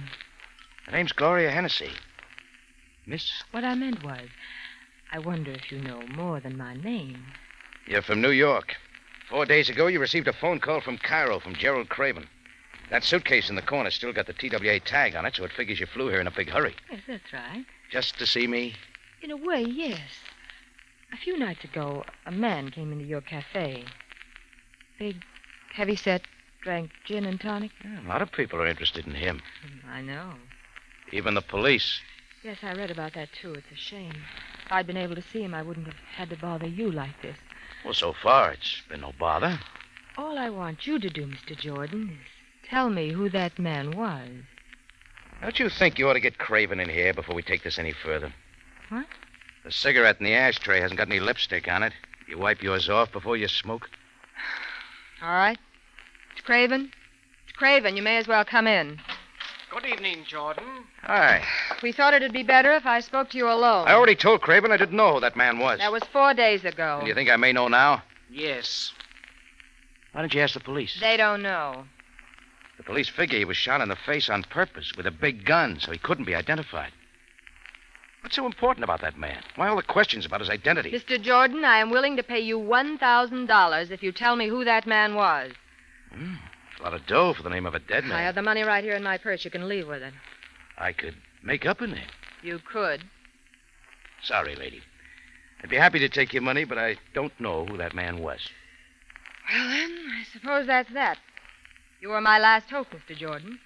I really thought you might know. Suppose I'll have to go back to New York without knowing. Well, if that's all we've got to talk about, I'll run along now. Thank you very much for trying to help me. Oh, yeah, sure. Oh, Miss Hennessy. Yes? There was a tattoo on the dead man's arm. Numbers. Oh? 11, 24, 42. That mean anything? I don't know. Date, maybe. An American would mark a date like that. No. Anyway, Miss Hennessy, that's all the help I can give you. Thank you, Jordan. Thank you very much. Oh, one thing more. Yes? Why don't you just keep that $1,000 handy? Who knows? Maybe before this thing's over, I'll know the name of that man.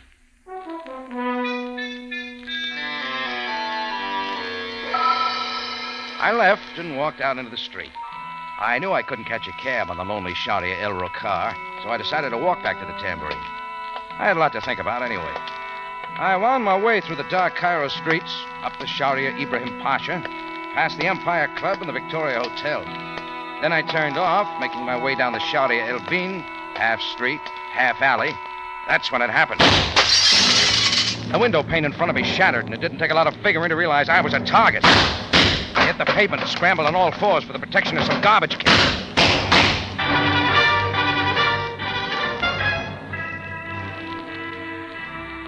Well, I waited until it looked like it was over, and I picked myself up. That's when I saw that 6'6" mass of muscle standing at the end of the alley.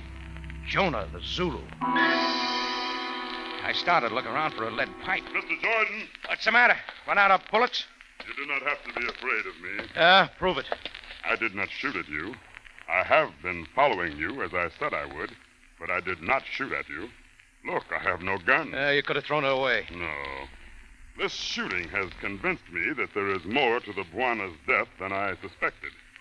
Perhaps it was not you who killed him. Well, thanks for the vote of confidence. Who threw those shots at me? I did not see. Mr. Jordan, let us talk. No, you talk. I'll listen. Who is this Buana of yours? A friend. He's got a name. I never knew it. We met 3 years ago in Cape Town. I was going to the university. I've been showing him Africa ever since. Well, you must know something about him. Only that he was a good friend. He had some numbers tattooed on his arm. 11, 24, 42. A date he wished to remember. What? He never said. You're a great help. What was he doing in Cairo? Arranging for air passage on TWA for New York City. He wished to arrive in the United States before some holiday. What holiday? Thanksgiving. Thanksgiving. What day does it come on this year? I believe he said the 24th. 4th of November.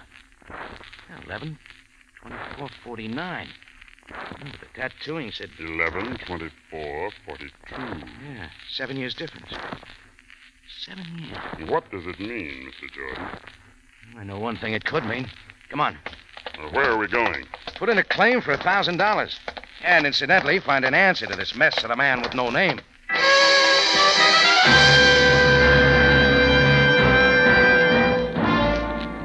Jonah and I took out fast, like the super chief on a downgrade, retracing my steps down the Ibrahim Pasha across to the Sharia El Rokar.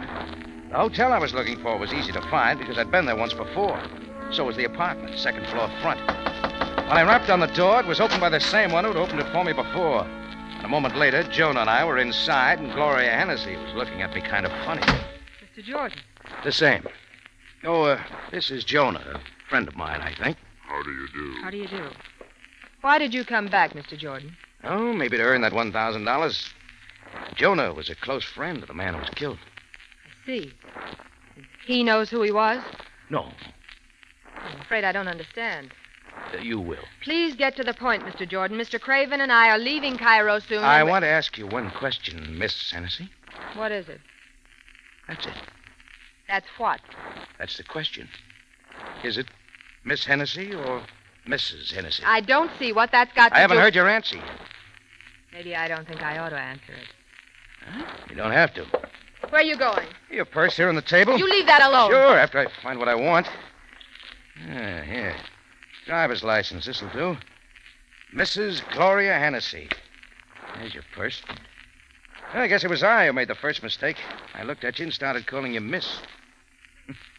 Maybe it was wishful thinking. Oh, don't worry, mister. A guy with your manners hasn't got a chance.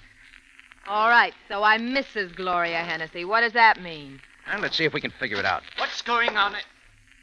Jordan. Hi, Craven. Come on in. Just in time to see me earn $1,000. Who's this? Oh, his name's Jonah.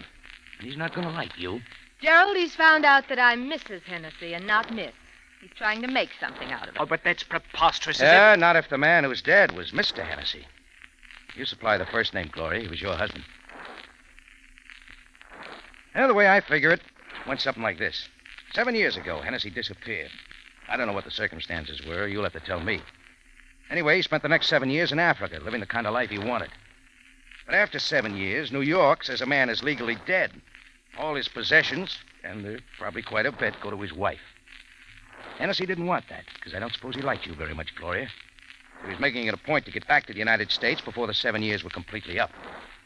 Well, that wasn't so hot for you, so you decided to kill him in a way the body couldn't be easily identified. And as far as the law knew, Hennessy'd been dead for 7 years.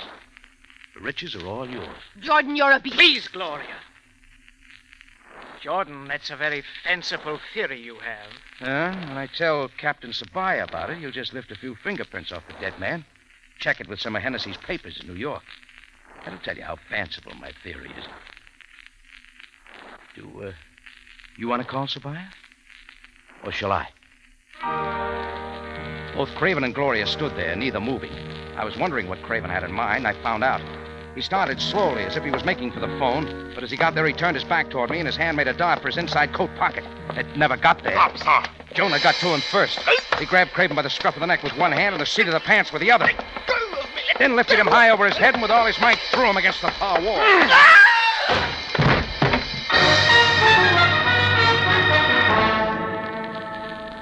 Well, as it turned out, when Craven landed, he wasn't even in condition to dial a phone.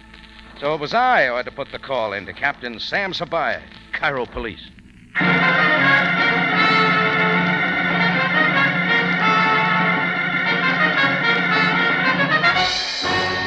In just a moment, Rocky Jordan returns to conclude tonight's story.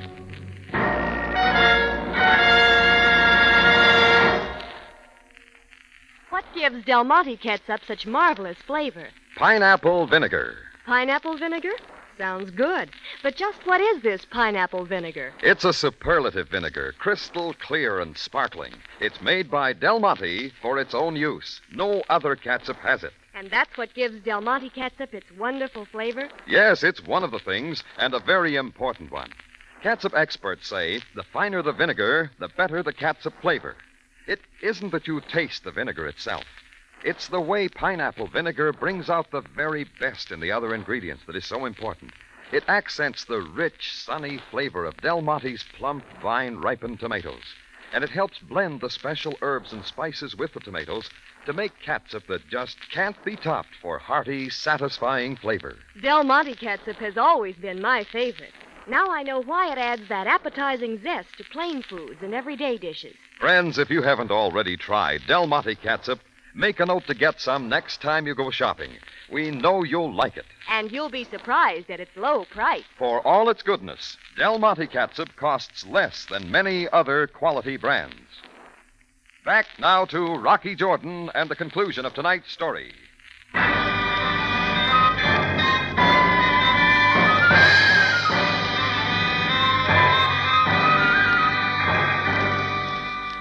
Well, Sam came, and I told him what I knew.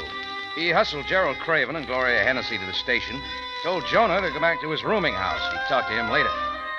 He told me to go into his office and wait until he had a chance to talk to Gloria and Craven. And 20 minutes later, he came into the office and roused me out of his squeaky chair. Hello, Jordan. Jordan, please, use the other chair. I do not like you looking through the papers on my desk. I didn't find much, Sam.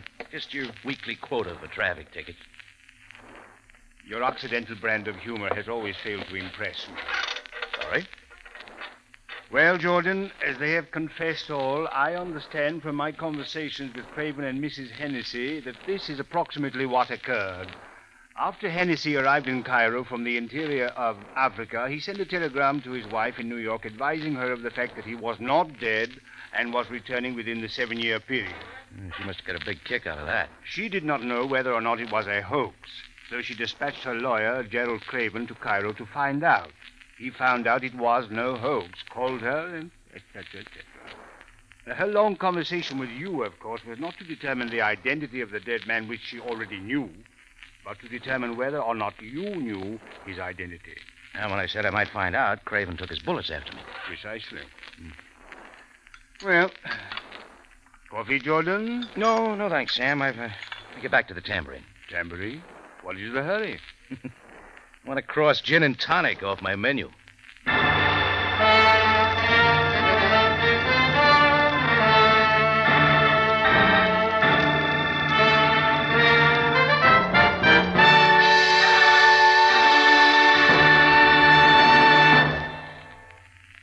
finest in tomato flavor, enjoy the whole family of Del Monte tomato products. Del Monte ketchup and chili sauce. Del Monte tomato sauce and canned tomatoes. And Del Monte tomato juice. Remember, buy wisely. Buy for flavor. Buy Del Monte. Del Monte, the brand you trust for flavor in so many good foods.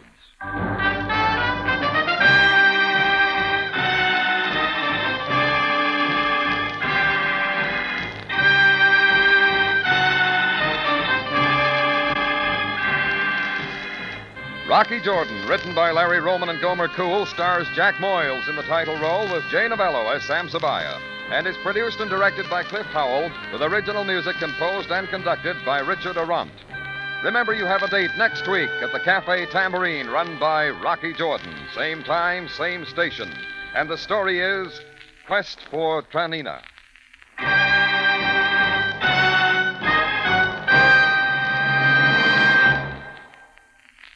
Looking for a glamorous dessert that's easy to prepare? Then serve Del Monte Fruit Cocktail. It's ready diced. Its 5 tasty fruits are mixed and carefully balanced for a sparkling flavor treat.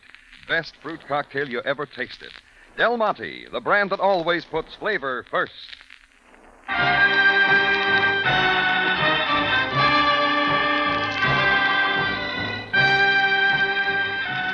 Larry Thor speaking.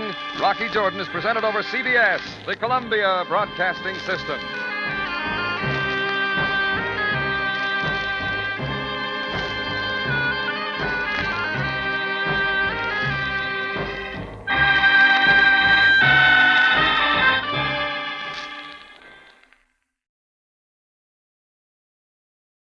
Buy wisely. Buy for flavor. Buy Del Monte. Del Monte, the brand you trust for flavor in so many good foods.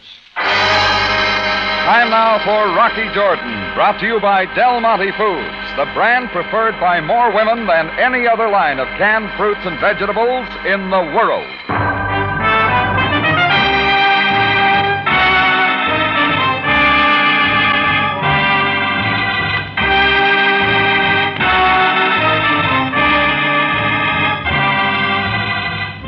Not far from the Mosque Sultan Hassan in Cairo stands the Cafe Tambourine, run by Rocky Jordan.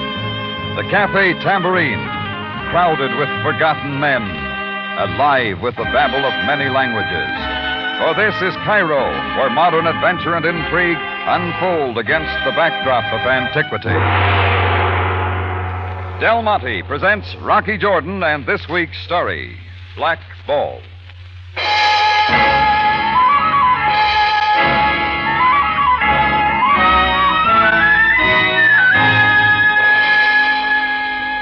It was in the quiet part of the afternoon. I was back in the office of my tambourine catching up on some paperwork when Chris, my bartender, stuck his head in the door. The afternoon mail, Rock. Oh, thanks, Chris. Just lay it on the desk. They're just bills, mostly. Yeah. Say, Rocky. You been expecting something from Monte Carlo? Monte Carlo? Oh, why? Well, this little package here, it's stamped Monte Carlo. Wonder what it is. There's one way of finding out. Oh. Well, what is it, Rock? You ever see one of these? Well, I'll be. It's nothing but a little black ball. The kind they use on a roulette wheel. Roulette, sure. Well, isn't there anything else in the package? A note or something? Well, what's the game, Rock? Beats me. Then I guess we'll find out soon enough. Chris went out, and I sat there for a minute, tossing the black ball around in my hand, looking at it. Then I dropped it in the top drawer and got back to work. The crowds came into the Tambourine heavy that evening, and I took over at the back end of the bar. From there, I saw her come in. She was Italian, pretty in a way, except for the look in her eyes. Her coal black hair seemed a little unkempt. A light traveling coat covered her too slim figure. Her right hand was in the coat pocket, and she kept it there. She pushed her way back and found a place directly across the bar from me. Cairo. An awful place. This is called the Cafe Tambourine, is it not? That's what the sign says, lady. It is owned then by a man named Rocky Jordan. Well, it's no secret. Would you please find him and tell him there is someone here to see him? What about? Tell your Mr. Jordan Carlotta is here. He will know what it is about. I don't think he knows anyone by the name of Carlotta. At one time he did. At one time he knew me very well. Huh? Where? In Milan. Now, would you please call him for me? I have something for him. Well, I hope he's going to like it. Where is Mr. Jordan, please? You're looking at him. I ask you not to jest with me. It's a fact. I'm Rocky Jordan. Do you not think I would know Rocky Jordan when I see him? With the wavy brown hair, the thin, smiling lips, even the cleft of his small chin. Somebody's been playing a game with you. Hey, Chris. Yeah. What's up, Rock? Tell this lady my name. Your name? Oh, but can't Just you... tell her. It's Rocky Jordan, of course. Oh, I see. Thanks, Chris. Sure. Well, want to see some identification? Driver's license? Tax receipt? No, that is not necessary. I believe you. Again, I have been made such a fool. That happens to us all one time or another. And I had something so nice for him. Something I have carried all the way from Milan. His present, huh? There in your pocket. Makes a bulge like a gun. You wish to see it? Very well. I'll cut it. Put it away. Of course. That's better. I will find him. No matter what his real name is. Let me know when you do. I don't like guys passing themselves off as me. Or if you meet him before I do, please tell him Carlotta is at the Hibbert house, waiting. She went out, and I kept wondering who'd been in Milan passing himself off as me. I stepped to the door and watched her walking aimlessly down the street. That's when I noticed a man in a white suit and broad-brimmed Panama hat to match standing across the way under a street lamp. He was watching Carlotta, too. He looked vaguely familiar, so I started out to have some words with him. I never made it because he in his white suit saw me and slipped away into the shadows.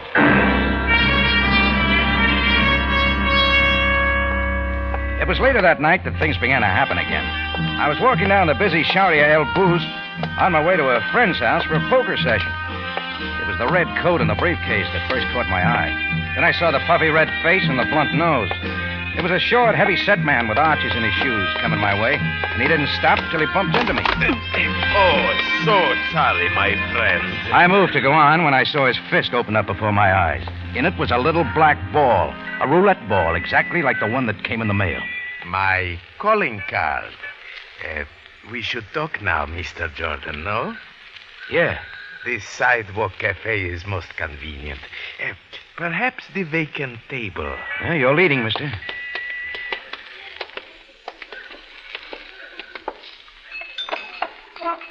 Here we are.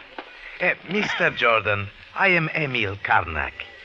You are Rocky Jordan, are you not? That's right. Your orders, monsieur? Oh, just coffee for me. The same for me. All right, Mr. Karnak, you've got business with me. Let's hear it. Good. Right to business. That's what I like. I am employed, Mr. Jordan, by the International Club of Monte Carlo. You, of course, understand now why I am here. As a matter of fact, I don't. I have the figure. Let me see now. Yes, here we are. July 2nd, 1949, you, Mr. Jordan, spent a session at a roulette wheel in the Monte Carlo International Club. I did? You lost at the roulette wheel a sum of 100,000 francs. You wrote a check for that amount, which was not good. That's what your notes say. Oh, they are correct. Thus, the management of the International Club have dispatched me to Cairo, Egypt, to find Rocky Jordan, owner of the Café Tambourine, to make collection. The coffee, monsieur. Oh, thank you. Wait. Here, you may keep the change. Merci, monsieur. Let's get this straight, Mr. Karnak. You mean you've been sent clear from Monte Carlo to collect 100,000 francs from me? Oh, I flew in only this morning. Oh, Mr. Jordan, delightful trip. The Mediterranean is a beautiful sight from the air at this time of year. Don't you think... Why all this hocus-pocus with the black ball? It was sent in hopes you would have the money ready. Only you don't come to the tambourine, you collar me on the street. Oh, it is my method to handle these affairs with a minimum of embarrassment. Yeah, that's all very good, Karnak. Only you got it wrong. I haven't been playing any roulette wheels, and I haven't been to Monte Carlo in years. Indeed. There's a guy passing himself off as me. He's the one you're after. Oh, I have a photograph of the Rocky Jordan I am looking for. The one who wrote the bad check. It is a photograph of you. Now, 100,000 francs payable in cash this time, plus my expenses, which I shall itemize. And if you don't get it? But, Mr. Jordan, there is no such thing.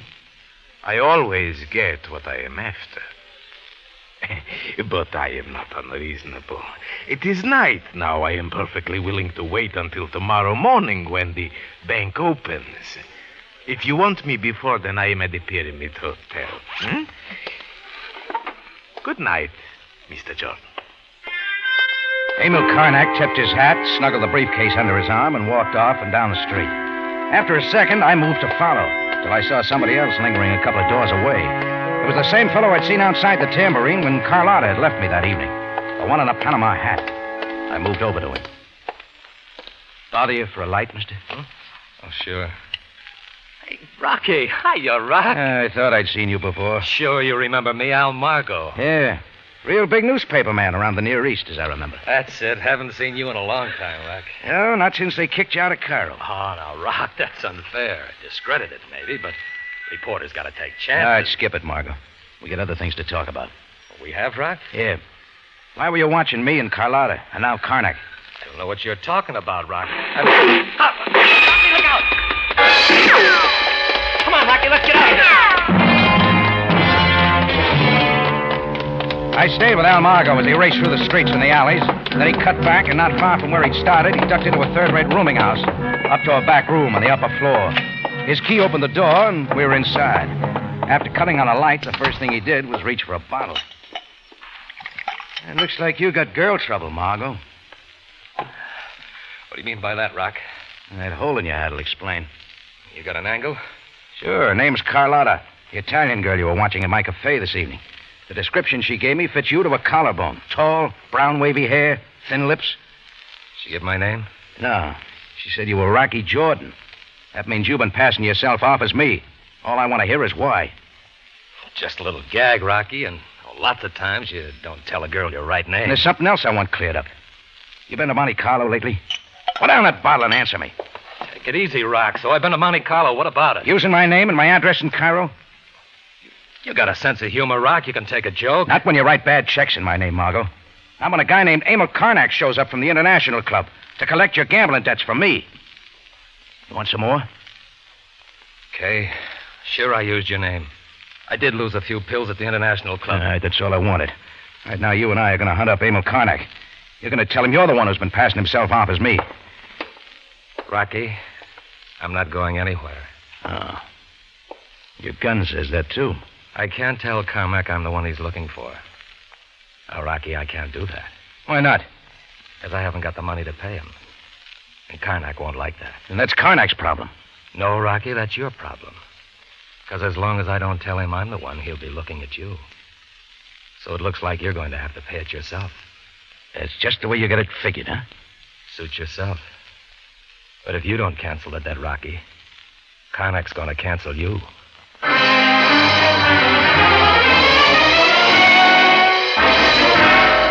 Del Monte Foods is presenting tonight's adventure with Rocky Jordan.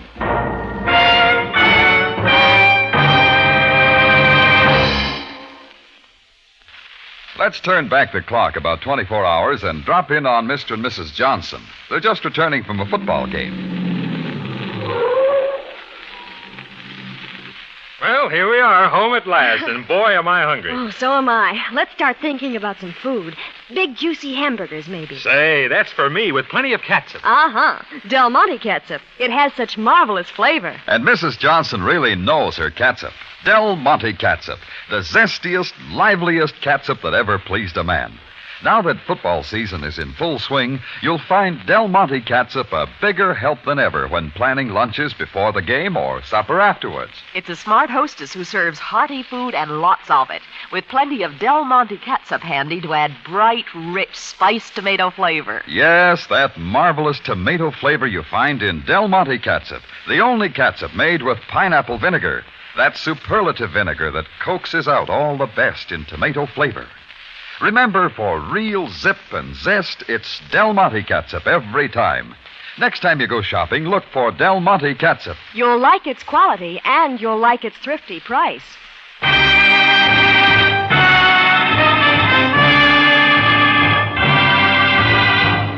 And now we take you back to Cairo, and tonight's Rocky Jordan story, Black Ball.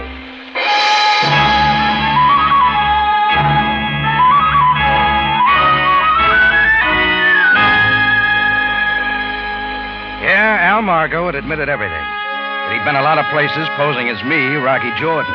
And now he held a gun that said the conversation was over. And a lot more. So I got out.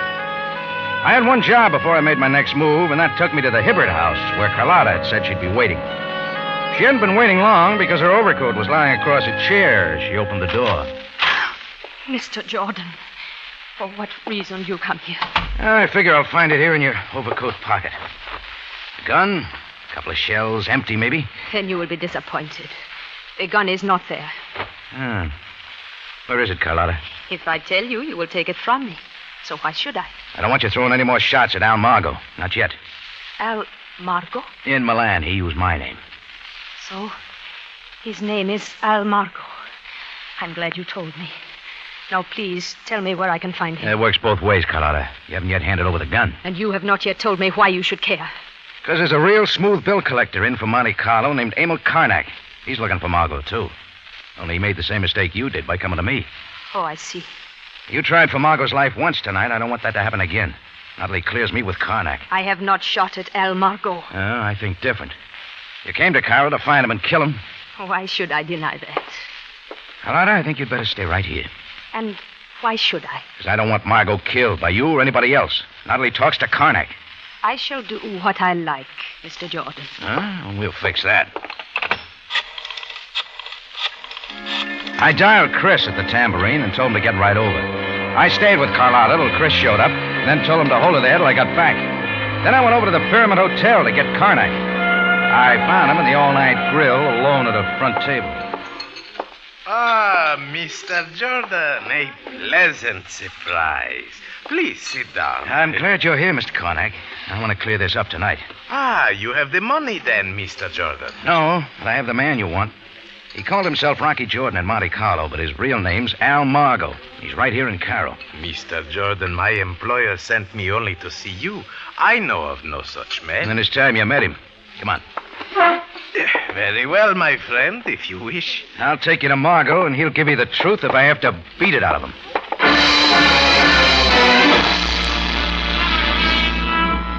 Our taxi made it in a hurry through the night streets to the little rooming house. Karnak and I went right in. At my first knock, the door was open, but not by Al Margo. Standing there, a freshly lit Egyptian cigarette in his hand, his fez correctly fitted on his head, was Captain Sam Sabaya, Cairo Police. Well, come in, Jordan. You ought to try sleeping at night, Sam. He is the one most noble Captain Sabaya Bey. Huh? I do not know the one with the red coat and the red face, but this man, I would swear... A moment, woman. Jordan, you see, on the bed... Is he dead, Sam? You grasp for precious seconds, knowing full well that he is dead.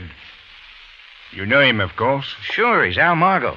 Mr. Karnak here and I were coming for a talk with him. Captain Sabaya, may I explain that Mr. Jordan brought me here? He will have to explain why. Well, Jordan? Margo could have told you that. You see, Sabaya Bey. Like the thief in the night, he returns to the scene of his crime. Hey, wait a minute. What's she driving at, Sam? Continue, woman. Tell him what you told me. Most immediately, sir. I, the landlady, heard the sound. I opened my door to see the unfortunate person fleeing in terror before this man. Like a wild one, he pursued the frightened one down the hall and into this room. We were both running from the same thing. Let her continue, Jordan. There were shots of violence from the room. I shrunk into my own humble quarters until much later I heard the shots, and when the police came... Sam, are you trying to build a case on that kind of a witness? I wasn't in this room 5 Enough, minutes. Jordan. As yet, you stand accused of nothing. You better start hunting for an Italian girl named Carlotta. At the moment, I must attend to the victim, but there is much to be told. You will both remain available for questioning. Anytime you say, Sam. My card, Captain Sabaya. I am at the Pyramid Hotel. Thank you, Mr. Karnak. I will see you both again, and very soon. Karnak and I went out down the hall to the street. Our taxi was gone, so we walked toward the Shariel booth to scout for a ride. That's when he got to talking. Oh, very regrettable, Mr. Jordan, that you have to be in such trouble. You think I am? Consider, if I should suddenly let Captain Sebaya know what you have said to me, that this Margot assumed your name, that he did much to place you in jeopardy, even to writing bad checks. Naturally, you were very angry. What are you driving at? There was a fight, was there not? Both the statement of the landlady and the appearance of Margot's room indicates that. Go on. It is not likely that Captain Sebaya will think if... But then I am not interested in seeing you face a charge of murder. And what are you interested in? That you pay me 100,000 francs, plus expenses. Until tomorrow morning, then, when the banks open. Karnak was still smiling as he turned and walked away. And I was off in another direction, to the Hibbert house. Right then, it looked like my plan to have Chris hold Carlotta in her room and out of trouble hadn't worked. And I wanted to know why. I didn't expect an answer to my knock. Hello, Rocky. Chris, what'd I tell you to do? What do you mean? All you said was... The bartender delights in work, Mr. Jordan. You should give him a raise. Chris, I told you to keep her in here. I told you not to let her... Take it easy, Rocky. She hasn't moved from that chair. But, she's been in here all the time? Well, that's what you said, wasn't it? What difference does it make? Why are you so excited? Tell me, Mr. Jordan. All right, I will, Carlotta. Al Margot's dead. Oh. No. No, it can't be. But it is. He was shot within the last hour. Oh. Isn't that what you wanted? That is what I thought, but now I do not know. I do not know at all. It had to happen one way or another. Yes, I knew that his evil life would catch up with him, but perhaps I still love him. How can I say? I do not know. Carlotta, try to listen for a minute. Did you know about his being at Monte Carlo? Yes, I did know. There was once when he told me everything. About a gambling debt there? He paid it with a check signed in your name for 30,000 francs. 30,000? Karnak's been asking for 100,000. Then he is mistaken. Al owed the International Club only 30,000. I am sure. Now, please. Thanks, Carlotta. Chris, you can run along home. I gotta see Karnak at the Pyramid Hotel.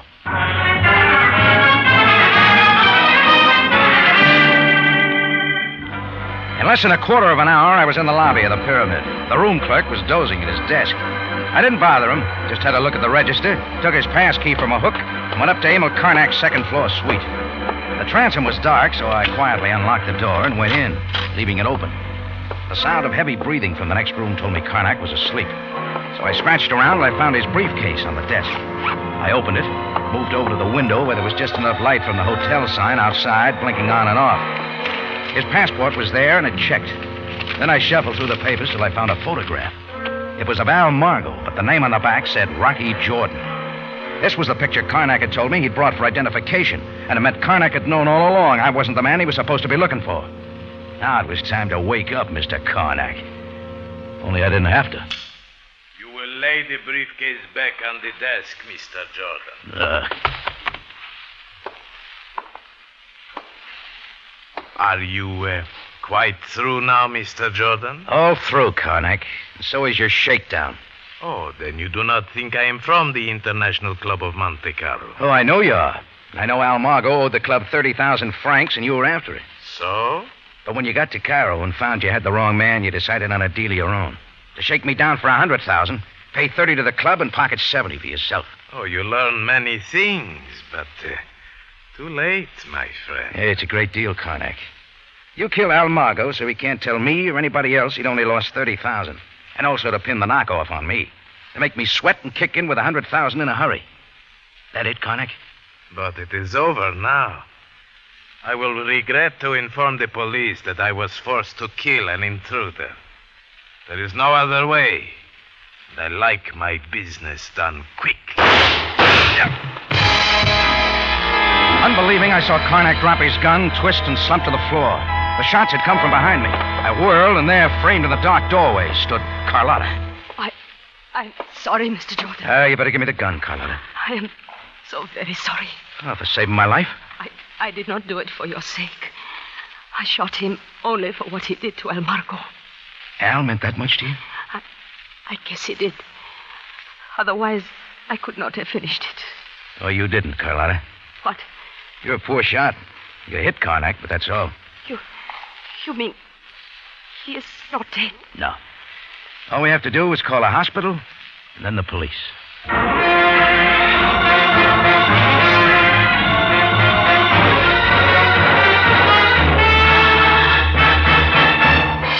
In just a moment, Rocky Jordan returns to conclude tonight's story.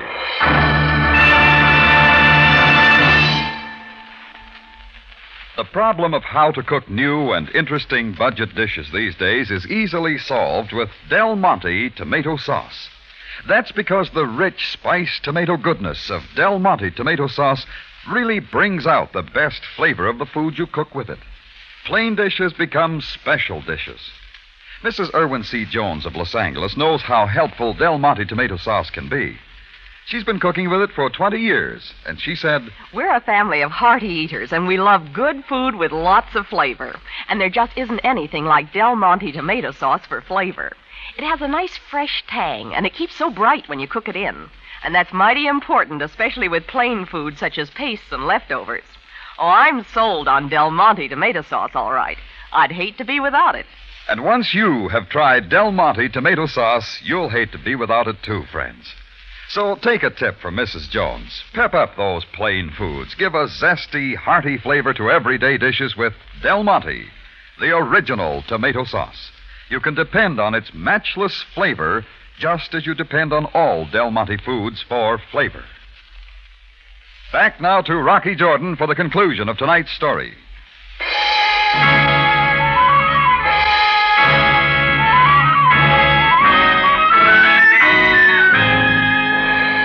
Well, a phone call brought Sam Sabaya in a hurry. Karnak was carted off to a hospital with nothing more than a bullet hole in his shoulder, and Carlotta was taken to headquarters for questioning. And Sam joined me at the tambourine. I made up a pot of coffee in the kitchen, and we sat down in my office. When an Egyptian enjoys his food or drink, it's considered polite to show his host by making as much noise with it as possible. And Sam's as polite as they come.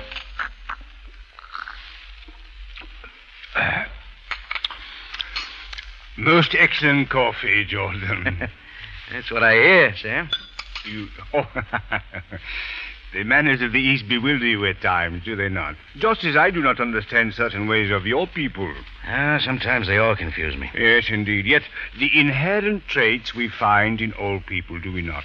Love, hatred, avarice, fear. Yeah, we saw them all today. With the pitiful Carlotta, it was love. Mixed up with hatred. After Margot left her in Milan, she came to square things. Didn't help when she found out he hadn't even told her his right name. And the avarice we find in Emil Karnak. A good employee of his company till he saw the chance to get rich. He found out Margot was his man, but he also found out Margot didn't have any money. Karnak thought I did, so he killed Margot and kept the heat on me. It's too bad he didn't get a look at my bank account. I fear that Karnak has quite enough trouble ahead. We shall get a confession. All I'm concerned about is Carlotta. Why, Jordan? Did she not fire the gun only to save your life? Well, yeah, sure. She will be given her freedom. Oh, good. I guess she couldn't ask for any more than that. She will return to Milan most rich in her wisdom of the ways of the world. Want to know what I get out of it, Sam? What, Jordan? Yeah. There it is. A little black ball? Off a roulette wheel in Monte Carlo. As you Americans would say, you have been behind the black ball? Oh, you're a little mix, Sam. You mean the 8-ball? In your case, is there any difference, Jordan?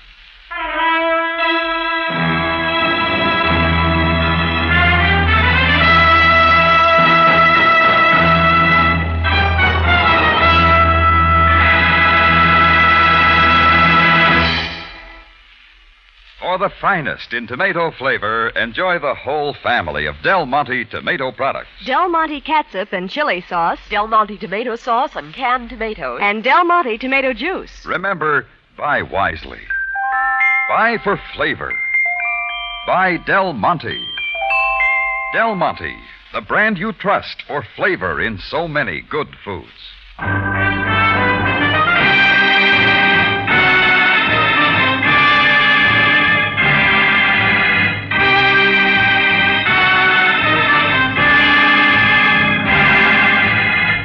Rocky Jordan, written by Larry Roman and Gomer Cool, stars Jack Moyles in the title role with Jay Novello as Sam Sabaya, and is produced and directed by Cliff Howell, with original music composed and conducted by Richard Arant. Remember, you have a date next week at the Cafe Tambourine, run by Rocky Jordan. Same time, same station, and the story is The Strange Death of Van Dorn.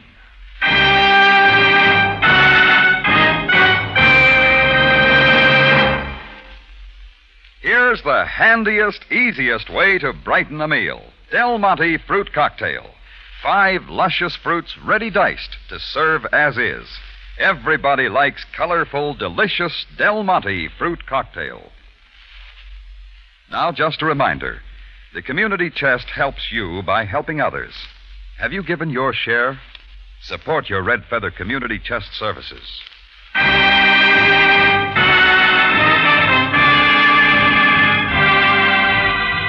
Larry Thor speaking. Rocky Jordan is presented over CBS, the Columbia Broadcasting System.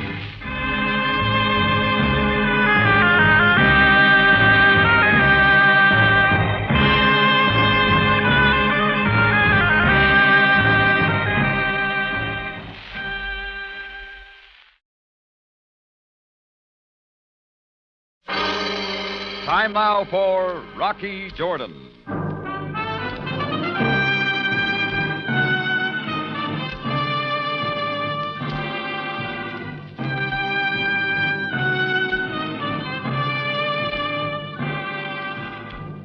Not far from the Mosque Sultan Hassan in Cairo stands the Cafe Tambourine, run by Rocky Jordan. The Cafe Tambourine, crowded with forgotten men, alive with the babble of many languages. For this is Cairo, where modern adventure and intrigue unfold against a backdrop of antiquity. Tonight's story, Journey to Nashier.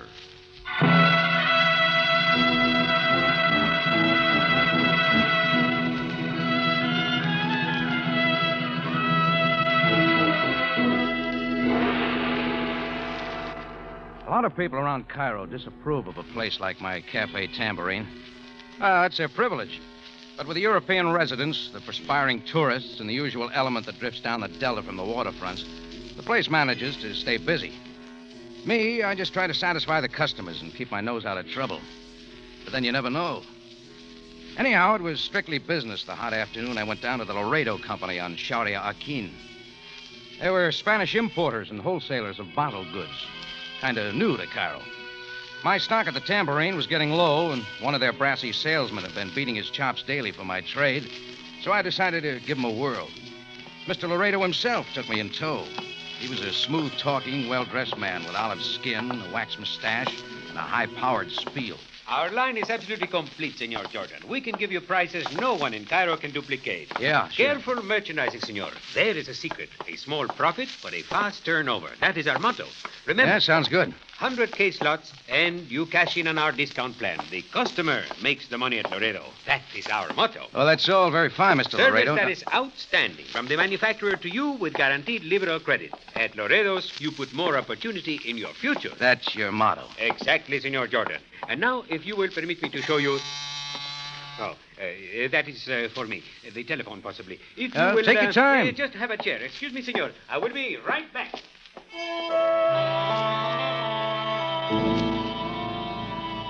I didn't mind the wait. The rear of the wholesale house looked cool and inviting after the swelter of the street. So I wandered back, browsing among the cases piled and stacked everywhere. It looked like Laredo had just what I wanted. I strolled around through the narrow aisles, letting my eyes become accustomed to the shadows, and I suddenly made out a stack of cases that loomed up like a long-lost friend. It was a mineral water from my favorite spa in South America. I hadn't seen any in years. I pulled a bottle out, found a nail to get it open, and proceeded to sample it. Just as I raised the bottle to my lips, Laredo showed, and he came charging down the aisle like a bull seeing red. Senor Jordan, no. That is not for sale, senor. Do not drink it. It was too late. I spit most of it out, but swallowed enough to take the roof off the top of my head. For a moment, I was stunned. Then I was confused, and it seemed like 1,000 little flames began to lick my inside. When I fell back against the cases, I was suddenly aware that Laredo was standing rigid, kind of dumb and sad expression on his face. Que lástima. Don't stand there. I to warn you, senor. Give me some water, you stupid fool. Hurry up. I am afraid, Senor Jordan, there is nothing I can do now. I tried to scream at him, but didn't quite make it. I doubled up in pain, and the next thing I knew, I was groveling at Laredo's feet. It got dark then, and the rest was like a nightmare. First, I was tossed in the sea, and again by a howling wind. There were times when I was conscious of a strange odor. It was overpowering and hung like a dead weight. Then the sea and the wind and the odor got all mixed up, spinning me off into nowhere.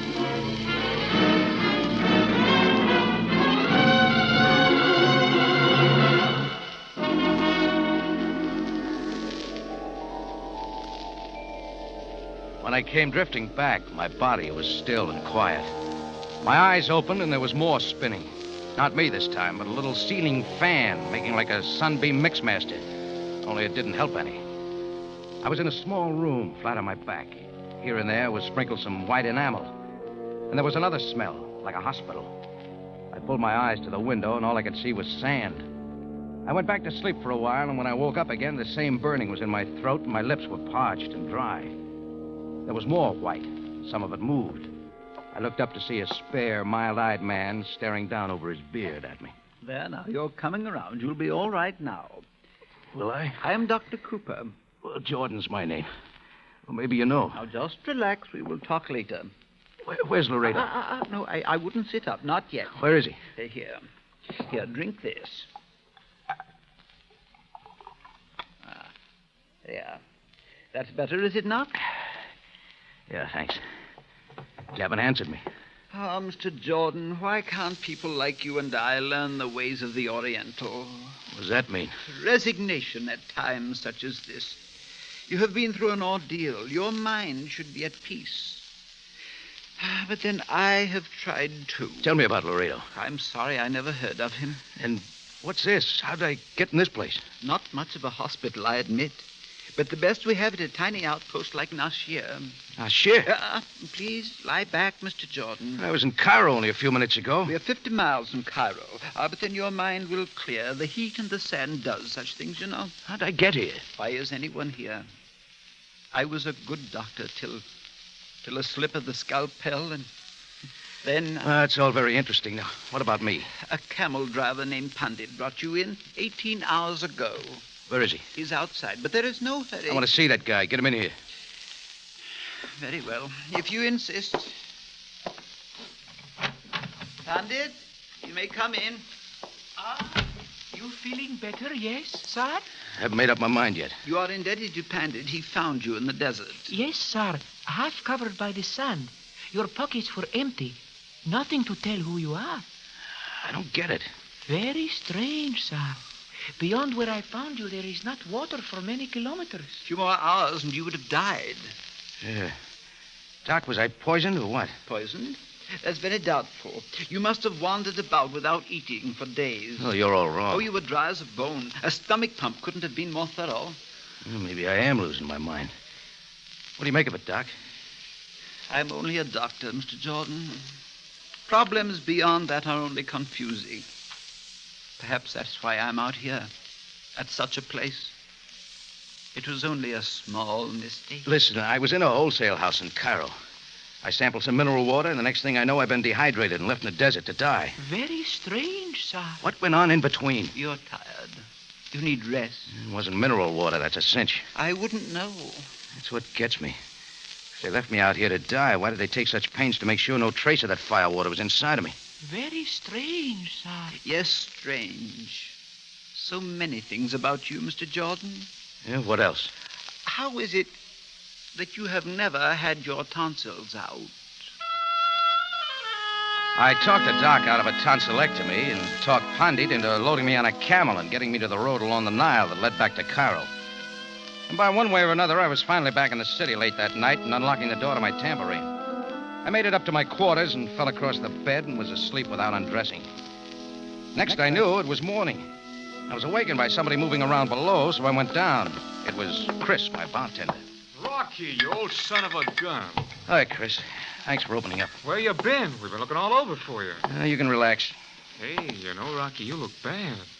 Everything all right? Oh, just a little dehydrated. I made up some coffee. Oh, that'll help. Thanks. Last I knew, you went over to the Laredo Company. What happened after that? Mr. Laredo can tell you better than I can. We called there last night, but no answer. I don't get it, Rocky. I'll tell you about it. Sure. Now, here's some canned milk. No, I think I'll take it black.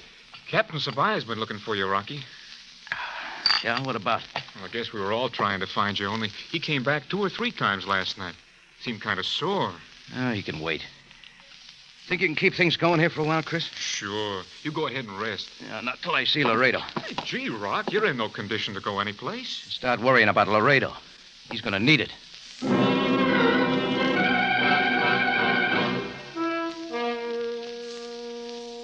I grabbed a taxi a couple of blocks down, and 20 minutes later, I was at the Laredo Company. The front door was open, but nobody was around. Upstairs, I found Laredo's office. It was locked, but a couple of shoves snapped it open, and I was inside. It was empty, too. So I tried the next best thing and started rifling through the papers on top of the desk. There were some names on an appointment pad. I was looking them over when footsteps behind wheeled me around. A girl was standing in the doorway. She was dark and pretty and frightened. I couldn't tell if she was more scared of me or the gun she was holding. If you're looking for money, you will not find it there. I'll trade it for something else, lady. What do you want? Laredo? He's not here. Stay where you are. Sure I will. No! Oh. Hey, this gun isn't even loaded. I know. Okay. Anything but that. Now, come on, take it easy. Here, sit down. Nobody's going to hurt you. Please, Mr. Jordan. Buy some from some other wholesaler. Forget about us. What are you getting at? Do not ask questions. For my sake. All I want from here is Laredo. He left on the evening train for Algiers. When's he coming back? I am unable to say. It is a business trip. That is all I know. Just how do you tie in with this layout? I am Rosa Sorno, Mr. Laredo's assistant. But you don't know why he went to Algiers or when he'll be back. Oh, from now on, Rosa, let's make sense. Sense? What went on here yesterday? What was in that mineral water? I do not know what you are talking about. Only you're plenty scared about something, and you come in here with a gun. You were searching through my desk. I did not know who you were. Oh, cut it, Rosie. You already called me by name. Oh. Now, quit stalling. We got a lot to talk about. Please, Mr. Jordan, if you will go back to the tambourine and forget about this for just 2 days even. Who dumped me out in the desert? Laredo? What difference does it make? You are safe now. If you continue to persist, you will hurt yourself and me. Look, I'm no good at riddles. If you would trust me, Mr. Jordan, come back 2 days from now. I will tell you anything you want to know. 2 days? Why not now? It's only that... Will you not help me? It's got to be the other way around. Oh, but you do not understand. You do not know what it is like. Please go away. No, not till you and I have a look. Come along, Rosa. I took her with me downstairs and into the back. Just as I expected, every case of the mineral water was gone. Rosa wouldn't tell me why or anything else. Well, I couldn't see myself dragging a pretty girl with me around the streets of Cairo, so I left her there, standing alone in the big warehouse like a frightened puppy. It wasn't an act either. She was scared to death. When I got out to the street, the first thing I saw was a familiar black limousine at the curb. A committee of one stepped out to meet me. Captain Sam Sabaya, Cairo Police. So, Jordan, you have not disappeared after all. Hey, look, you sound disappointed, Sam. Disappointed? On the contrary. What are you doing here this morning? Oh, they sell stuff I can use. Jordan, I have had little sleep. We will dispense with your evasion. Wait a minute, Sam. Being in your missing persons file wasn't my idea. I'm just as sorry as you are. Your bartender, Chris, informed me of your disappearance early yesterday. But since then, my interest has become much more complicated. Okay, one more complication won't make any difference. When did you last see Laredo? 2 days ago, when I came here to see about some liquor. And where have you been since that time? Sam, if you'll just drive me back to the tambourine, I'll dump the whole thing right in your lap. Get in, Jordan.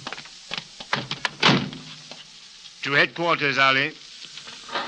Hey, I said the tambourine set.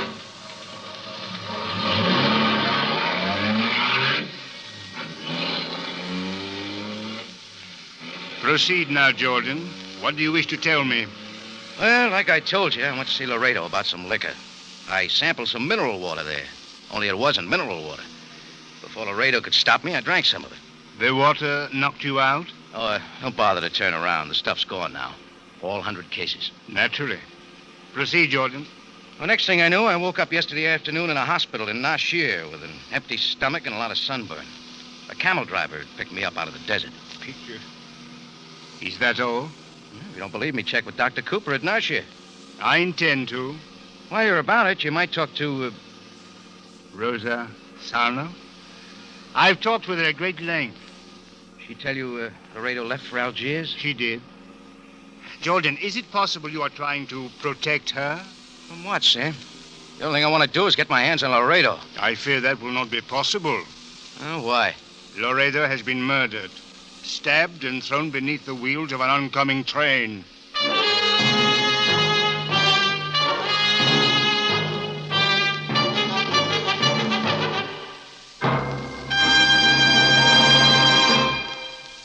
You are listening to Journey to Nashier, today's adventure with Rocky Jordan.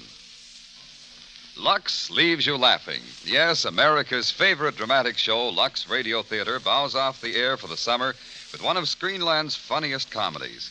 Cary Grant and Betsy Drake re-tickle America with their original roles in Every Girl Should Be Married. Don't miss this fine screen comedy adapted for radio. You have a date with fun this Monday, tomorrow night at 6 over CBS. Because that's the night Lux leaves you laughing.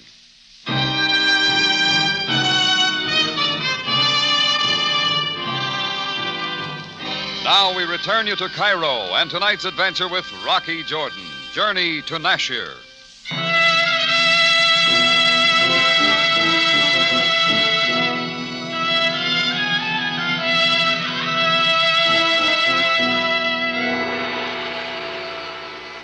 Well, down at headquarters, I repeated my story to Sabaya while he looked at me like a kid that had just robbed the jam shelf. I couldn't tell whom he suspected most for Laredo's death, me or Rosa Sorno. There was nothing to hold me on, so Sam was off to check my alibi with a hospital up in Nashier, and I went on back to the tambourine. I drew a cold beer and sat down in my office with Chris and brought him up to date. Chris has the knack of being a good listener. Sure sounds crazy, Rock. Yeah. With a yarn like that, Sabaya wonders where I fit into Laredo's killing. What about the girl, Rose... Sorno? Yeah. Well, I got a hunch she's all right. But she's tied in somehow, and she's plenty scared. Well, 100 cases of mineral water don't disappear into thin air. And they were careful enough not to leave any trace of it, not even in my stomach, before they dumped me in the desert. Now, Chris, we'd be wasting our time. Yeah, it's a cinch whoever got you knocked out took care of Laredo. Maybe. Funny thing, just before I passed out... Yeah, Rock? There was a strange odor. I can almost smell it now. All I can smell is Cairo. Somehow it reminds me when I was a kid. Perfume, maybe. No, I don't know. What now, Rocky? Maybe by now Rosa's ready to talk. Boy, you sure ask for it, don't you?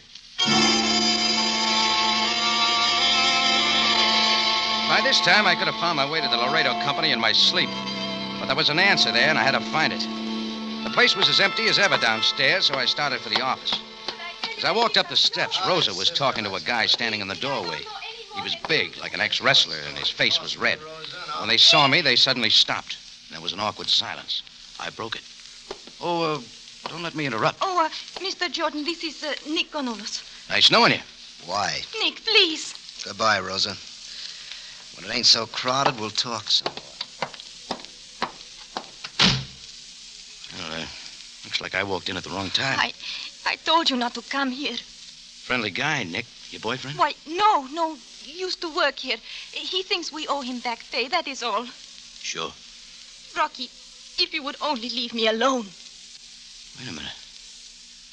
Smell something in here again. It's Platine, if that interests you. No, not the perfume. Something else. Just trying to connect it up. Oh, please, I do not understand. Maybe with Nick Canolis. Couldn't be Laredo now, could it, Rosa? Rocky, can you not forget what happened? You are no longer involved. Sam Sabaya doesn't think so. It is me he suspects. Should he? No, Rocky, I swear to you. But you are making it worse. Why? Make it clear, Rosa. Or has it occurred to you that maybe I'm trying to help you? Then just go back to your cafe. I will call you 2 days from now and tell you everything, I promise. What are you doing? This list of names in the appointment book, they all show up today? Yes. They are only customers. Well, I'll take them along anyway. Very well, take them, but please go. You know, you're not playing it very smart. Get out! Why not talk a little, Rosa? Save us both some trouble. Okay. See you later. Rocky! Yeah? Nothing. How do you like a woman who pleads at you with her eyes and tells you to get out? That wasn't all I couldn't figure out about her. All that trip had gotten me was a list of 6 names. There was an outside chance one of them would help me to the answer. So I started at the top. Antonio Giovanni, 4110 Sharia Ben Ahmud. It turned out he had a combination liquor and cheese shop. He swatted flies like an old hand. What do you want, mister? It's about a Mr. Laredo of the Laredo Company. You know anything about him? Know anything about it? Sure, I wasn't there today. All the liquor I wanted. It flies. Yeah, I know. This is the first time you've been there? First time. What are you, checking up on my credit? Tell him to send me a bill at the end of the month. All right, listen, forget about the liquor. Okay, so I cancel the order. Now get out and take the flies with you. Well, I scratched off the top name and went for the next. The name Aben Woodit that led to a sort of tourist catch-all counter in the Muski Bazaar. It was presided over by a real pleasant old lady with her veil down. Busemwala Effendi. Sell me some information, lady. Inglesi. Mitza El Caid, yes? Yeah, sure. Look, it's about a Mr. Laredo. What's he selling you? Laredo? Assalamu alaikum, yes? Oh, I can tell we see eye to eye. Yes. Andi Dukan? Andi Nibi? Inta Fahimi, yes? After some more delightful conversation like that, I got out of the bazaar real quick. I found a street that might turn up a taxi, and just as I stepped to the curb, I felt hot wind on the back of my neck. And it wasn't from the desert. The way he jabbed the gun between my shoulder blades, I knew he meant business. Move toward the alley, Jordan. Oh, I like it better here, Canolas. Move. Well, if you put it like that. Not so fast. Do me a favor. Shut up. Sure, if that makes you happy. Talk. I never knew a man who talks so much. You even talk in your sleep. Yeah? You make me weary with talk. What do I say in my sleep, Nick? Just talk. Okay, Jordan. We stop here. You cut the cards. Shut up. Keep looking at the wall. With your hands up. Hey, my wallet's not in that pocket. Talk. Why don't you try the inside pocket? That's my idea. He stuck his hand into my inside coat pocket, and I swung around, caught him in the left of the head. I had to stay in close, but he wouldn't fight, only wrestle. He got a headlock and slammed me against the building. It got hazy, but I stayed inside his gun till all at once it came down on the back of my head. I hit the dirt for the 3 count. When I came up, Canolas was gone. I reached into my pocket for the list of names I'd taken from Laredo's office. All I came up with was a broken fountain pen. Now, that meant Canolas had plenty to do with this deal, and maybe Rosa Sorno, too. All I could remember was the scared look in her eyes. From the looks of things, I was the Laredo Company's best customer, because I went back there for the 3rd time that day. And this time, there was nobody there, not even Rosa. In the office was that same odor again, stronger than ever. In an ashtray by the window, I found it. A half-smoked dark brown cigarette. At that second, the door opened. You are making things difficult, Jordan. Oh, I'm just trying to help, Sam. Come on in. Indeed, I will. Where is the girl? She's not here. I got something else. Now, what has that to do with... Look at it. A cubeb. Ever smoke one when you were a kid? Jordan, you are taxing my patience. Sam, whoever hauled me off in the desert is an asthmatic. They smoke these sometimes. Jordan! Look, the smell. It followed me all the way out to the desert. Jordan, there are millions of asthmatics. So how will it help us? Might narrow down the field, Sam. Jordan, the field is immense. Laredo, I discover, has more enemies than we can count. He spent time in a Cuban prison for smuggling drugs. He hid in your country, Carlsbad, New Mexico, for 2 years to escape the Johannesburg authorities. What for? Drugs again. In many other cities, Santiago, Chile, for example, there are records of him. Sam, how about playing ball with me? I want Rosa Sarno. Leave the building, then come back and meet me downstairs in an hour. Are you presuming to tell me... I want someone to think we've left and the coast is clear. Who, Jordan? Oh, it's just a hunch. Give me a break. Very well. But after this, if the girl is not found, you will be held responsible. In 1 hour. Sam left, and I waited in the office a few minutes, then pretended to leave, too. Only I backtracked and slipped into the warehouse. I began to move slowly through the aisle. I heard someone enter the warehouse from the back. I ducked behind some cases and waited. It was Nick Canolis. As he passed, I slid out and shoved the stub of my fountain pen in his back. Hold it, Nick. Are you going to talk some more, Jordan? You this time. About that list of names. They led no place, Jordan. You see, I'm looking around, too. For what? I just wonder what's coming to me. The door on our left suddenly opened, and there was Laredo, with more life than a jumping bean. Nick, look out! Laredo fired 3 shots, and they all found their mark. The first creased my shoulder, the other 2 lodged in Nick, and he crumbled at my feet. Yeah, he got what was coming, but sooner than he expected. Laredo held his gun on me, and I waited. You do not seem surprised to see me, Senor Jordan. Should I? After all, if I am dead, I must be a ghost. It's an easy trick to put your identification on some bum and toss him under a train. For that, you get a 10% discount, Jordan. That half-smoked Q-Bab was a dead giveaway. What makes you think it is mine? The places you've been. Carlsbad, Johannesburg, Santiago. All health resorts for asthmatics. Go to the head of the class, Jordan. I don't qualify yet. What about Nick here? He was a good partner, until he wanted too much money, and then I had to discard him. Careful merchandising, we call it. Yeah, I got another name for it. You would have been a good salesman, Jordan. Selling mineral water? It boosted my sales tremendously. All year-round stock. That is my motto. Now, kindly step into that room. You shall meet a friend of yours.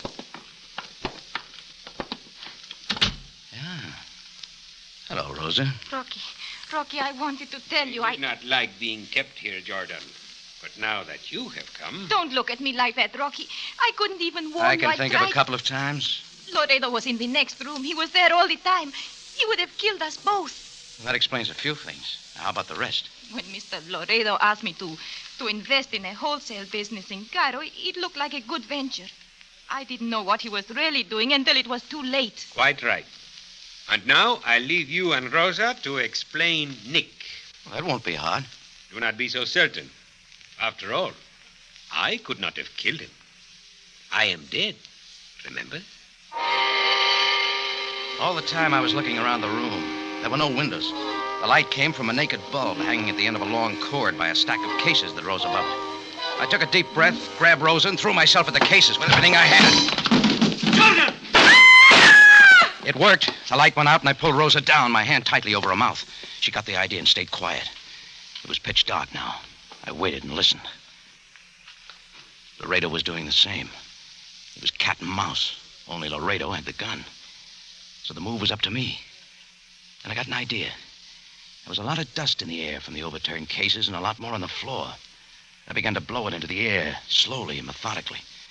In a few minutes, it began to play havoc with Laredo's asthma. I moved quickly and quietly. I knew where he was now. A couple of more steps, and then I dove. I landed right on top of him. We rolled over and over, and then I lost him again. All of a sudden, a light flashed across the room from the open door. Ricky, he's getting away! Keep back, Rosa! Someone was blasting away in the next room. All of a sudden, it got quiet. Rosa and I waited to be sure it was safe. Then I got her to her feet, and we hurried out into the warehouse. It was Sabaya. He was standing over Laredo with a puzzled look on his face. He gave me no choice. He started to shoot as soon as he saw me. Well, I'll bring you up to date, Sam. Over there, Nick Canolis. At your feet, Laredo. Laredo. Is he right, Miss Sorno? Yes, but I... You see, Sam, Laredo had a sweet racket. Even Rosa didn't know the score till it was too late. The score, Jordan? Dissolving illicit drugs and sneaking them into the country as mineral water. I don't know just how it worked. If you evaporate the contents of the bottle, the drugs remain at the bottom. Well, that should teach you, Jordan, not to sample everything you wish to buy. Oh, on the contrary, Sam. It's a must. Careful merchandising. That is my motto.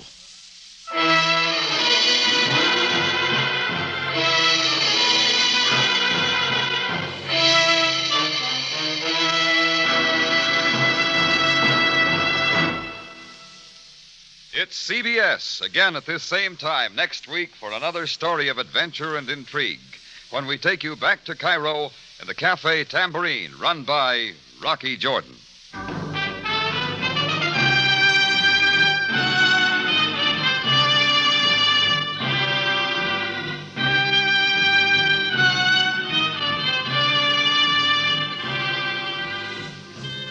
Rocky Jordan, starring Jack Moyles in the title role, is produced and directed by Cliff Howell, with original music by Richard Arant.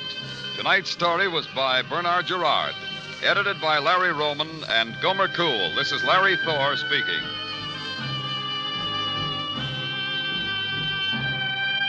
This is CBS, the Columbia Broadcasting System.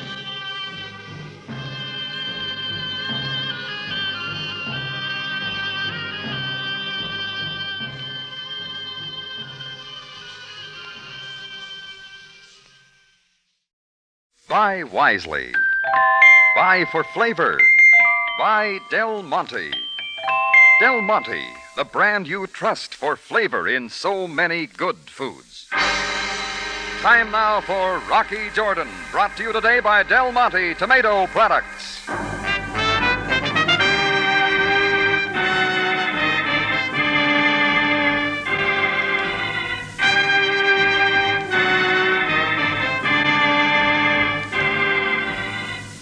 Not far from the Mosque Sultan Hassan in Cairo stands the Cafe Tambourine, run by Rocky Jordan. The Cafe Tambourine, crowded with forgotten men, alive with the babble of many languages. For this is Cairo, where modern adventure and intrigue unfold against the backdrop of antiquity. Del Monte Foods presents Rocky Jordan and this week's story, Gold Fever.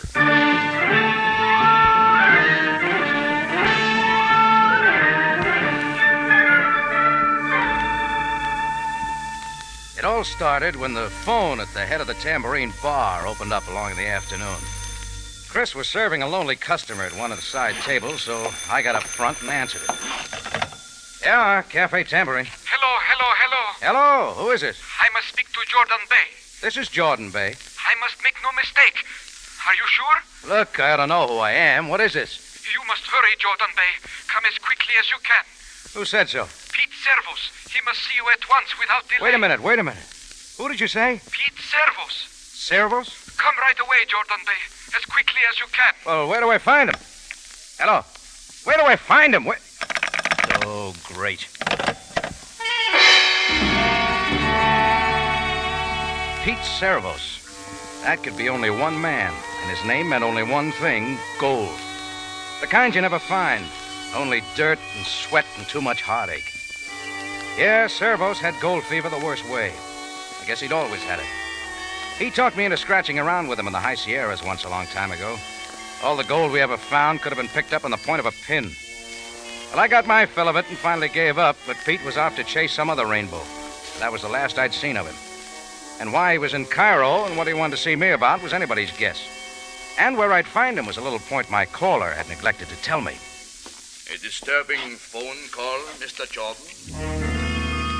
With my mind on the Servos puzzle, I only half heard the voice.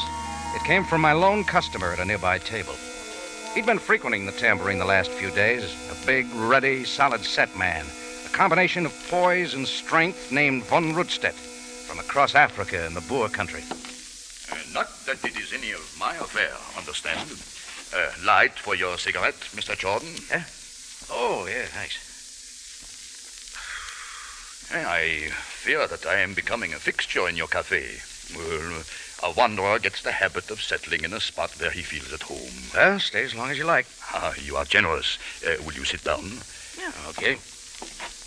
You, been around the continent much, Mr. Jordan? Africa? Oh, not much. Remarkable changes since the war, especially in the past few months.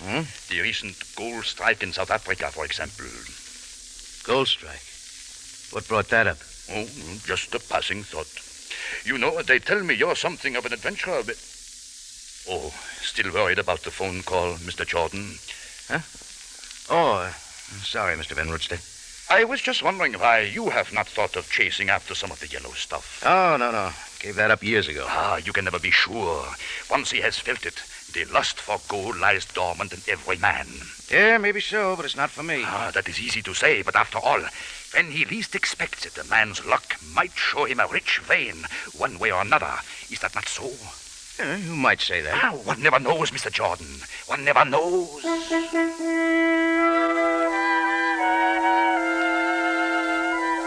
Van Rootstedt broke it off about then and went out into the street. I stayed close to the phone, and what seemed like hours later, it began ringing again. Hello, Tambourine. Hello. I must speak to Jordan Bay. Look, I'm Jordan Bay. Oh, where are you, Jordan Bay? Where do you think I am? Where's Servos? Pete Servos? He's waiting for you. Why do you not come? One little detail. How do I find him? I told you. Are you Jordan Bay? By the last time, where is he? Where does he live? The address. Oh, so careless of me. Come on now, let's have it. Room 207 at the Pyramid House. Hurry, Jordan Bay. I got outside, flagged down a taxi, and made a quick deal with a driver to look up the Pyramid House. He hunked his way across the Muskie Bazaar and finally pulled up in front of an ancient brownstone affair, a little more on the ratty side than most. I told the cabbie to wait around. Then I was up the steps, down a dark hall, and knocking at 207. Who is it? It's Rocky, Pete. Get inside, Rocky. Pete, what's the matter with you? Better help me to bed. Sure. Come on. Take it easy. Thanks. I've been looking all over for you, Rocky. I can see now why you had to send somebody else. What happened? A couple of bullets I picked up. Well, we better take care of it. No, I'm all right. Just slowed me down a little.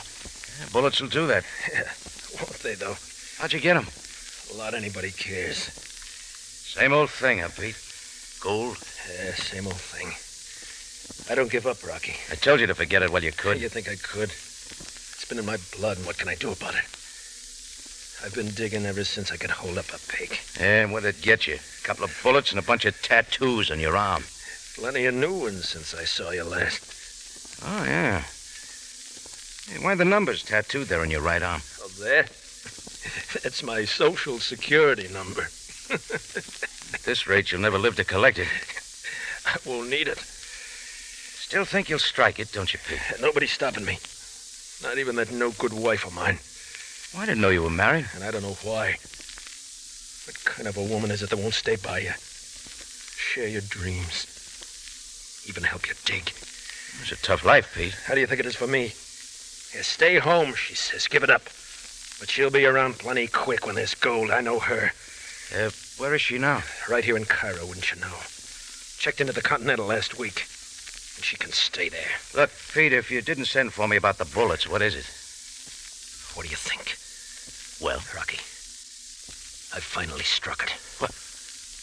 You trying to tell me... I found gold. A vein bigger than we ever dreamed about. South Africa lode. After all these years, I found it. That doesn't concern me. Cut it out, Rocky. You're not over the fever any more than I am. I told you, Pete, I'm through with it. Yeah? Wait till you hear this, Rocky. I'm putting the whole mine in your name. My name? Let Clarissa try and get her hands on it then. Let her try. It's all yours. She can't touch it. Now, wait a minute, Pete. You can't do that. We'll share 70-30. 70 goes to me. That's all right, ain't it? That's not the idea. It's ours, Rocky. Enough gold to keep us both on easy street the rest of our lives. I told you I got over the gold fever a long time ago. Don't be silly. It's great having a gold mine, ain't it? From now on, we worry about nothing. No more digging and sweating and dying. You're getting tired, Pete. Come on, let's just forget it, huh? What's there to forget? It ain't like I'm asking you a favor. Take it easy, Pete. Maybe I'll see you later. Yeah? You'll be back, Rocky. I ain't worrying. You'll be back. Lock snapped on the inside, and I went down the hall and down the steps. Well, that was a new one. Guy offering you a gold mine on a silver platter. But I didn't want it. I didn't want any part of it. All I wanted was some fresh air. Just as I reached the front door, somebody drew back away from the glass. I got outside in time to see him dodge into a doorway a little way down. I was sure it was my customer from the tambourine, Van Rutstedt. Right away, I remembered all his talk about gold fever. I wanted to know what he was doing there, so I went out after him. Hey, Van Rutstedt! Van Rutstedt, come back here! He ran without looking back, and all at once he was in a car and driving fast. My taxi was still waiting, so I got back and shook the cabbie awake. Oh, do not be impatient, sir. Try and follow that car, quick. Oh, I have the very fine taxi. At times it can go very fast. And take this pound note and get going. We are going, Effendi. He took that turn to the left. Oh, there is the car, far ahead. All right, don't lose it. Come on, step on. There is no finer taxi in all of Cairo. As I say, it can go fast. Another pound note if you catch that car. It is a deal. He swung off to the right. Can you make it? Hold tightly, sir. Sir, look ahead. Pull up, cabby, pull up. The car stands across the road. We are blocked. Use the brakes. Stop it. I am trying, but too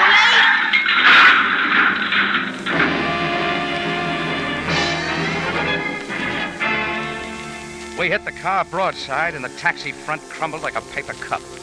One glance told me the cabbie was all right, so I was out and running to the other car. And it didn't take any time to see the car was empty. Van Rutstedt was gone.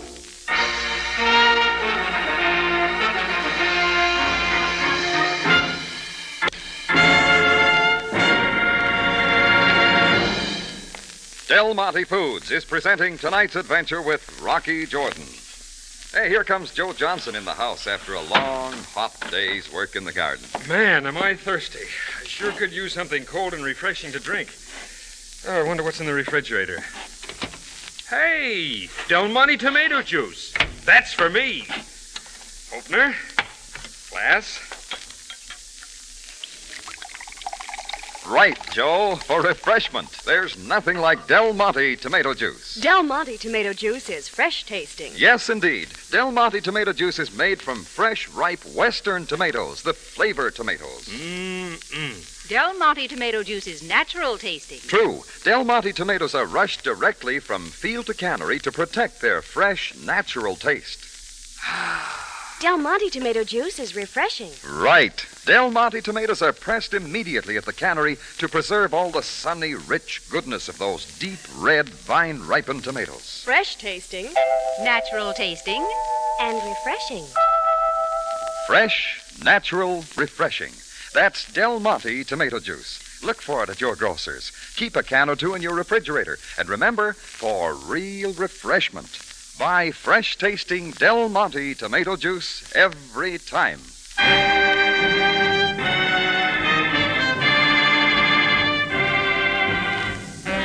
And now back to Rocky Jordan and tonight's story, Gold Fever.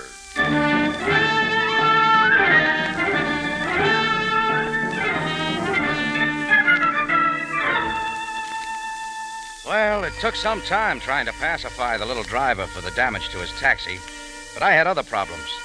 Like Van Rutstedt following me to Pete's house, and why he'd run off when I tried to question him. Yeah, and I was thinking about a rich gold strike in South Africa that Service wanted to hand over to me, just to keep his wife Clarissa from getting any part of it. I decided it was time for a talk with her, so I went over to the Continental Hotel. Clarissa was there, but not exactly like I'd expected her. She was still young and pretty, like you want an American girl to be pretty, but there was something gone. She was thin, and the skin was taut across her cheekbones. She wasn't sure about letting me in. Who are you? My name's Jordan. Rocky Jordan. That means nothing to me. I've just been talking to your husband. I see. What does he want with me? Not a thing, Clarissa. But he's going to get well, if that interests you. What do you mean? A couple of bullets he picked up somewhere. Or didn't you know? I didn't know. How could I? He's your husband. Oh. And didn't Pete tell you I've come halfway around the world to Cairo to find him? To make one last try to get him to come home? Did you think he would? I don't know. Pete was such a good guy. He was a little like I think you are, Rocky. He's still the same to me. We might have been happy. But every time we got settled with a home, he'd learn of some new strike, and he was gone. Well, you must have known that about him before you were married. Oh, yes. But I didn't know what it meant. I didn't realize there was no end to it. Now he won't even see me. So now I don't care. He's still got gold on his mind, Clarissa. Yes. Well, I hate it. Hunting for gold is foul and stupid, and I hate it. How about finding gold? He'll never find it. It so happens he has. What? Pete's finally struck it rich. I told you, Rocky, I don't care. Are you sure? What do you mean? What would you say if Pete put that mine he found in my name? I'd say he can do anything he wants with it. I'm going back home now and forget Pete's service if it's the last thing I ever do.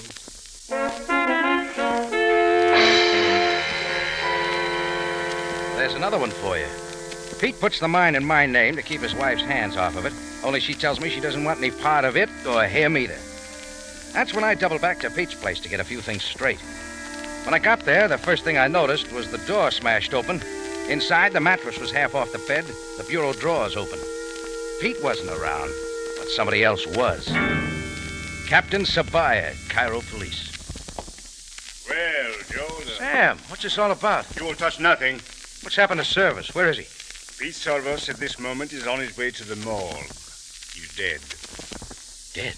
Does that surprise you so much, Jordan? I knew he had some bullet holes, but he said he was recovering. The bullets which killed him were fired within the past hour, and a very thorough job. Any idea who did it?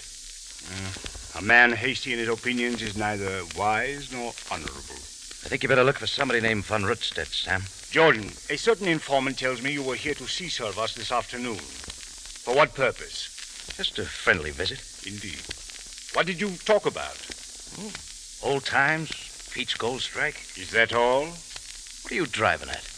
Would you have killed Servos for his mine? Sam, you know me better than that. Service was an old friend. Jordan, someday you will learn that withholding information serves you no good. I've told you everything, Sam. Then how do you explain this letter? Letter? Where'd you get it? I found it among papers in his desk. It is addressed to Rocky Jordan. I, Pete Servos, hereby grant to you full and complete ownership of my gold stake in South Africa on the one condition that I receive 70% of the profits from said mine throughout my life. Signed, Pete Servos. Let me see that. It will be held for possible evidence, Jordan. Oh, but the letter's to me. Do not fear, Jordan. It appears certain that you are the complete owner of a gold mine. Now that Servos is dead. Yeah, looks that way. And now, Jordan, you will kindly tell me where the gold mine is located.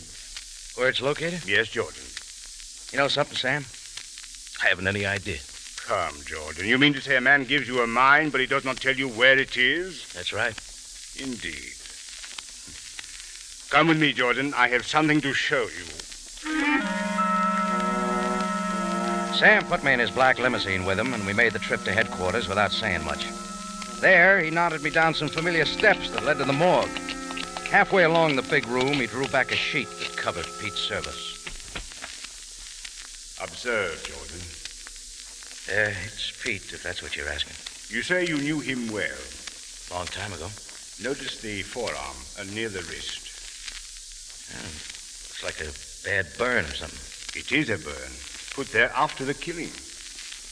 What about it? The killer obviously wanted to erase whatever was recorded there. A tattoo mark, perhaps. Oh, he had a lot of tattoos. But this one, can you recall what it was? Afraid not, Sam. Very well. However, if your memory should suddenly return, let me know. I had noticed some numbers on Pete's arm that afternoon, but they wouldn't come back to me. After all, I wanted to clear up Pete's death, and the numbers might help. I had a hunch Van Rundstedt knew, but going back to Clarissa was quicker. There was a chance she could help. The news of Pete's killing had been a shock to her, but she was packing to leave. Can't we just Forget about it, Rocky. We've got to find the killer, Clarissa. Why? Had to end this way sooner or later. Will you hand me that grip, please? Oh, yeah. Here you are. Thanks. Pete had some numbers tattooed on his right arm. They've been burned off. What were they? I don't remember any numbers. You sure? Yes, Rocky, yes. I don't even know what you're talking about. Do you have any pictures of Pete around? Box in the top bureau. I was about to throw them away. Oh, thanks.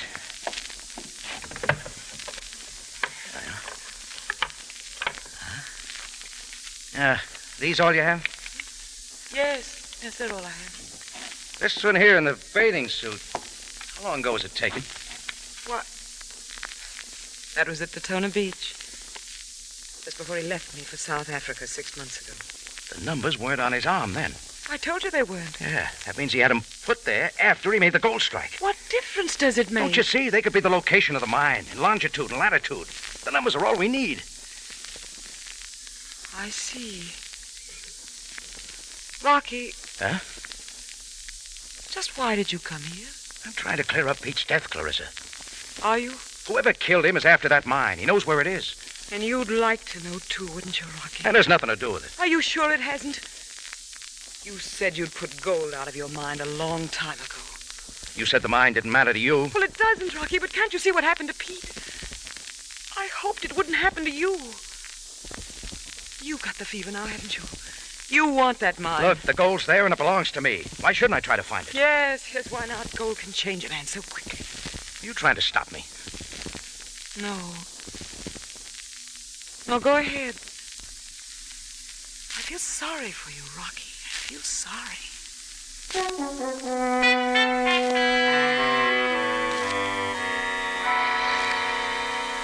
What she was driving at didn't set with me. I got out into the Cairo night. As I tried to walk it off down the Sharia El Mar, I made up my mind I was finding Von Rundstedt if it took digging out every hole in Cairo. That turned out too easy. He was waiting in a doorway, a gun leveled at my ribs. Take care, Jordan. Walk ahead. You're kind of hard to catch, Von Rundstedt. We will talk in good time. About who? Service? To the left, down the alleyway. Oh, we're going to make it real private. Shut up. No. Stand there now, with your back to the wall. All right, you're calling it. No tricks if you are wise. I'm getting wise to a lot of things. Oh, that I followed you after the phone call in your cafe this afternoon? Yeah, that is true. Yeah, right to Service's place. Did you kill him? There is no reason to hide it from you. We talked for a while, then I killed him. And burned the numbers off his arm.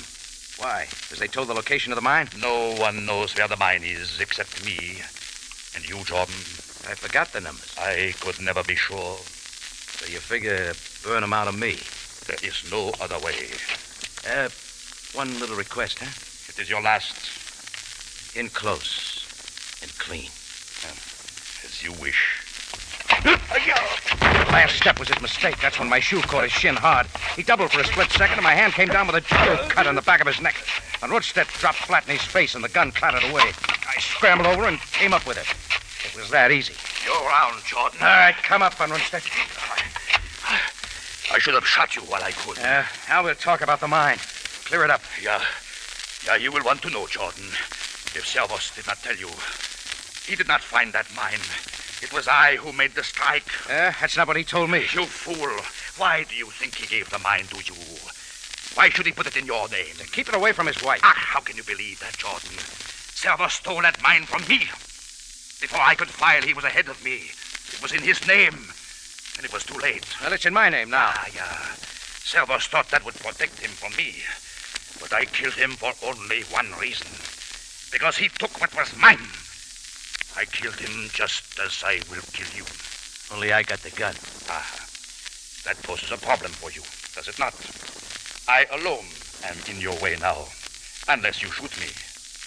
And go ahead, Jordan. Pull the trigger and get what you want. I was looking at him, but all at once I was seeing myself. Yeah, what Sam and Clarissa and now Von Rundstedt had said about me getting gold fever was right. I did want that mine, bad enough to kill. I could shoot, I was safe, and this was my big chance. Go ahead, Jordan. You have only to pull the trigger. Self-defense, you can call it, and then you will be free of me. You deserve to die. You murdered Service? Ah, that is it. Justify yourself, Jordan. Gold fever has no regard for fair play. I can see it in your eyes. You want to kill me, don't you? So you can get the mine. You'd have killed me. So now is your chance. You will find the mine somehow. The mine is all yours now. Just raise the gun, Jordan. Pull the trigger. Shoot, Jordan. No. I'm not going to kill you, Van Rutstedt. That won't be necessary. Not for me. It was a difficult decision, was it not, Jordan? The police. Sam, how long you been there? I witnessed everything. Ali, Greco, take this Van Ronstedt away quickly. Yes, Captain. Sam, you won't be needing that service pistol. For which I am very happy. I would have hated to see you raise the gun to kill him. He killed Service, Sam. Yes, Jordan. I know. You see, the police have not been idle. Looks like you've been way ahead of me. But Van Ronstedt was right. The mine was stolen from him by Pete Service. In fact, I have learned many things from the South African authorities. Huh? Including what else? Van Ronstedt was a most strange and unpredictable man, known throughout South Africa. Go on, I'm listening. He, too, had gold fever, but of a most severe nature. In his time, he had discovered a dozen mines. Each of them, to him, worth a fortune. To him? What are you getting at, Sam? Just this, Jordan. Both you and Pete Solvers were fooled by a man with hallucinations who owned a mine that was worthless.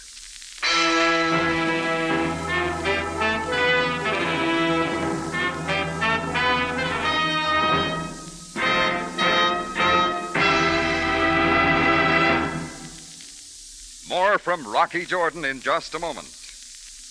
Let's step outdoors and join the Ellis family at their barbecue. Boy, those hamburgers look good. I'm starved, honey. How long do I have to listen to them sizzling there on the griddle? Take it easy, darling. All in good time. I'll just turn it over. There, that's about it. They're ready. Let me at 'em. Toasted bun. Hamburger patty. Here you are.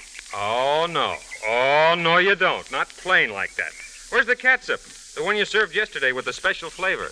Oh, you mean Del Monte catsup. You bet he means Del Monte ketchup. The ketchup with that special flavor. Tomato flavor at its best. It's lively, it's tangy, it's rich. Blended and simmered down according to a treasured recipe, Del Monte ketchup on sizzling hamburgers, steak, or chops is a real flavor treat. And Del Monte ketchup costs less than many other quality brands. Look for it at your grocer's. Remember, for flavor first, it's Del Monte ketchup every time. Back now to Rocky Jordan.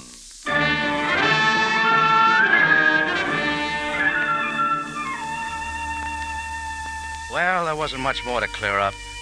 Sam and his men took care of Van Rutstedt, and all that was left for me to do was to have a little talk with Clarissa. I bought her a cup of coffee in an all-night cafe and told her what had happened. Well, Rocky, I'm glad it's over. Me too. You know, I just took the cure. I'm out of the gold business. I hope for keeps. You can count on it. So it's all for nothing, then. Pete dreamed and stole and died for a mine without any gold. That's right. You know, somehow I'm glad he never found out. What about you now, Clarissa? Me? I need to go home for a while. Wish you didn't. Maybe sometime I'll come back to Cairo. Perhaps I'll see you then. Not scared of gold fever anymore? No. But there are other kinds of fever, Rocky. Let's wait and see.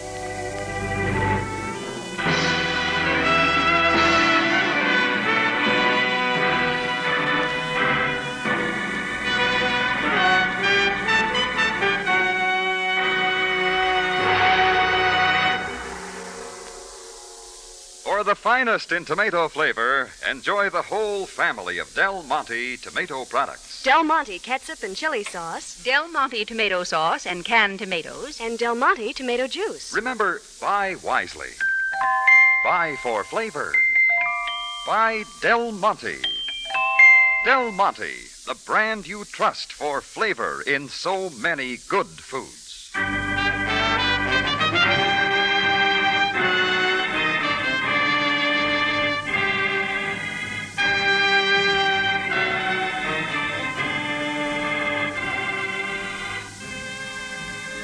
Remember, you have a date next week at the Cafe Tambourine, run by Rocky Jordan. Same time, same station. And the story is Cairo Vendetta.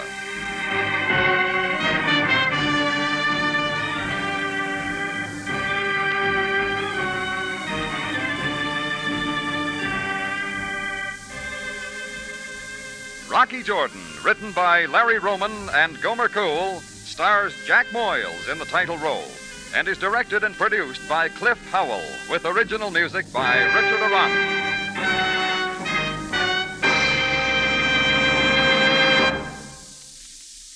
Here's a cool suggestion for a hot day. Chilled Del Monte fruit cocktail and cottage cheese. Everybody likes colorful, delicious Del Monte fruit cocktail. Serve tempting Del Monte fruit cocktail, the brand that puts flavor first.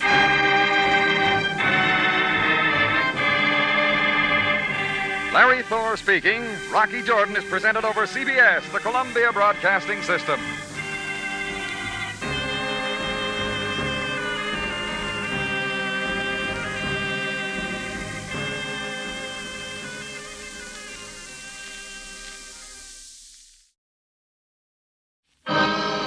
Time now for Rocky Jordan.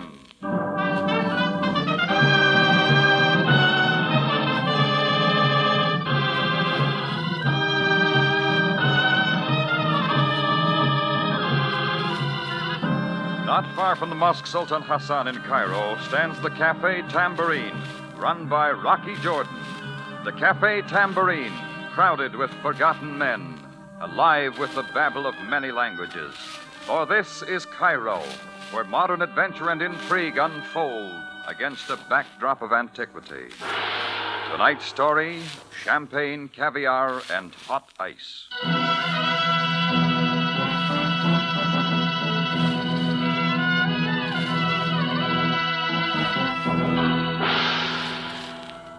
It was Friday afternoon and the end of the month. I was sitting in the office of the Tambourine checking my monthly statement from the British Bank of Cairo. Something looked funny. I went over the figures again, checking the withdrawals against the deposits, and the final figure didn't jive. Turned out that I had 250 pounds, 1,000 American dollars, more on my account than I should have. Well, that was real pleasant, but I knew it couldn't last. So I put in a call to Hennessy at the bank to tell him about it. 250 pounds, you say? Yeah, that's what I said. In your favor? That's almost unbelievable, isn't it? Are you sure, Mr. Jordan? I went over the statement 3 times. But what I'm trying to say, Mr. Jordan, is that we never make a mistake in the depositor's favor. Look, Hennessy, check into it, will you, before I spend the money? Of course I will, old boy, of course. 150 pounds. Mr. Croton will have apoplexy if it's true. I'll call you Monday, Mr. Jordan.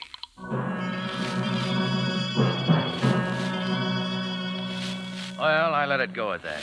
I had bigger things to worry about. Tourist troubles. Sometimes the Tambourine attracts a class of people it never intended to. I don't know where they hear about my place, but they do. And every once in a while, the champagne and caviar set puts in an appearance.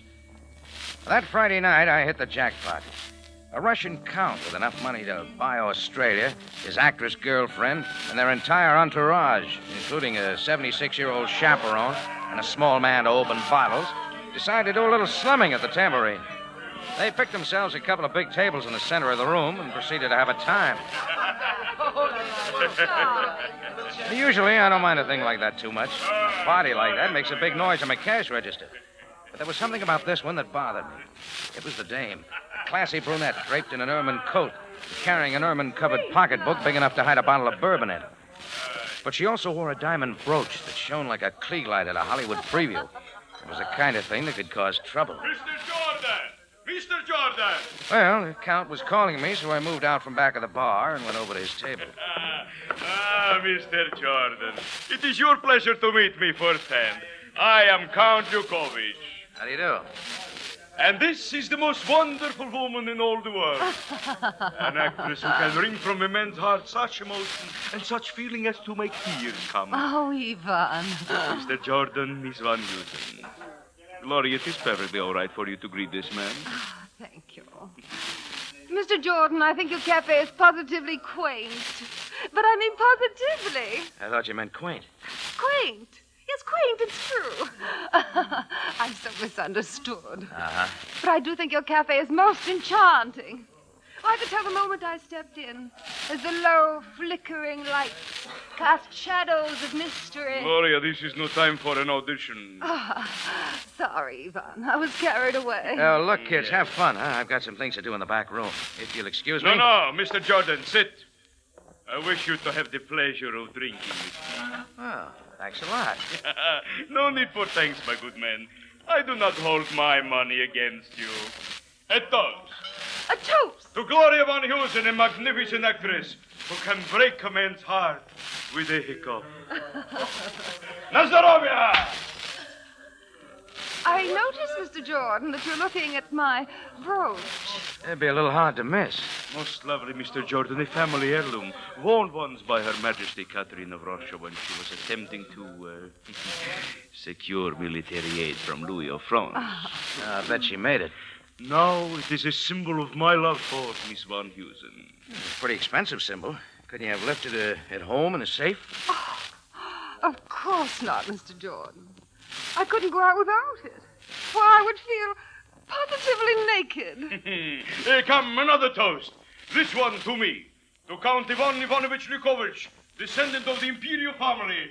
Of the silver Now, what is it, Chris? A couple of guys at the bar getting tanked. They look a little nasty. Trouble? I think so. Come on, let's put a stop to it. Over at the end of the bar, Rock. Those two? Yeah, the guy with the bottle. Kill you! Hey, you guys! Put down that chair! Hey, your tongue out! Another fight starting in the other end. Find yourself a table to crawl under, Chris. We're not going to be able to stop this. Well, they had themselves a real fine affair.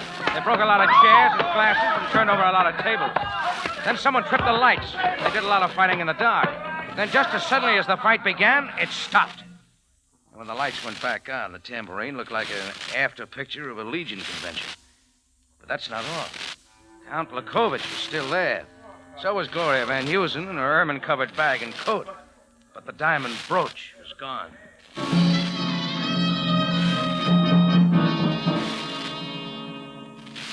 It didn't take Sam Sabaya, captain of the Cairo police, long to put in an appearance. No, it is too much. Celebrities such as we honor the city of Cairo by our presence. And now this. Count Lukovich, I assure you this affair is most regrettable. Enough. It's not only that the house of Lukovich has been insulted. The heart of a beautiful lady has been broken. Oh, no, Ivan, you mustn't worry about me. After all, a great actress must learn to suffer. Captain Sabaya, were you not instructed by high authorities to give us every protection? That is true, Count Lukovich. Very well. I warn you, I'm a most big man. Most big. If the brooch is not returned at once, I will see to it personally that you are discharged. Yes, I quite understand, Count Lukovich. Come now, my dove. I will take you from this place. Oh, please do, darling, please. I'm so shaken. Oh, calm yourself, Jordan, Gloria. let us go to your office. Yeah, sure, Sam.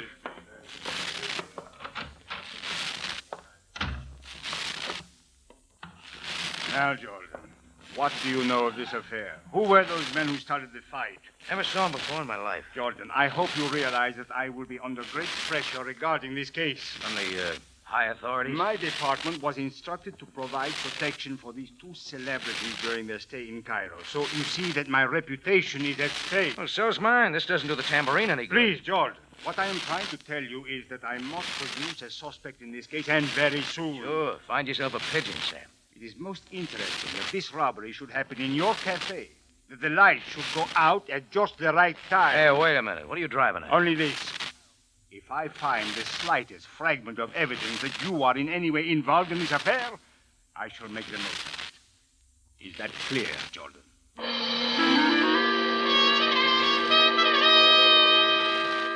Sam wasn't kidding. He was over a barrel. He needed an out, but I wasn't planning on being it. Well, we had quite a job putting the tambourine back in order that night. The Count's table was the biggest mess. Broken bottles. Gloria Van Heusen's face powder spread all over the tabletop, food all over the floor.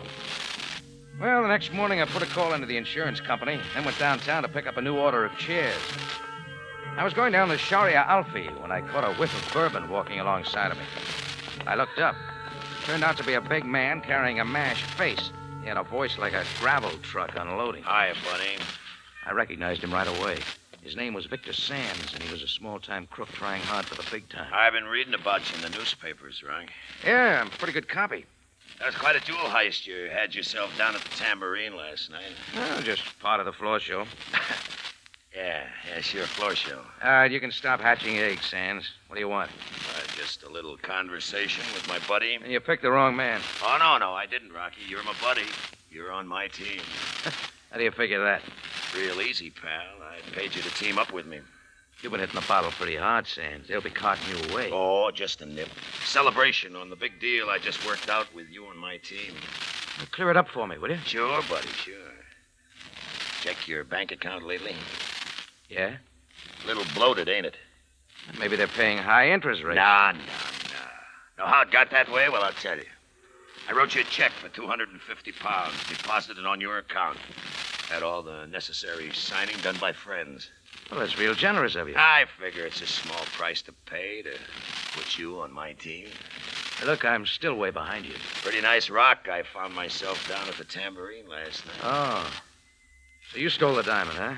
Hire yourself a couple of boys to start a fight, then lift the jewel. Something like that. Well, that's big time for you. I figured I was ready for graduation.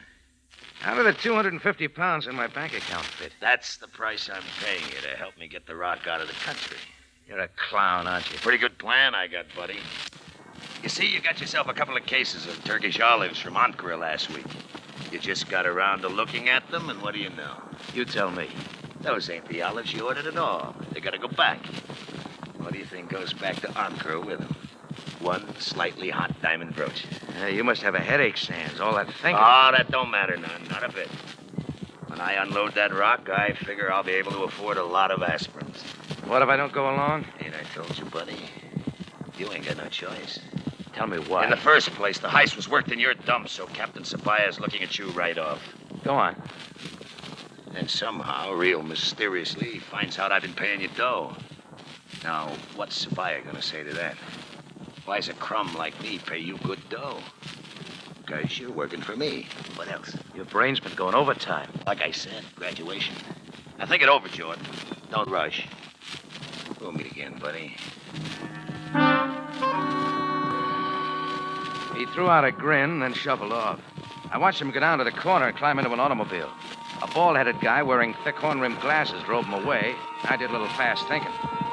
A frame, but how much of it was bluff? Well, it was time to find out. I hustled over to the bank, found Hennessy, and had a little conversation. He checked my account all right. The £250 did belong to me. A deposit was made of a check signed by Victor Sands, and I did endorse it. At least the signature on the back was a dead ringer for mine. So far, things were working for Sands. I decided to go over to the police station and have a talk with Sabaya. I figured if I could tell him of the frame before it came out, Sabaya wouldn't make it stick. I started down Queen Anne Boulevard, but I didn't get very far. A heavy hand grabbed onto my shoulder. The owner turned out to have a sour face. Hold up, Jordan. It was Sabaya's underling, Sergeant Greco, of the Cairo Police. Mr. Jordan, I have been looking for you. I saw a lot of bill collectors. My business with you is much more important. Bill collectors don't think so. Stand still while I see if you have a gun. What is this? You know I don't carry one. Perhaps now you do, Mr. Jordan. Now that you have changed your profession. Clear that up, Greco. From cafe owner to jewel thief. Huh? You are under arrest, Mr. Jordan. We have just found the stolen diamond hidden in a box of Turkish olives in your kitchen. You should have found a better place to hide it.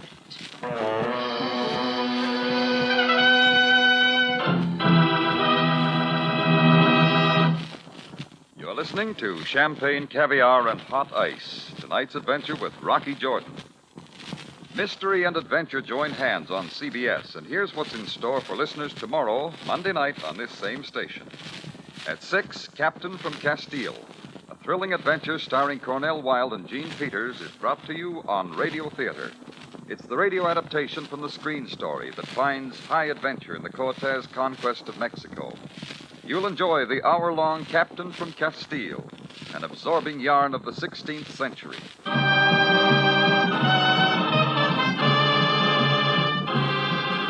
Now we take you back to Cairo and tonight's adventure with Rocky Jordan, champagne, caviar, and hot ice.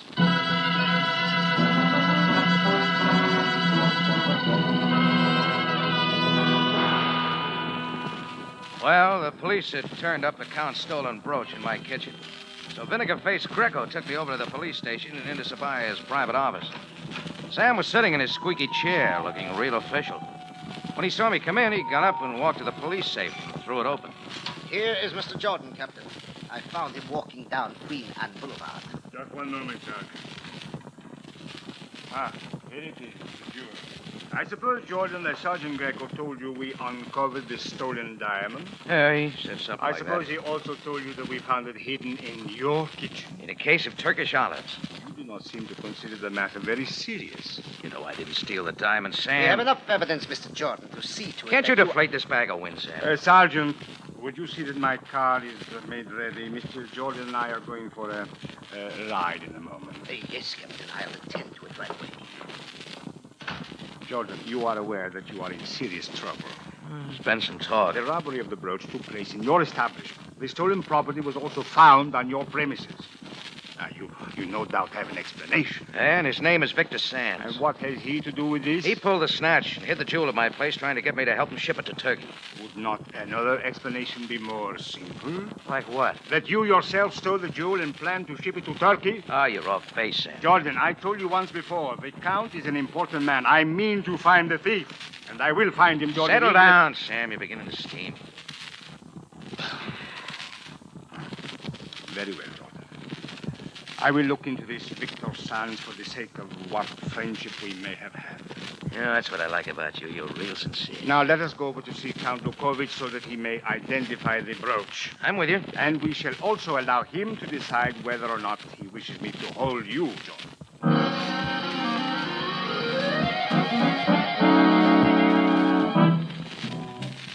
Count Lukovic and Gloria Van Heusen had adjoining suites at the Shepherd Hotel.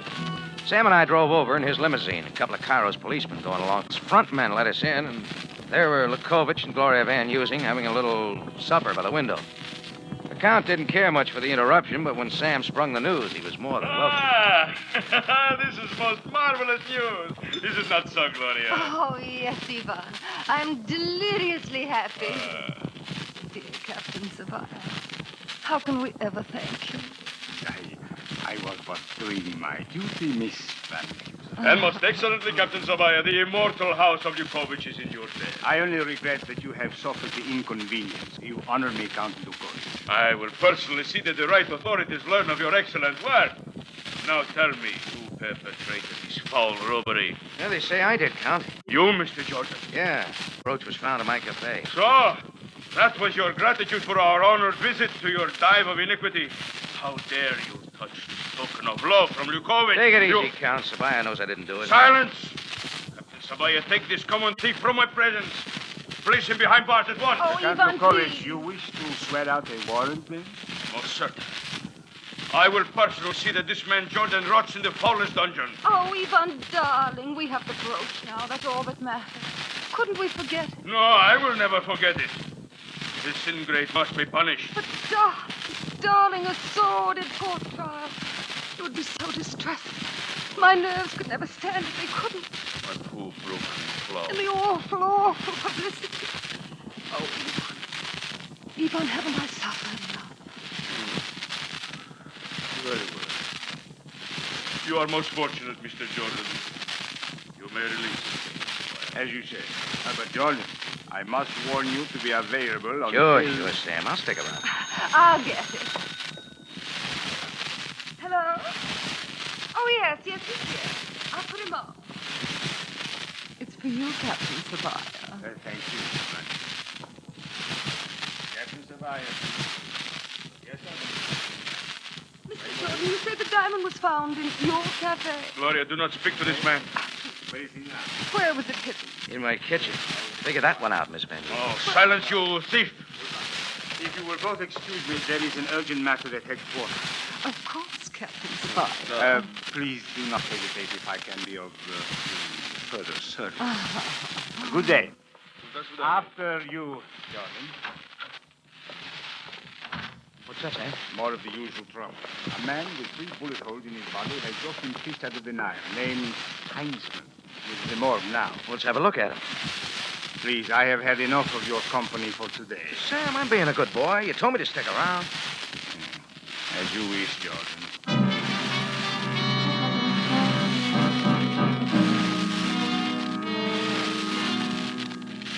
I crowded into the limousine with Sam and his uniformed playmates, and we went back to headquarters.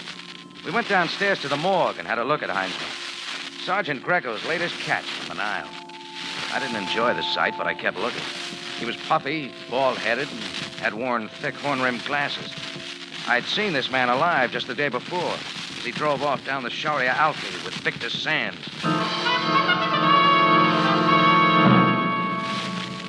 Well, Victor Sands was the man with a lot of answers, and it was time for some conversation with him.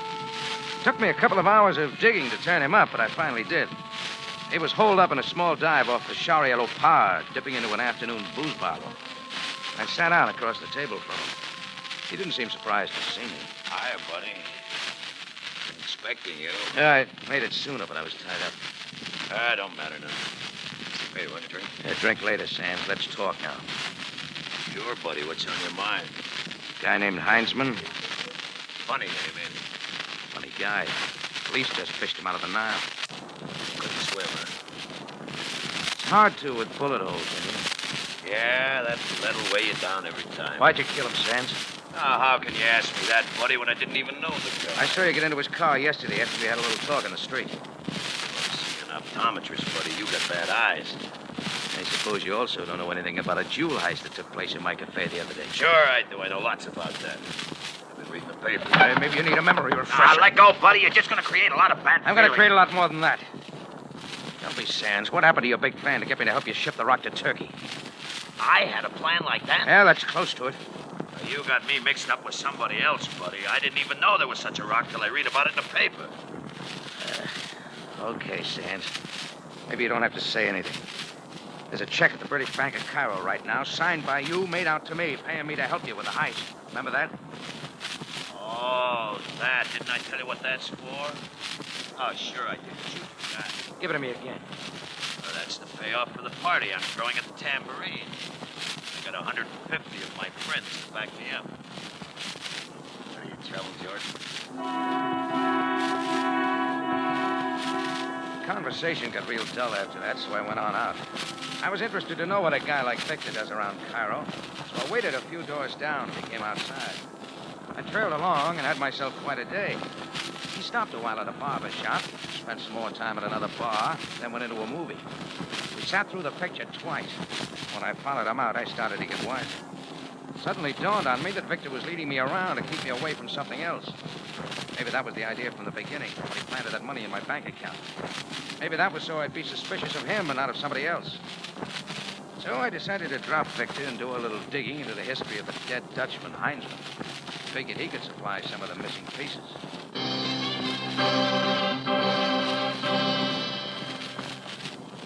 Over in Bulak, along the waterfront, there's a dive where you can buy anything. A wife, some dreams, or information. Just sit there with a pound note showing, and the seller will come to you. I sat there for a couple of hours. First, somebody trying to sell me a wife, but I wasn't in the market. I wasn't there for dreams, either. It was closing in on night when I had company once again.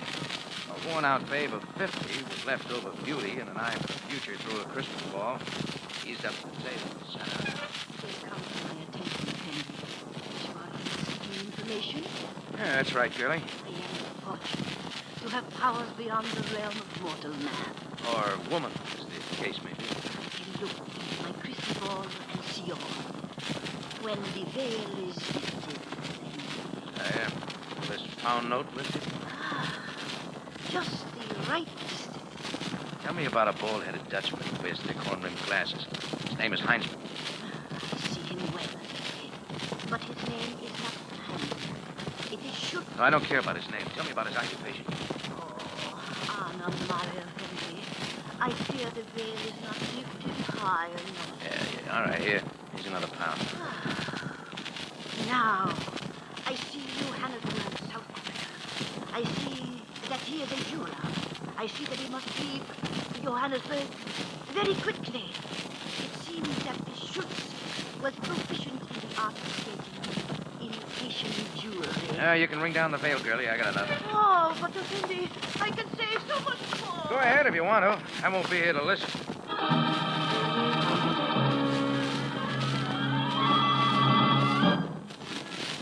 It only took me 25 minutes to get over to Victor's apartment. I didn't ring the bell because my thumb was sore. I just used my shoulder to push in the door. Even this time, he didn't seem surprised to see me. Is that why you wear such big shoulder pads, buddy? Yeah, comes in handy. You sure go around creating a lot of enemies. My landlady's gonna hate you. And she'll hate you too, buddy. Remember, we're on the same team. Look, I get tired of explaining. And listen to some news. You haven't read this in the papers yet. I'll get one in the corner. Now beat it. About your friend Heinzman, jeweler. I told you he don't ring a bell. Clever fellow, that Heinzman. Did a good job making a phony diamond brooch to match the real one. Nobody could tell the difference, could they? I wouldn't know. After that, switching it was easy for you. Nobody'd ever know. Go back to your tambourine and kill a bottle, buddy. You're all confused. Not anymore. When your boy started the fight in my cafe and flipped the lights, you pinched the brooch. Heinzman's phony was planted in my kitchen, just begging the police to come and find it. Then it could be returned to the Count, and he'd think he had the real one back. Only half right, buddy. So he'd lock up a phony, and you'd be waltzing off with a real one. Where is it, Victor? Around here someplace? Keep away from that drawer, buddy. Which drawer? This one? Okay, buddy, so you want to play handsy? Victor dived head on, and all three of us, Victor, the drawer, and I, went to the floor. His fingers were on my throat, and he was playing for keeps. My knees slammed up against the table. Then we were on our feet fighting my way. I let him sweat out the alcohol for a little, then I decided to finish the round. He tried some inside stuff, so I tested his stomach and then put him on his mashed bacon. He got up too slow, so I dragged him to his feet and swung again.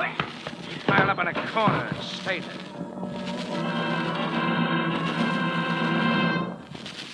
The next thing I saw on the floor was a diamond brooch, the Count's stolen jewel.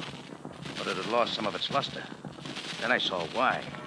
It had rolled out of a powder box. A woman's powder box with a hunk of ermine stuck in the cover. That's where the gem had been hidden, and suddenly I remembered the face powder spread all over the tabletop after the fight in the tambourine. Then the other half of the answers came to me. I called Sabaya, and we deposited Sands in the cooler and hightailed it over to the Count's suite at the Shepherd Hotel. Gloria and the Count were both there. We had some conversation. Brooch? My diamond brooch? Where did you get it? You may thank Mr. Jordan for recovering it, Count. Well, how could it be recovered if it was not lost? I myself just a few hours ago put it in the safe. And the one you put in the safe, Count, is still there. I do not understand. You want to tell him about it, Gloria? A curtain speech? I have nothing to tell you, nothing. Between us, we do not need words. A look is enough to tell what each of us has in his heart. Oh, gentlemen, better she is than the greatest of Russian actresses. But not so hot as a jewel thief. Jewel thief? What do you mean? Ivan, don't listen to him. He's just talking. Enough of this. Come, Jordan, tell the Count, and let's have done with it. Well, this girlfriend of yours did a tie-in with Victor Sands. They got a Dutchman named Heinzman to make a copy of your brooch. Lies! Lies, lies, lies! Nibbled to death by tiny lies. She wore the real brooch to my place the other night. When the fight started and the lights went out, she slipped the real brooch into her powder box. The phony was planted so it would turn up and be returned to you as the real one. You wouldn't know the difference. Then Gloria and Victor would hightail it out of the country with the real brooch. No, I do not believe it. She would not deceive me like that. Tell me, Peter. Tell me it is not true. Doesn't matter what she says, Count. Victor's got a speech to make, too. He's not going to take the rap alone. You know, there's Heinzman's murder on the docket, too. This is. Remove her from the eyes of the Count, Captain. Thank you. Come along. My limousine is waiting for us. Ivan, my son. There will be so many empty tomorrow. But don't be sad, my sweet. What is a lost love but a golden opportunity to love again? Come, my captain. Oh, that is a woman for you, Mr. Jones. A woman. She leaves me with a bleeding heart. Well, some other dame will come along and give you a transfusion. But how could she do this to me? How could she deceive me? Me, a descendant of the imperial family. How could this happen to me? You got me, Count. But then, why should it not happen to me? After all, Mr. Jordan, this is a terrible admission to make, but... No, I can guess. The real brooch is a phony, too. Made for me by a glass blower in Brooklyn, USA. Come, Mr. Jordan, you may watch me become inebriated.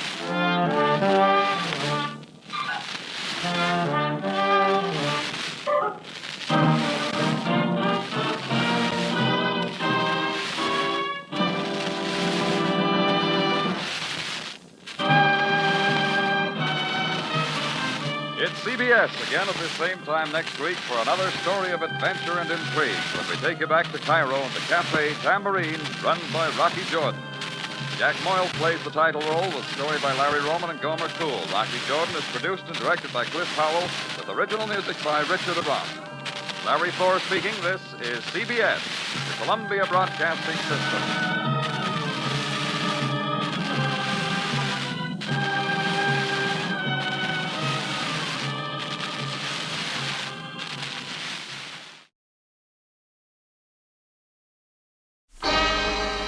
Time now for Rocky Jordan.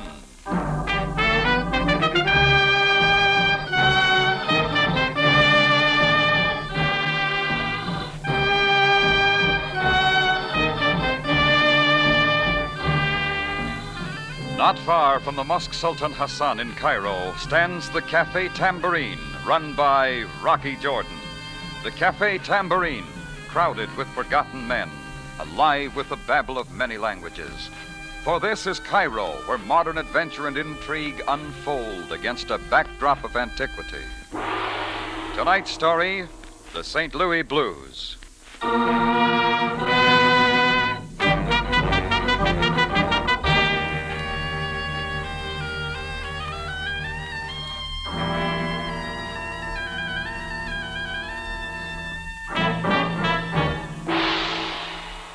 I was trying to wake up over a second cup of coffee in my Cafe Tambourine, glancing through the morning paper. A picture on the front page didn't mean much at first, but a second look and I recognized the face. It was Ted Polanski, an old friend. I hadn't seen him since the early days in St. Louis. The printing underneath brought me wide awake. U.S. naval hero found lying near the Mahouder Canal with knife in back, victim of an attempted murder. Victim seemed unable to identify assailant. No relatives or friends to be found. Polanski was taken to the Cairo General Hospital. Well, maybe I was just curious, or maybe I wanted to recall old times. Anyhow, I went to the hospital right away to see Polanski. The nurse showed me into a hot little room that had an overhead fan. I found Polanski's bed behind a screen. Hello, Ted. Rocky Jordan, remember me? I remember you. It's been a long time, Ted. All right, it's been a long time. What about it? Well, I'm just sorry you didn't look me up when you came to Cairo. I'd have warned you they play rough with knives around here. I don't need your help. You or the cops or anybody else. What do you want with me? Well, not a thing, Ted. Then leave me alone. Listen, Ted, I know my way around Cairo a little. I don't know what this is all about, but somebody tried to kill you. Maybe if you told me... Why don't you mind your own business? I've got nothing to tell you. Okay, if you don't want to. Am I asking you why you left St. Louis? We'll skip that. Then shut up about me. Just leave me alone. Get out of here. That suits me fine, Polanski. Don't bother to come back.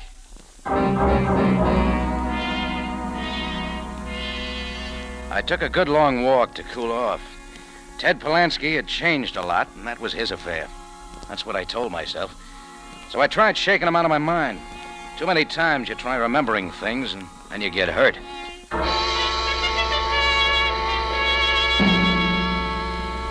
I was behind the bar at the Tambourine early that afternoon when I had a visitor. And for the second time that day, my mind went into reverse. She was American, smartly dressed, but not too much, with just a touch of platine and a soft, clean face like something I'd known before. Mr. Jordan, I'm Mrs. Saunders, Cora Saunders. What can I do for you, Mrs. Saunders? I believe you were at the hospital this morning to see Ted Polanski. That's right. I'd like to ask a favor of you, Mr. Jordan. Look, before you go any further, I'll tell you I don't know who tried to kill him or why. I just happened to drop in and see him, that's all. You're a friend of his? I was once, back in St. Louis. I'm from St. Louis, too. Well, lots of people are. I'm sorry I'm bothering you, but I've got to know about Ted. Why? I was once his wife. Sit down, Mrs. Saunders. Thank you. Why not go and talk to him?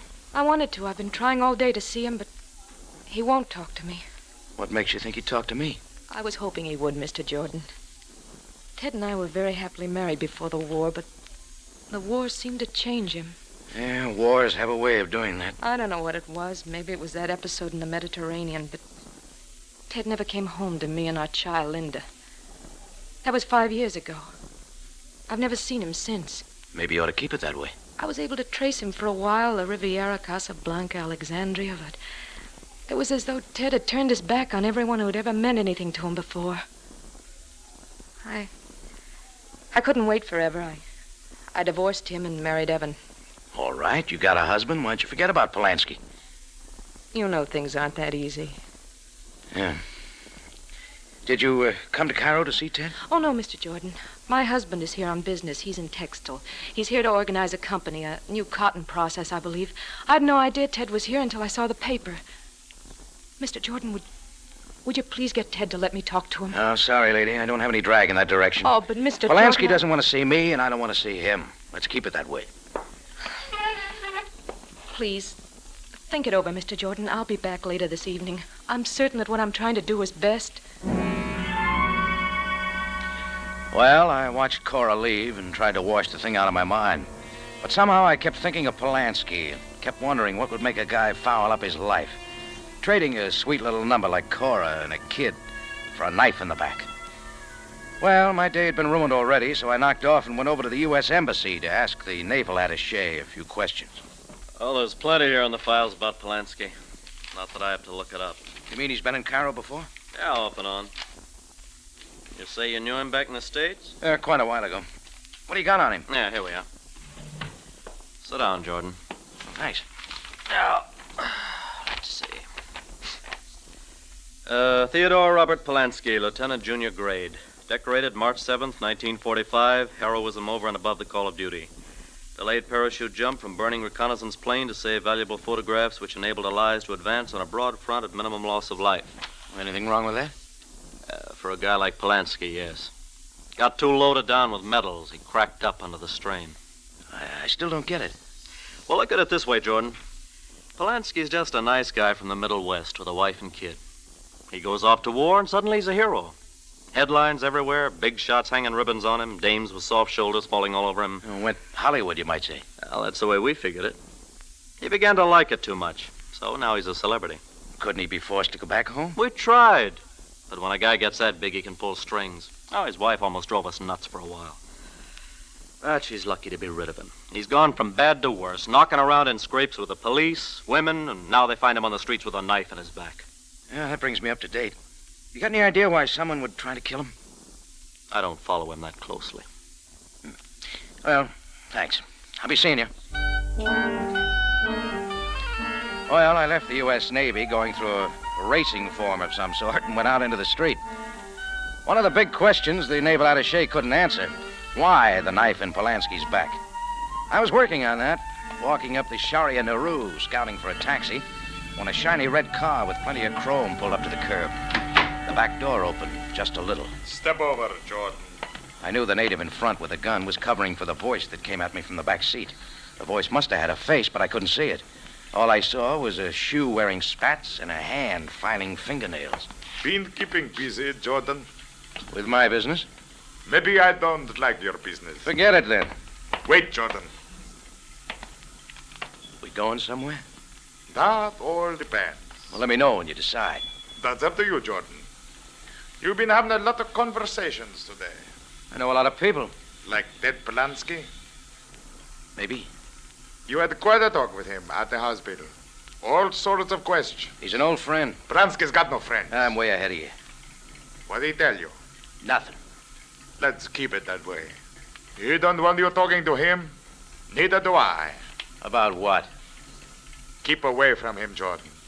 Stop asking people questions that don't concern you. If I don't? You know what'll happen. Come here, Jordan. Little closer. Yeah? Here's a sample. He gave the door a quick shove right into my face. I went backing down like a kingpin in a bowling alley.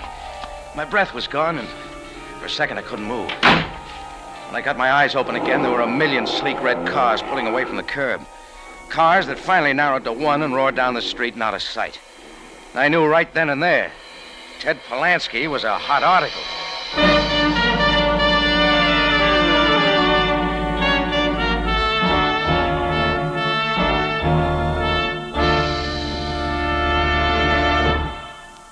You are listening to the St. Louis Blues, tonight's adventure with Rocky Jordan. The day of miracles is not done, and one way to work miracles today without leaving your home is to contribute to your Red Cross. Your contribution will go out doing the yeoman's service to your fellow humans that you would like to do yourself but cannot. Your contribution will perform miracles of aid for the homeless, the wounded, the hungry. Send your contribution out today to work miracles.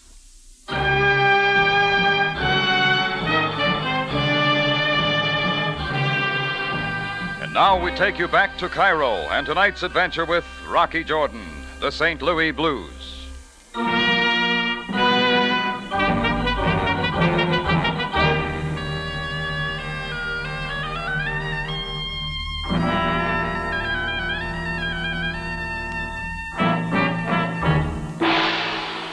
When I learned an old St. Louis friend named Ted Polansky turned up in the hospital after a knifing, he didn't want to see me or anybody else, including his former wife.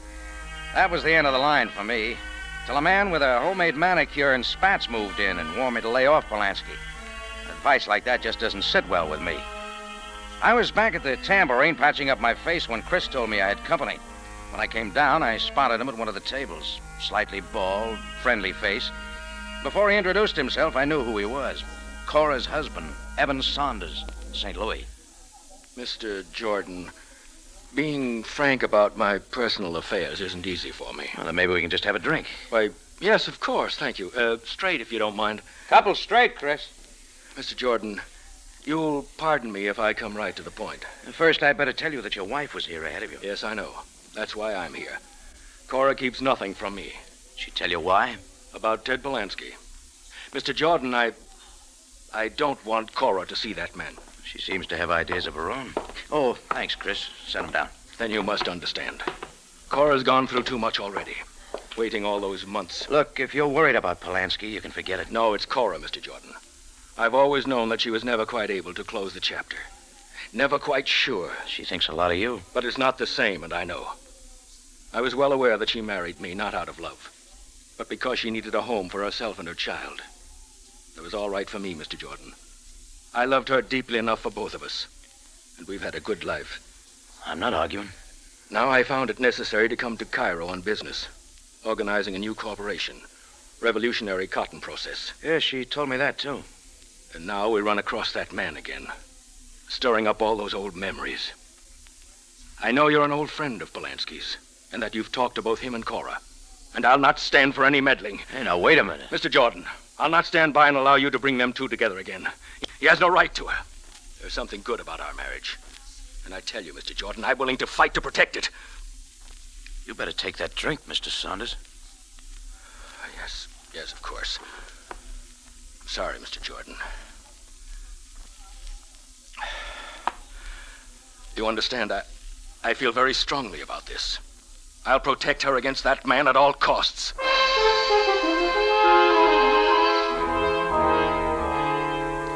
After I got rid of Evan Saunders, I broke my rule and had another straight one during business hours. The more I thought about it, the more I thought Saunders had a point. So I was off again on my way to the Cairo hospital. This time I didn't wait for the nurse to show me in. I got to Polansky's bed and drew aside the screen. I told you not to come back, Rocky. Maybe I didn't hear you. I've been talking to some people, Ted. One of them is Cora. Oh, don't you remember? I can forget her. Sure, but she doesn't find it so easy. Get out of here. Not yet. Lousing up your life's your own business, Ted, but this concerns Cora. She's got a good thing with Saunders. Best thing you can do is have it out with them and wash yourself out of their lives. Rocky, what do you know about me? Enough. Being a hero made you too good for her. Bunch of medals and headlines meant more to you than a wife and child. You think so? Rocky, I'm going to tell you something I've been living with for the past 4 years. Maybe it's time I unload. I'm listening. Ted Polansky lay back in his bed, closed his eyes, and turned his face away. Finally, he started talking. You despise me, Rocky, but not as much as I despise myself. But believe me, I've always loved Cora. That's why I could never go back to her. You see, I'm not a hero. I never was. It's not the way the papers got it. Sure. Heard the same story every time somebody pinned a medal on me. I risked my life to save top-drawer photographic information from a burning plane. Delayed parachute jump. Want to know why I delayed that parachute jump, Rocky? Go on, Ted. Because my parachute was torn to shreds. The other guy on the plane was wounded. So I took his parachute. He died in a crash. I parachuted to safety. I killed him, Rocky, as sure as I'm lying here. Now you got it all. Yeah. Somehow I couldn't go back to Cora and the kid knowing in my own mind I'd killed somebody. You know how I spent my time since then, bumming around. I was never going back because I just wasn't right for her. All I knew was that the best thing to do was to keep away from Cora. But now it's not so easy. What do you mean? Her life's not what you think it is. That husband of hers, Evan Saunders, a big cotton man's a crook. He's rotten crooked, and so's that phony corporation he's setting up. Where'd you get that?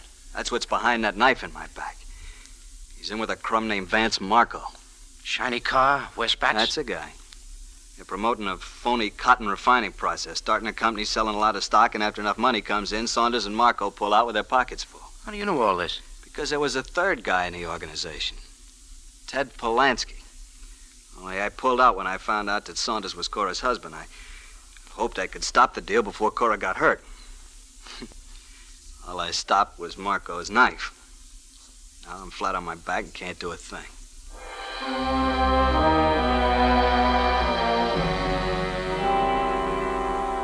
But there wasn't anything to keep Rocky Jordan from doing something. I wasn't flat on my back, yet. So I started out spoiling for trouble. And I didn't mind when a native started tagging me after I left the hospital. It was the same one who had covered me with a gun in Marco's car earlier that day. So I let him follow for a while. I took him down a dark side street a couple of blocks. Then I suddenly doubled back and he ducked into a doorway. This was a good time to let him make his move, so I kept coming. I reached the doorway. There was the flash of a knife, but I wasn't there. I had him by the wrist, twisting it back. I killed the tail by flank. Drop that knife or I'll slap your brains against this wall. Oh, drop it. There now, let's talk. No. Let me go. That the knife you used on Polansky? No, I do not know what you mean. Polansky knows. He got a good look at you. He told you? Yeah, everything. Well, but it was an order. Sure, Vance Marco's order. He sent you to get me, too? Effendi, Where do I find Marco? I cannot tell. Think real hard. Come on. Yes, the Athens Hotel, Sharia Rakib. Yeah, it's better. But, Effendi, what will I do? Marco, never mind. Where you're going, you'll get all the protection you need. I dragged him back down to the square and turned him over to a cop, along with a message to Captain Sam Sabaya. Then I was on my way to the Athens Hotel. Vance Marco had a big suite on the 4th floor front. I was about to knock when the door opened. Marco was inside with a couple of his men, and coming out was Evan Saunders. Well, Mr. Jordan, I didn't expect to see you here. Oh, I'll bet you didn't, Saunders. Mr. Marco, it's been a pleasure. I'll see you in my suite at the National Hotel tomorrow morning. Goodbye, Mr. Saunders. Goodbye. Goodbye, Mr. Jordan. Yeah. I still don't like your face, Jordan. You did your best to change it. I was just giving you a friendly tip. You didn't take, did it? I forget easy. You got a couple of muscles for help. Want to try again? Maybe I will. What's on your mind, Jordan? Great big deal, Marco. with a lot of little investors pouring their money into a phony corporation. Either one of you guys know what Jordan's talking about? Got it, Marco. Polanski told me everything. What happens to those investors when they find out they bought into nothing? A new cotton process nobody can produce. Why ask me? Or better yet, what happens to you and Saunders? The police aren't going to like it. Let them talk to Saunders. He's on top of the deal. President, chairman. Yeah, how do you fit in? Me? I just helped out a little on the financial end. Yeah. Always works, doesn't it, Marco? Hasn't failed yet. What's your interest, Jordan? Trying to cut in? I'm giving you a chance to call it off. Well, you got the chance. Sorry, Jordan. Corporation's closed. Anything else? Yeah, a lot more. Well, I don't want to hear it. Throw him out, boys. Sure, boss. Come Come on, on, Junior. Junior. Outside! And don't come back, Jordan. Next time we drop you down the elevator shaft. I picked myself up and got out the back way just in case he had somebody waiting for me. Well, even though I knew the deal, Marco felt pretty safe. I figured there was more to it than what I'd worked out. When I got back to the tambourine, it was almost 7 o'clock, and Cora Saunders was waiting. I haven't changed my mind, Rocky. Okay, Cora. I think Ted's ready to talk to you. You've seen him again? Yeah. Please tell me, how is he? I think Ted Polanski's gonna be all right. Thank you, Rocky. Cora, Yes? how well did you know your present husband before you married him? Well, I didn't know him so long before I married him. I met him in a summer resort where I was waiting tables. Oh, what I mean is, what did you know about him personally? All I know is he's been very, very good to me and my child. He's a wonderfully kind man, Mr. Jordan. How about this cotton deal he's in? Oh, he has great hopes for it. Evan thinks it'll make a lot of money and help a lot of people. Why do you ask, Rocky? Oh, no, I'm just curious. You better go talk to Ted. What are you trying to tell me? Visiting time's 8 o'clock. Ted'll be waiting. Oh, yeah. Yeah, Rocky, maybe you could come along. Oh, sorry, Cora, but I'm going to be real busy. I walked Cora to the front of the tambourine and saw that she got a taxi. Then I caught one for myself.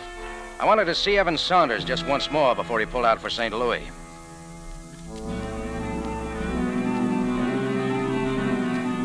At the National Hotel, I got Saunders' room number and went on up without being announced. I found his door open. Saunders was there, pacing the floor. Oh, Mr. Jordan, come in.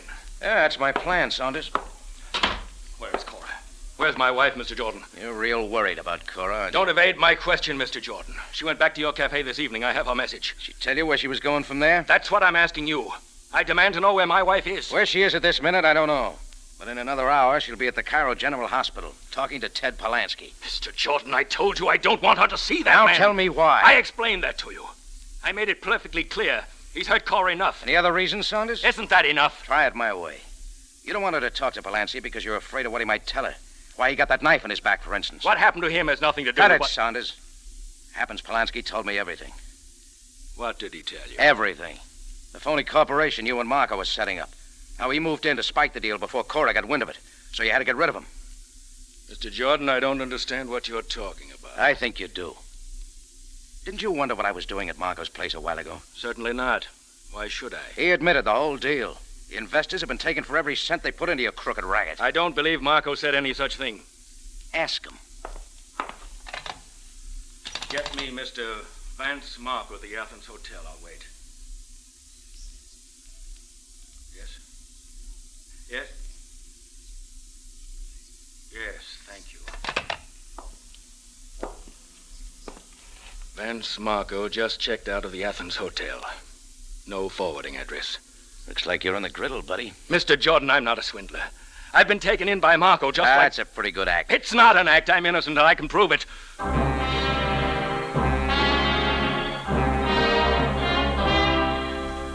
Well, Evan Saunders started out to prove his innocence and prove that my thinking had been wrong. Mine and Ted Polanski's. He made another phone call, and then we went over to a building on Ibrahim Pasha Square. We went through a door marked Allenby and Allenby, attorneys. Allenby, number 1, was there waiting, and Saunders told him the whole story.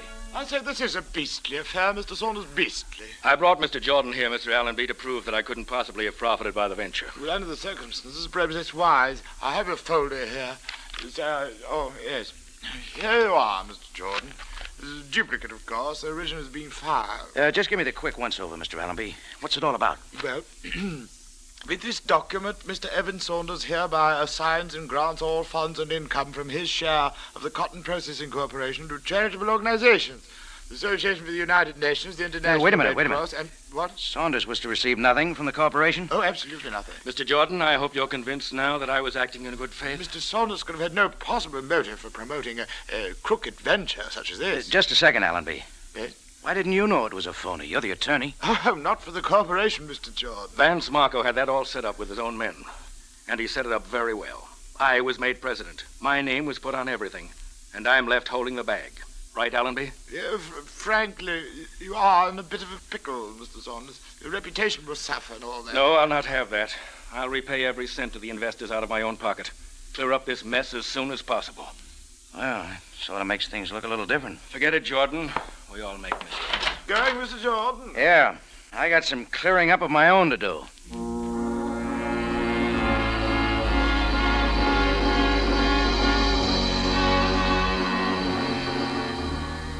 It wasn't yet 8 o'clock, and I had to talk with Ted Polanski just once more. I got to the hospital a few minutes before visiting hours started, and Cora Saunders hadn't arrived yet. Took a little convincing, but I got to Polanski's bedside right away, and I talked fast. I made him see that Saunders was okay, that he was a good husband for Cora and good father for their daughter, that if Cora had a chance for happiness, it was up to Ted. And it was 8 o'clock, and Cora was standing at the foot of his bed, her face pale and tight. Hello, Ted. Hello, Cora. How are you feeling? All right. Cora, I'm glad you came. There are some things we can clear up. I'll wait outside. No, Rocky. That's not necessary. This won't take long. Cora, Yes? I want you to know I'm glad you married Saunders. Oh, but Ted... The thing that bothered me was that I left you flat with no one to take care of you. Take care of me? Is that all I meant to you? Somebody to be taken care of? Yes. But I was your wife, mother of your daughter. What about her? I'm sorry, Cora. The child was just a weight around my neck, too. I stopped loving you long ago. Going away to war was just a good excuse for getting away. After it was over, I just couldn't go back to you. Well, I guess there isn't much you can do when there's no love left. I'm just sorry it took so long for me to find this out.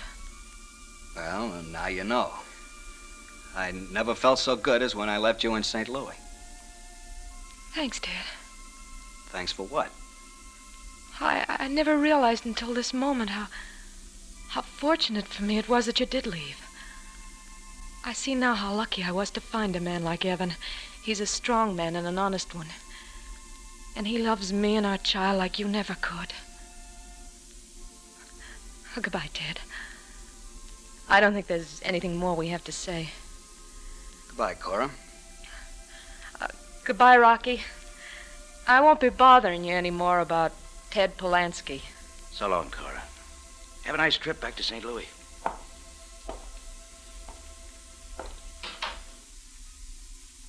Well, Rocky, how did I do?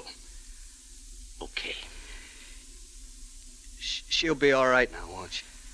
I think so, Ted. In fact, I'm sure of it. Thanks, Rocky.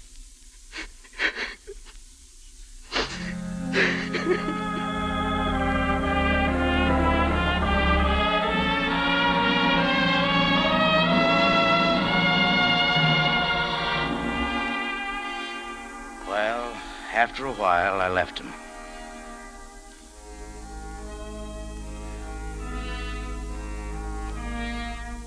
Later that night, I found out that Marco had been picked up boarding a plane at the Cairo airport. There wasn't much they could do to him about the phony cotton deal. He kept his nose pretty clean. But his knife man had talked, So they salted Marco away for the attempted murder of Ted Polanski. Before I turned in that night, I checked back on my day. Pretty unusual. Not a single dead body. I felt real good about it.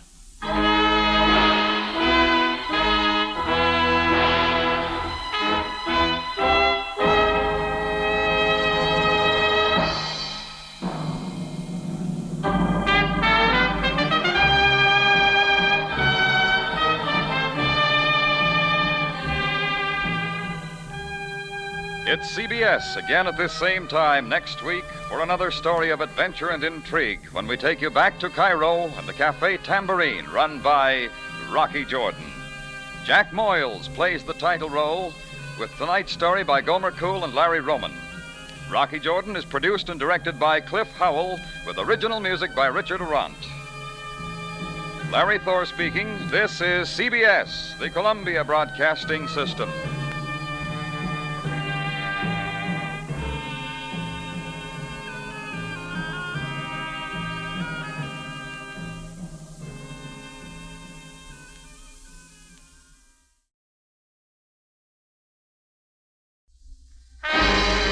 Time now for Rocky Jordan.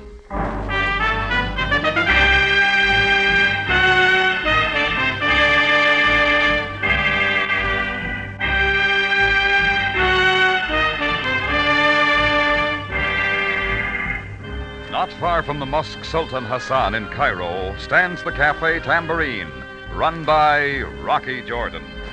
The Cafe Tambourine, crowded with forgotten men, alive with the babble of many languages. For this is Cairo, where modern adventure and intrigue unfold against a backdrop of antiquity. Tonight's story, The Man from Damascus.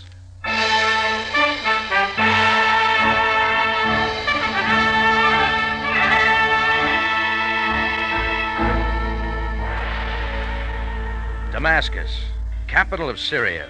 Population 300,000 or so. They say it's the oldest city in the world that people still live in. I wouldn't know. But I do know there's a street in Damascus named the street called Straight. And I also know I once met a man from Damascus, and he was as twisted as they come. But back to a hot Wednesday afternoon. Chris was at the bar serving up some arak, and I was standing at the front of the cafe looking out into the Cairo streets.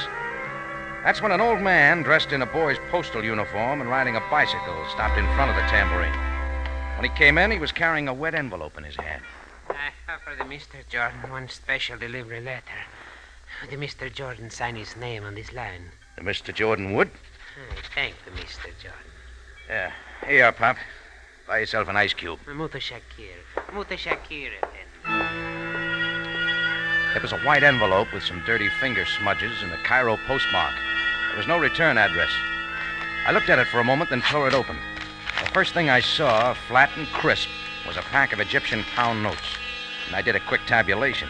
1,000 Egyptian pounds, 5,000 American dollars. And clipped to the money was a short note. Partial payment for services to be rendered, 1,000 pounds. I'm waiting for you at 16 Sharia El Nazar. 7 o'clock this evening will be fine. And it was signed, The Man from Damascus. Well, I don't take easily to somebody's bidding. If someone wants to see me, he comes to me. So I put the money in the safe, but figured that wasn't the end of The Man from Damascus. Exactly 7 o'clock that evening, I knew I had figured right. Rocky? What is it, Chris? Fellow to see you. Where? He's in your office. I tried to stop him, but he Oh, was that's right on. all right. I'm sort of expecting him. Mean-looking guy. Want me to come with you? No, I'll handle it. Take over the till, will you? Sure, Rocky. Hello, Jordan. Make yourself at home. Yeah, that's what I'm doing. Pretty good booze. Too rich for your taste, buddy. Put it down. All right. You know, it's funny. Figured you differently. Everybody in town says you're a right guy. Maybe you've been talking to the wrong people. What do you want? You. You have been talking to the wrong people. I'm not for sale. That 1,000 pounds is just a start, pal. There's more where that come from. And there always is. Ah, come on, big shot. Button up your shirt. It's 7 o'clock. You got appointment. I can't make it. Ah, that's a big mistake. Your money's in the safe. You can have it back. That is not my instructions. Oh, so you're just the leg man. Something like that. You and me were working for the same man. All right, buddy, you're through talking. There's the door. Get away from the door, Jordan, or I'll pin you to the wall. 7-inch blade, Jordan. Damascus steel. Got it? I got it. All right, put the knife away. You'll cut your hand. I'll come with you if your boss wants to see me that badly. I wasn't going to argue with a 7-inch double-edged blade, especially the way that monkey was waving it in the air. Well, we left the tambourine, climbed into his car, and drove through the Cairo streets, out one of the city gates. We ended up in front of a place called the House of Sand. It should have been called the Pile of Scrap, because that's what it looked like. But the knife man said it was a hotel. 2 minutes later, my pal knocked on the door of room 12. Who is there? Jordan. He's come for the rest of the dough. You're taking a lot for granted, Buster. Quiet, you. All right, you may let him come in. Go on in, Jordan, and meet your new boss. I walked inside. My pal with the knife shut the door behind me and stayed outside. Then I saw him. A man from Damascus. He was tall and big, but I couldn't tell what he looked like. His whole face was wrapped in bandages. And he reminded me of those pictures I once saw of the Invisible Man. Hello, Mr. Jordan. Nice of you to come. Sit down. I'll take it standing. Well, it's good to meet again. Is it not, Mr. Jordan? Again? You do not remember? But you should. Damascus, 1939. Well, maybe it's my new appearance. I had a face then. What do you got now? Let's talk about Damascus. All right. You wish a drink? No, I just gave it up. Mr. Jordan, you wronged me in Damascus. I did? Yes, you wronged me most severely. So severely that I've never forgotten. And I said to myself that someday I would come for you. Well, I am here. Welcome to Cairo. Jordan, I'm not just talking for pleasure. You sure you got the right guy? And do not try to tell me you do not remember. You are the right man and you know it. But you are fortunate, Mr. Jordan. Yeah, how's that figure? I'm going to give you a chance to erase our difference. And make a little money besides. You see, there's someone in Cairo that I want even more than you. So how do I figure? You are going to bring him to me. His name is Alex Zarko. Zarko, huh? It's a pretty big order. I know, but I think you can do it. The police have had a dragnet out for 2 weeks trying to track him down. And I want to get to him before they do. I think you can bring him to me. You know Cairo better than any man I know of. You know where men like Zarko would hide and how to get to him. Sorry, friend, you've got the wrong guy. Jordan, listen to me. I would find him myself if I could. I just do not know Cairo. And I cannot go wandering around like this. I'm giving you a chance to square a dirty deal and make a little money on the side. I will double that £1,000 and call off our little difference. What have you got against Zarko? He took something from me. What? My face. Oh. I want to find him, Jordan. I must. Do not know what it is to feel that you can never walk the streets again without a covering and the thing you once called a face. Well, what about it, Mr. Jordan? No deal. You got a private vendetta with Zarko. Keep it that way. Yeah, there's your £1,000 back. Buy yourself another boy. I walked out of the House of Sand, and the knife man was gone. I found a taxi and headed back for the tambourine. Alex Zarko. Yeah, an all-around no-good guy. The Egyptian police wanted him on an attempted assassination, espionage work, with an assorted killing or two thrown in. The police had all the roads covered, the trains and the flights out of the city. They figured they had him bottled up pretty well, and it was just a matter of time before they bundled him. Well, back at the tambourine, I drew myself a beer, found a back table, and did some thinking about the man in the bandages in the city of Damascus. What's up, Rock? Oh, nothing, Chris, just thinking. Say, did you ever hear me talk about Damascus? Damascus? Yeah, spent 9 months there once working for an oil company. No, I don't remember you saying anything about it. Why? Oh, nothing. Just trying to bring back a little memory. Drop it. It doesn't matter. Sure, Rocky. I'll get back to the... Excuse me, gentlemen. You are Mr. Jordan? That's right. May I talk with you, please? It will take but a moment. All right, Chris. I'll talk to you later. Sure, Rocky. Sit down. Thank you, Mr. Jordan. I did not wish to trouble you, but I found that I had no other course. My name is Sandra Marr, and I'm from Damascus in Syria. Uh-huh. You're traveling, and Cairo's on the grand tour. This is not a trip for pleasure. I'm looking for someone. If his name is Alex Zarko, you got lots of company. No, his name is not Alex Zarko. It is Paul Marr, and he is my husband. Paul Marr. I don't know anyone by that name. You may not know him by his name, Mr. Jordan, but I'm positive that you have met him. And how do you figure that? Paul said he had some business in Cairo. He left Damascus 4 days ago with a man whose name I do not know. But he was the same man who left the tambourine with you earlier tonight. It is my belief that he took you to see Paul. Oh, I get it. I tried, but I was not able to follow you through the streets of Cairo, so I've waited outside your cafe till you returned. I must see Paul. Would you take me to him? No. Would you tell me then where he is? Mr. Jordan, Paul's business, as he calls it, it is trouble. Some terrible sort of trouble, I know. Oh, you're right there. He's a fine man, Mr. Jordan. A wonderful man, but things have not gone well since his face... He's in trouble, and I've got to help him. He's got a revenge on lady with a guy named Zarko and me. There's nothing fine about that. Revenge? Paul? Oh, no, it must be something else. He's not that kind of man. Well, then you don't know him very well. It is true we have not been married for long. Uh-huh. Look, why don't you just go back to Damascus and forget it? You're in for trouble here. Something's going to happen. Where is Paul, Mr. Jordan? A place called the House of Sand. Out of the city, through the gate of the Bar El Nasser. Taxi will take you. Thank you, Mr. Jordan. I shall not forget the help you've given me. She walked out of the tambourine, and I hoped that that'd be the last I'd see of her and the man from Damascus and Alex Zarko. How vain can your hopes be sometimes? Well, we rolled the last on-the-cuff customer out of the tam about 1:15 in the morning. Chris threw the lock on the front door, and I doused the lights. I'll just scoot out the back way, Rocky. Oh, all right, Chris. Night. See you tomorrow. Yeah. Rocky, look out! Find the garbage cans, quick. Vengeance, Jordan! Vengeance! Rocky. You hear me, Jordan? Quiet, Chris. Well, if you do and you are not dead, then I will come for you again.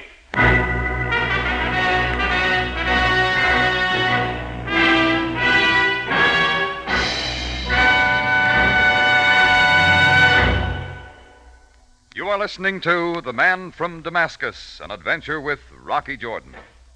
Remember that 5 o'clock Sunday afternoon is the new time for Rocky Jordan, so join us each Sunday at 5. And plan to tune in 30 minutes earlier to hear Call the Police at 4:30. So you will have a full hour of excitement and action.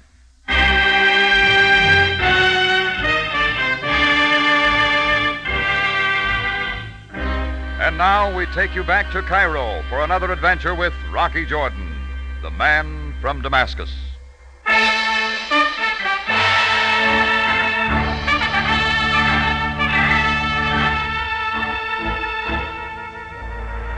Well, after the man from Damascus threw those slugs at me, I took out after him, chasing him through the darkened streets. But it's easy to lose someone in the winding Cairo streets, and that's just what I did. I got back to the Cafe Tambourine about 45 minutes later, and Chris wasn't there alone. Captain Sam Sabaya, Cairo police, was there, too, waiting for me. Well, Jordan, so you've returned. Oh, hiya, Sam. What brings you here this time of night? I phoned him, Rock. I told him. I thought you'd be better. All right, Chris. See you tomorrow. Sure. Good night, Captain. Good night. Well, Jordan, I'm waiting. Waiting? For what, sir? For you to tell me what this is all about.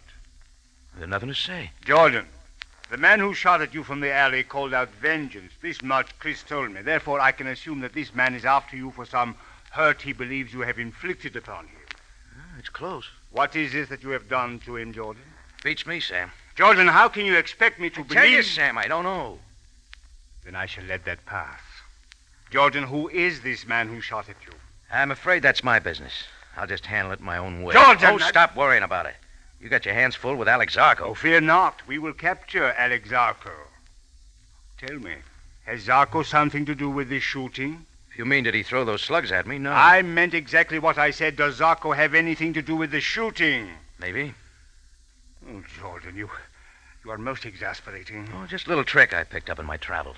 Very well, very well. I cannot force you to speak. However, I wish to warn you that if someone else is injured, some innocent party drawn into this private conflict of yours, I shall hold you responsible. Oh, thanks, Sam. That's swell of you. No one will get hurt, believe me. Except maybe that friend of mine. For your sake, I hope you are right.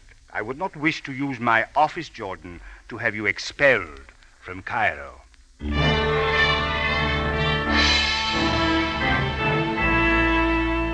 I started out bright and early the next morning to see if I could find the man from Damascus. Stop number 1 was the House of Sand, room 12. I pounded on the door, no answer. I rattled the doorknob and the door came open. I went in. I could see why no one had bothered to throw the lock. The room was empty. Paul Marr, the man from Damascus, had done a quick checkout. I moved down to the front desk to see if I could get a forwarding address. Sitting in a rocking chair, rolling back and forth, was a wrinkled relic left over from the days of the pharaohs. A chortling sound was coming from her throat, and then I saw why. She was reading a U.S. comic book called The Phantom Menace. Lady, you got a customer. Oh, young man, you are observing an old lady being devoured by pleasure. Well, I'm certainly glad you're having fun, but could you give me a minute? Oh, the Phantom Menace has captured Brig Braun, thrust him in wire, and is dipping him head first into a barrel of pickle brine 100 times. Very I funny. am being consumed with joy. Well, if you can grab hold of yourself for a minute, you can earn a £1 note. My laughter has suddenly left me. Oh, fine. Look, I'm trying to get a forwarding address on number 12. That would be a short, fat man with a bald spot. A seller of fly paper. That'd be a big man with bandages on his face.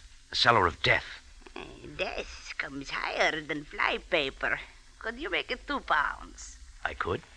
Alas, now that I find a fortune at my fingertips, I cannot claim it. What does that mean? I do not know where your friend has gone. And indeed, you are not the only one who is seeking him. A young lady came this morning. She said she was his wife. Where'd she go? I gave her room 10. She said she would wait to see if her husband returned. If you wish to see her, I can call her. No. What time did number 12 leave? 6 this morning. How? By taxi. I called one. Do you know the driver? Do I know him? A kelp, a no good evil dog. Has he got a name? Hali Amart. Residence 303 Sharia Shaman. It is worth £2 just to mention his name. Here. Keep it. And thanks. Go on back to your reading. I shall once again bathe in ecstasy. And she did. I left her sitting there, wetting the pages, and looked up Hali Amar. It cost me £2 more to open him up. Then all he could say was that he left Mar off at an all-night dive called the Harem. So that was my next stop. A couple of 100 pounds of fat was pushing a wet rag over the counter in slow motion. A red-headed Englishman, deep in his cups, was throwing darts at a picture of a dame short of clothes. But what I was looking at was a guy at the end of the bar tilling a bottle of beer. It was the knife man who had first taken me to see Paul Marr. I moved his way, but he saw me and lit out for the back door. I took out after him fast, like the super chief on a downgrade.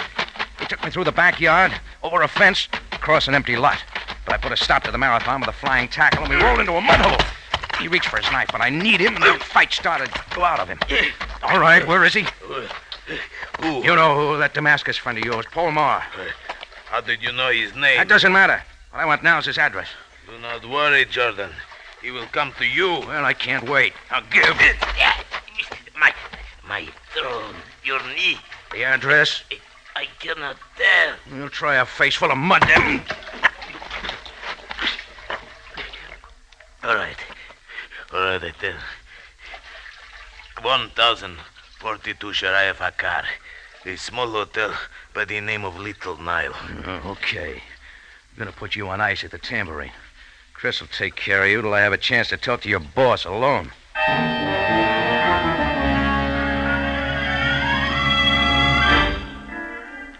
little Nile was a termite trap on Sharia Fakar, and Mar was holed up second floor back.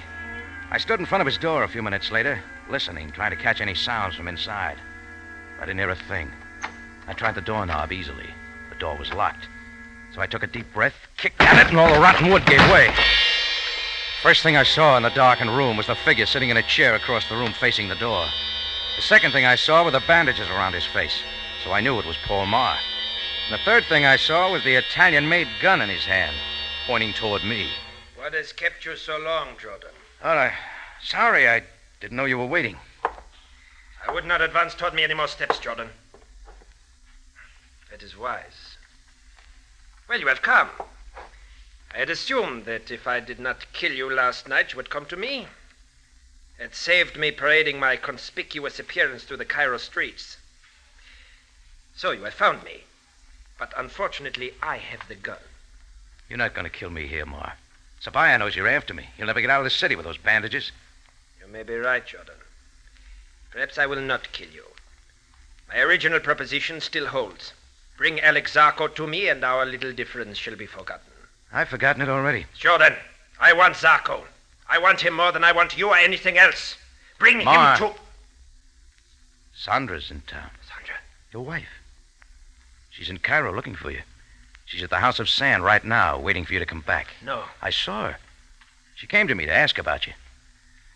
You know, she thinks a lot of you. She doesn't believe you're the kind of a guy to have a vendetta on. She doesn't believe you could kill me or Zarko, regardless of what he did to your face. Stop it, Jordan. Do not unnerve me.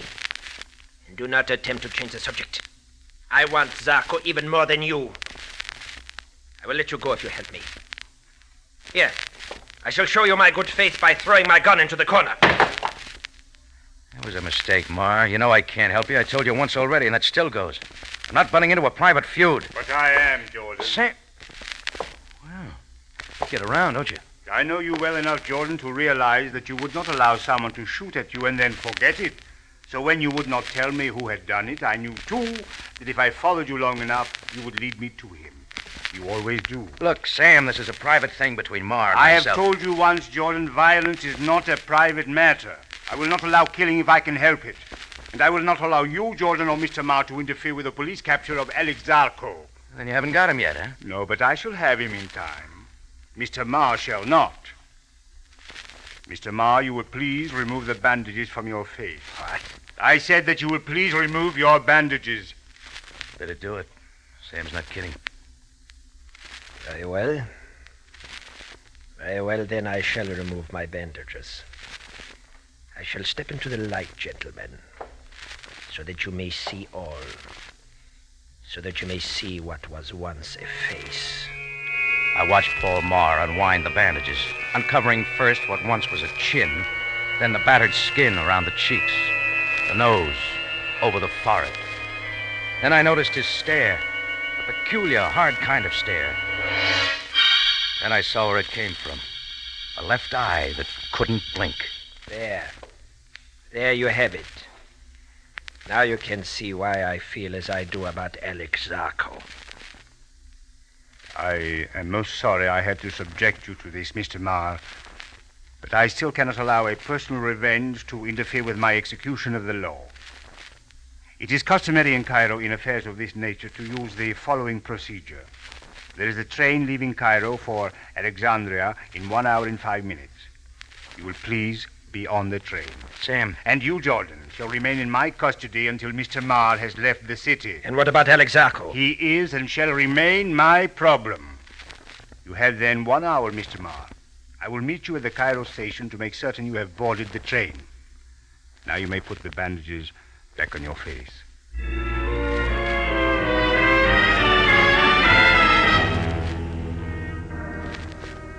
Well, Sam and I left Paul Marr at the hotel and headed for police headquarters. We didn't talk much about Paul. There wasn't anything to say.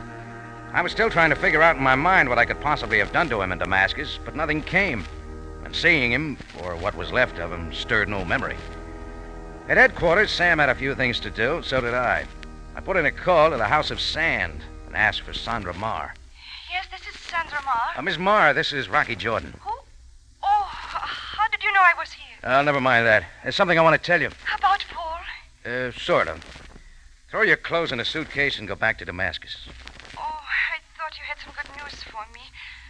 I thought you understood. I will go no place without Paul. Well, you're not going to find him in Cairo. The police are moving him out. Police? What have the police to do with Paul? Paul will tell you if he wants to.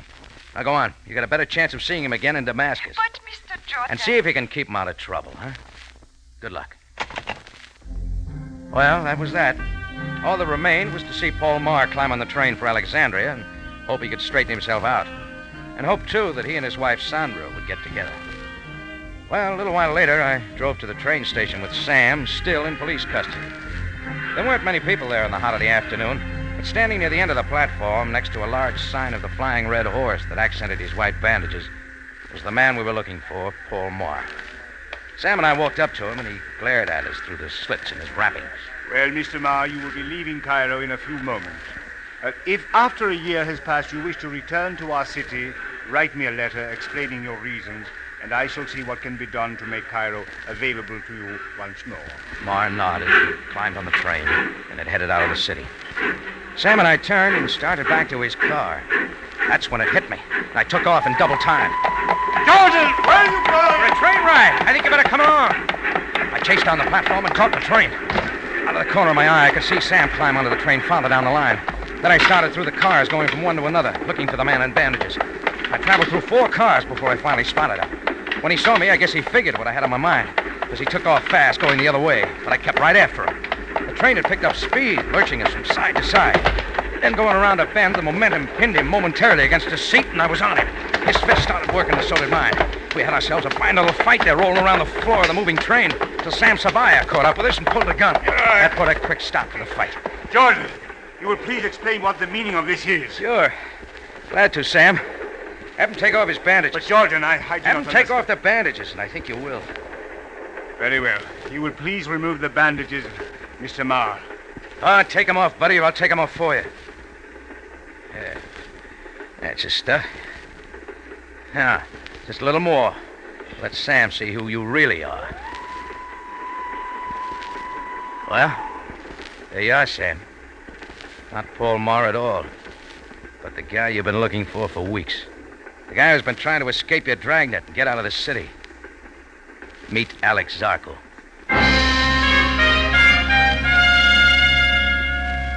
Well, the thing came apart at the seams. It was all an elaborate plan of Zarko's. The police had him trapped in the city. He needed a way out. So he got his knife man to dig up Paul Marr in Damascus and bring him to town. Then he had Marr, all wrapped up in bandages, create a fuss like his revenge against me, which was strictly a phony. Nothing too serious, just enough to get himself run out of Cairo.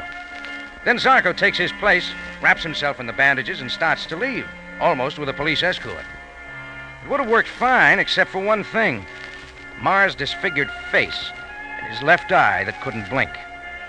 Zarko couldn't control his, and standing on the platform of the train station, he blinked his eye once. And that was once too often. Well, all that remained was Paul Marr, his face, and Sandra.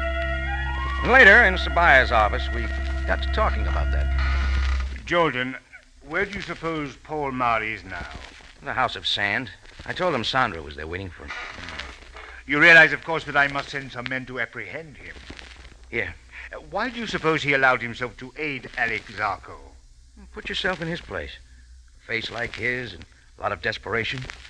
He was working a business deal, getting money any way he could, figuring he'd use the dough in a plastic surgery job. It'd make him look like a human being again. Yes, quite so. You understand Marr will have a jail sentence to serve for aiding a criminal. Mm-hmm. And it may be possible for me to confiscate the money Zarko gave you. Sure, if you worked on it, you could possibly take the dough from him. That is, if you don't forget that he's got it. Are you suggesting, Jordan, that I deliberately allow myself to forget that a financial arrangement existed between Marr and Zarko? That's right, Sam. Jordan, I have always suspected you are an unscrupulous man. Sure I am. Remember the time I tried to sell that Monte Carlo swindler a half interest in the tombs of Mamelukes? Remember? No, I guess I've forgotten. Perhaps I am getting old. My memory is not what it used to be. Thanks, Sam. See you soon.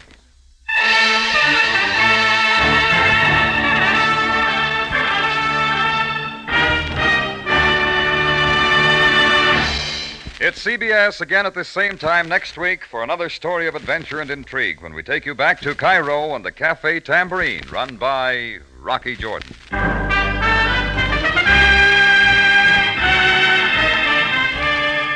Rocky Jordan, starring Jack Moyles in the title role, is produced and directed by Cliff Howell, with original music by Richard Arant. Tonight's story by Adrian Jandot and Larry Roman. Life with Luigi will be heard tonight at 8 over most of these stations. Larry Thor speaking. This is CBS, the Columbia Broadcasting System.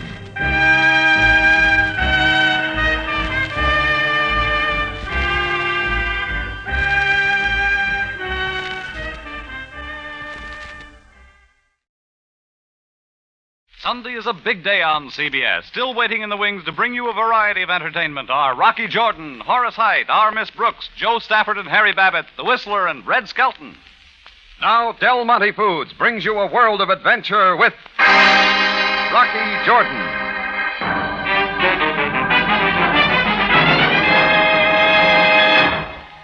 This is the Cafe Tambourine? That's what the sign says out front. You are Rocky Jordan? Yeah, who are you? They call me Caviar. Arabic, meaning big. You sure live up to your name, Caviar. And who's your chum? Hawk. Let's have that again. Hawk. Arabic, meaning brother. Okay, what's it about? What are you doing here? We come to watch. Watch what? You, Mr. Jordan. Sorry, I don't put on a floor show. Now, look, Caviar and, Hawk. Is that all he can say? He talks little, but he watches well. All right, I'll go along with the gag. You're going to watch me. And exactly what am I going to do that's worth watching? You, Mr. Jordan, are going to help make right a great wrong. Right a wrong, huh? And until you do, we sit at that table and watch.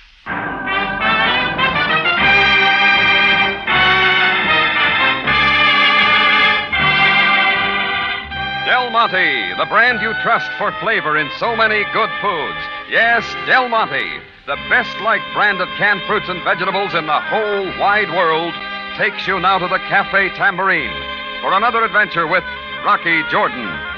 The Cafe Tambourine in Cairo, gateway to the ancient East, where modern adventure and intrigue unfold against a backdrop of antiquity.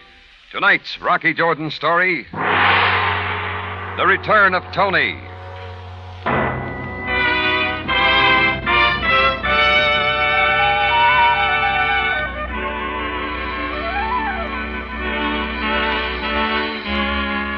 Well, that was the beginning, when two Sahara Huskies planted themselves at a table in my tambourine, explaining that they'd come to watch me. They just sat there, never taking their eyes off me. Then I had another visitor. He didn't belong in a place like my cafe, either. He was native, shabby, and small, except for his ears. His name was Arnab, Arabic meaning rabbit. Ah, a most delightful good morning, Jordan, sir. Sure, Arnab, but the seats are for the customers. As you say, Effendi, for the customers. Serve me now, sir. Just what do you want? Why, the arak, perhaps? A double, of course. Of course. I will say when. I'll bet you will. When? Ah, now we are living. Here is looking toward you, Effendi. Hold it, Arnab. 10 piastres comes first. And I will pay. There you are. A $5 bill, American. Huh? And keep the change, my good gentleman. Now, look, supposing we cut the act. No matter what else you may be, you're a good Muslim, and no good Muslim ever took a drink. Now, what's it about? So, you choose to insult a good customer. Very well, I will take my business to elsewhere. Arnab hadn't touched his drink, and the bill still lay on the counter. I grabbed it, figuring to cut him off at the door. That's when I saw something else. A folded slip of paper he'd placed carefully under the bill. I let Arnab go and had a look. There was a note in a woman's handwriting, and it read, Dear Rocky, I'm in desperate need of your help. Please, if I ever meant anything to you, come at once. It was the name below that meant something. Toni Sherwood. And without even saying goodbye to my two watchers, I was out front catching a taxi.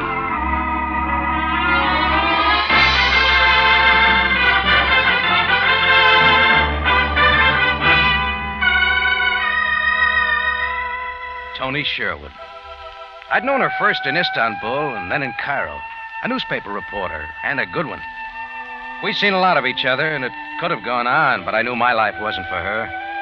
In St. Louis, it might have worked, but this was Cairo, and I didn't know if I was ever going home. Toni had left Egypt almost 2 years ago. We both knew why. But now she was back, and the note meant trouble. There was no address, but the letterhead said Shepherd's Hotel. 10 minutes later, I was in the lobby. My friend Archie was behind the desk. Well, Rocky, old boy. Hello, Archie. Let's have the room number of Miss Toni Sherwood, huh? With all possible speed. Sherwood. I say, Rocky, are you sure she gave a right name? There's no mistake. Why? Oh, we have no Sherwood registered here. Begins to look as though you've been jilted, old boy. I moved over to the phone and called the airport and had them check the manifests of incoming passengers. And I got a quick answer. Toni Sherwood landed at 5:30 that morning by TWA from Algiers. Then I remembered the big act Arnab had put on bringing me the note and what Caviar had said about me righting a great wrong. And I knew this was something for the police. Only I didn't get to Captain Sabaya. Sergeant Greco was there. Captain Sabaya is much too busy with important matters. I am in full charge, Mr. All right, Greco. It's about Toni Sherwood. You remember her? My memory rarely fails me. What about her? She's back, somewhere in Cairo. You and Sam have got to help me find her. Indeed. Your quest for a lady is hardly a matter for the Cairo police. You got it wrong, Greco. She's disappeared. She's in trouble. Here, look at this note she sent me. It'll tell you.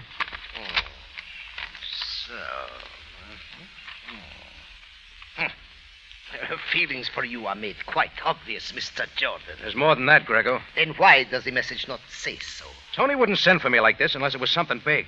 Now, where do I get to Sam? I repeat that he is not here. His entire day is taken directing the guard for the ceremonies attending the return to Cairo of Milad Yeager. Yeager? The big humanitarian, leader for world peace?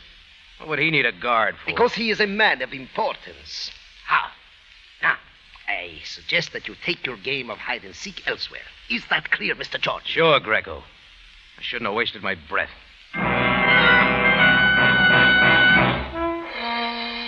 Well, there was one character who had some answers. Arnab, the rabbit, who'd brought me Toni's note. I found his address, a wooden termite nest that should have been condemned before King Tut. Arnab's room was on the 3rd floor. I had to watch my footing on the rotten steps, and I took it slow. In a place like this, I get to imagining things, but just as I hit the first landing, I knew this time it was real.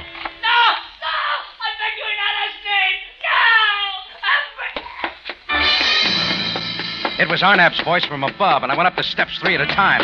My foot went through a bad one, and it slowed me down. As I made the 3rd floor, I heard footsteps piling down the back way, and they were going fast. Arnab's door swung open, and I went in, sure of what I'd find. The room was in a shambles with signs of a fight everywhere. But Arnab was gone.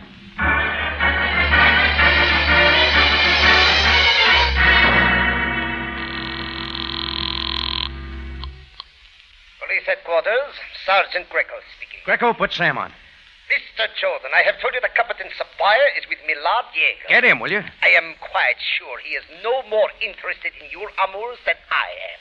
If this concerns Miss Toni Sherwood. You've got another one to look for now. Arnab. And who is he? He's the guy who brought Toni's message. He's gone, too. I shall convey your report to the Bureau of Missing Persons. Is that quite all, Mr. Jordan? Forget it, Greco. I'll find her myself.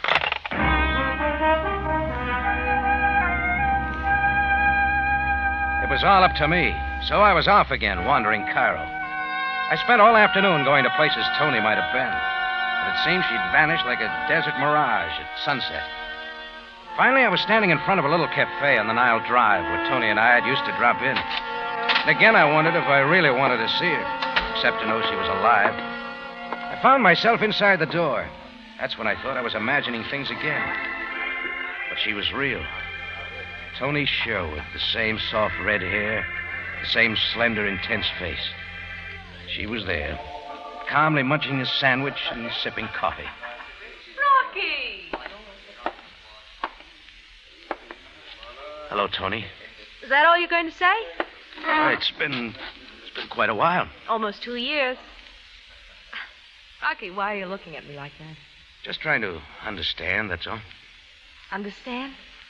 Why I went away? You knew as well as I did. You don't have to talk about it, do we? Oh, it's not that. It's something else. Why you're here now? I'm still a newspaper gal, Rocky. I didn't have to give that up, too. An assignment? What kind? Wouldn't you know? I'm a woman, so naturally they don't give me the big stuff. My specialty is romance. That's a laugh. Toni. In Switzerland, it's Rita and Ollie's baby. In Algiers, it's the wedding of Sheikh Ahmed Ben Maluki. In Cairo, what else? King Farouk's latest romance. Read all about it. Toni Sherwood sees all... Toni, why did you send for me? Why did I send for you? Yeah, this note. Rocky, I didn't write this note.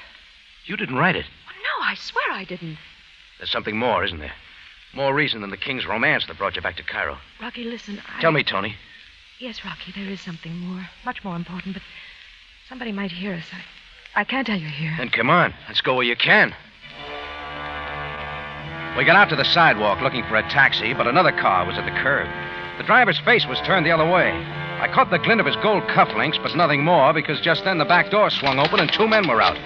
Who else but my 2 watchers, Caviar and Hart? Only now they were busier. Into the car, madame, and quickly. No, Rocky, help me! Caviar dragged her toward the cars. His brother hooked in my path. I swung with everything I had. He just stood there, so I swung again. It was like punching a stuffed elephant. I suddenly twisted past him and was half inside the car when the lightning struck with a judo cut from behind. I hit the sidewalk, and the ringing in my ears mixed with the roar of a motor car.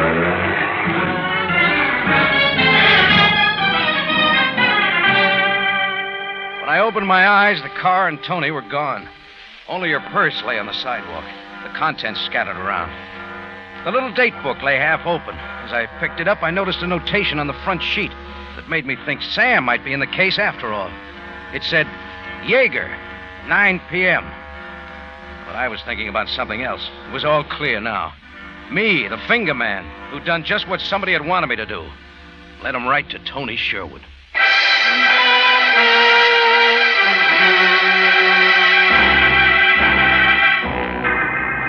Del Monte Foods is presenting tonight's adventure with Rocky Jordan.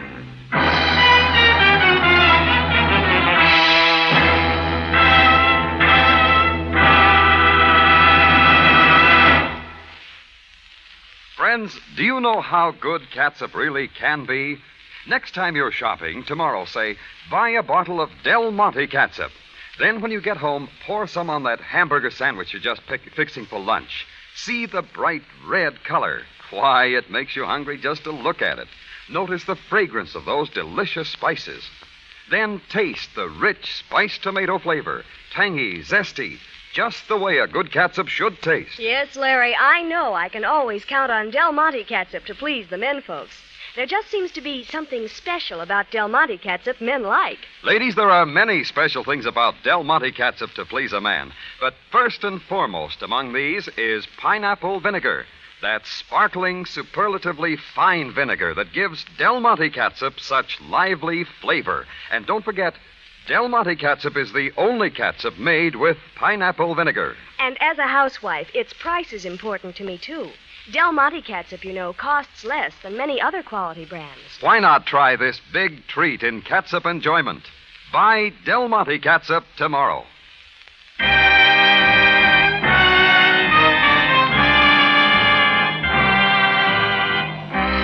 And now we take you back to Cairo and tonight's Rocky Jordan story, The Return of Toni.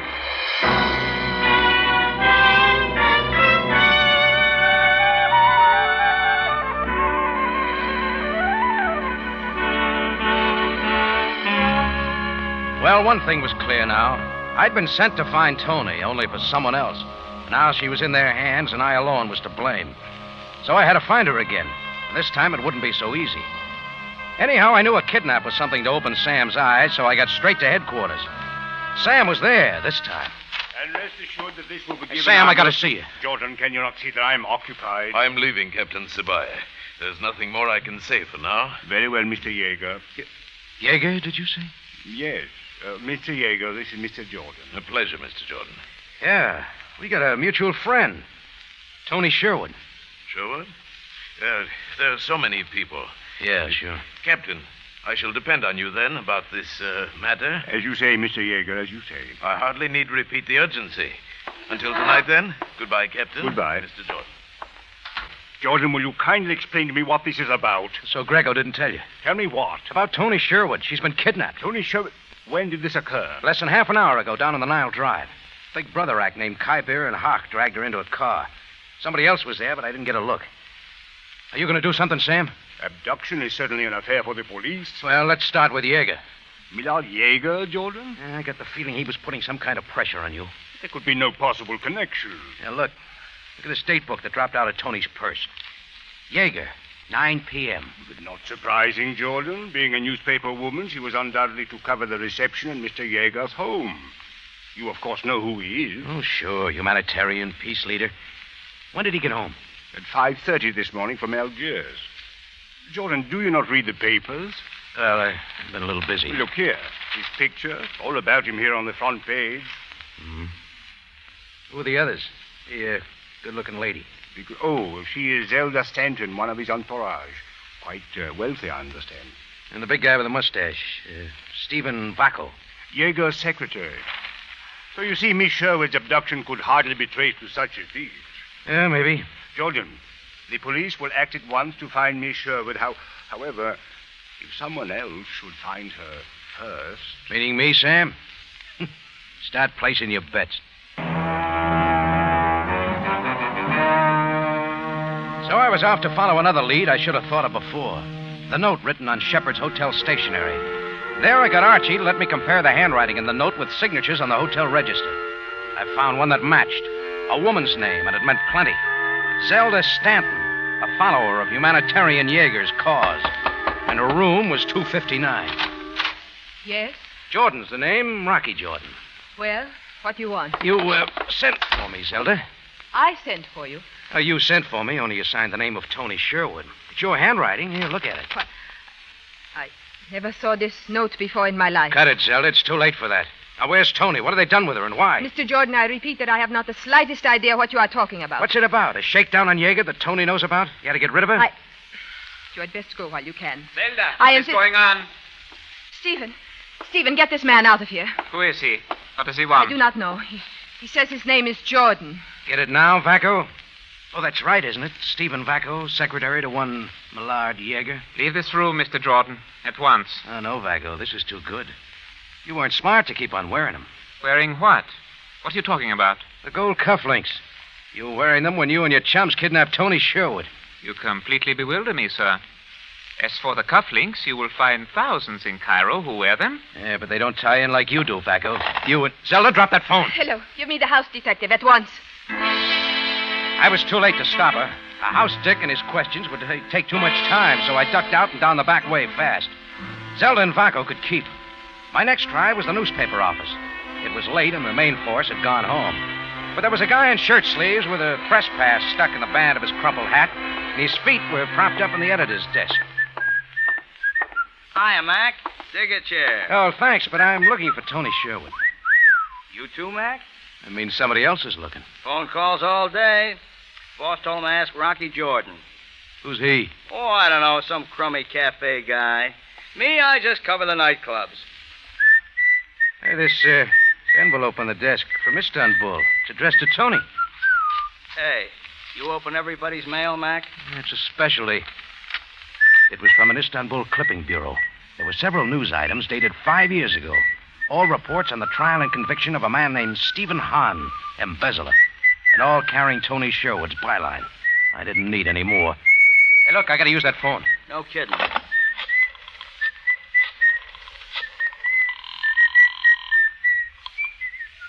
Police headquarters, Sabaya speaking. Rocky again, Sam. Jordan, I cannot talk now. I am at this moment leaving. Just one thing about Millard Jaeger.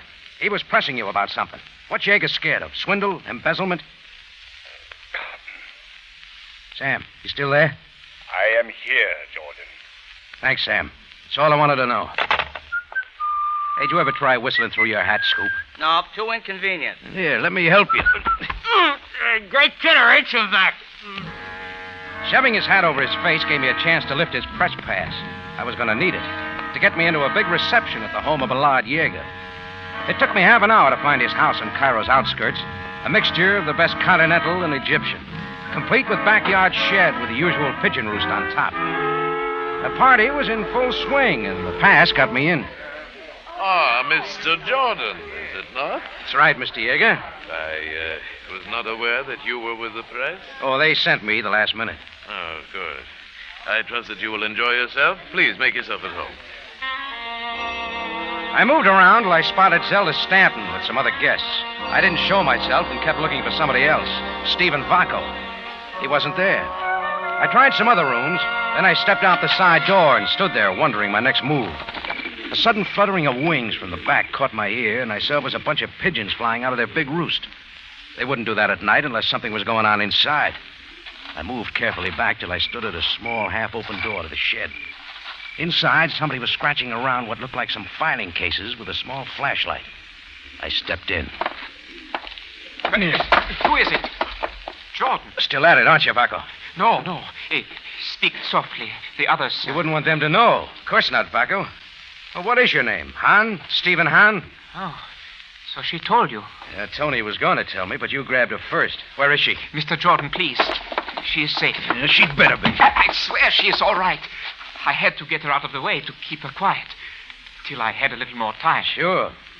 Stephen Hahn, convicted of embezzlement in Istanbul 5 years ago. Toni reported your trial. She saw you. Maybe you changed your looks a little since then, grew a mustache. But she knew you. Yes. That wouldn't do, would it? Because you had more plans. Another job, Hahn? Against Millard Yeager? A man who's trying to do something good? No, you are mistaken. Supposing we talk to Yeager about it, huh? Mr. Jordan, please lower your voice and listen. All right, make it real fast.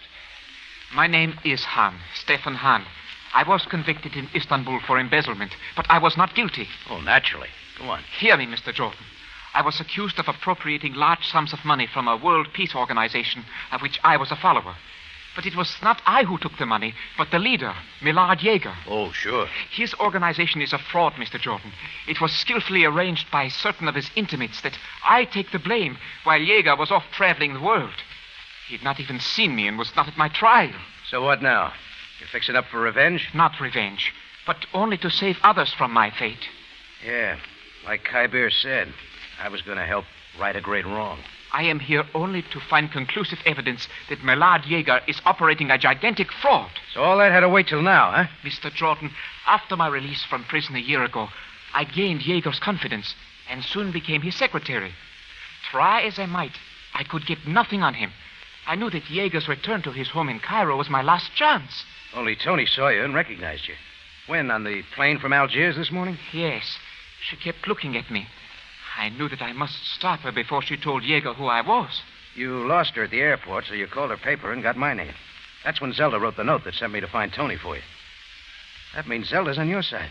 Well, we are quite fond of each other. When she learned of what I was trying to do, she agreed to help me. Yeah, that leaves Arnab, who knew too much. What did you boys do with him? He is safe and well, held in a little court north of Giza. That where Toni is, too? Yes. Mr. Jordan, I wish neither her nor you any harm. But if I could make you believe that... You think the stuff in those files will help? Well, look for yourself. It is all here. Learn not only of Yeager's hoax, but his plans to swindle his trusting followers again. And I'll do that. It will hardly be necessary, Mr. Jordan. What? Mr. Yeager! If you turn the flashlight on my hand, you'll see the gun. Raise your hands. Your ears been burning, Yeager? The absence of both of you from the house disturbed me, so I find you here. My trusted secretary who learns too much. And it is all true. You cannot deny it now. Need I deny anything? What is said here will soon vanish with you, both of you. Gunshots bring a lot of people. Yes, the police. Already I've warned Captain Sabaya of my danger. I find you both here where you should not be. You attack me and I kill you. Need I say more? Yeager was at the only door and we were trapped. My eyes searched the dark roost for some way of escape. There was nothing except a big plump pigeon perched next to my raised hand. If I could grab it and throw before the shot came... Not so, Mr. Jordan. Your thoughts hasten your Yeager, death. drop the gun. Captain Drop Sabaya. it quickly. Sam, how'd you get here? Did not Mr. Yeager himself get me assigned to protect him? Yes, I did, but not here. And why not? While my patrol were in front and in your house, I chose to cover the back for possible intruders. I had just stepped in here to investigate when Mr. Hahn came. Then you, Jordan. Then you, Mr. Yeager. Need I say more? Into just a moment, Rocky Jordan returns to conclude tonight's story.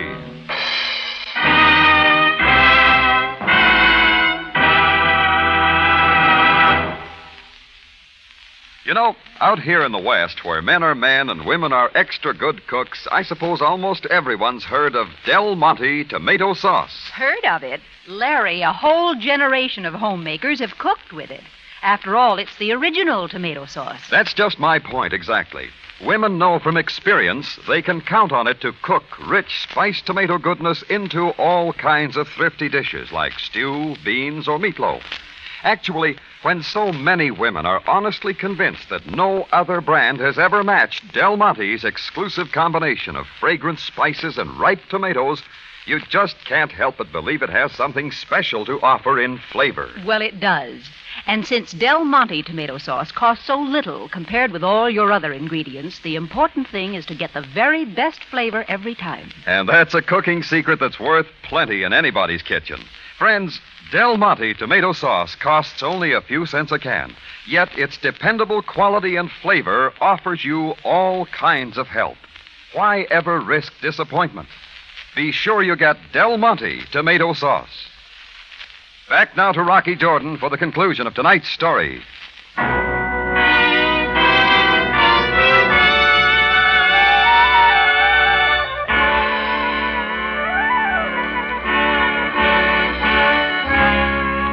Well, Sam and his boys bundled everybody concerned down to headquarters.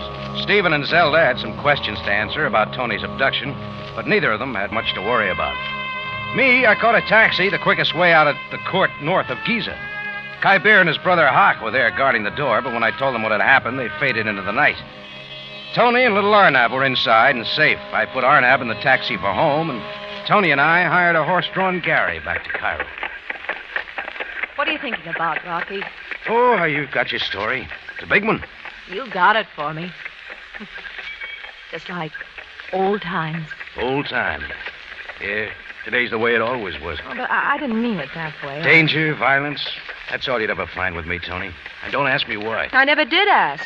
It's not for you. What you want is a home, a quiet one, not like this. You always did tell me what I wanted.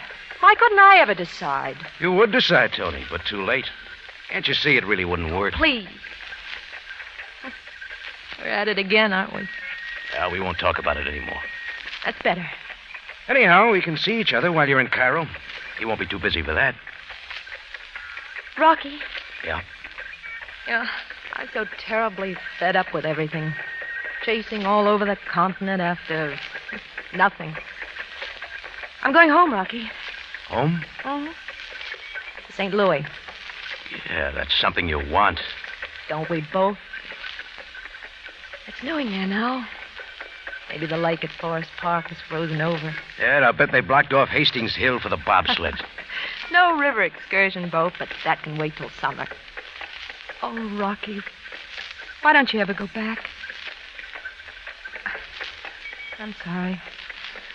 I promised once I'd never ask you that again.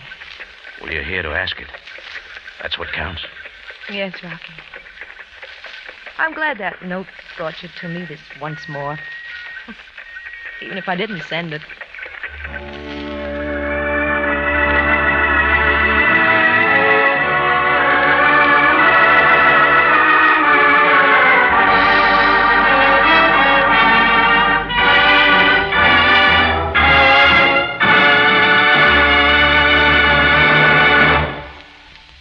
For the finest in tomato flavor, enjoy the whole family of Del Monte tomato products. Del Monte catsup and chili sauce. Del Monte tomato sauce and tomato juice. And Del Monte whole peeled tomatoes. Remember, buy wisely. Buy for flavor. Buy Del Monte. Del Monte, the brand you trust for flavor in so many good foods.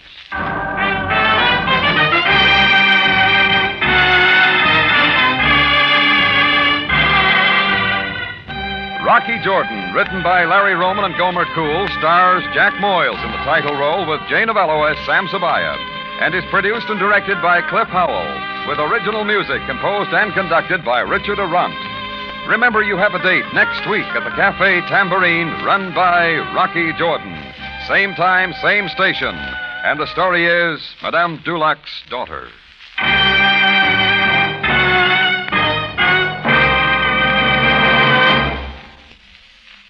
For dessert after a hearty meal, for a sunny, inviting salad, try Del Monte pineapple. Any style, sliced, crushed, chunks, tidbits, and for refreshment, juice, too. All with the luscious flavor of ripe tropical fruit. Remember, Del Monte pineapple.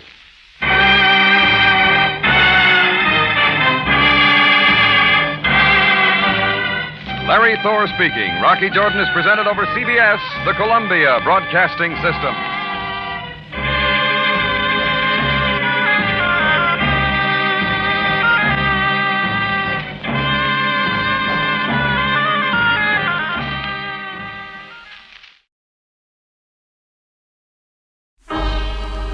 Time now for Rocky Jordan.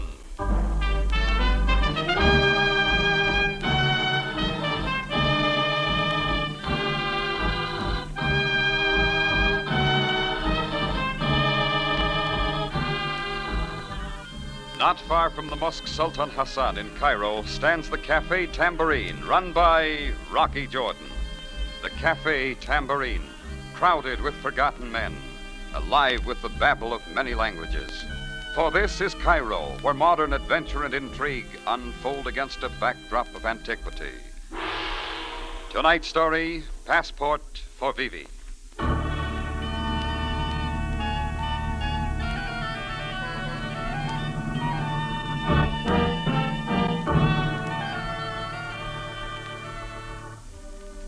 Her name was Vivi. I don't know what the rest of it was or where she came from. Probably a mixture of all the forgotten places from the Danube to the Nile. She wore too much makeup. Her clothes wouldn't have drawn a second look in a fire sale. And her collarbones kept reminding you she was even skinnier than the dames in the fashion magazines from back home. But there was something about her. Chris, my bartender, called her the Sphinx because she had wide Egyptian eyes and because she always seemed to smile no matter who threw sand in her face. I had a different idea. I figured out a long time later, Vivi knew what she wanted, that's all. And it was good.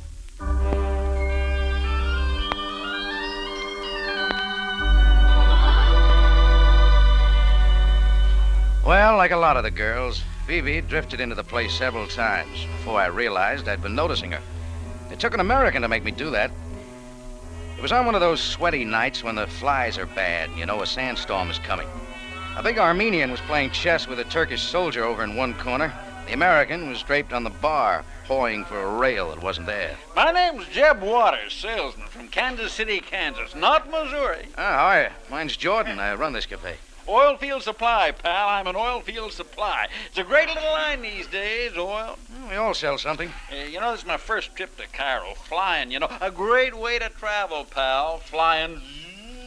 How about another bourbon? Sure. Expense account's as big as his stomach. You see what I mean, pal? You get me, pal? Get you, pal. Say, Jordan, like I say, it's my first trip to Cairo, see? And I've been tending pretty strictly to business since I got here last week. That's a way to stay out of trouble. Yeah, well, what I mean is after this, I head for the Persian Gulf. Kind of a lonesome place, the Persian Gulf. You see what I mean, boy? You're talking to the wrong guy. I lost my date book. Oh, now, don't get me wrong. I just thought, well, I haven't had much time for sightseeing, and there's supposed to be some pretty good night spots around here if somebody could... Who is she? Huh? That one coming in. Oh, I forget her name. Boy, makes you feel like Humphrey Bogart, don't it? Here, take the bottle. Hello, Rocky. Hello, Vivi. Forgot her. Relax, Kansas. You have seen him? You have seen him, Rocky? No, he hasn't been in, kid. Him? Who's him? Say, what's this all She's about? She's looking for somebody, that's all. Victor. His name is Victor. He was to meet me here 2 days ago. Perhaps you have seen him, monsieur? Oh, sure, honey. I know lots of Victors. Herr Bertrand Seaman, monsieur. What's she doing, kidding me? She told you she's looking for the guy. Stood her up, I guess. Sorry, kid. I will find him. Yeah, try again later, maybe. Hey, wait a minute. What's the matter with me? Nothing's the matter with me. Excuse me, monsieur. Come on, sister, come on. I mean it. What's a punk seaman Please, got that I have? Hey, now you're nobody. She said let go. Stay out of this, Jordan. Sure. Yep.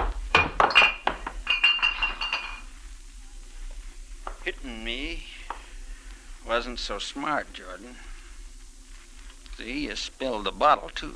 It's all right. You're not drinking anymore. You bet I'm not. Not in a joint like this. Back in Kansas, I wouldn't be found dead in a joint like this. I'm sorry, Rocky.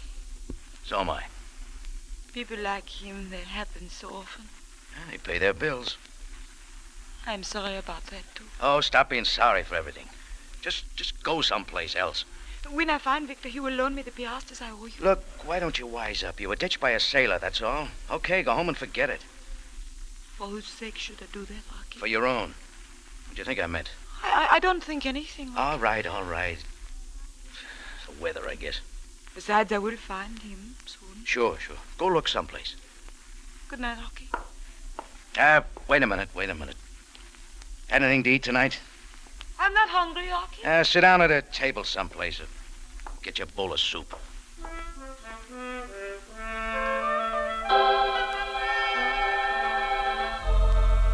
Well, that was Vivi. Not much, but something. I picked up the bourbon bottle and headed for the kitchen, wondering if I couldn't make more money as a camel driver. I just tripped the heat on under the soup when I heard it. A rock had been pegged through the front glass window. I figured the salesman from Kansas City, Kansas was trying to get even with a few convention tricks. That made me sore, and I took out after him like a Marine after a free beer. When I got out into the street, it was empty. Not even a baksheesh boy or a drunken occidental. Just a lot of shadows and sky full of black air that felt heavy and compressed. Signore. The voice was behind me, but I turned slowly. There was no point in jarring that thing that was poking me. It turned out to be a .45. And back of that, I could make out a pointed beard, a black coat, and a pair of baggy European pants. Signore. Yeah, I heard you. What do you want? The alley, please. Come on, the alley. We got privacy here. Hey. Okay. What happened to Waters? You gonna tell me, senor. This is far enough. This is far enough. To tell you nothing? Take it easy, you'll blow a gasket. Senor Waters, where he go? Come on, tell me. The Persian Gulf. Inside, what he say? Whiskey. Tell me what he talking about. The price of pyramids. You should be aware, senor. This Waters, he's what you call a crook. See? Just like a Capone, see? Crook. Sure, and your internal revenue. Please. I have a business with him, that's all. You must help. I must know what he's doing. How should I know? The girl, who is she? What he said to her? Nothing to interest you, buddy. The conversation was all about a merchant seaman named Victor. Seaman named Victor? That's it. Well, I told you. Now you happy? No, senor. Not so happy. Not so happy at all. His face froze when I mentioned the seaman named Victor.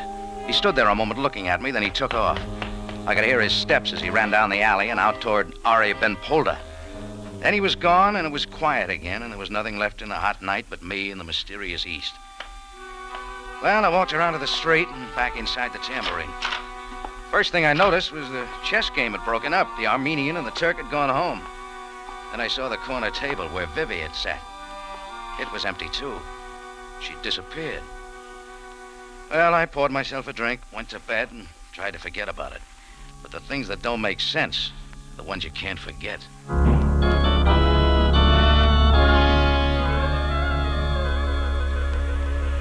I was up early the next morning. The wind had started to blow, and I got Chris to nail some boards over the broken window to keep the Sahara from drifting in. Then I headed out to buy a piece of glass. I could have found a closer place, but I steered through the dust for the big street markets beyond the Mosque Sultan Hassan. Guess I was a little relieved when I found what I was really looking for. Rocky, good morning. Hello, Vivi. Yeah, nice surprise. Skip it. Hey, you forgot your soup last night. Oh, but the broken window, I was so afraid you would be angry. I caused you so much trouble. That's right. I am sorry, Rocky. Look, kid, you know a guy in a goatee? European, Italian, I think. There are many men, Rocky. You know him? No, I do not think so. Why? Well, he stopped me outside the tambourine last night with a gun. The name of your boyfriend seems to mean something to him. Scares him. The name Victor? Yeah. Oh, that is a joke. Oh, Victor is a nice boy. He would not scare anyone. Okay, just thought I'd tell you. You're very funny. I smell something, that's all. Oh, all right. I don't know why I bothered. Don't you, Rocky? No. Rocky, please, you don't be angry. Please, I do need help. Go to the police. I did, and to the consulate, and I cannot find him. No, beat it. She. Come on. And I asked everywhere, Rocky. No one has seen Victor, not for 2 days. Maybe he's got other friends. But there is no one else in Cairo he knows. That was why I laughed just now. Okay, let's have all of it. There is no one any place. He missed his ship at Port Said last week, and he is in Cairo, and I meet him. He is all alone in the world like I am. Love at first sight, huh? No, Rocky. I do not love Victor. What? Not yet. What's in the name of Please. heaven? You would not understand. You are strong. You have everything. What makes you think you'll ever see him again? He needs me, Rocky, like I need him. Make beautiful the lady He promised me he would not Hey, leave Mr. without Boy, me. shawls. No, we're not buying anything. Come on. Best shawls in all Please Cairo. help me, Rocky. His full name is Victor Dinelli. Italian? Here, shawls for the lady, Mr. Boy. Here, I show you. Go away. No, Rocky. Super shawls. American. Don't you see? Victor is an American. Here, Effendi. Here around the lady's shoulders, I draped the blue. Look, Mac, I said we're not buying it. Hey, you. Rocky! About the time the peddler threw the shawl over Vivi's shoulder, I caught on he was the same Armenian who'd been at my place the night before playing chess. I reached to grab him when he started to run, but Vivi had grabbed me first. She hung on tight. The blue shawl fell away, and I could see why. There was a rug knife buried between her shoulder blades. I could feel her skinny arms around me start to relax. Then Vivi crumbled to the sidewalk alongside the blue shawl. Only now it was turning red.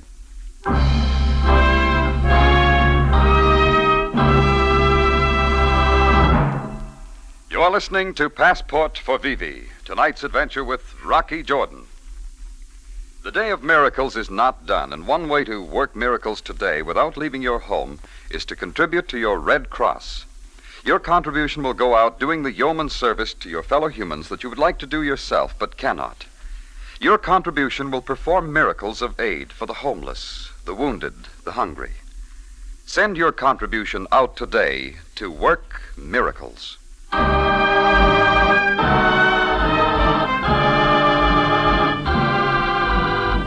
Now we take you back to Cairo and tonight's adventure with Rocky Jordan, Passport for Vivi.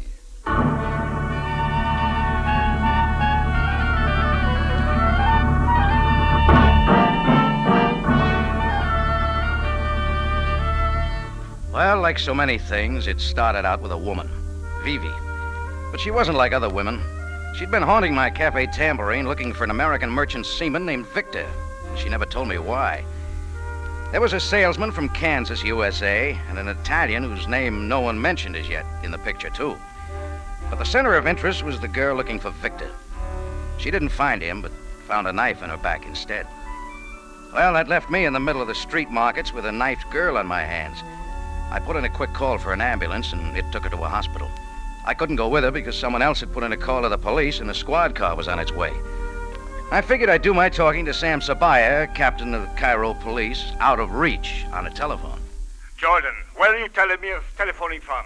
Sorry, Sam, I can't tell you. Jordan, listen to me. You are in serious trouble. You were in the company of a girl who was knifed. The injury is most serious and she may die. I know that, Sam. It would then be murder. Jordan, I am warning you. I have my men looking for you right at this moment. I didn't do it, Sam. You know that. It was an Armenian posing as a rug seller.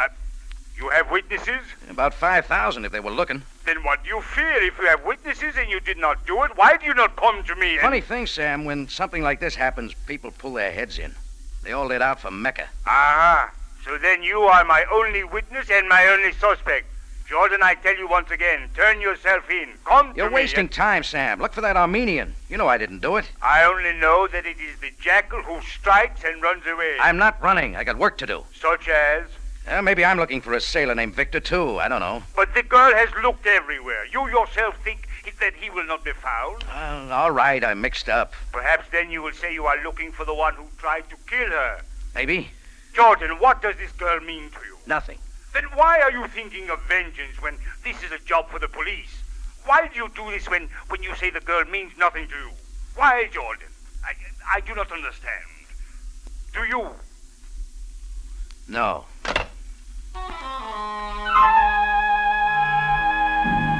That's the trouble with the world. People always want to understand things. Well, for a starter, I picked Jeb Waters. The American Express Company suggested I call it the Ramses Hotel. I did. It wasn't much. One potted palm and a sober Egyptian with a water pipe who fumbled some cards and said, Room 14 through the courtyard. That must have been the number one girls' quarters in the days when the place was a harem. A latticed door looked into a suite. I knocked. Nobody answered, so I lifted the latch. A sitting room, cool and dark and empty. There was another door, bedroom, I guess, and I moved over to try that. It went off right in my face, but I don't know what it was aimed at because I still felt healthy when I dove for the floor. My hand hit a foot that was trying to jump over me. I hung on and got a man on my chest for the trouble. He rolled and I grabbed again, a handful of baggy pants. I swung somewhere in the north and landed. He went down. On his way, I caught a glimpse of Beard. It was the Italian who froze when I'd mentioned Victor Dinelli's name. Before I could pile him, his arm went around, and I guess the butt of the gun went with it.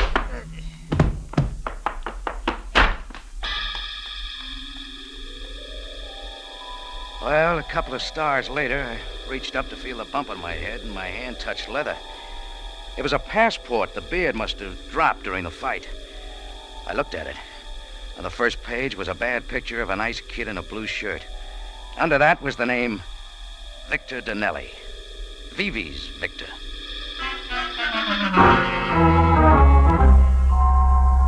For the first time, things began to tie together. But it was a crazy knot. And a moment later, the door opened and Kansas walked in. Well, here you are. Hello, pal. Yeah. Desk said you'd be here. Hey, what did you do to my place? Everything's thrown all around. Not me, Buster. $50. $50 gone on my traveler's checks. He won't be able to cash them. Who? A Beard. Oh. He says he doesn't like you. You do business and you're a crook, he said. Hey, take it easy, boy. I'm not in good shape. Oh, my head. Oh, mother, my head. Your head?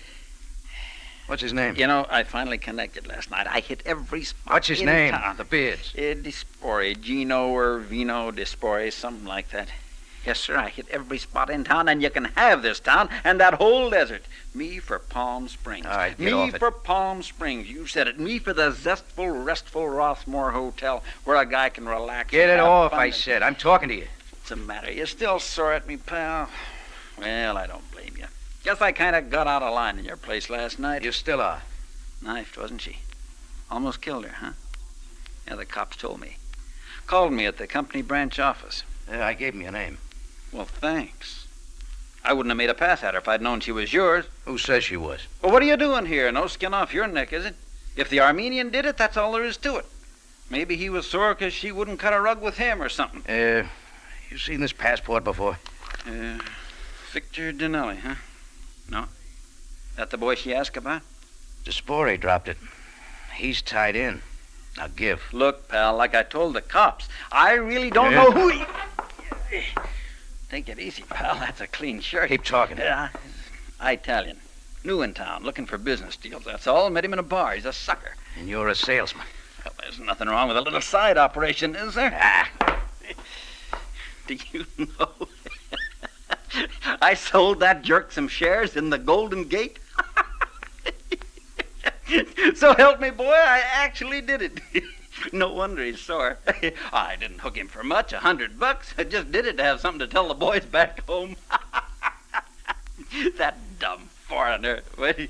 Well, you're an American. You think it's funny, don't you? So long, salesman. I walked out onto the street and looked at Victor Dinelli's passport once again. Then I thought of Vivi and her riddle. Well, I couldn't go to the hospital to talk to her, so I did the next best thing. I went over to where she lived to see what I could find. It was a box-like room in a French woman's rooming house on the Street of 1,000 Eyes. There was a cardboard suitcase standing near the bureau, ready to go. But it was the walls that really told her story. The walls and the things I heard her say to me. You are strong, Rocky. You have everything. You would not understand. Over the bed were pasted 97 pages from the Sears Roebuck catalog. Victor, he needs me like I need him. He promised he would not leave without me.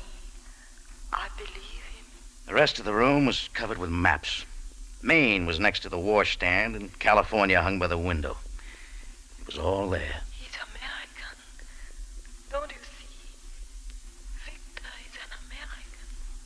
Yeah, that's all she ever wanted. The land of the free and the home of the brave. And the sailor was the guy she was sure would give it to her.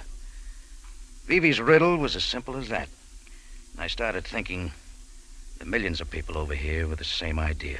But I snapped out of the trance fast. There was a face in the window, a dirty face with long curly hair on top and a super superior shawl below. It was the Armenian. I took out after him and hit the street the same time he hit the next corner. He led me through half the alleys in the Ali Sports District, then into a blacker section of the native quarter. Finally, he ducked into a doorway. I skirted around to the side and slipped into the shadow of an alley entrance next to the mud building.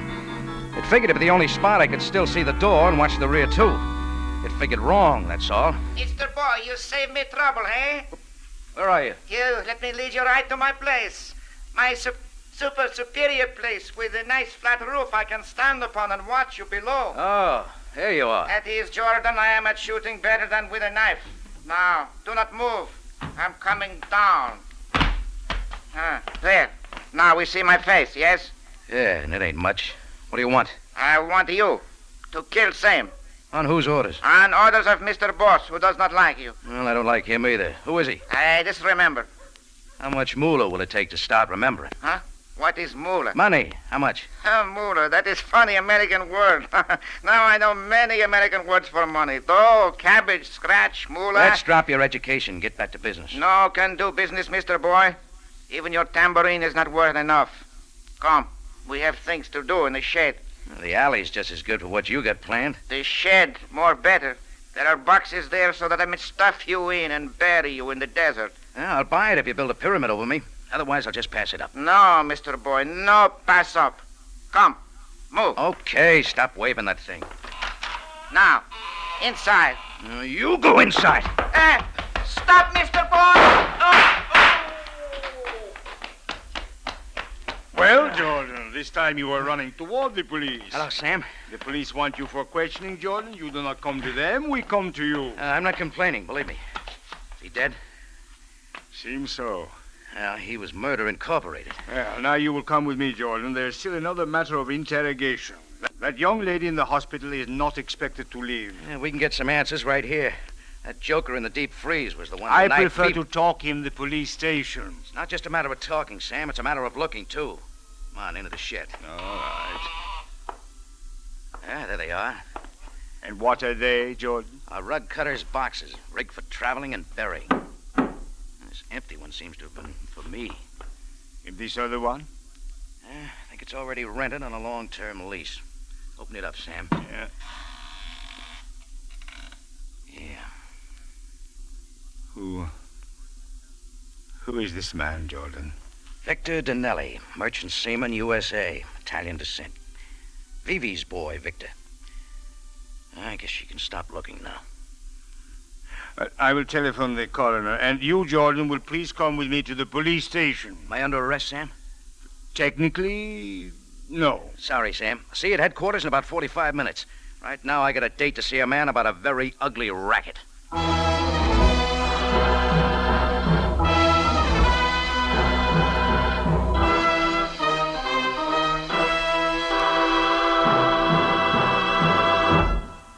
You're listening to Passport for Vivi, tonight's adventure with Rocky Jordan.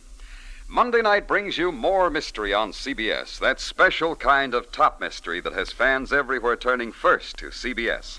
At 9 Monday night, CBS brings you Inner Sanctum and a story called Only the Dead Die Twice. Remember Inner Sanctum at 9 Monday night.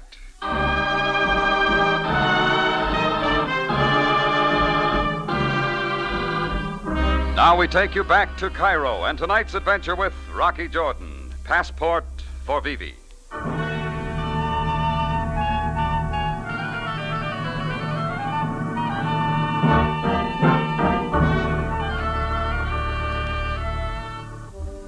Well, Vivi said that her Victor wouldn't leave her, and he didn't. He'd just been dead a couple of days, that's all. Killed by the Armenian and packed for a desert burial. But the Armenian was leg man for somebody else's racket. The Italian Disporis or the salesman from Kansas City, Kansas. It didn't take a lot of figuring to get the right one. Victor's death and his lost passport gave the answer. Well, I'd made a deal with Sam. 45 minutes was all I asked for. I'd meet him then at the police station, and he could ask questions until he turned blue. 45 minutes was all I needed. Just took me 20 to get over to the Ramsey's Hotel and just a few more seconds to cross the courtyard and bounce into room 14. Come on in, boy. Door's always open to a pal. You can quit packing, Buster. Oh, those are just my samples, boy. Well, you won't need them anymore. Your time's all taken up. Say, what have you been drinking, pal? You're all wound up. Your like Armenian friend just had his rug cut. And we turned up Victor's body before he got it buried. You're out of my depth. I don't think so. You thought you had a pretty sweet little racket, didn't you? Dispori, Italian, wants to get into the United States, so he comes to you to buy a soul. Identity, passport, the works. I just told you I'm a salesman. Yeah, you couldn't resist bragging about it, could you? Couldn't resist saying you sold Dispori the Golden Gate. What you really sold him, or at least planned to, was Victor Dinelli's identity, so that Dispori could go to the U.S. as Dinelli. You're quite a storyteller, pal. I'm just telling it, buddy. You wrote it.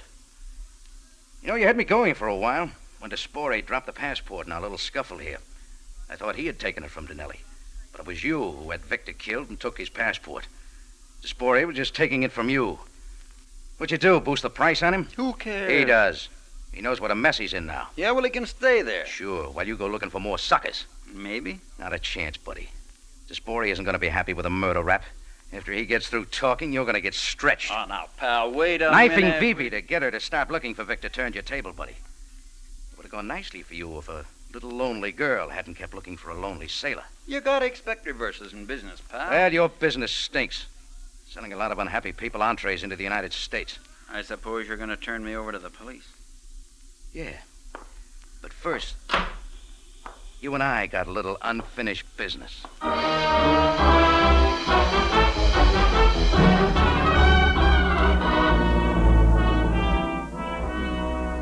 I guess I lied to Sam. I didn't make it back to the police station in 45 minutes. Took me a little more than an hour before I dropped Jeb Waters on Sam's doorstep. But Sam wasn't mad. By then, Kansas was ready to do a lot of talking, even through his swollen lips.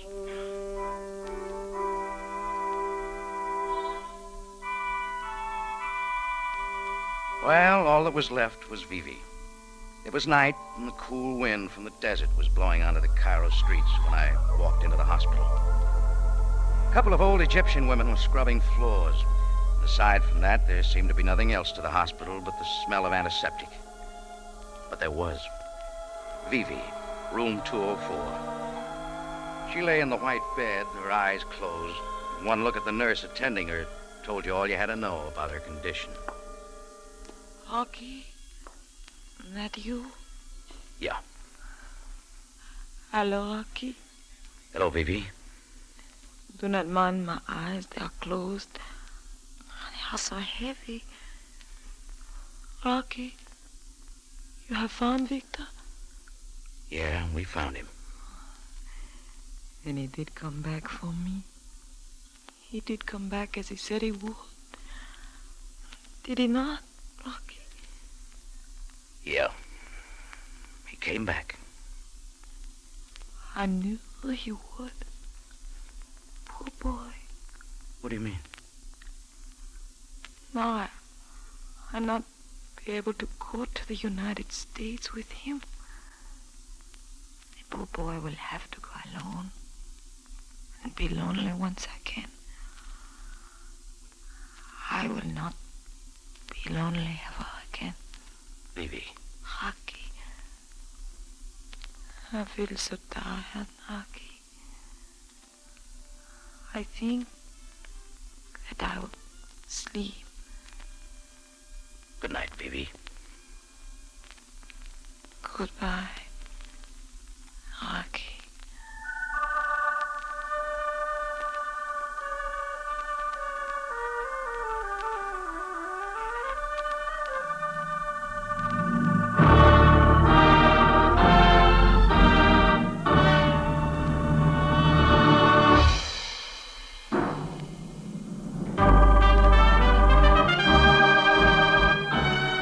It's CBS again at this same time next week for another story of adventure and intrigue when we take you back to Cairo and the Cafe Tambourine run by Rocky Jordan.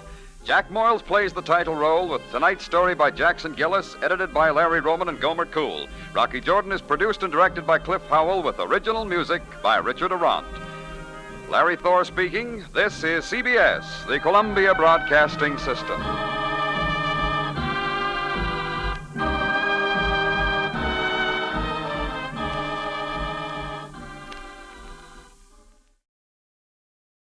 Now we bring you a world of adventure with Rocky Jordan.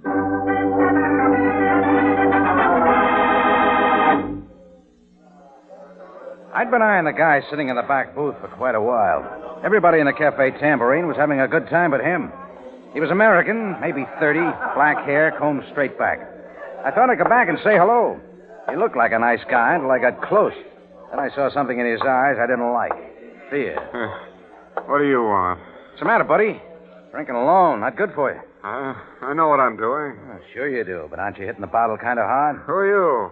I own this place. Oh, then you're Rocky Jordan. That's right.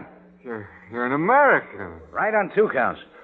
That's why I came here, Mr. Jordan. This is really an American place, like Chicago or New York. I'm safe here. Safe from what? My name is Lint, Mr. Jordan. And maybe you better walk out and get some air. No. He's waiting out there. He was following me. I know I saw him.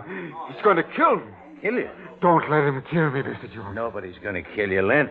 Let's go to the front door and take a look. No. Come on. I'll go out ahead of you. Lint acted like a nut that might cause trouble. I took him by the arm and led him up to the front door of the Tambourine. Outside, there was nothing but a cabbie and 2 girls walking up and down. Then suddenly, Lint pulled away from me. Across the street. It's him. I told you.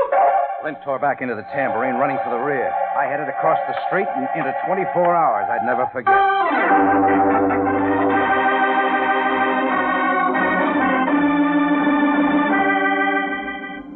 On a narrow street not far off Cairo's native quarter stands a Cafe Tambourine, run by Rocky Jordan. The Cafe Tambourine, crowded with forgotten men, alive with the babble of many languages. For this is Cairo, where modern adventure and intrigue unfold against a backdrop of antiquity. Tonight's Rocky Jordan story, Trail of the Assassin.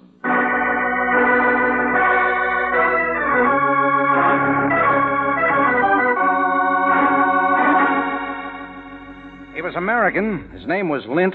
He was hitting the bottle a little too hard, and he was using my tambourine for a hiding place. The usual formula for trouble. He swore somebody was waiting just across the street to kill him. I got Lint to the door to have a look, but he tore himself away and ran back into the cafe. So I scouted the street alone. All I found was shadows cast by the streetlight. I checked the cabbie parked at the corner. Yes, sir. There was a man waiting a few minutes ago in the shadows. An American? I would not know. He wore a black coat as though he was cold. He kept coughing into a handkerchief, yes. That was all the cabbie could give me. So I went back into the Tambourine. Chris, my bartender, said Lint had gone out the back way through my office. I don't like wild men running around my place, so I went after him. I just opened the office door when I saw Lint stumbling toward me from the open alley door. He suddenly fell into my arms, pushing me back into the cafe. Then he slid to the floor, face down. That's when I saw the orange handle of an assassin's knife pinned between his shoulder blades like a flower. I had Chris lock the doors, then phone police headquarters. 10 minutes later, who should show up but Sergeant Greco. As I see, stabbed in the back. Murder, of course. That's good deduction, Greco. Now, where's Captain Sabaya? Captain Sabaya is in Alexandria. I am in command during his absence. You mean in charge? The man was killed here in the Cafe Tambourine? No, out in the back alley. He stumbled in here after. Very well. Where were you, Mr. Jordan, when the man was murdered? Sergeant, I saw it all. I saw it all. There was a fight. This man... Mr. Jordan? Yes, he was throwing the man out. The man broke away running. They went to the alley. The poor dead man fought his way back toward the light. Thank you, my friend, for this information. I saw it all. I will testify for the usual fee. Delighted. Look, Greco, you're going to take the word of a... For the moment, you may consider yourself in my official custody, Mr. Jordan. You better get it straight. Back in my office. As you wish.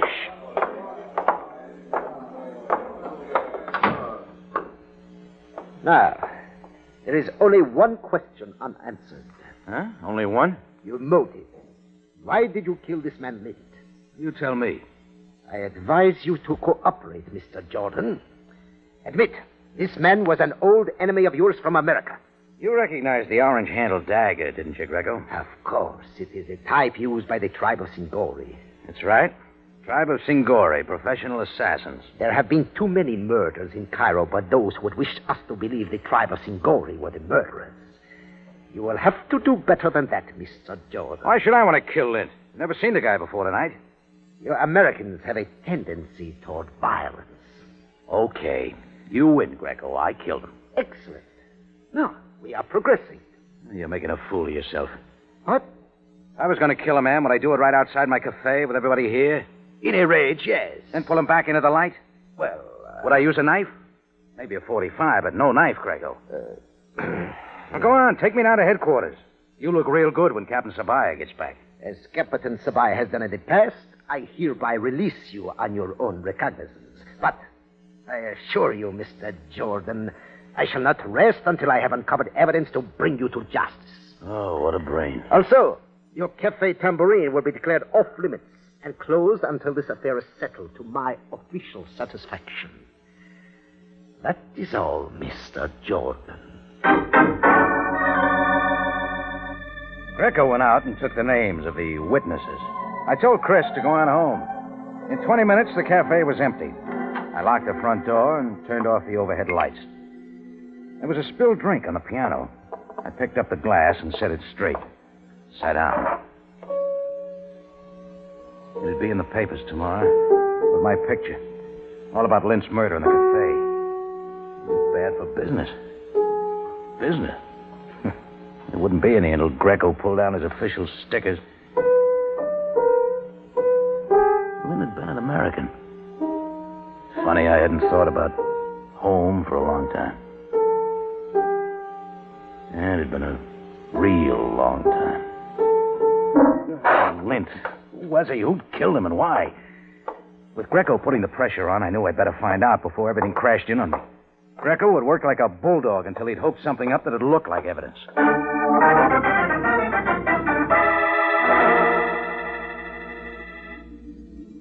The next morning, I went to Mustafa Bey's shop down on the bazaar. In Cairo, 1950, he was one of the last true artisans making knives. Tempered blades, daggers, cutlasses. Mustafa Bey made them all. He was an old man. He knew everything that had happened in Cairo in the last 60 years. If anyone would, I figured he'd have the answer to the orange-handled dagger. Effendi, you wish to buy a blade of truth. Sorry, Mustafa. Oh, Jordan, sir.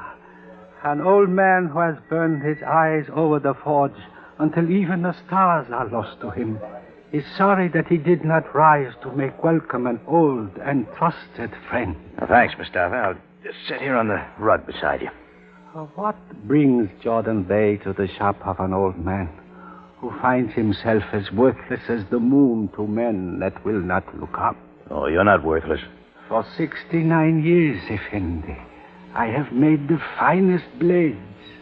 And my father before me, and his father before him, the same. Now, the pistol. Well, everything changes, Mustafa. Everything but ashes. Do not hasten to that far place where yours are destined to be found. Hey, look, maybe you can help me. I am a friend.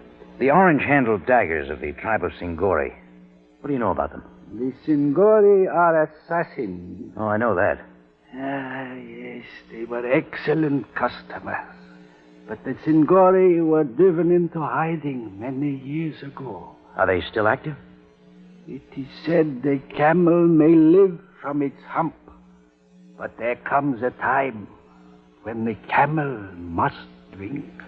You're saying maybe the Singori are getting back into harness. You are concerned about the man who was killed with the orange Singori dagger at your cafe last night. You knew about that? Even so. If the Singori did it, it doesn't make sense that they'd leave their calling card. Mustafa is vain of his knives. See, my mark on this one. All artists are proud of their labor, and they mark it with their sign. So the Singori always leave the sign of their work. The orange dagger. Unless... Go on, Mustafa. Unless someone kills and wishes to point to the innocent. Oh, meaning maybe somebody did the killing with the Singori dagger to make it look like the tribe of assassins. All things are possible. Thanks, Mustafa. You've been a big help.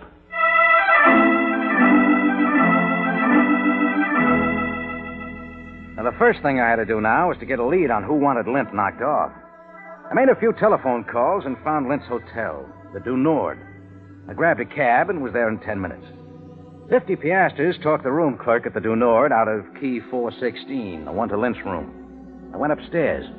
Lint's room was a mess. Looked like Greco had been there and taken a close look around. But maybe Greco had overlooked something. He had. Just as I was snapping open Lint's suitcase, a big job with hotel, airline, and steamship stickers from all over the world posted on it, I felt a sudden movement across the room. I started to turn, but it was too late. I felt a rocket sing through my skull, and the rug went black. Deep black for a long, long time.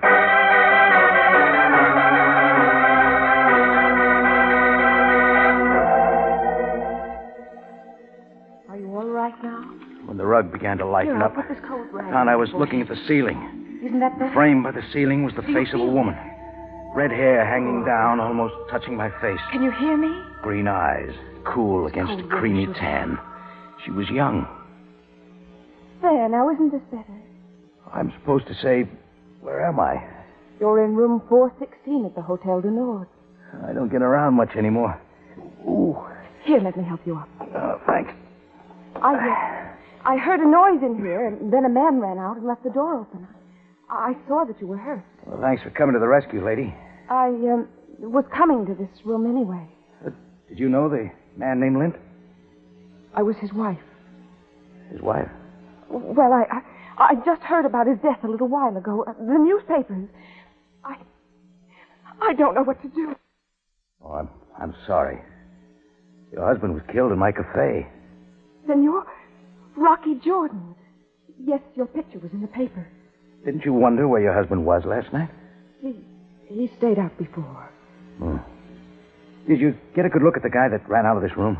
Well, it happened so fast. You must remember something.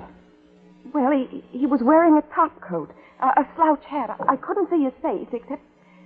Wait. Yes, he was coughing.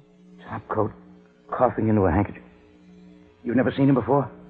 I don't know. You're not sure, then? We were on a sightseeing tour last week into the native quarter. I couldn't say for sure, but we went into a little place. I think I saw him there. What was the name of the place? It was a cafe. Well, do you remember the name? Yes. It was the cafe of the Singori. I told the redhead to sit tight until she heard from me. Then I raced for the elevator. Down in the lobby, I ran into none other than Sergeant Greco. Well, Mr. Jordan, I hope you are not attempting to flee Cairo. I don't go to hotels to catch planes, Greco. Just a reminder. Hamoud, commandeer the elevators. One moment, Greco. Oh, Sam, am I glad you're back. Oh, Captain Sabaya, you have returned from Alexandria. As you can see. I was told you had followed Jordan to this hotel, Greco. Following me for information, Greco? Jordan, I have just heard of your part in this unfortunate affair. Just an innocent bystander, Sam. Yes, of course. You make it most difficult, Jordan. Things are tough all over. Why are you in this hotel? I heard it has a good rumba band. He came here to enter the room of the murdered man. Have you been upstairs, Jordan? Yeah, I took a look around. You see, Captain Sabaya? But Greco here made such a mess of the room, there wasn't much left to see. You are wrong as usual, Mr. Jordan. I made notes concerning the location of all articles, but touched nothing. Awaiting the return of Captain Sabaya. You better go take another look.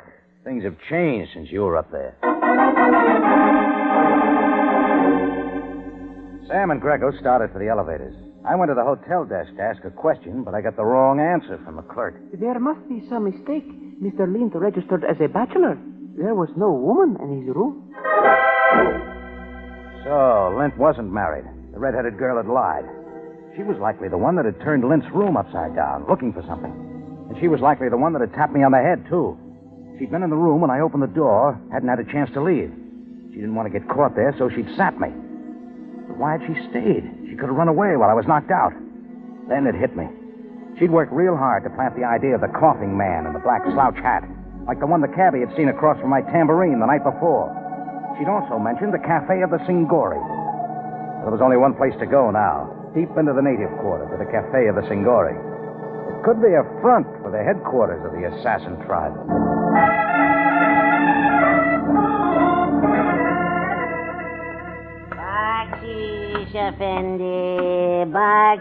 I passed the beggar at the entrance of the Cafe of the Singori. He looked like a beggar, but I had a hunch he was a lookout. The cafe was dark and almost empty. I felt the stare of hidden eyes.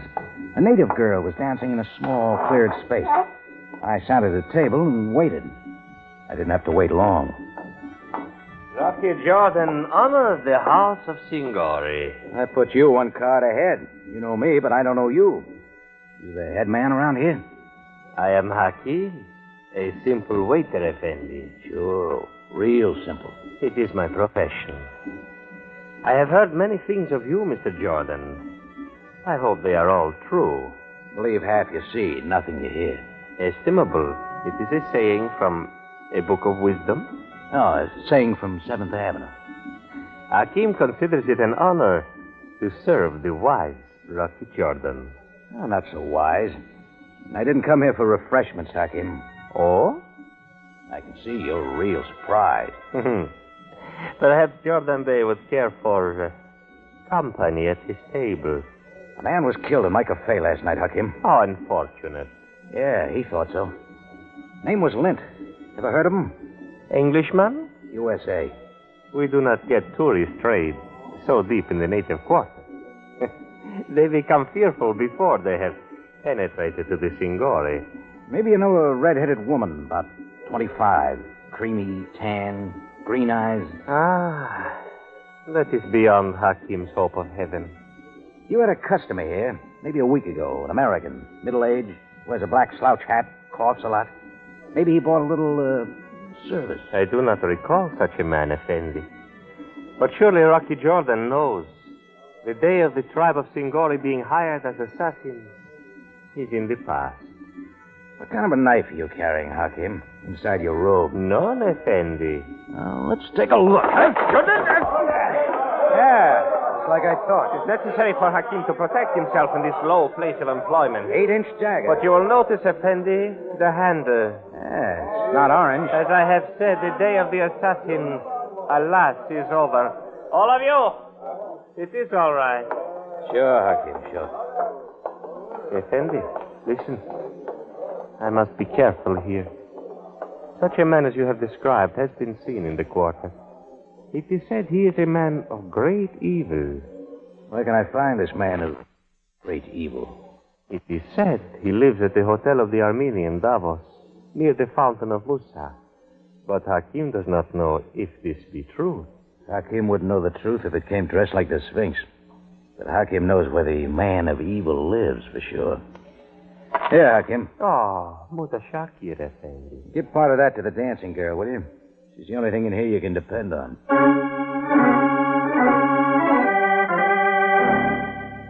I had an idea if I was ever going to get my cafe open again, I'd better see the man of evil. I got to the Armenians' hotel by the Fountain of Musa about sundown, spread enough bakshish on the fly-specked front desk to get a straight answer, then walked up to room 237, the room of a man who had registered as Rufus Glanders.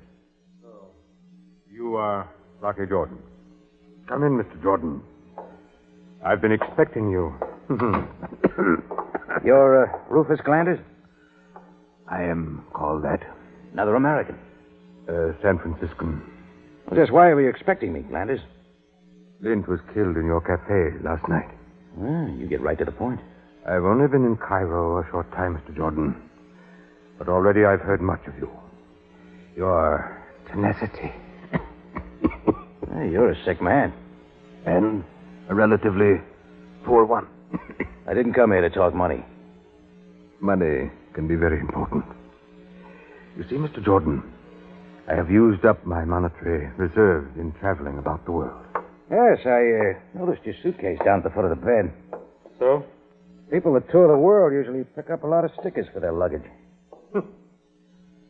That reflects middle-class taste. Oh, I don't know. Folks get quite a kick out of it. But your suitcase has just one sticker on it.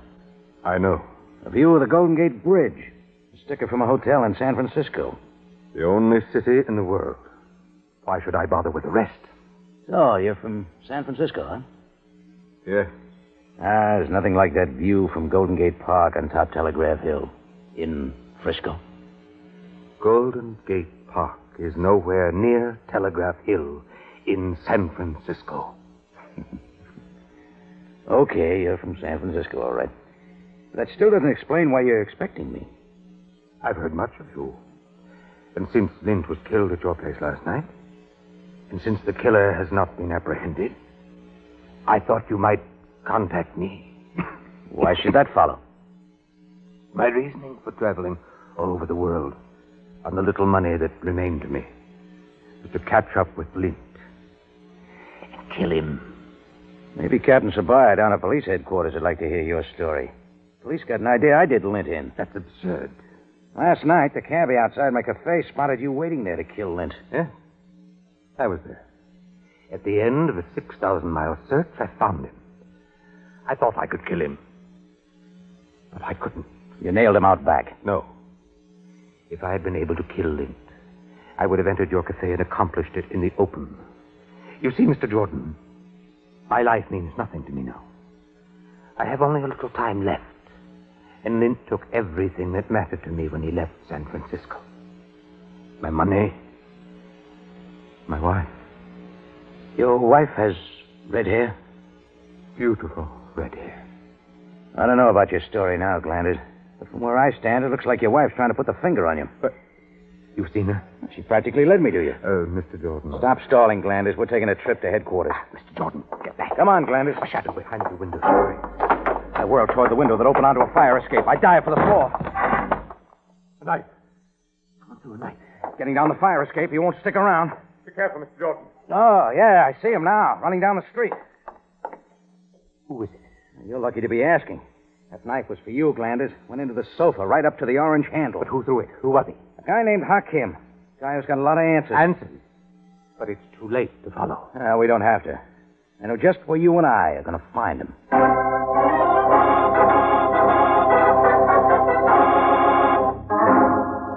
In just a moment, Rocky Jordan returns with the ending to tonight's story.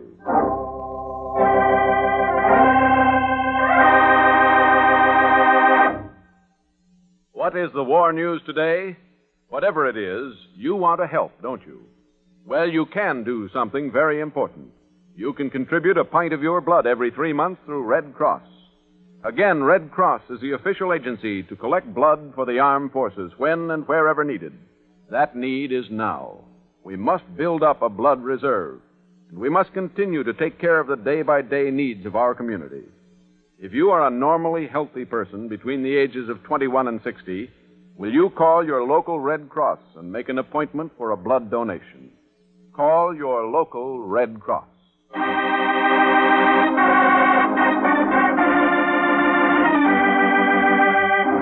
We return you now to Rocky Jordan for the conclusion of tonight's story.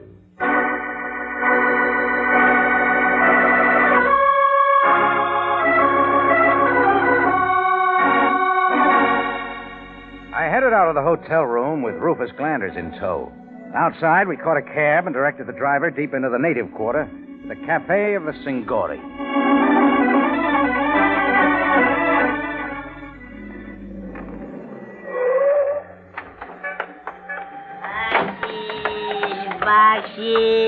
The native watcher was still at the door as we went inside.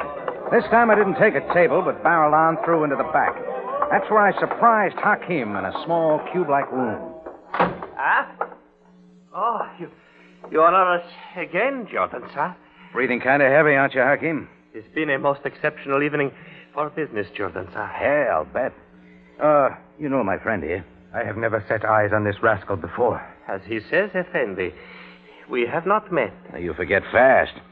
Who hired you to put a dagger into Lint's back, Hakim? Very funny joke. Was it the woman with red hair? I do not understand. Be careful, Jordan. I hope you know what you're doing. It was the red-headed woman, wasn't it, Hakim? She paid you to kill Lint. She also paid you to put me on the trail of Glanders here. So I'd go to him and be caught there when you slipped a dagger into him, too. I was to be the fall guy. What manner of lie is this? She knew the police were already suspicious of me. That'd be the payoff. Rocky Jordan, caught alone in a room with another dead American. Your funny story makes me laugh. Maybe this'll make you laugh, Hakim. I think the woman's here, in this cafe, right now. No, she is not. I'm so sure I'm going to call Captain Sabaya and have him search the place. No, you cannot do that. He'll make her talk. You know what she'll say, Hakim? She'll say, I paid Hakim the assassin 100 pounds to knife Lint and another 100 to kill Glanders. No, lies. Careful, Jordan. He's dangerous. Hakim the assassin. No, she will not tell. Never. Hakim took off like he knew where he was going, and he did. Before I could move, I heard a noise in the hallway, and a woman stumbled into the room. It was the redhead, and she was wearing an orange corsage pinned over her heart, the orange handle of a Singori dagger. Just then, Captain Sam Sabaya came in with about 10 men. One of them had Hakim by the neck. Let me go, let me go. Hey, you got the right man, Sam. The woman is dead. Yes, she's dead. How'd you get here? Must it always follow you to trouble, Jordan? Well, she was asking for it, Sam. She was hiding out here. I'd spotted her in Lint's hotel room, and she had the idea that Glanders here was after her to kill her. Glanders? Who is he? I was her husband. She hired Hakim. No, Jordan. To kill Lint and Glanders. When I got mixed up in it, it looked like a good idea to make me the fall guy. I will have to have more information. Well, this is a good time for you to talk, Glanders. Well, when Lint left San Francisco, he took nearly all my money, ruined my business. He took my wife with him, too. I followed them all over the world. I was going to kill them. But when I caught up with them here in Cairo, I found I couldn't kill. I also learned that Lint had thrown her out without a dime. Reason enough for a woman to hire an assassin to kill him, Sam. She probably got the lead to the Singori on a sightseeing tour. Well, you were lucky, Glanders. You were next on her list. She was going to make sure you didn't catch up with her. Lucky? I suppose. I put the pressure on Hakim here, and he killed his client so she wouldn't be able to testify against him. No, Jordan, no. That's when you walked in, Sam. Jordan, is it possible that you will ever leave the matter of justice to those in authority? Oh, hold it, Sam. Greco was out to get me. Oh, yes. I shall discuss this with him. Then I can open up the tambourine? At once, if you so desire. But I didn't so desire. I headed back to the cafe with Rufus Glanders, but I just didn't feel like opening up. It was kind of late, and we sat down at the bar, and I mixed a couple of drinks. Delicious drink, Jordan. Thanks, Glanders. May I propose a toast to the United States and to those of us who can never return. Why can't you go home? The matter of Lint's theft? He juggled books in the firm, making me appear to be a criminal. It was a personal matter, one which I do not care to explain. So you can't go back? No, I can't go back. That's tough. You know San Francisco? Oh, yeah. Yeah, I had a cafe there once. Looking down on the Embarcadero, night, with the soft lights of the ships floating up to you through the fog. Cable cars, Fisherman's Wharf. Post Street. Forest Park. Forest Park? But that's in St. Louis. Yeah. Yeah, I know.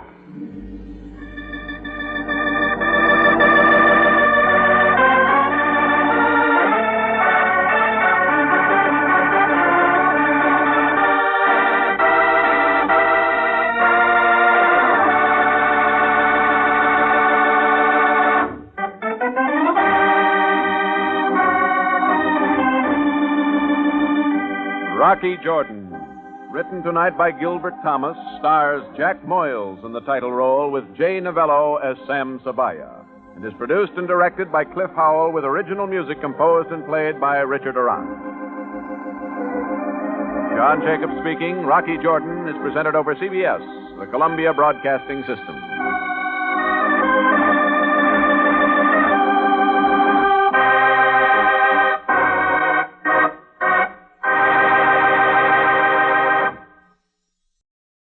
On CBS, you've heard Jack Benny. Bergen and McCarthy. Still waiting with a variety of entertainment are Rocky Jordan, Horace Heidt, Our Miss Brooks, The Whistler, and Red Skelton. Now, Del Monte Foods brings you a world of adventure with Rocky Jordan.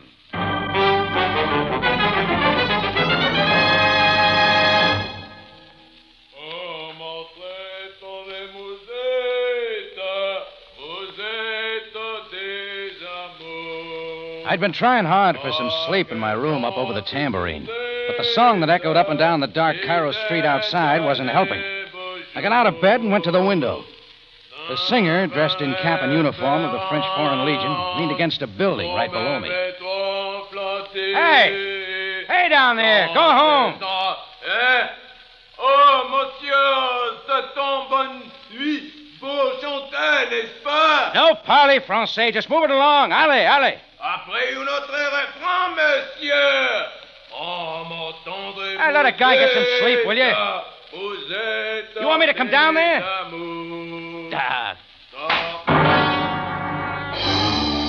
He finally broke it off, and I got back to sleep. Only it wasn't my night.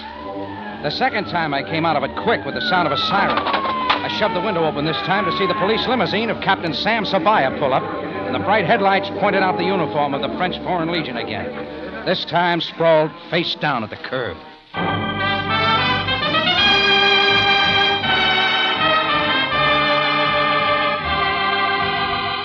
Del Monte, the brand you trust for flavor in so many good foods.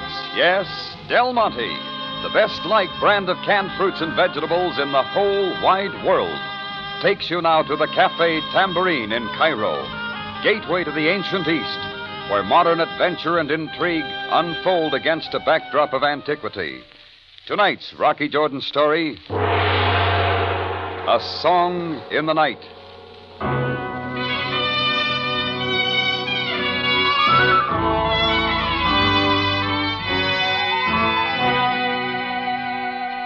It started around 2 in the morning when a fellow in French Foreign Legion uniform woke me up with his singing below my window. The next thing that got me up was Sabaya's police siren, and the look this time showed the same uniform sprawled unmoving in the street. I put on some clothes and went down. Keep back now. All of you, keep back. He's dead, is he, Sam? As you see from the knife wound in his neck, is it possible that you have seen this man before? I only made out the uniform from my upstairs window. We had a few words a while ago. What about? He woke me up with his singing, that's all. Singing, Jordan? Yeah, guess he'd had a few drinks. I got back to sleep, and that's the last I saw of him. Then you can tell me nothing of this? His singing may not have been too good, but it wasn't bad enough to kill him over. Jordan, I have failed to find your humor the least bit amusing. What's the identification say? His pockets are empty. And do not make it your concern. It's just the blonde hair, his fair features, and the stocky build. Doesn't look much like a Frenchman to me, more like a Swede. That means nothing. All different nationalities are found in the French Foreign Legion. Yeah, but the fellow I talked to seemed to be French. His handling of the language is perfect. Oh, so now you are in authority on the French language. And the clothes don't fit any too well either. Captain, if I may offer my services... Who are you? I am Dr. Shamar. My offices are close by. I was returning from a night call when I saw the crowd gathered here. I see. Well, look if you like, Dr. Shamar, but I fear you are much too late. The knife wound is enough. But further tests will be made. Captain, I could not help overhearing your conversation with Mr. Jordan. You do not know who this man is? No, but the body will be identified. Well, don't be too sure, Sam. I got a hunch. Never mind, Jordan. I regret I did not arrive sooner. However, death came quickly. If that is all, then, Captain... Thank you, Dr. Shamar. I will require your services no longer. Nor yours, Jordan. The ambulance showed up before long, and the crowd melted away. I'd already gone back to my room, wondering about a man who sings 1 minute and gets killed the next. Well, it wasn't my puzzle, but the strange song he'd sung there kept ringing through my mind.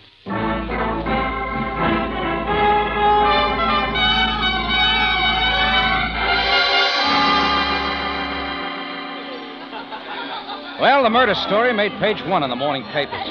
It built up the mystery of the man's identity. One of the police still didn't know. That was enough to bring the crowd swarming around and into the tambourine. Tourists looking for the excitement and intrigue of the quaint city called Cairo. Like the elderly female school teacher at a front table, sipping a lime Coke and seeing life. Oh, it's disgusting. Oh, absolutely disgusting. The way people flock to the scene of a sordid murder. Oh, I say, proprietor, are you the one who talked to him? To who, lady? Why, the Legionnaire, of course. The man who was knifed at your very doorstep. I wouldn't know. Get you another Coke? Oh, no. The whole affair has quite turned my stomach. Motley lot, these Legionnaires, just fleeing from some ghastly crime. All of them, every one of them. I pulled myself away and began noticing another character in the crowd.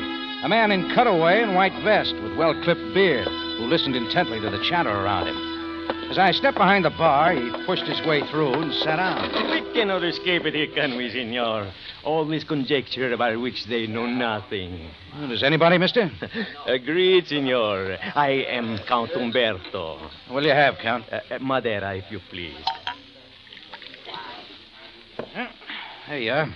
Tell me, it is true that the police have made no progress in solving last night's affair? You'll have to ask them. But, senor, why do they spend so much time trying to learn who the man was or why he was killed? They get paid for something like that. Granted. But after all, life is quite cheap. If you look at it that way. Well, really, it is. Millions upon millions have been killed in recent wars. Why should we bother about this one? I don't know. Except that he was alive yesterday. Ah, yes. You alone talked with him, did you not, before the murder? I talked to somebody. Well, such is the inscrutability of man. Kill many in war, then trouble yourself about one who was probably worth little. Oh, but your health now, senor. And we shall forget the unfortunate man. It went on like that for the rest of the day. Everybody asking about something I wanted to forget. By evening, I'd had enough of it and got out. I wandered over through the Uzbekia, then down the Sharia Solomon Pasha and away from the crowds. Then I was walking across from Shepherd's Hotel, past houses that touched the sidewalk, when something stopped me. The song was coming from one of the houses. The same strange melody I heard the Frenchman sing under my window the night before. I saw the girl then, through an open doorway, bent over the keys of an upright piano. Oh, how long have you been standing there? Oh, not long. The song brought me. Oh, you like it? Anna likes it, too. Where did you learn it, Anna? Why, Andre taught it to me. Who's Andre? Oh, a French legionnaire. It was so pretty the way he sang it. I do not know the meaning of the words. Oh, my tendre. This legionnaire, when did you see him last? Oh, about 2 o'clock last night, I guess. Was he really a Frenchman or something else? What do you mean? Was he French or some other nationality? Well, of course he was French. He told me he was from the